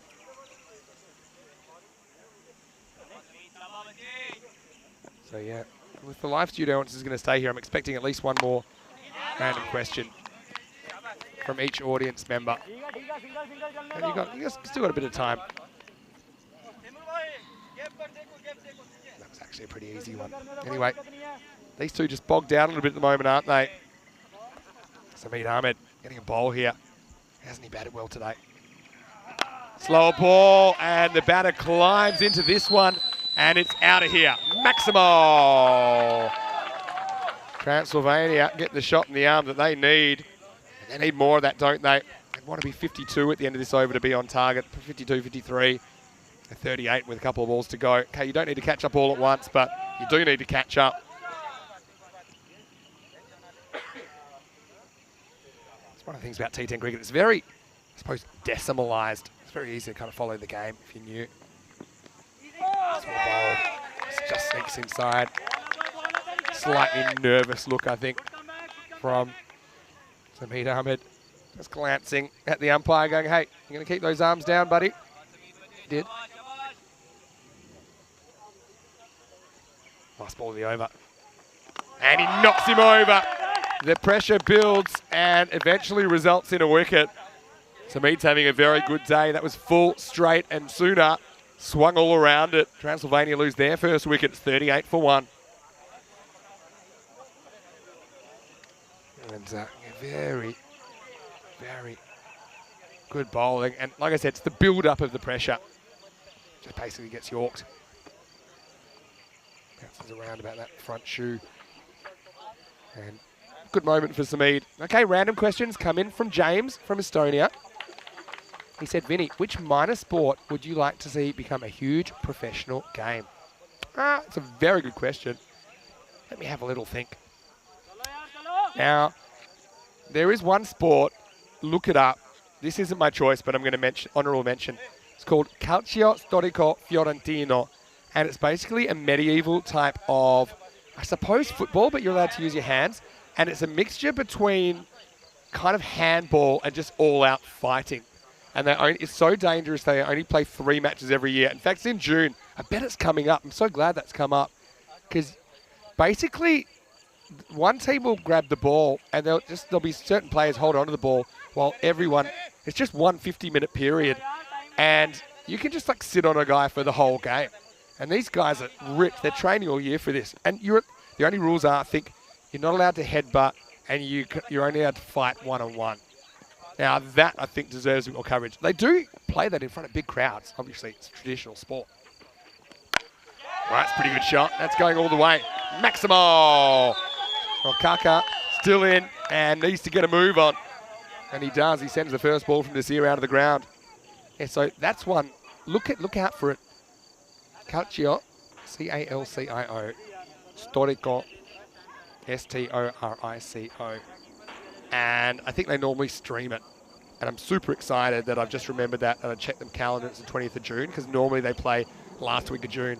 They'll play like a red, a green, a white, and a blue team, I think. All from the different regions of Fiorentina.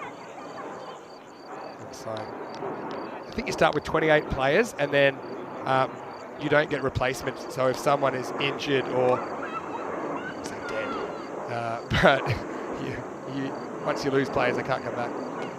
Oh, geez, that's a good shot. That is such a good shot from Kaka, who I think gets fooled by this, but he somehow has turned what looked like a dead LBW into 4 runs because he gets the bat down. Brilliant batting. And look at this. Oh, such a good shot. That's almost shot of the day. He just basically jams down, and that's pretty much a Yorker, but he still finds a way to get the middle of the bat on it. That's so hard to do. 48 for 1. I'll give you my real answer in a minute. And I think you'll like it, James. And this will just be 1. Nasir taking the opportunity to yell at somebody anyway, even though I don't think anyone did anything wrong there. It just went for 1. So the one minor sport I'd like to see go a bit big, I think, is floorball. It's very big in Scandinavia. Floorball, if you're not sure what it is, probably because it's a minor sport.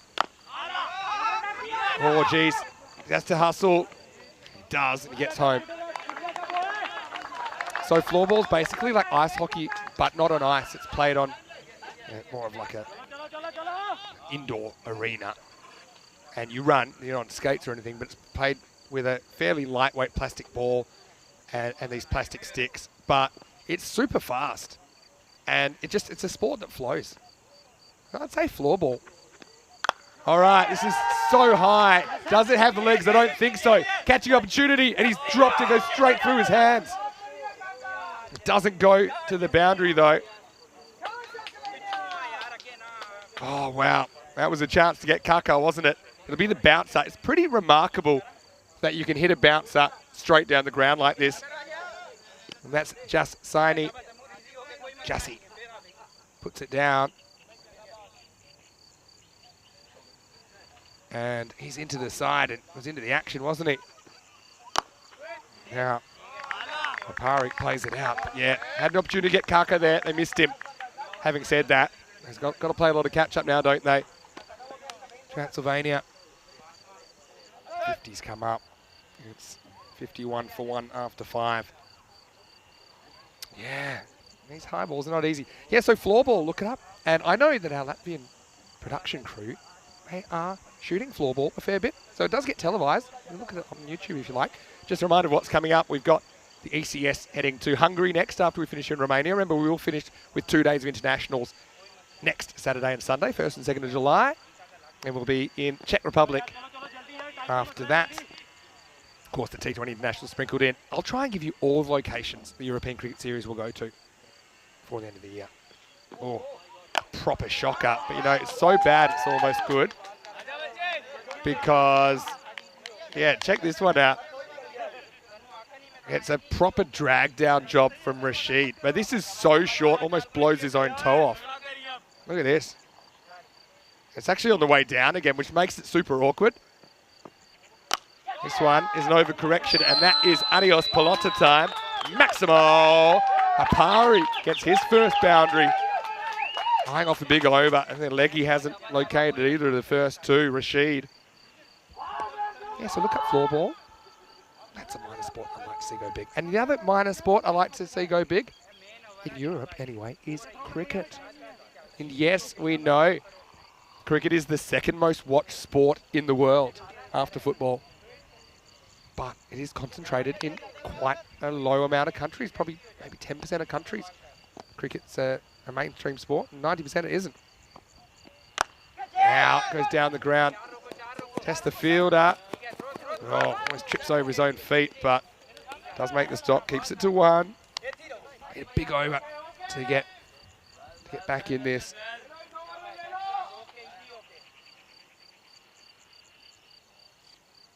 Oh, Dave Bod is in the chat. Hello, Dave, watching from France.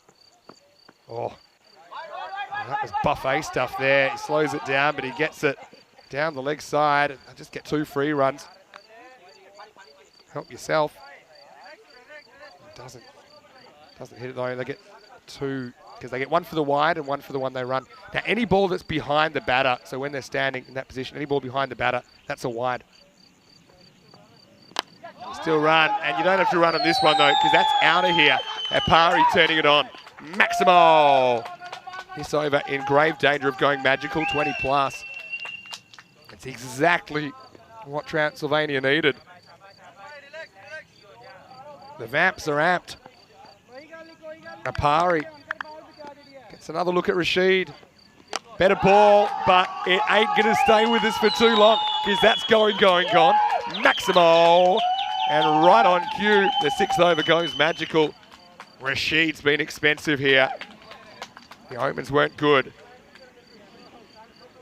Yeah, thanks for these random questions. Dave gave me a test of character. And he's saying, what are the best and worst things that I can think of? Good question. Oh, wow. That's a pounded shot. Oh, that's over everything. Oh, wow. I did not see that coming. Rashid goes for 28, and Apari turns it on in the 6th, 79 for 1. And that over gets them back on the rate. So now, just like that, they're on, I think, 132 pace. They're chasing 134. So just in the blink of an eye, and this is what we've been talking about all day. These games, they can change so quickly. So here's your issue, Dave Bod. The worst thing I can think of, I can't say on air. I can think about it privately. I said, okay, worst things I can think of, probably, something happening to a loved one. There you go. Is that it's a psychological test he's giving me. That's the worst thing I can think of, all right? So, yeah, something bad happening to a loved one. I suppose the ultimate bad thing that can happen. Best thing I can think of? Well, all the top 5, I definitely can't read out on air. A spectator saying Transylvania winning today. Well, I'm very unbiased. That's part of my job. I do it pretty well. I get a sore derriere from sitting on the fence. So all I want is a good game. And right now, I feel like we're getting a good game. Thanks to Apari bringing the game to life. They're ready to turn off the machines, I think. Oh, nice go straight between him, squeezed into the ground. Even if he hits this, it's not out because he hits it into the ground. But I'm not even convinced that he hits it anyway. So he's straight under the bat. Yeah, so the best things I can think of, not in this time slot, Dave. I suppose. Just, I suppose, the general feeling of being happy and people being happy around me. Anyway, this is going to make the batters happy. Kaka goes Tata, and this is out of here. Maximo ends up in the world's lowest tent, and Kaka moves to 37. Transylvania trying to out Zalmi. Remember that this is exactly what Zalmi did in the previous game. And they caught Baniasa on the asleep at the wheel. And yeah, look at this one. Yeah, that's the world's shortest tent. Some very small people maybe to go in there. 47 off 20. Ozturk goes, and it's Mike into the fielder though. He goes back and he takes the catch and he robs him of 6. Kaka's gone, and a big moment in the game. Fielding matters, doesn't it? That's a ball that was headed for 6 more, but instead he's going to be gone. And so they're going to check this, but I think he's already got his marching orders. 87 for 2. Great catch. Again, it's good awareness, isn't it, of where he was on the boundary. I think that's Gurudev out there. Actually, not quite so sure now. Let's have a look. He's all the way back to the line. And yeah, he's got room to spare. He's got a fair bit of room to spare, to be honest. Excellent catch. Really, really good catch. And that's going to be a tough one to recover from. Kaka goes for 37 off 20. And it was Gurudev Singh, in fact, that took the catch. 87 for 2. Morrissey comes in. Well, he's coming off a duck. He avoids another one. He's happy just to block out the over and say, right, over to you, superstar. Because Apari, he's 27 off 8, and he does get to face. Now, at the end of an over, we said it's called an over because the bowler has to change over. That's true. And normally it's in regular cricket where you actually swap ends, but we don't swap ends because operational reasons here in the European Cricket Series. Also makes it a bit quicker. Just a quick reminder before we go back to that about tomorrow's matches. Matches 11 through 15. First time we'll get to see UCCB, United Cricket Club Bucharest. They are the team that represented Romania in the ECL this year, the Champions League of European Cricket. So it'd be great to see them. Ramesh Satheesan, their captain. I'm sure he can't wait to get going. Join us tomorrow. End of the bat, well fielded, knocks it down. So the other thing is at the end of an over, the batters. So normally the batters stay without and everyone else changes over. But here in the European Cricket Series, because we stay at the same end and everyone stays where they are, the batters actually change ends. That's why Apari was on strike, but he only gets one. Warasi wants a Maximo. He hits it pretty hard, straight to the fielder. This will just be a single. It'd be a ridiculous chase if they could pull this off from here, but they're just hanging in there. They're not going away, are they?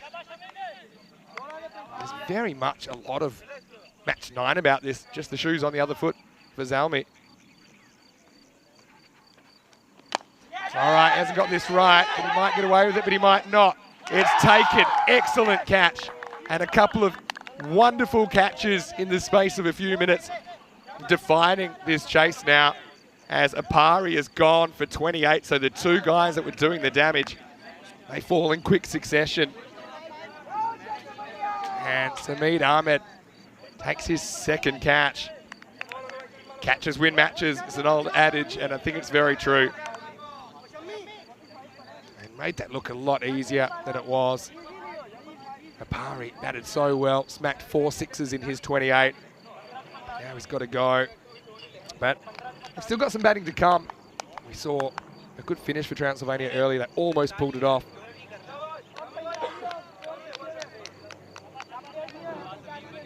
It's a long way home. Very, very good catch. Taken down there. Not the first time Shamija has stepped up in the field today. Just grabs a bit of the pad. I think the batter is saying, hey, where's my wide? And the umpire's saying, well, hit your pad. He's saying, well, I don't think so.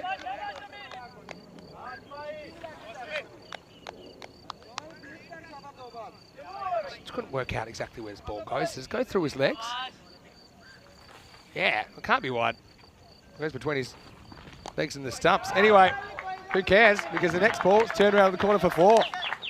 And that's better for Kishore. And he kind of resuscitated their innings somewhat back in match 8, as he was able to hit 23 off 11.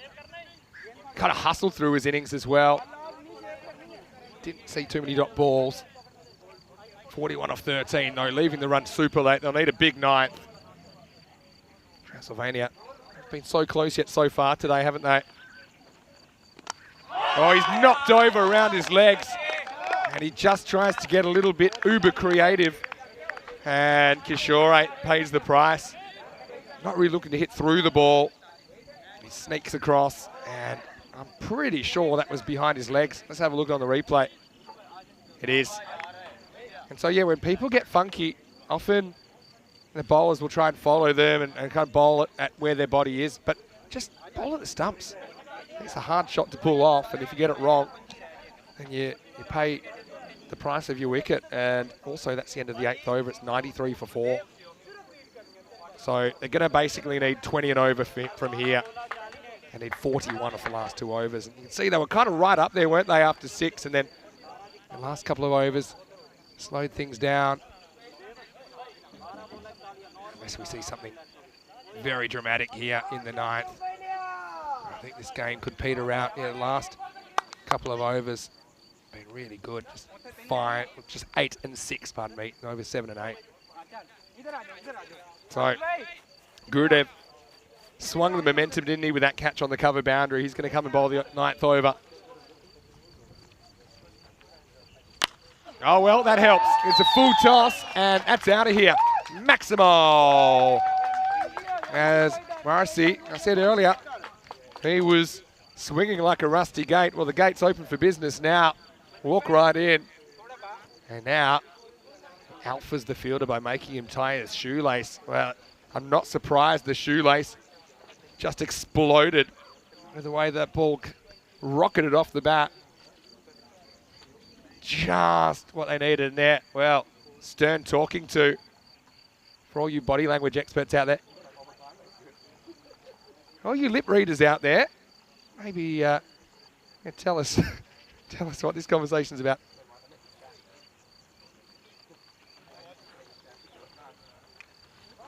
Yeah, I mean, firstly, the shot was pretty good, but yeah.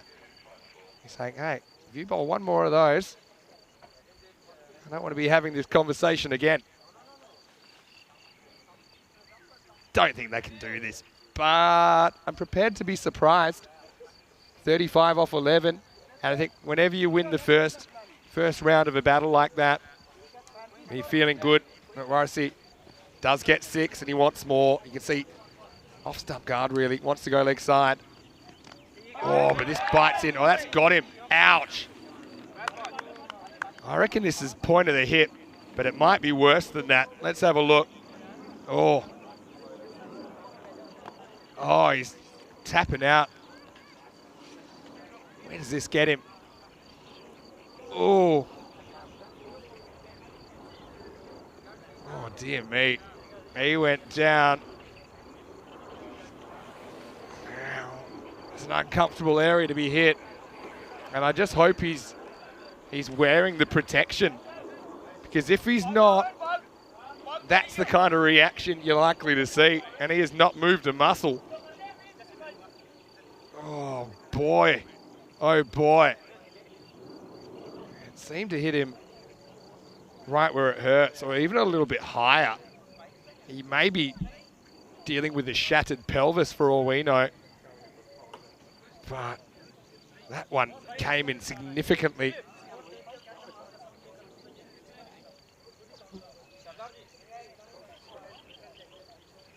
Yeah, so take a bit of time to get right. Just using my telepathic senses, I reckon he may not be wearing the most vital bit of protection that you can wear.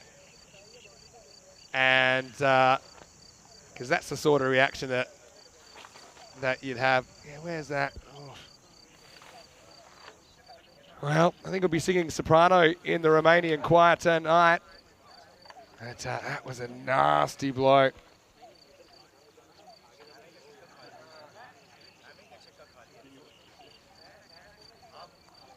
Taking a bit of time, of course. You know, has the option of retiring hurt here. I don't think he wants to do it because he did just whack a 6, but then he got whacked back. And, you know, Maxi's out. Alistair's out there, actually. There's Alistair. Now, he's a qualified professional. And when they start doing the leg bendy stuff, then I'm pretty sure that he's had his downstairs area rearranged, because that's what they tend to go to. I don't think it helps. I think it just distracts you, because I don't think there's anything except time that can help you out. Certainly a difficult situation if you want to bring the magic spray out. Oh, that was nasty, wasn't it? Yeah, Ramesh saying, hope he didn't forget to wear the box. Let's just say, if he wasn't, I'd suggest might need to wear one now. Well, he's getting up. He's got the pads off. He's up. Thing is, it's hard to describe. Actually, when I went back to Australia recently and I played against the state indoor team in a bit of a scratch match, and a youngster bowling pretty quickly at me, and I think second ball probably hit right there. Had the box on, but it was still pretty uncomfortable. You know all about it. But also, this is kind of a bit of a buzzkill, a bit of a momentum killer as well, isn't it? 35 off 10. Here's the thing, though. They've still got Pandya to bat. They've still got Rob Lever to bat. You know, so Morrissey's not feeling it. I don't know what he's feeling exactly at the moment. We're running out of time. I would say, though, plan A is for Morrissey to stay out there, because he actually already got an early blow in this over against this bowler. So in this one-on-one, he has a win. Suppose there's a more painful blow that the bowler strikes very next ball. Anyway, you know it's bad when you can't do up your own pads.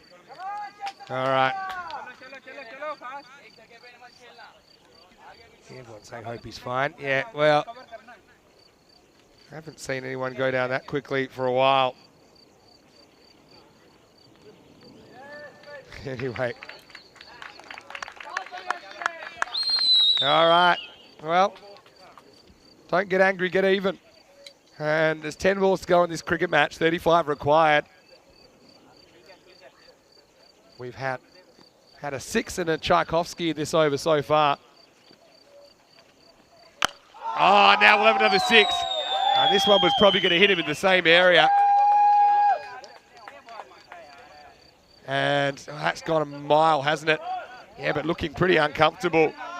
This is right in the wheelhouse. No way.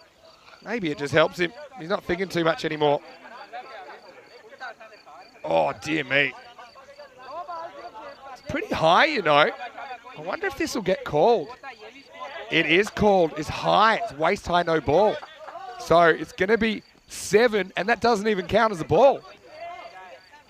Yeah, so there we go. And a free hit can't be out of this ball. Oh, this one hits him on the leg and doesn't want to run. Oh, so catch a break there. Again, if he got inside this, it's wide, but he just gets in the way. And that one hits him on the hip. So put that one with the other one. So yeah, the no ball went for 6. So 1 for the no ball plus the 6. And that ball's re-bowled, but they don't get any extra runs. And now this is in the air. Fielder goes all the way back, can't get it. Maximal! What is going on here? You've got a guy who's doubled over in pain, and at the moment he's taking it out on the ball.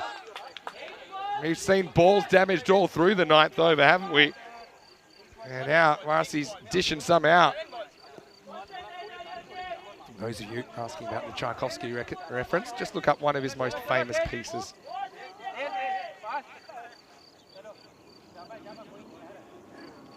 All right, 22 off 8. Need one more boundary, I think, for it to be reasonable going to the last. Oh, there you go. Going, and that is out of here. This is quite incredible from Warsi. He's had the 3 best and the 3 worst moments of his life, all here in match 10. And there's still an over, still a ball to go, and an over. So 118 now. They need 16 off 7 balls. And 3 matches in a row going right down to the wire.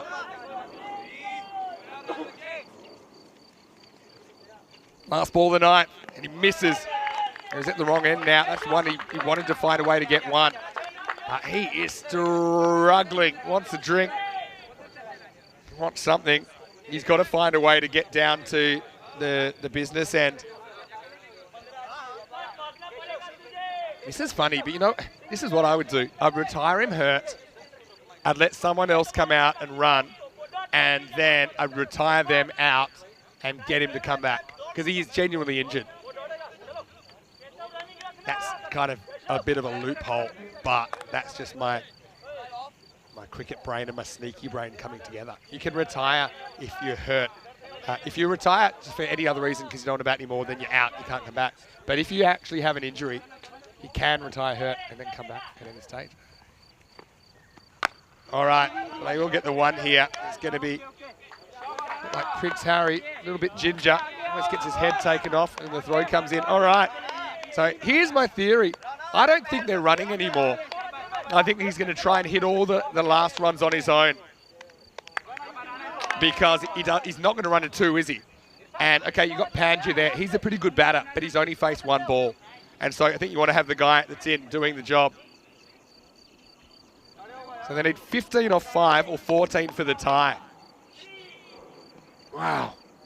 How's the pressure? Abad Mahmood is only over in this game. He hits this, hits it pretty well, but they're not going to run. It's exactly what I said. And the reason is that they don't want anyone but YRC facing because he's been batting so well. And see, Pandya thinks about it. Like, in theory, you might go for a 2 there, but he's not even able to get a 1, really. And he smashes the next one. It's all about the fielding. And a great stop. This time they do run.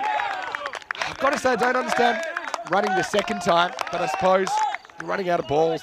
And you've got to trust your partner at some stage. Pandya, he was a bit of a live wire early on, wasn't he? In match 8. He came up with 4 big sixes at the death. Got 26 off 9. Can he do it now? Well, he's going to get lucky. He's going to get 4. French cut, little deflection. Running away 4 runs. So that makes it 10 off 2 required. It's boundary or bust.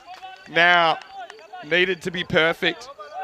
So essentially, if this ball stays on the field of play, you can forget it. Needs a 4 at least. And to be honest, Mahmood, that was a pretty good Yorker. But just complete blind luck. Pandya gets a feather on it and it runs away past the keeper for a boundary. What a finish to the day.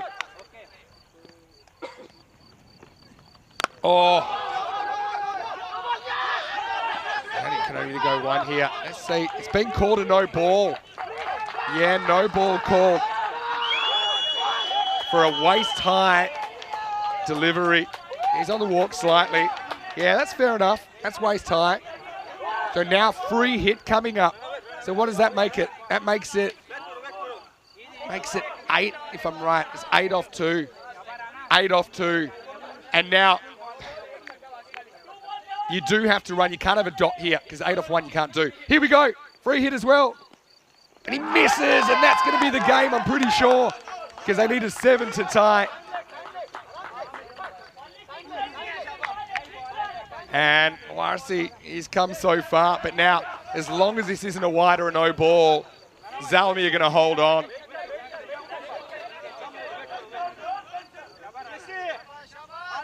Oh, once again, a heartbreak for Transylvania. So you need a 7 to tie, you can't do that. So all you got to do is bowl one that's not a wide or a no ball. Last ball of the day coming up. Misses, and YRC was brave, wasn't he? But once again, going to fall short and not before giving Zalmi a scare. Final score, last match of the day. Bucharest Zalmi 133, Transylvania 126. Just 7 runs between these two teams. And a cracking day's cricket, but you've got to feel for the Vampires. They just were so close to their first ECN win a couple of times, but couldn't quite pull it off. And Zalmi, well, mixture of joy and relief there for them, I think. This is what's coming up tomorrow, 6:15 a.m. GMT, 8:15 Central European Time, 11:45 in India. And we'll have 5 matches, including the first appearance of UCCB, who I'm sure would love to have another trophy in the cabinet. Let's have a look at the start of this. As Ozturk almost pulled a run out of his back pocket early on. But I've got to say, Kaka was impressive, wasn't he? Really batted well. If you were to pinpoint where they won this, it's funny to watch the misfield there, but I was going to say it's their fielding. And I think there were a couple of real key catches that were taken at important moments that removed dangerous batters. But, you know, credit to Transylvania. They improved a lot throughout the day in their approach. They even made a few changes to their batting order. Just getting guys out there that were hitting the ball well, that you go with form. And that's what they did pretty well. That was quite a remarkable shot from Kaka. Turned York into a ball that he basically kind of horizontal bat ramps in a way. It's a proper deflection shot. But the Maximos were flowing. We thought that maybe they lacked a bit of power with their batting. But in that innings, we saw 11 sixes. So that's a pretty good Maximo rate. Average is probably about 6 per innings. But yeah, when they needed to come up with the big hits, they just found a way, didn't they? And to be honest, Rashid had a bit of a Barry Crocker, didn't he? That over going magical, went for 28. But it wasn't done yet, just when we thought the game was dead. We saw a pretty good comeback. Kishore disappeared. But yeah, Gurudev Singh in the 9th went the journey, didn't he? 25 came off that just when he said they need to have a big night. He got the old naughty captain's talk. But, well, that was naughty, really. He went down like a sack of spuds there, but then found a way, Karate Kid style, to kind of come back despite clearly injured. He came back and hit 3 Maximos on a damaged pelvis in the 9th, and it came down to the 10th over. But just at these critical moments, I mean, they get a break there, they get a no ball, which made an extra ball, but then they would never lay bat on ball again in the last 2 balls. And unfortunately for Transylvania, like I said, so close yet so far, they can't quite get over the line. 7 runs, but still, they can be very proud of their contribution. And in these conditions, pretty warm, still 27 degrees, to play 3 matches in the heat, I think they can be very, very satisfied with their development. 37 up the top, Kaka top scores off just 21 balls. Apart from that, Apari with 28. Warsi, 26 off 13. And yeah, Panja did get a bit of a fortunate fall, couldn't do a lot more. Once again, extras a lot better from both sides in that game. You see, just 4 wides, 2 no balls, so 6 of those in that innings. And in the first innings, also pretty good. Transylvania only gave up 3 of those. As far as the bowling went, 3 for 15. Samid capped off a really good day for him, making runs, taking wickets. The other wicket went to Ozturk. But yeah, bit of concern with that 5th bowler. Rashid went to the cleaners, really. But Mahmood pegged it back and actually came up with a really, really good over. Only 8 came off that. And in the end, they closed it out by a pretty bare margin. But once again, I want to say big thank you to all you guys out there. Hopefully, you've had as much fun as we have. And I've got to say, I love the sun coming in at this time of the day as well. And haven't we been treated to some close finishes? And, well, I think Transylvania, they're going to feel a little bit hard done by the fact that they played 3 matches. Okay, first one, I suppose a little bit outclassed by Baniasa, but they get so close to Zenitis, the other newcomers, and so close to Zalmi. But for them, it was a tough day. It was a pretty good day for Zalmi also on debut. Didn't they look like they didn't miss a beat at all, and they looked tailor-made for T10 cricket. All the batters coming out and just swinging it from ball 1 and doing a very good job. Also, you see the bowling and fielding, there's a certain intensity to it. Didn't catch everything, but certainly I think that they'll be a force to be reckoned with on debut in this series. Zenitis as well, they're a team that really improved, I think, during the day, and they did pick up their first win in ECN cricket. Well, I've got one more day here in Romania, and I'll have Rico joining me tomorrow. Probably not for the very start of play, but around the middle of the day. So that's one reason to tune in. I know Rico, he's been spending a bit of time away for his daughter's 21st. He's come in from Paris. So we'll see if he's brought any treats with him. But I want to just remind everyone to go to our website, EuropeanCricket.com. Check out that's the home of European cricket. Don't forget our social media at European Cricket as well. And if you haven't already, like this video, subscribe, tell your family, tell your friends about the European Cricket Network. There is nothing else like it in this world. So yeah, have been a little bit lonely here, but I've had plenty of company in the chat and plenty of company around from the spectators as well. And look, I also just want to thank Rob Lever for such a great job as my guest in the commentary box today as well. And look, I tell you, it works because he bowled really well in that last game. He'll probably want to spend a bit more time here if he keeps bowling like that after spending some time in the cube. We'll leave you with some highlights of the day. Big thank you to Spring Productions and all the crew here at the ground for making it all run so smoothly, and all the players, everyone that's taken part today, and all you viewers as well. We couldn't do it without you. We'll leave you, like I said, with the best bits of day 2. But for now, this is Vinny Sandu, Mr. Maximo, on behalf of European Cricket and the European Cricket family. Well, set your watches. Rico back tomorrow as well. So hope to see you here for day 3 action right here from Bucharest for more FanCode European Cricket Series. Hasta mañana.